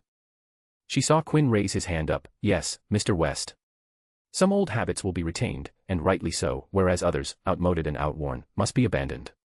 Let us move forward, then, into a new era of openness, effectiveness, and accountability, intent on preserving what ought to be preserved, perfecting what needs to be perfected, and pruning wherever we find practices that ought to be prohibited, said Quinn, reciting verbatim from his memory. Professor, didn't you say this during your first address to the student body? Isn't this the perfect example of what must be abandoned and pruned? He asked. Umbridge went silent, and her smile too dimmed a level. It was indeed what she had said after the sorting ceremony. How was she supposed to reply to Quinn that she wasn't here to teach but to keep an eye on Dumbledore, and if this position was done away with, she wouldn't have a reason to be here? High Inquisitor would turn into an auditing role, and she would have to return to the ministry after giving her recommendation. I will give it a thought, Mr. West, said Umbridge quietly. Please do so, said Quinn smiling. No one in the class raised a peep with regards to the topic because, in their heads, no defense against the dark was much better than having it but with Umbridge. And the majority in the school were just worried about their OWL and Newt. If you took away a subject from the grading, then there was no reason for them to study as they simply weren't interested. After that conversation, no one spoke a single word in the class. It was only after the class did people started to chatter. What was that all about? Asked Eddie. Quinn yawned before answered. She gave me a suggestion about aid. I simply returned the favor by suggesting something about her job. He stretched his arms up and spoke. I'm going to visit the professors to show my face and apologize for missing the classes, then head to the kitchen to grab something to eat. After that, I'm retiring for the day and go to sleep. It's only 3, said Marcus. I don't care. I want to be in bed by 5 and then sleep at least 12 hours. I deserve it. He had broken through the first room of the architect's vault. Scene break. That day after Quinn went to sleep in his bed, away from the worries of the world, Harry Potter bade his friend goodbye and set off for Umbridge's office on the 3rd floor. When he knocked on the door, she said, "Come in a sugary voice. He entered cautiously, looking around. He had known this office under 3 of its previous occupants. In the days when Gilderoy Lockhart had lived here, it had been plastered in beaming portraits of its owner. When Lupin had occupied it, one would likely meet some fascinating dark creature in a cage or tank if you came to call. In the imposter Moody's days, it had been packed with various instruments and artifacts to detect concealment. Now, however, it looked totally unrecognizable. The surfaces had all been draped in lacy covers and cloths. There were several vases full of dried flowers, each residing on its own doily, and on one of the walls was a collection of ornamental plates, each decorated with a sizable technicolored kitten wearing a different bow around its neck. These were so foul that Harry stared at them, transfixed until Umbridge spoke again. "Good evening, Mr. Potter." Harry started and looked around. At first, he had not noticed her because she was wearing a flowered set of robes that blended only too well with the tablecloth on the desk behind her. "Evening," he said stiffly, keeping down the anger about the Quidditch ban that arose from seeing Umbridge. "Well, sit down," she said, pointing toward a small table draped in lace beside which she had drawn up a straight-backed chair. A piece of blank parchment lay on the table, apparently waiting for Harry. Said Harry, without moving. "Professor Umbridge. Before we start, I wanted to ask you a favor." Her bulging eyes narrowed. "Oh yes. Well, I'm on the Gryffindor Quidditch team. Harry had to try once. I was wondering if you'd lift the ban after my detention is over." He knew long before he reached the end of his sentence that it was no good. "Oh no," said Umbridge, smiling so widely that she looked as though she had just swallowed a particularly juicy fly. "Oh no, no, no. This is your punishment for spreading evil, nasty, attention-seeking stories, Mr. Potter, and punishments certainly cannot be adjusted to suit the guilty one's convenience. No, you will come here at 5 o'clock tomorrow, and the next day, and on Friday too, and you will do your detentions as planned. I think it is rather a good thing that you are missing something you really want to do. It ought to reinforce the lesson I am trying to teach you." Harry felt the blood surge to his head and heard a thumping noise in his ears. So he told evil, nasty, attention-seeking stories, did he? She was watching him with her head slightly to one side, still smiling widely, as though she knew exactly what he was thinking and was waiting to see whether he would start shouting again. With a massive effort, Harry looked away from her, dropped his school bag beside the straight-back chair, and sat down.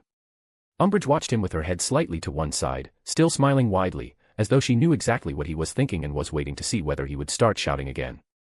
She hoped Harry would shout again so she could deal a harsher punishment on him. She herself was feeling quite angry today because of a spoiled rich brat and needed to relieve her stress. After all, stress wasn't good for health, and health was paramount. "There," said Umbridge sweetly, "we're getting better at controlling our temper already, aren't we? Now, you are going to be doing some lines for me, Mr. Potter." "No, not with your quill," she added, as Harry bent down to open his bag. "You're going to be using a rather special one of mine. Here you are." She handed him a long, thin black quill with an unusually sharp point. "I want you to write, I must respect my betters," she told him softly. "How many times?" Harry asked with a creditable imitation of politeness. Oh, as long as it takes for the message to sink in, said Umbridge sweetly. Off you go. She moved over to her desk, sat down, and bent over a stack of parchment that looked like essays for marking. Harry raised the sharp black quill and then realized what was missing. You haven't given me any ink, he said. Oh, you won't need ink, said Umbridge with the merest suggestion of a laugh in her voice. Harry placed the point of the quill on the paper and wrote, I must respect my betters. He let out a gasp of pain. The words had appeared on the parchment in what appeared to be shining red ink.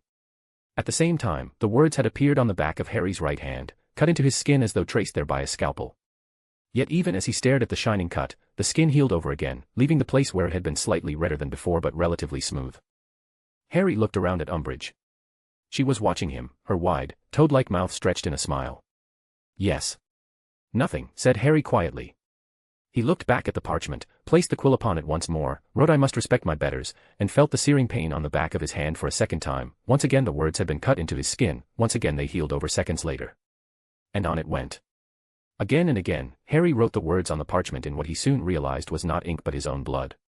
And again, the words were cut into the back of his hand, healed, and then reappeared the next time he set quill to parchment. Darkness fell outside Umbridge's window. Harry did not ask when he would be allowed to stop. He did not even check his watch. He knew she was watching him for signs of weakness, and he was not going to show any, not even if he had to sit here all night, cutting open his own hand with this quill. Come here, said Umbridge, after what seemed hours. He stood up. His hand was stinging painfully. When he looked down at it, he saw that the cut had healed, and his skin was a rosy red color. Hand? Asked Umbridge. Harry extended his hand. Umbridge took it in her own. Harry repressed a shudder as she touched him with her thick, stubby fingers on which she wore a number of ugly old rings. She would have made Harry write more and really etch the words on his hand, but this was going to be the limit with his mother here in Hogwarts and James Potter being an Auror and a member of Wisengamot. This will do, please return tomorrow, and we will do something fun again, said Umbridge smiling. Harry left her office without a word. The school was quite deserted, it was surely past midnight. He walked slowly up the corridor then, when he had turned the corner and was sure that she would not hear him, broke into a run. His hand wasn't injured, but he could still remember the pain and could even imagine as if his hand was cut right now. He remembered the look of joy she had on her face every time he winced. He absolutely hated it. Quinn West, MC, status, sleep mode. Harry Potter, boy who writes, stubborn. Dolores Umbridge, feeling good after stress relief. Fiction-only reader, author, let's see how many of you're able to find it. Carrot v. Carrot. Chapter 222, A Spy in Pink. After half a day of sleep to recover from the high stress and high performance all-nighter, Quinn felt refreshed and free from the nagging irritation that one felt when one wanted to sleep but couldn't. He sat behind his desk, back straight once again, the patent smile returned to his face, staring at the boy who sat in front of him, looking mightily confused. Why did you call me here? He asked. I heard you went to Umbridge detention yesterday, said Quinn and watched as Harry tensed up. What did she make you do? Nothing much, just some lines, said Harry, not revealing how those lines were written. Come on, Potter, you reek of blood, said Quinn bluntly, causing Harry to stiffen up more and showed a look of bewilderment.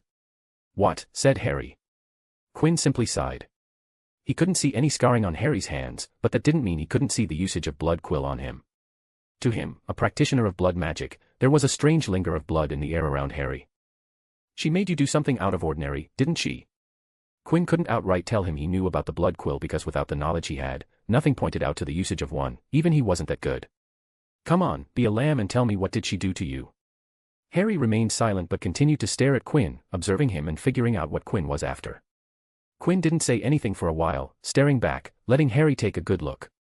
You don't trust Dumbledore, do you, Harry? Said Quinn abruptly, startling the boy who lived, and neither do you trust the professors. Am I right? There was still no response from Harry, but Quinn could see that his words had hit home. Even though Harry hadn't gone through as tough of a time as that in the original timeline, he still had to face some harsh times while in Hogwarts. He had suffered through the same whispers and isolation during the Heir of Slytherin debacle. The slander cycle during the Triwizard Tournament wasn't as severe as that in the original, but it was still turned Harry into a pariah for a good part of the year. Finally, this year, plenty of students weren't happy with what Dumbledore was doing because of what Harry had said and were swept by the Ministry smear campaign on both. But the crux of the matter was that this Harry Potter wasn't as forgiving as the original one.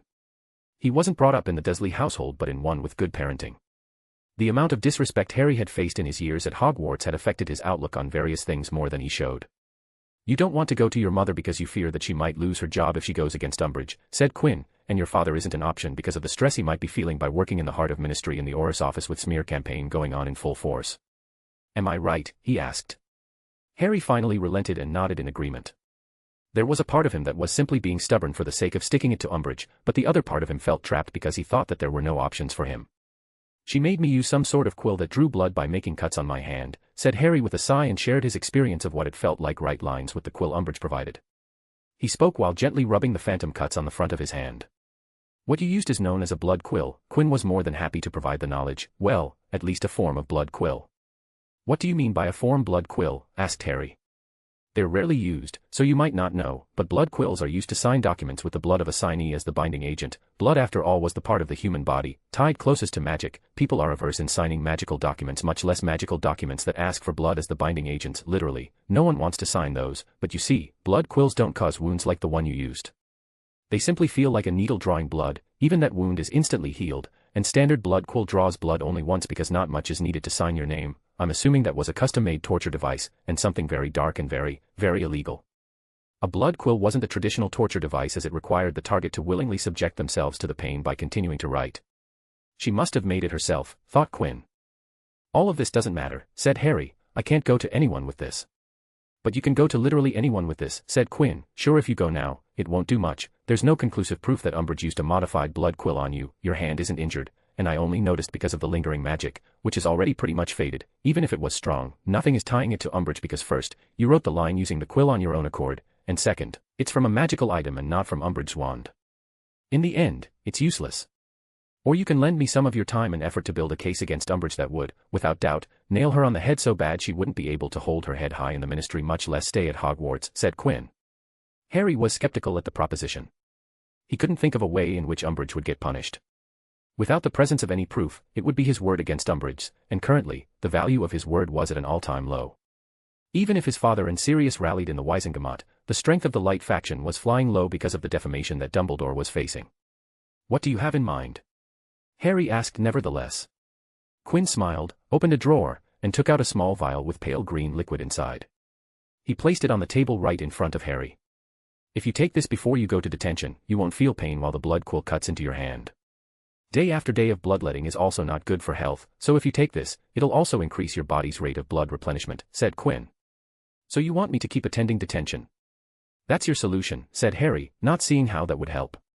Quinn nodded and reached into the same drawer to pull out a small square box that could fit in the palm of the hand but big enough that one couldn't hide it by closing their fist around it. What's that? Asked Harry. That's one of my latest inventions. It's the smallest video recorder, a spycam to be precise, said Quinn, sounding all hype of a sudden. It has a shrunken down film roll inside on which we can record a video, and I have made it in such a way that it can record for hours upon hours of footage, which we then can expand down to full size and play on any projector. The truth was that Quinn had already found a way to record videos on things other than film rolls, which was the only way to record video which wasn't electronic. But he had to create a recorder that used photograph film rolls because if he introduced something new, there was a possibility that it would be kicked out as evidence. All I need you to do is to sneakily drop this in her room, and I'll take care of it after it. This will record her office when she's in her office, whenever you're in there for your detention, and whenever anyone is there for their detentions, inside the walls of her office, where she feels safe and thinks no one is watching. We will be watching. Her every misdeed will be for us to see. So, are you willing to do this? Quinn added at the end. Will this work? Asked Harry. Absolutely. If we can provide the Aurus office with proof against Umbridge, they would literally put it as the top priority and direct all their available resources to her case. A court is a place of law. Sure, it's full of deception and manipulation, but in the end, if there's one thing that can ensure justice is proof and evidence. If one can provide enough proof, and present it decently, then the guilty party will get what's coming for them. Umbridge, with Fudge's support, will be a tough cookie to crack, but if we present overwhelming proof and put Amelia Bones as the prosecutor, then she will be deep trouble. All right, let's do it then, said Harry. I'll give you footage of 2 weeks of writing lines. Perfect, said Quinn smiling. Let's catch a toad. The two shook hands, and the deal was set. After Harry left, Quinn looked at the table, which was missing both the tiny video recorder and the potion vial. Harry had taken both of them. There was no need to include Harry in the plan. Quinn could have installed the camera by himself, and even now, he would be breaking into Umbridge's office with recon to change the film reels. But he wanted Harry's detention to go well in Umbridge's eyes. She would definitely whip out the blood quill on everyone if she thought she could get away with torturing the boy who lived. And that's what he wanted, for Umbridge to become relaxed and use the blood quill on every student she gave detention to. This way, he would have the overwhelming evidence he was looking for. Dolores Umbridge.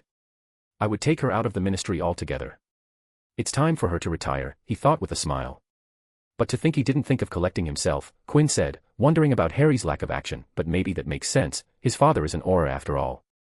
Aurors were essentially a mix of police detectives and armed forces of a magical community. They faced deaths, murders, homicides of magical and non-magical people caused by magical means regularly, and it wasn't strange that many Aurors chose not to share their work with their family members, especially not with children. And with the way the British schooling system was set up, the children from the tender age of 11 only got to stay at home for at most 3 months spread throughout the year because of the boarding school policy at Hogwarts. Any sensible parent who worked as an Auror or hit wizard wouldn't share some hard facts with their children when they were younger than 11 because, after that, they were barely home long enough except during the summer break. So it wasn't strange that James Potter didn't get enough time with his children to get past spending quality time with his children during their summer breaks and teach him some tips and tricks. Let's get to work. Quinn got up and headed into his workshop. There were many preparations to be made for this thing to go smoothly. Scene break. At 5 o'clock that evening, Harry knocked on Umbridge's office door for what he sincerely hoped would be the final time, was told to enter, and did so. The blank parchment lay ready for him on the lace-covered table, the pointed black quill beside it. You know what to do, Mr. Potter, said Umbridge, smiling sweetly over at him. Harry picked up the quill and glanced around the office. It was as repulsive as yesterday. He couldn't wrap his head around how someone could like a decor like this. If he just shifted his chair an inch or so to the right. On the pretext of shifting himself closer to the table, he managed it. Now his left hand was just at the edge of the table, and if he let it dangle, it would be as far as Umbridge he could possibly be in his current seating position. I must respect my betters, Harry wrote. The cut in the back of his right hand opened and began to bleed afresh. I must respect my betters. The cut dug deeper, but unlike yesterday it didn't hurt at all. I must respect my betters. Blood trickled down his wrist. He chanced another glance at Umbridge. Harry looked up whenever he thought he could risk it when he could hear the scratching of Umbridge's quill or the opening of a desk drawer. I must respect my betters. I must respect my betters. The parchment was now shining with drops of blood from the back of his hand, which seemed to be the right time to plant the bug, as Quinn had put it. He pretended to pull out a handkerchief to wipe some of the stray blood, and in doing so pulled the spikegam out of his pocket and let it fall onto the ground. As the cube fell to the ground, it sprouted 8 spider leg-like protrusions, which it landed on. Harry watched with wide eyes as the cube spikegam's lens suddenly turned towards Harry before redirecting its lens all around the room. Harry suddenly heard Umbridge's voice and hurriedly turned his gaze towards the parchment. Mr. Potter, is there a reason why you stopped? She asked. No, Professor, he said and started to write again. I must respect my betters. He did give one quick glance towards the floor, but Spikegam had disappeared to be seen nowhere. Inside the aide office, Quinn sighed deeply as he sat beside his desk, looking into a rectangle screen set up in landscape mode sitting on the desk. What the hell is that idiot doing? Said Quinn. He almost ended the sting operation before it started. The cubical body of the Spikegam held things other than the film recorder. The lens of the Spikegam doubled as a transmitter that would send live footage to the screen sitting on Quinn's desk. It was based on the two-way mirror that Sirius Black and James Potter used to communicate with each other when they were in Hogwarts so they could talk each other while serving different detentions. The lens could send videos, not recordable, so that Quinn could control the Spikegam through the spider legs. Then there was an audio transmitter based on Quinn's own magical wireless eavesdropping earbuds. The difference was that Quinn was better at runes than last year and the space inside the Spikegam was a bit bigger than the transmitter he used in the original, so the transmission range was much wider than before. Now, let's plant it into a nondescriptive corner. Back in Umbridge's office, the Spikegam got to the edge of the floor, and the lens pointed upwards towards the target. It stared at the pink wall for a second before a change appeared on the Spikegam, and the black cube turned invisible and began its climb up the wall towards an edge of the wall before planting right on the said edge. Quinn from the aide office turned the lens towards Umbridge's desk with Harry and Umbridge in the frame. The next second, the small film roll inside the Spikegam started to turn as the lens let the light in, which then got concentrated into the tiny space, landing on the individual reels of the film as it spun on the two rollers recording the video at a low 24 frames per second for an extended recording length. All right, that's done, smiled Quinn. Now, High Inquisitor Umbridge, I wonder what sort of things would you show me? I'm truly looking forward to the dirt I'm going to detect, he chuckled. I wonder if this is how Rita Skeeter feels when she's going her work. So exciting. The bug had been planted. Quinn West, MC, my name starts with Q, so I'm perfect as the quartermaster. Harry Potter, boy who bugs, acting to feel pain is more challenging than he thought. Dolores Umbridge, the amount of sugar she likes in her tea is being recorded. Chapter 223, DA Files, Family's Black Sheep. December arrived, bringing with it more snow and a positive avalanche of homework for the students of Hogwarts. The new normal for the room of requirements was the DA members practicing their spells in the DA meetings, with Quinn in the lead as he wandered around the summoned room, taking note of the progress while providing guidance to anyone who seemed to be having a tough time and to those who were just a tweak or two away from pushing their casting to the next level. Listen well, people. Today's going to be the last session before Christmas, so please ask about any problems or doubts you have regarding any spells we have covered in our meets. It can be the disarming spell we learned at the very beginning or the severing charm we learned today. I will front any doubt right now, so you don't go home feeling unsure about what we have learned. It was already nearing Christmas, and Hogwarts would enter a winter break of roughly a week while DA would be suspended to rest for 2 weeks. The progress had been coming along pretty well, and the ones who weren't proficient in a given spell were improving, while those who were good at them were moving on to spell variations to solidify their repertoire. A hand was raised from the crowd. "I've been meaning to ask, but why's he a part of DA?" said the person pointing to another person from the group. The hand was pointing to Theodore Nott, 5th-year Slytherin. Theodore Nott was a dirty blonde with amber eyes with classic pureblood aristocratic features. From Quinn's interactions with Theodore Nott as an aide client and legitimacy screenings, he had observed him be a taciturn guy who was keenly observant of his surroundings. Of course, not many got past the obvious to know the guy. "His father is a Death Eater, shouldn't he be the last person to be here?" said the person who had raised his hand. "We never know if he's working with Umbridge. I suggest that we get rid of him before he betrays us to Umbridge." There was a scathing cut in his voice as if he was talking about the worst scum of the earth. Quinn pursed his lips as if holding himself from screaming. "You know, I was asking more of a magic question, but all right, let's take care of this." He looked at the rest of the listening group. Who else has the same problem? No one raised their hands, but Quinn noticed a few shifts in eyes and shuffle of feet. He didn't call out any of those people. "All right then, Harry Potter and Theodore Nott, come forward," he said. "Ivy, you approached the Slytherin students and invited them, so you take this up and tell them why Nott is here." The 3 5th-years-old stepped out from the group to the front as Quinn stepped back to the side with his arms crossed. Ivy took a look at both her brother and Nott before turning to the group. Like every Slytherin student here, Theodore Nott was invited based on Quinn's recommendation. We ourselves did some checking on him, and he, for the most part, came out clean. No one was perfect. When we ensured that Nott would keep the secret, we approached him to see if he was interested, and the answer, as you can see, it is obvious. She turned to Harry and asked, "Do you have any problems with Nott being part of DA?" "Not really," said Harry. "We never had any bad blood between us, so I had nothing against him joining DA. And well, I did ask him the question straight up." Ivy, once again, turned to Nott. "What was the question, and what did you answer?" "What do I think about you-know-who?" said Nott. "My answer. I am not my father." It had surprised him when Harry Potter had suddenly, out of nowhere, for the first time since both had come to Hogwarts, had spoken to him, but the question, on the other hand, didn't surprise him. Taking that answer with Quinn's recommendation, we thought that was enough to induct him into DA. "What do you think about Umbridge?"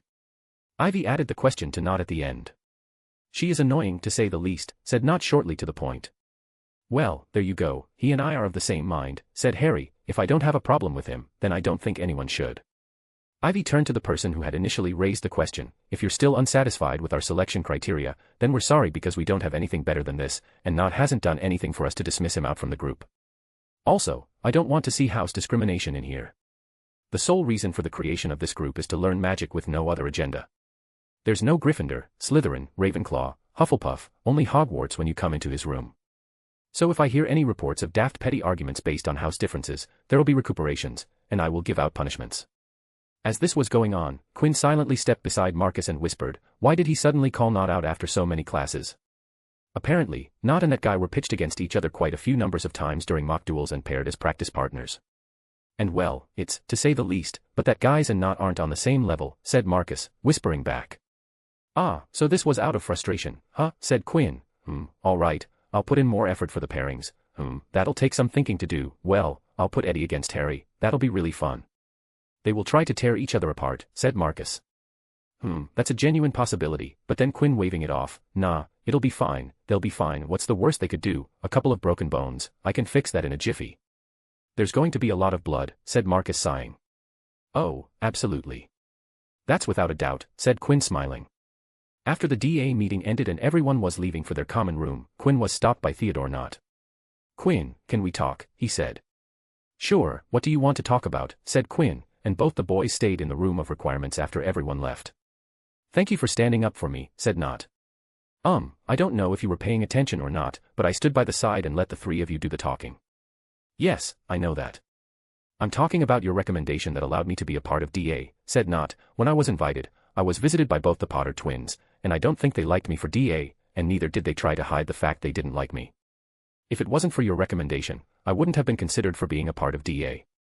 Well, you're welcome, said Quinn, and usually the talk would end here, but Quinn noticed the tension on Not's face. He sighed silently, and 2 chairs manifested in the room. Sit down, he said when Not looked at him in confusion. Now the niceties are out of the way, you thanked me, and I accepted, let's come to the point. Tell me, what do you actually want to talk about? Not followed Quinn's instruction and sat down on the comfy chair but didn't start speaking immediately. Quinn watched as Not seemed to struggle and looked he was building up the courage to speak up. The Dark Lord is back, said Not after the silence. Yes, I realize that, said Quinn. His return, if it's true or a hoax, is all people can talk about these days. No, I'm telling you that he's back. My father, he told me that the Dark Lord is alive, and in the summer he went out to gatherings in his Death Eaters. He even talked about the Dark Lord to some guests, who were all Death Eaters. Quinn observed Not, and the guy had his hands clutched with, there was a bead of sweat dripping from his forehead. You seem to be stressed, said Quinn. Do you fear that your father will induct you into Death Eaters when the time comes? I don't fear it. I know it will happen, said Not, raising his voice. He'll present me to the Dark Lord even if it means to cast Imperius on his own son. That man hadn't talked about you-know-who at home before last year, but now he can't stop talking about him. By the end, he was all but wheezing. You wish to escape the fate of being forcibly drafted as a junior Death Eater, said Quinn. Theodore Not nodded deeply. Can you help me? Asked Not. I'll do anything if you help me, please. Quinn stayed silent for a moment before speaking up. I can't make your father disappear. Well, he could, but that wasn't the point. Neither can I change him from a devout flavor of the Dark Lord to a saint with the Father of the Year award, but I can provide you with freedom, to be specific, financial freedom. What do you mean?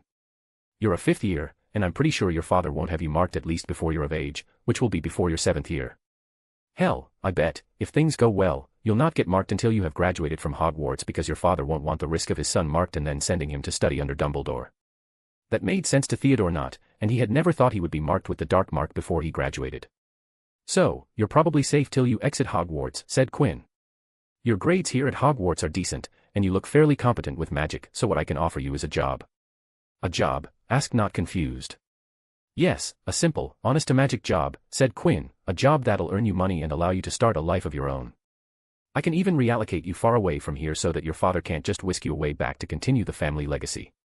The choice here is yours. If you're willing to leave the life of comfort you have been living till now, change your lifestyle, which will probably degrade a lot because you won't have your father paying for everything, and you'll need to pay for yourself. Hell, you've 2 years, if you work hard, you can improve your skills, both hard and soft, and that will get you a better starting job which in turn will pay you more. This wasn't even Quinn doing him a favor. His father had set up the recruitment drives every year at Beauxbatons, and that cooperation between his family business and the school continued to this day. Even if Leah never went to Beauxbatons, the West family still would have picked up students from the school. Quinn could do the same and set up something similar in Hogwarts. Picking up talent when they were young and nurturing them to be a part of the company community was good for any business. He didn't even need to immediately set up something concrete. If Quinn simply offered the jobs to people like he did to Not, he could probably pick up a good majority of the best people from Hogwarts, except those who had something particular in mind like Weasley twins who wanted to open shop or those who had the dream to get a job in the ministry or those who wanted to be aurors or a particular niche. Are you sure you can do that? Asked Not. Providing you with an opportunity is simple enough, said Quinn shrugging. If you're able to convert it into something good is all up to you. So, I just need to work hard? Asked Not. Yeah, find out what you're passionate about, see if there's a demand for it, if it's something you can make money doing, how to get good at it. Then come to me to tell me, and I will set you up with a job. If it's something you can't do without further training, then we can sign a contract where we can provide you with training in exchange for you working a number of years for us. Education or, more specifically, gaining useful skills can open many doors for you, Not. You just need to look for them. Then Quinn got up, prompting Not to do the same. Feel free to come to me if you've anything you want to talk about, and I will sort you out. You don't have to worry, Not. Your future isn't set in stone, your future still remains firm in your grasp for you to shape it in any way you like. Why yes, said Not, his voice cracking with emotion. It felt a rock had been lifted off his chest. I'll work hard. Quinn nodded with a smile and then saw Not off. He watched in thought as the Slytherin walked away. The child of an inner circle Death Eater, thought Quinn, an important asset if used correctly. Quinn was willing to provide Theodore Not with an escape. But there was rarely free lunch in the world. The thing was to see if the future would allow Theodore to gain a free lunch, or he would have to pay something in return after all. Only time will tell, thought Quinn. I wish the fates are on your side, Not. Quinn looked out of the corridor towards the pale half-moon shining in the night sky and wondered what was the key player responsible for Theodore's worries was doing right now. Scene break. In a room lit with burning candles and the blazing fireplace, the Dark Lord, the one with multiple lives, the one who sought immortality, the one who had instilled so much terror in the minds of people in this country that people didn't dare utter his name and addressed him as you-know-who or he who must not be named behind his back. Those loyal to him bowed their heads and kissed the edge of robes to show the subservience. The resurrected Dark Lord Voldemort sat in a chair, staring at the fire in the fireplace. His thoughts were interrupted when there was a knock on the room's door. "Enter," he said. The door creaked open, and Lucius Malfoy entered the room, his head bowed. "My master," said Malfoy Sr., "I hope you bring good news." "Lucius," said Voldemort, not removing his eyes from the fire. "I apologize, master, but the news is not good," said Lucius Malfoy. "What went wrong?" Broderick Bode successfully entered the prophecy hall without any problem, but when he picked it up, the defensive around it was triggered, and he suffered from mental damage. "He seems to think that he's a teapot." "So, even an unspeakable can't touch the prophecy," said Voldemort in a low pondering voice. Broderick Bode was an unspeakable working in the British Ministry of Magic's Department of Mysteries.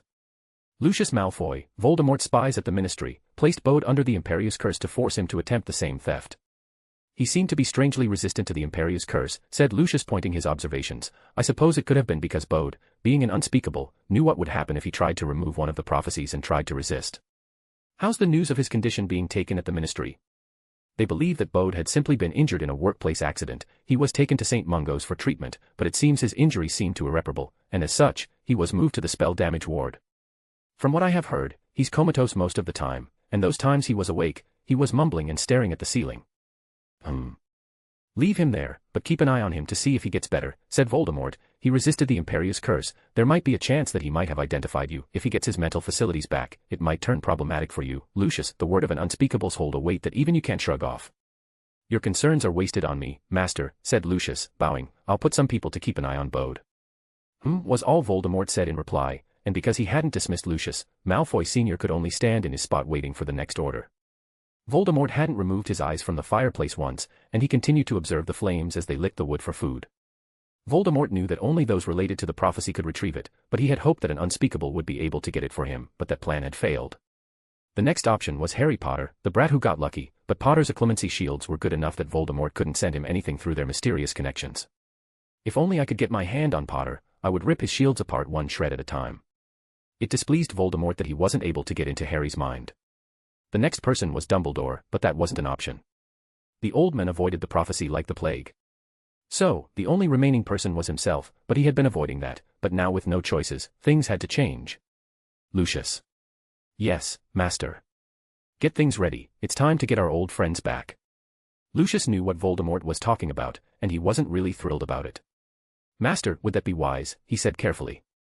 "You should be happy about it, Lucius," said Voldemort with a rare chuckle in his voice. "Your wife would be happy to have her sister back." Lucius could only stiffly nod his agreement even though it was the last thing he wanted. "I will make preparations," he said. Good. It was time to bring home his most loyal followers, those who wouldn't hesitate a bit to give their lives for him.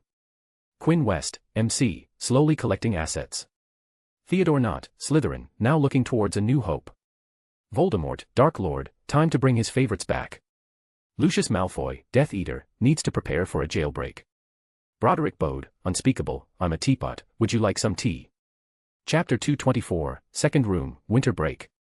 The day before the Christmas break, close to 11 in the cover of night, Quinn stepped into the architect's vault and into the first room of the vault. It was as he had seen it for the first time he had entered the vault.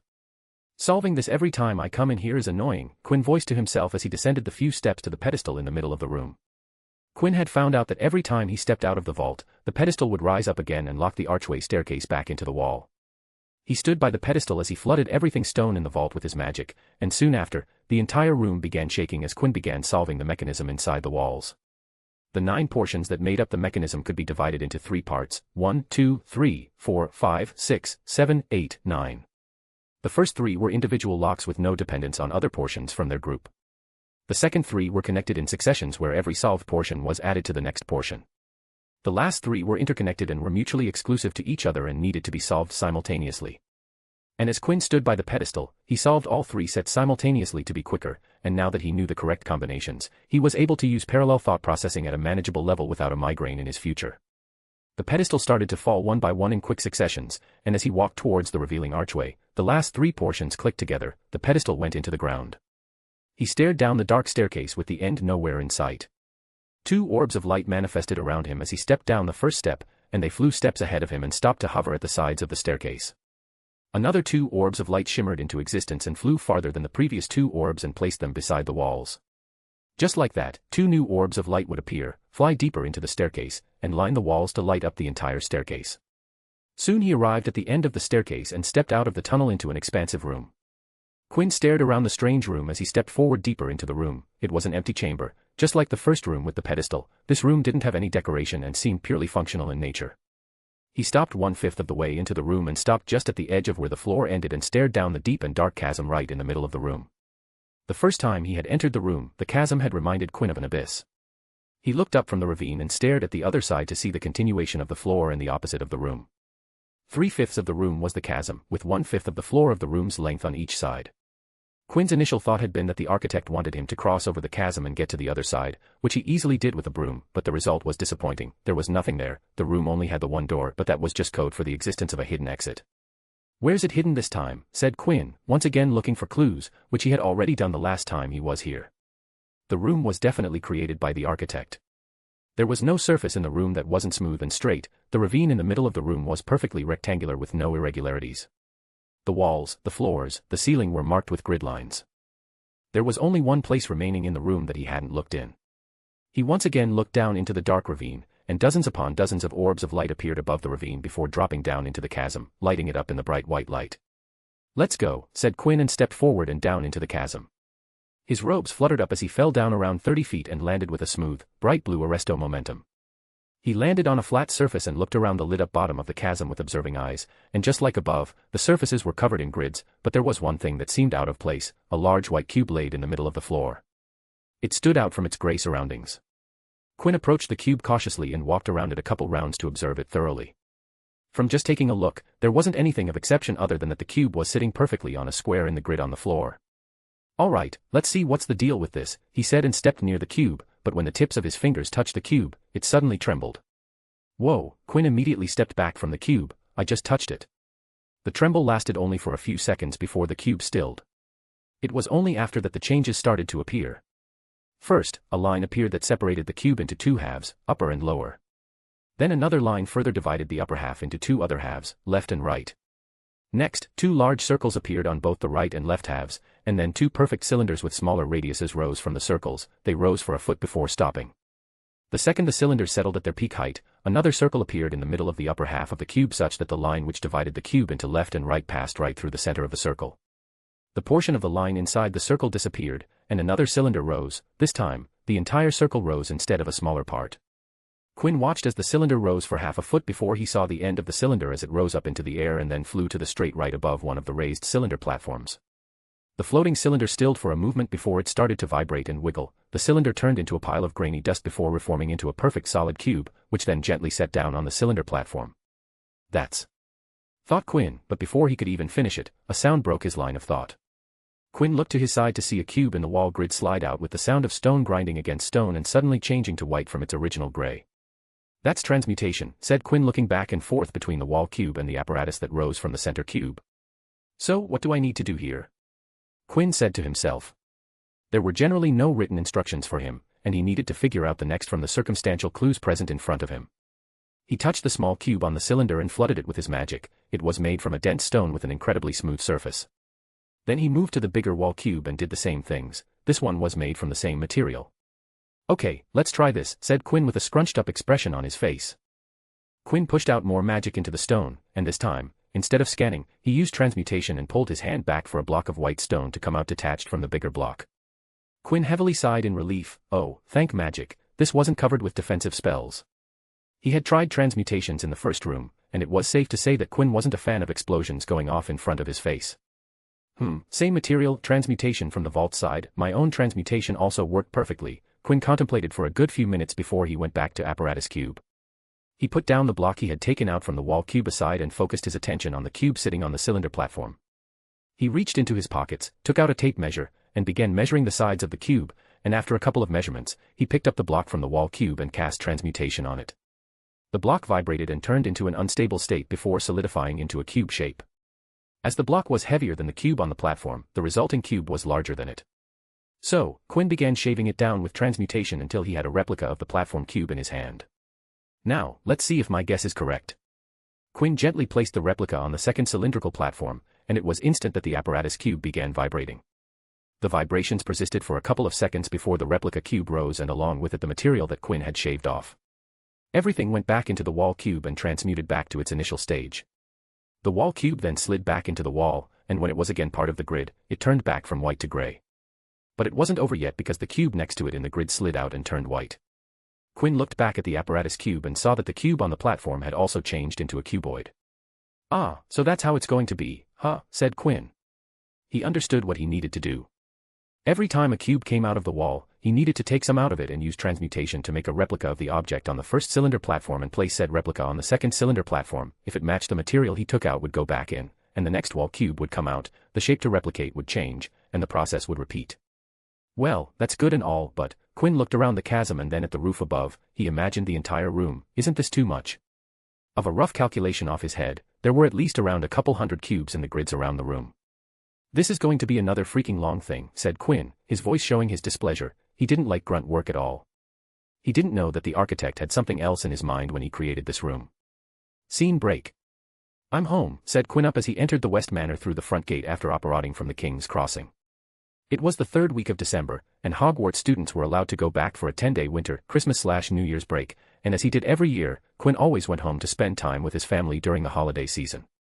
Quinn had never gone home during the 2-week Easter/fall break in April because that was usually the time he was fully locked in with the vault progressions, but he never missed winter break. He walked the familiar halls with a smile on his face and arrived at the lounge, but there was no one there. Today he had come home alone because he had asked his family not to come to pick him up at King's Crossing. "Polly," he called loudly, and in the time he set down on his briefcase down, the West family house elf popped in the room. "Little Master is home," said Polly clapping as she jumped excitedly as soon as she arrived. "I'm home, Polly," said Quinn smiling back, very happy to see Polly even though she was the one family member who he could see with a single call. "Where's everyone?" he asked. "Big Master and Mr. Ellie are away. Little Mistress is to arrive in the evening. Missy Rosie is in the back gardens," said Polly. "How long have they been gone?" asked Quinn as George and Elliot could be out in the day and back by evening, or they could be away for a couple days for a business trip. "Big Master and Mr. Ellie went away 2 days ago," said Polly as she summoned some refreshments. "They be returning on Boxing Day. So, it will only be me, Leah, and Ms. Rosie this Christmas, huh?" said Quinn. "Maybe I'll invite Luna home if she's free." After Polly and Quinn caught up, Quinn went to the back gardens to meet Ms. Rosie and tell her that he had returned. He had stopped Polly from doing so. When Quinn found her, Ms. Rosie looked as she always did, dressed in prim properly in one of the classic Victorian-era styled robes that she liked so much with her hair tied into a bun covered in a black net. She wore reds and browns, all her clothes were of the warm color palette. He just stared at her for a couple of moments as she took care of her own personal section of the garden. "Ms. Rosie, I'm home," he finally called out. She turned around at once and stared at Quinn for a moment before speaking. "You stopped Polly from telling me." "That I did," he said, smiling as he hopped his way to her. Ms. Rosie looked Quinn over for a while before she nodded with satisfaction. He looked all right.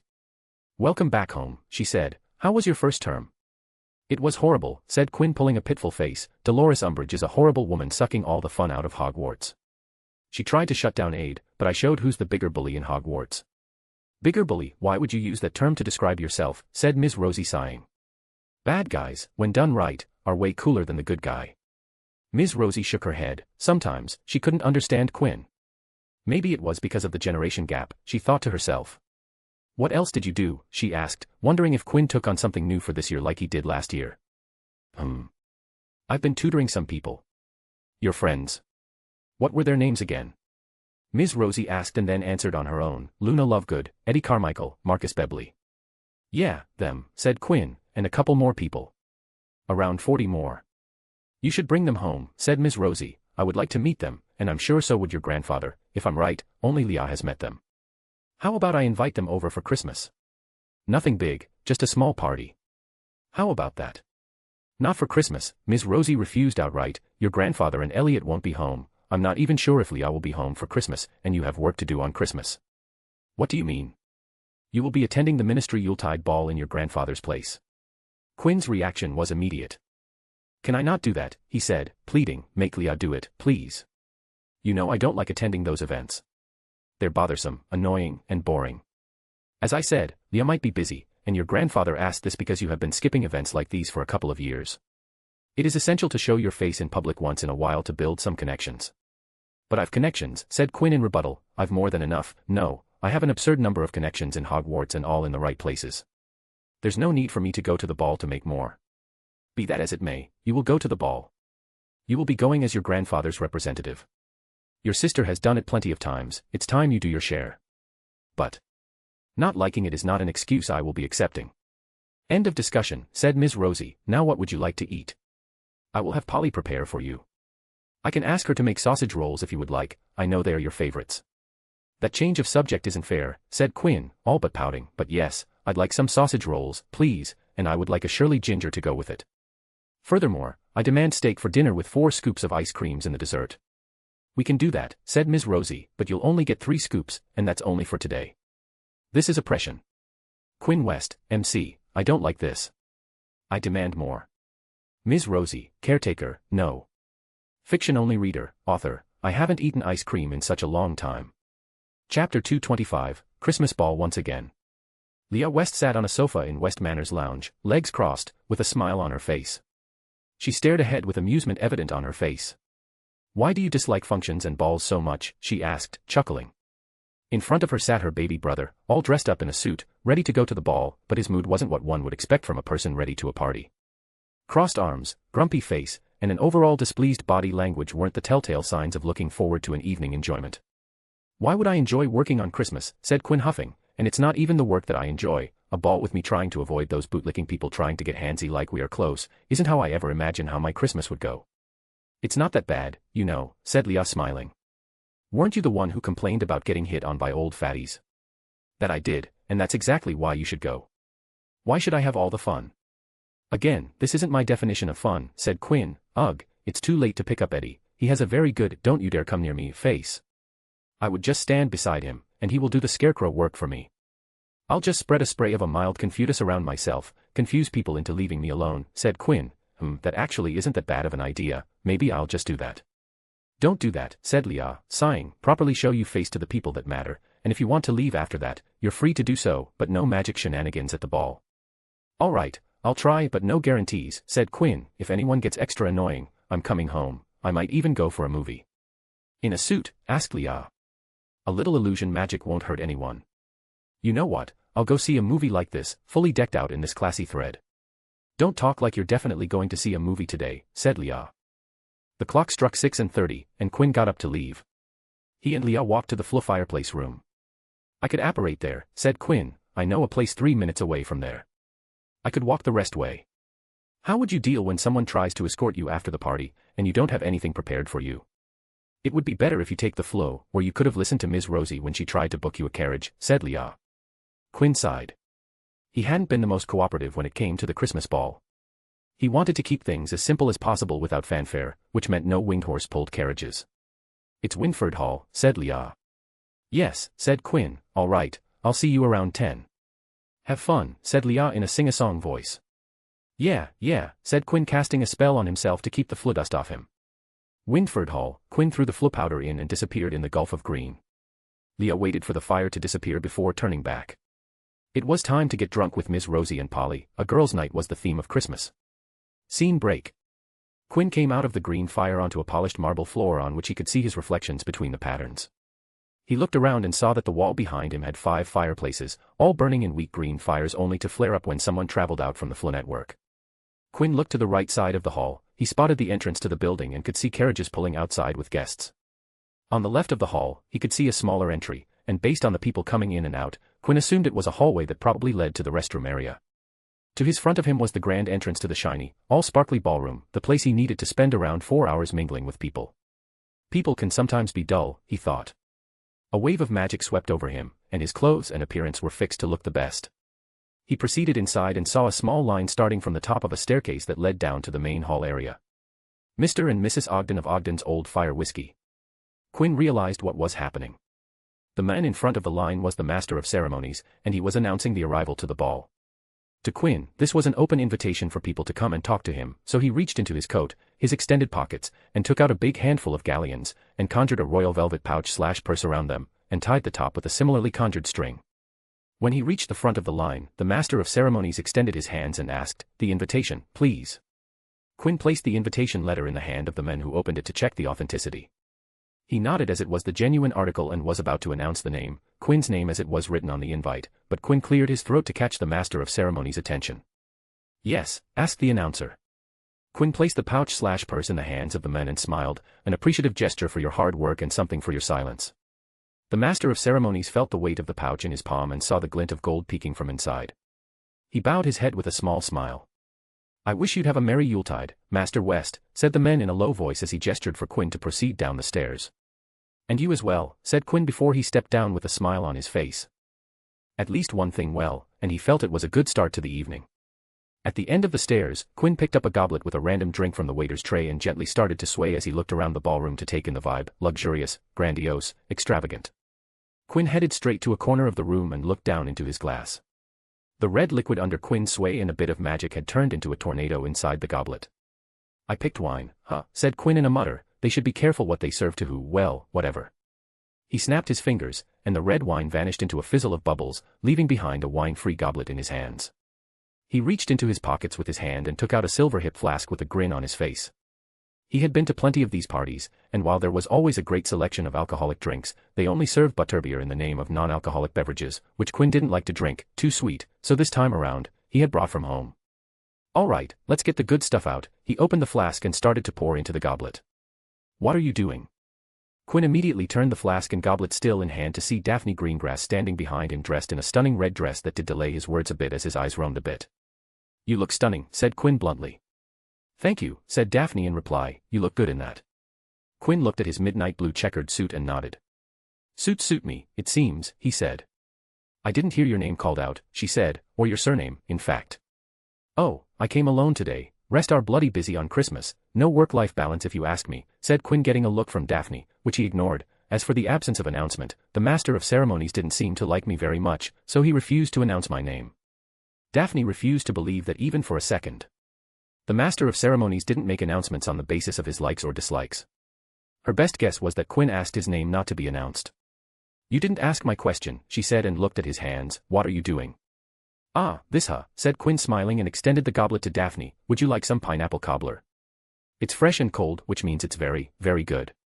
Quinn thought she would refuse, but Daphne took the goblet for him, leaving him surprised and out of a glass. "Thank you," she said. "You're welcome," said Quinn, shrugging as he conjured a cup for himself and poured himself a drink. "Ah, that hits the spot," he said after taking a sip. "Where's Astoria?" "Did she come?" asked Quinn. "No, she went to another party at her friend's house," said Daphne. "Lucky duck," said Quinn. "I should have thrown a party myself." "That would have been a pretty good excuse." "You really don't like parties," said Daphne. "Nope," he said after taking a sip, "but now that you're here, I can enjoy this travesty." He looked around the ballroom. "Why do they have to make things so tacky?" Whoever organized and did the interior design has some strange taste. "I thought you would like this," said Daphne, "given how flashy you become when you organize big events. Especially after last year. You really did go all out from the moment Demstrang and Beauxbatons stepped into Hogwarts. The 4 houses, founders, mascots, demonstration, the 7 rings in the first task, and the magical projection in the second and third round, the scale of the Quidditch tournament. Everything that Quinn had organized last year were the biggest event in Hogwarts' recent history. My dear Daphne, there's a difference between tacky and what I did. I might be a fan of the flair, but I do things with a certain class. My events don't go overboard with all the glitter and gaudiness, everything in moderation is the key." It was then that Quinn noticed someone behind Daphne and raised his hand. "Zabini," he called. Blaise Zabini, who was walking by, turned at the sound of his name being called out and saw Quinn West and Daphne Greengrass standing by a corner with Quinn motioning him to come to them. "Ah, another one to keep me company," said Quinn smiling. "I was dreading this for no reason. I should have known that you guys were coming." "Hello," said Blaise. "Good evening," replied Daphne. "Ah, look at me forgetting something so important," said Quinn. "Merry Christmas, and I hope you're having a great Yuletide, both of you." He was feeling chipper now. The trio wished each other Christmas and Yuletide greetings. "Zabini, you want something to drink?" asked Quinn.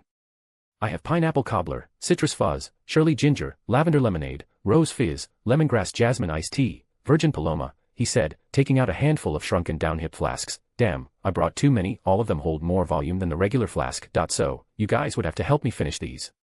I guess I'll have the citrus fizz, said Blaze, and before he knew it, there he had a goblet full of fizzy golden in his hand. Hey, West, I was wondering if I could ask you something, asked Blaze. Sure, what do you want to know? Listen, I heard that thing you talked about with Theo. Theodore not. I was wondering it was open to others. Ah, so he told you about that, huh? Well, I suppose it's natural, you both are friends, said Quinn, and he didn't mind. Daphne looked at both boys in confusion. She didn't understand the topic of the talk. What are you talking about, she asked. I offered Theodore not a job opportunity after Hogwarts.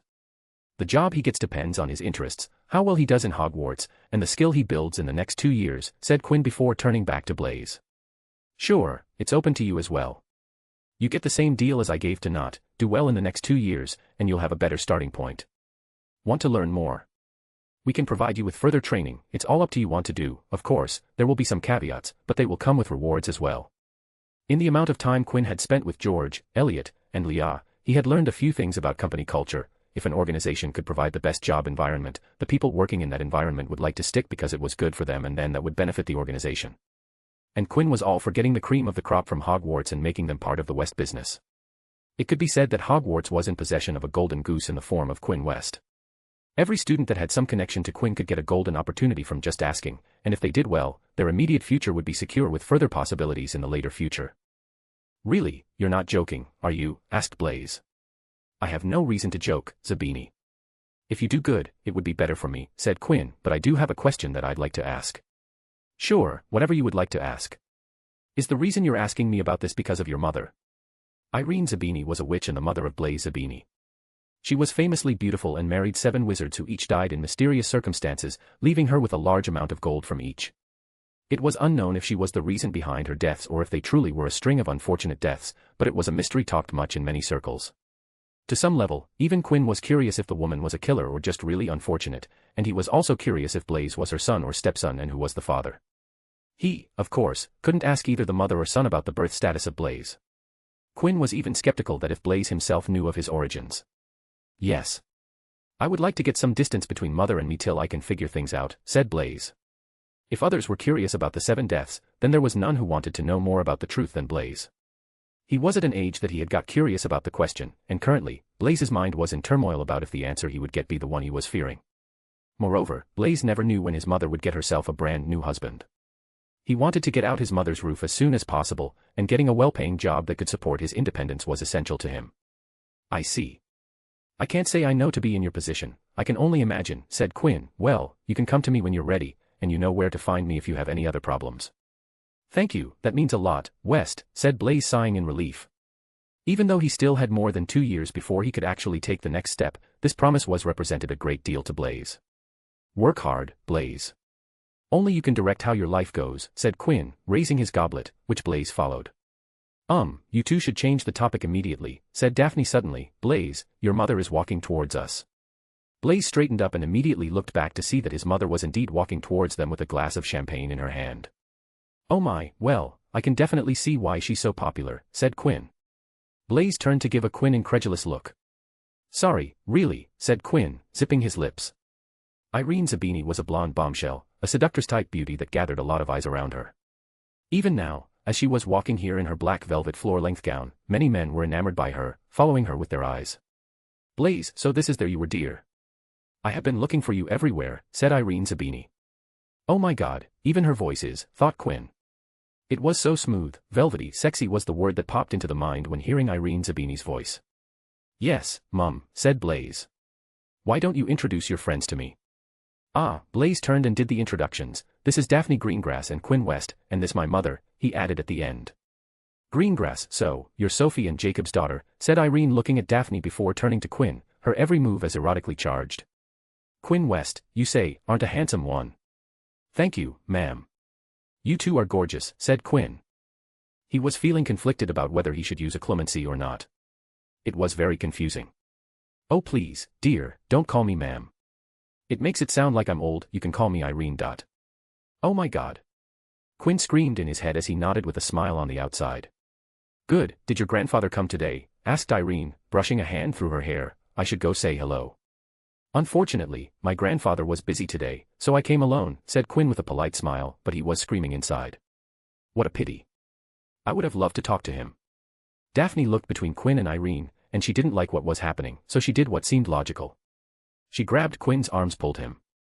Quinn, let's go dance. I like this song very much, she said. Sure, said Quinn, letting him get pulled along. Irene watched as the pair walked away, and a smile appeared on her face. Oh my, so innocent, she said with her hand on her cheek. She then turned to Blaise and asked, would you also like to dance, Blaise? You can always dance with me. Thank you, mother, but I would like to pass, said Blaise. Are you embarrassed, said Irene, looping her arms around Blaise. My son grew up before I knew it. Quinn West, MC, oh my god. Daphne Greengrass, feeling threatened, I want to dance. Blaise Zabini, another promised one, mother please everyone's looking. Irene Zabini, married 7 times, don't care about them, come one, let's dance. Chapter 226, Christmas Ball, Part Duo. Daphne led Quinn to the dance floor as he finished the contents of his goblet and sneakily dropped it down behind him for the conjured goblet to vanish before it hit the ground. As they reached a good starting point, Daphne relinquished the lead back to Quinn for the actual dance. Well, doesn't this bring back memories, said Quinn as he held her hand with one and placed the other on her back. This is just like that ministry ball all those years ago, it was also during Christmas. Daphne nodded as she got into position. You wanted to dance because it was a waste to learn dancing and not dance. I said that, didn't I, said Quinn, smiling widely. Come to think of it, you're always there when I get to dance in public, that ministry ball, the Yule ball last year, and now. I always end up dancing up with you. I wonder I should dance more, 3 times in the last few years seems low. As Quinn spoke, Daphne stared at Quinn. How could he say things like that without understanding what they did to her? How was she supposed to respond to hearing that she was there every time he danced? I have been meaning to ask, how's your progress with healing going on? Taking up healing requires a ton of work, so I wonder if you're set for your OWLs. I know a paper doesn't decide your future, but if you want to get into a good healing program and learn from a good master, you'd need good grades on both your OWLs and NEWTs. Quinn wasn't looking at Daphne as they danced and was keeping an eye around to make sure they didn't bump into someone, but when he didn't get a response, he looked down at Daphne and saw her crystal blue staring up at him. Daphne. The girl seemed to snap out of a trance and almost seemed floundered in Quinn's arms as she realized what she had been doing. Sorry, what did you say? I missed it, Daphne said a bit too quickly and then reprimanded herself internally for losing composure. Quinn tilted his head in confusion but repeated himself again. They have been going well, she said as she got her rhythm back. I've been reading the basic concepts of healing magic on my own time. It's not as complicated as I thought it would be. True, there are multitudes of things to cover, so many different types to master, but no matter what I come across, there seems to be a reason for them to be the way they are, and I only need to understand for them to make sense to me. Daphne wanted to become a healer so that she could heal Astoria of her blood curse one day, and no doubt that was her primary motivation, but as she actually picked up the basics of healing, the subject and magic seemed to suit her, everything she tried to learn seemed to make sense to her, and things clicked her mind. It felt different from the understanding that she gained for the Hogwarts curriculum. Healing magic seemed to call out to her. She didn't know if it was because she wanted it so much or just had a sense of healing magic, but everything healing seemed to interest her so much. Sounds like you're having fun, said Quinn, the way her shined right now said it all. Do you also feel like that? Asked Daphne. Quinn's reply didn't come for a couple of seconds. It's the time for me, he said. Time? What do you mean? Somewhere along the line, I don't know when. I don't think it was a singular point, but somewhere, sometime, I began losing time, or to be more exact, the time seemed to pass quickly when I studied magic. I don't know if I'm explaining it correctly, but I get lost when I'm with magic. It's like I just got started a minute ago, but then suddenly, it had been an hour or two. That's what it feels like for me. It doesn't come every day, but it does come every so often, and I only realize that it came after the fact, but when it comes, I feel good, terrific, said Quinn. People concentrated when they were doing a task, they would focus on what they wanted to do. But for Quinn and magic, he didn't need to concentrate, magical learning would pull out the concentration for him, and it was damn beautiful to Quinn. I'm sorry if I trailed a bit too much, said Quinn, matching eyes with Daphne. No, that was fascinating. I would like to hear more, said Daphne. I would like to know more about you, she thought. Outside the dance floor, Jacob Greengrass and Sophie Greengrass watched their daughter slow dance with a boy as they seemed to talk and laugh while holding with each other. Look at those two, said Sophie smiling with her eyes. I feel like it was just yesterday when we first saw them dance together. They were but children then, look at them both now, all grown up. Jacob Greengrass stared at her daughter. Don't they look good with each other? Astoria also seems to think that. I remember hearing her teasing Daphne about Quinn. In the arms of a boy. I think Daphne likes Quinn, said Sophie, her eyes sparkling. They weren't children anymore. I think they suit each other. I wonder if I should talk to Daphne to see if she does like Quinn. Wasn't this around the same age he had started dating Sophie? She might need her mother's help. Thoughts began building in Sophie's head. His dear eldest daughter falling into the clutches of a boy. A boy like Quinn must have a lot of girls who like him, Sophie thought about when she was young and the time before she and Jacob had started dating. Her husband was very popular among the girls, she had to be assertive to show her interest. Boys, thought Jacob, were filthy runts with their top floors filled with dirty thoughts. That girl is shy when it comes to things like these. She needs to be more outgoing if she wants to get what she wants. His daughter going out with those filthy creatures.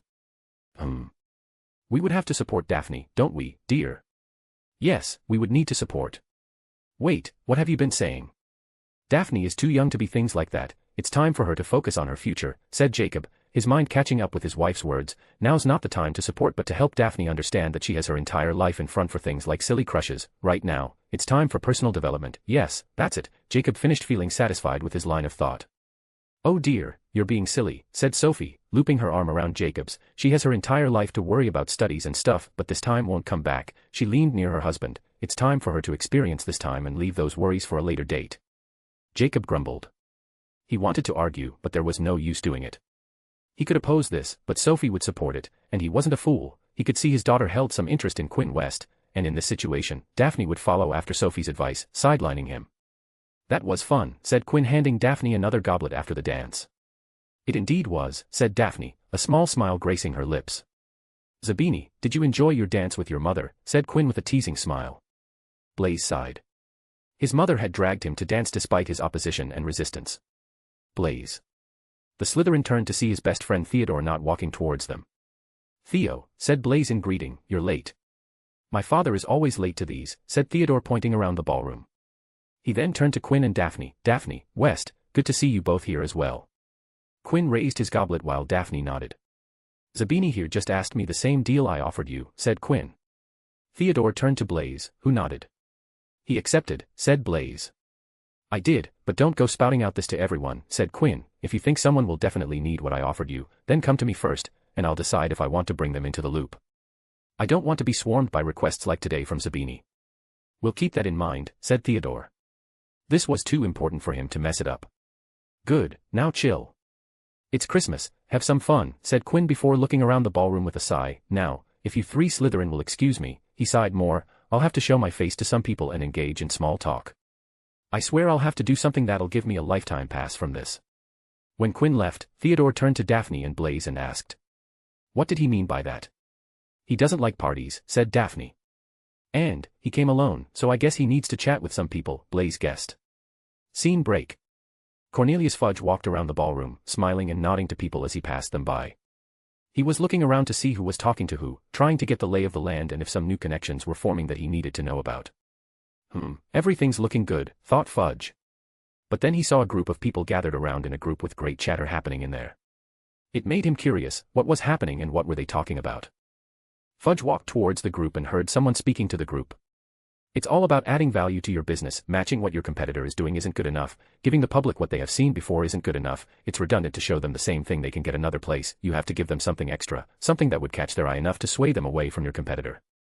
Fudge moved closer towards the group, and because he was the minister, he didn't need to muscle his way to the front of the crowd as people gave him the way. So, to attract customers to your business, you need something new, but that doesn't mean you need to release new products every season to generate that new wave of revenue. Let me tell you something, only around 5 to 10% of products every year are truly original, the rest of the new things you might see in the market are little improvements to existing products. Fudge finally made his way to the front to see the backside of a person dressed in a blue checkered suit talking to the entire group, who all were looking immersed and were hanging to his every word. So, remember to be greedy, not about money. That's actually secondary. You need to be greedy about progress and not stop in a spot and think that you can relax now that you're ahead of the pack. If it takes effort to get ahead, then it'll take more effort to stay ahead. You all need to add value to your products, to your process, to your employees. Anything you do better will help you better your business, and if you're better, your customers will line your coffers with their pockets very much happily. Fudge watched as the person turned toward his direction and saw a familiar face. It was Quinn West. Wests are at the ball, thought Fudge, surprised and taken aback. It was a critical time for him, he needed all the time he could get, and here he was standing, staring Quinn West in the face, having no prior information about his presence. He looked around to find George West, but there was no sign of the man with the most gravity of anyone invited. "Ah, Minister, didn't see you there," said Quinn. "I wish you a Merry Christmas and hope you're having an auspicious Yuletide." "Thank you, Quinn," said Fudge. "I wish the same to you and hope you're good health." "That's kind of you, Minister," said Quinn, smiling. Seeing that the minister had occupied Quinn, the crowd dispersed with only a few hanging around, but at a distance. "What were you doing there, Quinn?" asked Fudge. "So you heard that?" Quinn sounded shy. "That was just the little ol' me trying to see if I could share something that I learned from hanging around family shops, though I don't think I have something of use to offer in this regard." Fudge recalled how everyone was listening to Quinn's words and shook his head. "It looked like everyone was deeply interested," said Fudge. Quinn simply smiled. "Quinn, I didn't know you were here." "I must have missed the announcements," said Fudge, "and even if he did, some of his people should have informed him. Someone was getting fired today. I would like to greet your grandfather, if you'd guide me towards him." "My grandfather isn't here today, Minister," said Quinn happily. "He got occupied with something and has been busy for a few days, so he couldn't attend today, and I came in his place because I was free." "Ah, is that so?" Fudge tried his best not to sound disappointed. "Yes, but if you'd like me to pass along a message, I'd be happy to do so," said Quinn courteously. Of course, if it was some bullcrap, his grandfather wouldn't hear a word of it. "No, it's fine. I'll talk to him myself." "All right. How's Hogwarts going?" "I'm hearing good thing now that Dolores is at the castle." "Madam Umbridge," said Quinn and then just smiled, refusing to comment. Fudge, looking for all things positivity from his initiatives, took that as a glowing recommendation.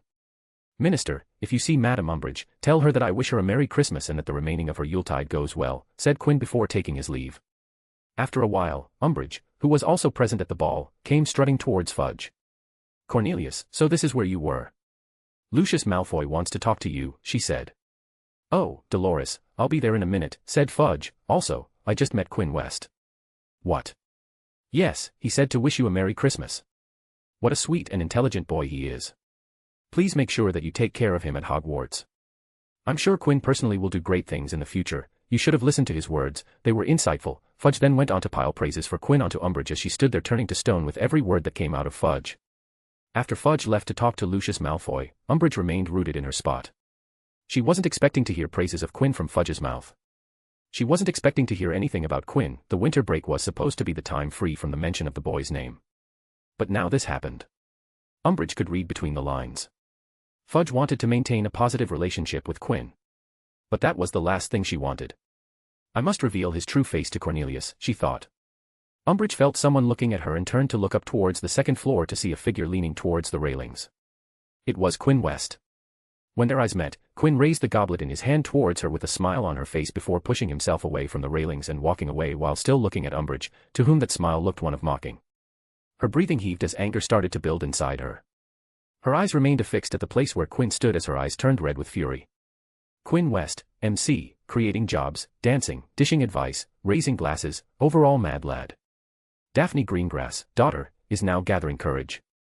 Sophie Greengrass, mother, guiding her daughter is her duty and pleasure. Jacob Greengrass, father, What? Dolores Umbridge, furious, oh so, furious. Chapter 227, Decree Wave, Spinning the Web. What the fuck is this? In the grand entrance hall of Hogwarts, an enormous crowd of students gathered around the bulletin board. There was turmoil bubbling in the crowd, spreading, clawing, restricting them, making them feel bound and controlled, not in control. The board was filled with a myriad of new notices that everyone noticed first thing in the morning of the day after the students returned to Hogwarts after the winter, Christmas/New Year break.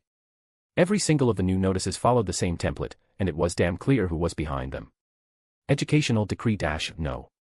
26. Educational Decree-No. 29. Educational Decree-No. 30. Educational Decree-No. 37. Educational Decree-No. 40. Educational Decree-No. 46. Educational Decree-No. 47. Educational Decree-No. 48. What in Merlin's hairy balls was that woman on when doing this? Eddie threw up his hands towards the bulletin board, not able to comprehend the sight in front of him. Forbade boys and girls from being within 6 inches of each other. That's I guess for Diggory and Cho because Diggory hasn't been cooperating, said Marcus, reading the new educational decrees. Prohibited joke products made by Fred and George Weasley, for their candy that makes it look you're sick. Banned items that were not of educational value, I'm guessing she's trying to ban Quinn's aid card because she's not able to shut it down. Boys to keep their hands outside their cloaks, that's just stupid. Proper dress and decorum, was there a real need to turn proper dressing into decree? She had the power to enforce this even without turning it into a decree. The proper dress and decorum decree makes sure that we don't try to alter our uniforms to get around the hands out of the cloaks decree. She's trying to be smart, said Quinn. That thing at the party really irked her, thought Quinn, and he wasn't feeling happy about it. The aid cards from the very first generation were built with a feature that showed if the office was open or not because Quinn's timings for consultation were never consistent and because Luna popped in and out whenever she felt like. There was not a single definite schedule where you could come to aid to get help. One needed to look at a card to see if the office was open for a consult. I would need to send out a school-wide warning to hide the cards in circulation to protect them from being prohibited. Quinn sighed because he didn't know how many cards would survive this ban before he did something about it. Quinn also realized that now with this, he would either need to start sitting in his office for definite hours every day or start an appointment system to predetermine who will get to see him. She finally did something to annoy me, thought Quinn, his lips pursed. I guess I'll have to do something to make her life more difficult. It's only fair. Quinn felt a hand on his shoulder and turned his head to see Cedric Diggory standing behind him. What are we going to do with this? Asked Cedric. This is already going way overboard. Cedric wasn't as stressed about the newts as his other seventh-year peers and had a solid handle on things to perform well. What he truly wanted from this year was to enjoy Hogwarts before graduating, and this was dumping a bucket of ice-cold water on it. I won't say not to worry about this, lover boy. This is an apparent attack on student freedom in Hogwarts, and I would definitely need to think some things to get a workaround for a rising dictatorship, but I'm sure we can overcome this. Spread the word in your trusted prefects. We'll need the help from the prefect network. Dolores Umbridge had power inside Hogwarts that was unquestionable, and that wasn't a point of debate, but that power wasn't absolute. She could be challenged. It was just the question of how to challenge that authority. Well, we'd need to get creative. Creative until the time came where the bug had spun enough web to trap a toad in its trap. Scene break. There was a time in the history of Hogwarts when the school required multiple professors for the same subject because of the number of students attending. The times when the young population was too high for a single teacher to handle and effectively teach, and every subject used to be headed by a head of department who would take on apprentices doing their apprenticeships under the head of department who were masters. The apprentices would teach the younger kids in the lower grades, while the masters would teach the higher grades consisting of older kids. But that practice had left Hogwarts with the rise of other magical schools around the world, Hogwarts being one of the oldest schools of magic, and the parents not needing to send their children to foreign to learn magic. When that practice died, the apprenticeship in Hogwarts also closed down because now a single professor needed to teach all 7 grades on their own and couldn't take responsibility for guiding an apprentice. In recent history, during the Second Wizarding War of Britain and in extension the continent of Europe, the birth rate of the magical population of the British Isles and Ireland slowed down in the wartime, and as such, for around 10 to 12 years, the number of children born in the magical households dipped to a low in a very long time. It was interesting to note that the first-generation magicals, Muggle-borns, population didn't change and the ratio of first-generation magical children to those born in magical households was at an all-time high. The effect of that dipped birth rate was showing now as for the last decade, the number of children Hogwarts was at a lower end of the scale, with the castle operating at its lowest capacity ever since the First Wizarding War. Though that trend was now becoming a blip as for the last couple of years, the number of Hogwarts inductees was again at a rise to a healthy amount as it was before the war. I haven't done this before, and I'd have to say, it seems like a much bigger responsibility than I thought it'd be when you told me about it before, said Quinn looking up from a stack of parchment. Phileas Flitwick smiled in his high chair that he used to keep himself at the table level and stopped grading the assignments given to the students for the winter break to look up at Quinn, who was helping him grade assignments. They say in Flitwick's personal office. Hogwarts had a dedicated staff room where most of the professors could be found in the school hours mingling together during their off periods, but after evening, they would retreat into the personal offices to do duties like grading assignments and papers in peace and quiet. Grading assignments is a consummate part of a Ravenclaw prefect's duties even since I took over the position of head of house, Flitwick said with his toothy smile. It starts right from 5th year. I make them grade a portion of 1st and 2nd year students' assignments while the 6th year prefects such as yourself grade a part of 3rd and 4th year assignments. The 7th year prefects don't have grading as a primary duty because they're busy with their newt preparations, but they do take over the 5th year prefects from time to time because of the OWL year. You didn't get to do this last year because you were too busy with the Quidditch tournament, so I never assigned you this task. Quinn read the essay assignment on the banishing charm from a 4th year Hufflepuff, and after thinking a lot and going back and forth, he gave up and asked. This is tough. I don't know if I should grade these based on how they did relative to each other or if I should grade them absolutely on the amount of understanding on the topic, said Quinn because relative grading and absolute grading had their merits and demerits and choosing one could change the way grades came out at the end. Don't apply relative grading, said Flitwick, not raising his eyes from the papers as his quill wrote remarks, rate them on their understanding they have on the topic and remember, they're 4th years and not 6th years like you, they'll naturally know less than your grade, it might not be the correct analogy, but go easier on them. Quinn nodded and looked down at the parchment. Judging from the structure, how penmanship transformed from the start to the end, and the overall content, it was definitely the last day of the vacation effort. So after thinking it through, giving it much thought, and going back and forth, he wrote a for acceptable on the top of the parchment and on a grading table for Flitwick's reference and records. "How was your break?" asked Flitwick. "It was uneventful," said Quinn. "I didn't do much other than roaming outside for half a day and hang out around the house for the rest of the day. Nothing special, I suppose." Ever since Quinn had come to Hogwarts, every time he went back home, be it in the winter or in the summer, he would spend a lot of time outside the house, roaming around the country, which was made easier with foot travel and later apparition. Being stuck at Hogwarts for the most part of the year really tingled Quinn's exploratory tick, so he would just go around looking for anything new he could find. "And how about your return? What do you think?" They're a bit annoying, but we will see how it turns out," said Quinn, then looked up. "How about you? I heard that she ended her inspections before the break. How do you think you're going to fare when the results are out?" "That I wouldn't know, and I try not to think about it," said the half-goblin. "I did my job to my best, and my work speaks for itself. There's nothing for me to worry about." Flitwick looked up with an almost bored expression. "I've held this position for decades. There have been many attempts from parents who don't like the idea of a half-breed goblin teaching their children. This isn't the first I have had the threat of getting fired from Hogwarts, and I'm sure it won't be the last time either, but just like every other time, this will pass like a silly little breeze," said Flitwick with utter confidence. Quinn nodded in admiration. And Flitwick didn't need to be worried about his job. The progress report of magical didactics was a document used to evaluate Hogwarts teachers. It was passed by the Department of Magical Education. Some basic biographical and magical information that the document required included name, age, star sign, address, magic rune, expiration number, agility, magical technique, accuracy, wand control, among others. Based on answering some questions, like do you consider yourself a risk-taker? Give an example, the teacher would be graded appalling, bad, fair, good or excellent. But the truth was Umbridge used it ostensibly as a means of evaluating Hogwarts teachers. In actuality, however, Umbridge targeted any teacher close to Albus Dumbledore that she felt she had a reasonable chance of dismissing without raising suspicions. There was a great chance that Umbridge might target Flitwick because of her blatant hate for half-breeds, but the thing was that Flitwick had exceptional credentials, Master of Charms, a long-time champion in various dueling circuits, and an excellent, memorable professor who provided outstanding guidance to essentially everyone who had graduated out of Hogwarts in the last few decades. If Umbridge touched Flitwick, she'd be attracting eyes from all over. The same thing went for McGonagall and Sprout, and well, Snape, who was like a guardian angel to all who strutted under the banner of Slytherin. To be direct, there was no way to kick out the head of houses without the four making grievous errors, which they hadn't, especially after Umbridge was on everyone's tail.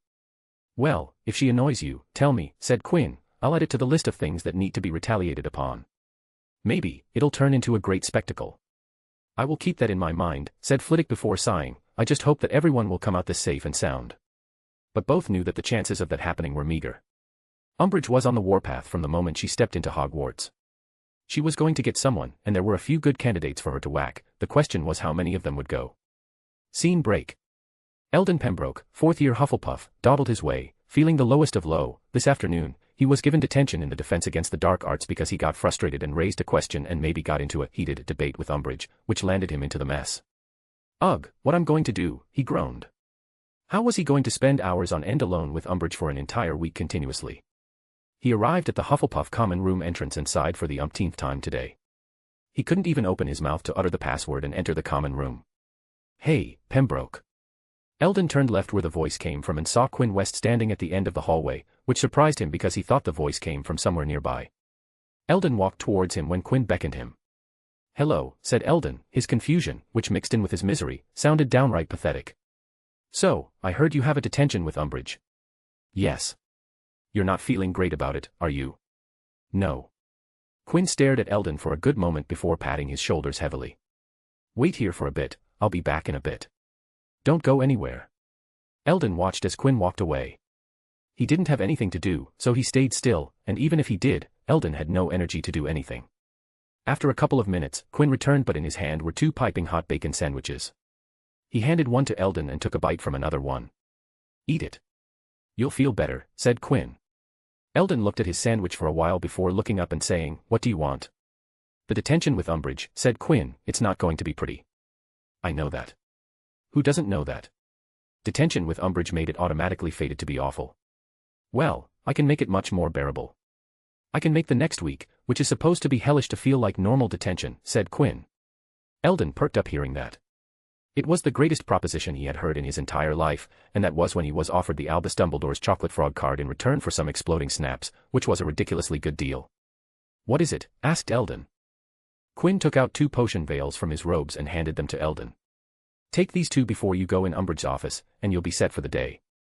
I can give you one of these every day till your detention ends." "What are these?" "The less you know, the better, kid."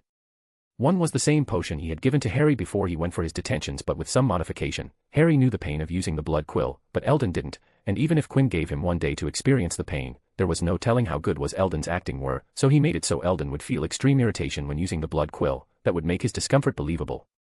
The other one was the antidote to the Verita serum that Umbridge might give to get some blackmail material out. There was no reason for the second one, but it was precautionary. There was no telling what was brewing in Umbridge's twisted mind. Eldon took the vials and stared at them for a good while before looking up at Quinn. "Will they really work? Are you absolutely sure?" 100%. "But there's a condition for this." "What is it?" Eldon was willing to follow if it would make his life easier. "You can't tell anyone about this. Not a single soul can know that I give you this. If you tell anyone, you'll not be feeling good about it," said Quinn. Hermione Granger wasn't the only one who could weave in special little traps into things. "Deal," said Eldon almost instantly. "Good, now scurry away and remember the deal," said Quinn, and watched Eldon walk to the Hufflepuff entrance with a renewed vigor. "That's one more," Quinn muttered as Eldon disappeared from his sights. The more Umbridge dished out detentions, the more people Quinn would get to give the potions, and more detentions meant that the web that the bug spun for him would be more lethal. Quinn West, MC, I realize that the difference between Arachne and bugs. Phileas Flitwick, head of house, yeah, I'm not getting fired. Eldon Pembroke, Hufflepuff, the bacon sandwich was surprisingly good. Chapter 228, Lonely Fortress on the Island. The Northern Sea, a sea of the Atlantic Ocean separating the British Isles from the continental mainland. It connected the Isles to Netherlands and Belgium, Denmark to Norway, touched the shores of Germany, and even made its way to the lush country of Sweden. In the sea, on a small island surrounded from all sides with blue, a small, scrappy, splintered wooden boat swayed lightly on the shores with a flimsy braided rope of husk tying it to the simple pier. The sea was too placid for a sanguine moon that hung above. The birds that flew hastily could feel that the placidity was a sign and rushed to take shelter. There was a storm brewing. The boat began to roll from side to side, and the temperature dipped all of a sudden. Dark clouds obscured the moon. They churned grimly in the night sky, as black as a witch's Sabbath. The mercurial moon flushed with the silver from the thunderhead, casting the shivers of moonlight with a ghostly glow. Underneath the sky and the moon, the rain moved towards the small island and the boat like a dementor's wraithy veil of despair. A wind blew and winnowed, rippling the surface of the corpse-calm sea. The boat heaved and tossed in the rising, swelling waves. The sea was calling it, but the rope didn't allow. Hanging taut, it was as if it knew if the boat left, it would never come back. The rain shroud passed by, spitting the harsh tears on the great mirror that reflected the sky. The rain whipped down like crystal nails, and streaky lightning emblazoned the sky. The sea tides rose, the boat jerked and soaked in the northern winds, speeding the impending dome. The lacerating rain stung the rope, the strands snapped one by one, even the unity that made the rope strong couldn't stop nature's wrath-roaring edict. It snapped. It snapped, and the boat heeded the call of Poseidon. It bobbed like a cork upon the capacious sea. The timber planks buckled and bulged, then squeaked and shuddered, but the boat righted herself once more like a brave hero against the bravery. But the bedlam of the sea wasn't kind nor fair. The boat rose with the swell, inclining upwards to its destruction. It was propelled up onto the lip and hovered there, a fly speck on the cobwebbed lines of the wave. Time seemed suspended. The whirlpool gaped under him with dire white jaws. It roiled and spun, inviting craft in. Then the boat plummeted down into its milky depths, swallowed whole in a final, terrible squeak of timber. It was then black-shrouded figures began descending from above, surrounded in black sooty smoke of hell. It was as if the pandemonic sky had spit them out. The haze cleared and appeared from within were black-hooded figures with snake-like eye slits covering their faces. All held brooms in their gloved hands as they looked above as the clouds overhead funneled together and from the middle descended a dense trail of haze blacker than the pits of Tartarus. The haze landed on the island between the hooded and masked figures, but unlike them, this one wasn't holding a broom. All he wore was a simple loose gray robe over the skeletal frame. "This cold," said the robed figure, the touch of despair, a hint of sorrow, and the infinite empty void, it can't be found anywhere but in their breeding grounds. "Avery," said the man with snake-like features. The thunder still struck, and the winds continued to roar, but his voice was as clear on a cloudless day. The rain still poured, trying to drown everything, but not a single drop hit the men. One of the hooded figures stepped forward and bowed his head. "Bring the jailers to greet me," said the man, his voice deep. "Take Yaxley, Crabbe, and Goyle with you." "Yes, master," said Avery and nodded at the three hoods that stepped out. The four went out to a small outhouse on a raised cliff at the edge of the island. Flew flashes, and some time later, the four men returned with four others bound in chains behind them. The rain mixed with the beach sand coated them as they were dragged on the ground while they tried to struggle. They were dumped right between the encirclement of the hooded individuals. "Gentlemen," said the master.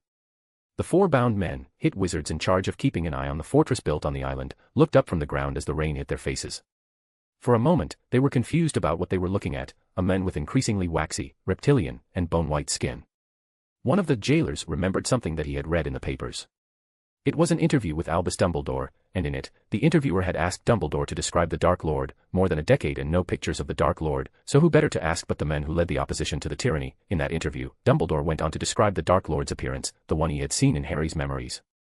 "The Dark Lord," said the hit wizard in horrid exclamation. "You're correct, hit wizard," said Voldemort, "it is indeed I, the Dark Lord." Voldemort. A chill went down the four jailers' spines as their hearts started to thump inside their chests. Suddenly, the early February rain wasn't cold, the heat of fear filled their bodies. The realization of the fact what Dumbledore was speaking for months was indeed true came crashing down on him. "I have some very important things to do at your place of work, gentlemen," said Voldemort. "Unfortunately for all of you, your presence is a hindrance. As such, all of you will have to go." The thin and long fingers took out the thing that felt the most comfortable in Voldemort's hands and held it with the gentlest of the touch, a picture of serenity. On the contrary, the four hit wizards in charge were thrashing on the ground at the sight of the Dark Lord brandishing a wand. The last thing the hit wizards heard was the whisper, Avada Kedavra, and the last memories of their lives were tainted and overwhelmed by the bright flash of AK green. Not a moment after the four deaths, Edward Nott stepped forward and spoke, "We will start, my lord," and took out his own wand. But Voldemort raised his hands and stopped his Death Eaters as all of them took out their wands to charge the fortress. "I'll take care of this myself," said Voldemort, "my most loyal of servants." All Death Eaters lowered their eyes, "Deserve for me to be freed by my own hand. They have kept the integrity of my name alive in these hallowed halls for more than a decade. They have earned to be rewarded, to be honored, to feel the first touch of unfettered air and know in an instant that it was me. Not to mention, if you all go inside, you will only be hindrances. The real jailers will consume all intruders without a second of delay." The Death Eaters shivered. Every single of them knew the despairing touch of a Dementor felt. Barty Crouch Sr., during his campaign to put every Death Eater behind bars, had made Dementors escort them while they were under arrest. The now dead man was vindictive to the limit in his golden days and had made sure that their brief time in the chains with the Auror office was as unpleasant as he could possibly make it. Voldemort stared straight ahead at the triangular monolithic tower. It was made from black stone covering every inch of the building. He had only once visited this island and that too for a very short period. During his reign, when no one dared to even speak his name, his servants roamed freely and without consequence. There was no need for him to ever step on this island. So he took a moment and gazed at the world's most horrid wizarding prison, the fortress of Azkaban. The island in the North Sea on which the wizard prison was built had never appeared on any map, wizard or muggle. Its first known resident, Echristes, practiced the worst kinds of dark magic and constructed a fortress on the island, luring muggle sailors there to torture and murder them. After his death, the various concealment charms placed on the isle faded, and the Ministry of Magic became aware of the mysterious site's existence.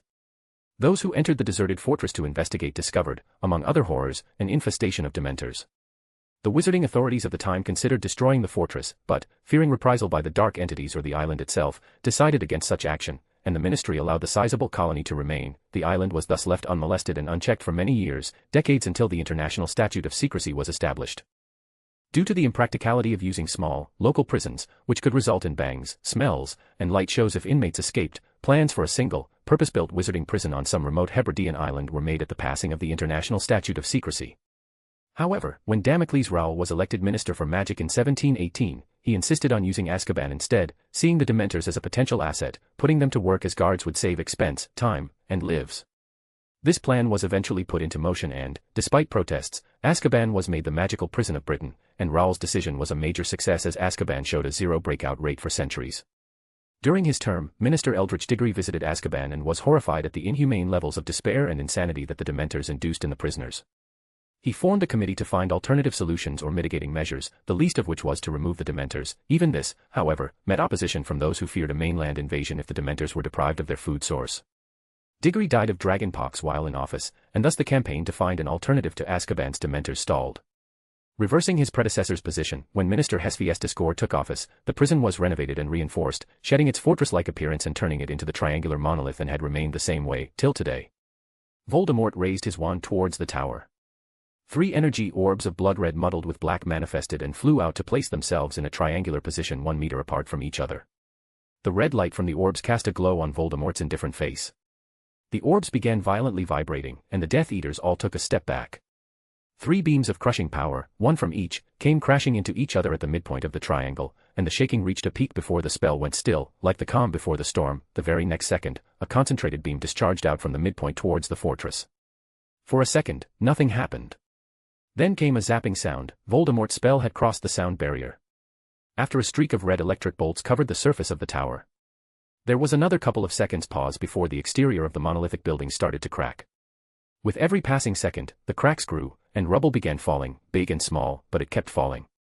A flurry of screeches followed after as hooded wraiths in hundreds began flying out the tower and more began descended down from the chaotic clouds. The Death Eater Brigade clutched their wands in nervousness as the screeching tattered robes formed a dark dome surrounding the island. Only Voldemort seemed unconcerned.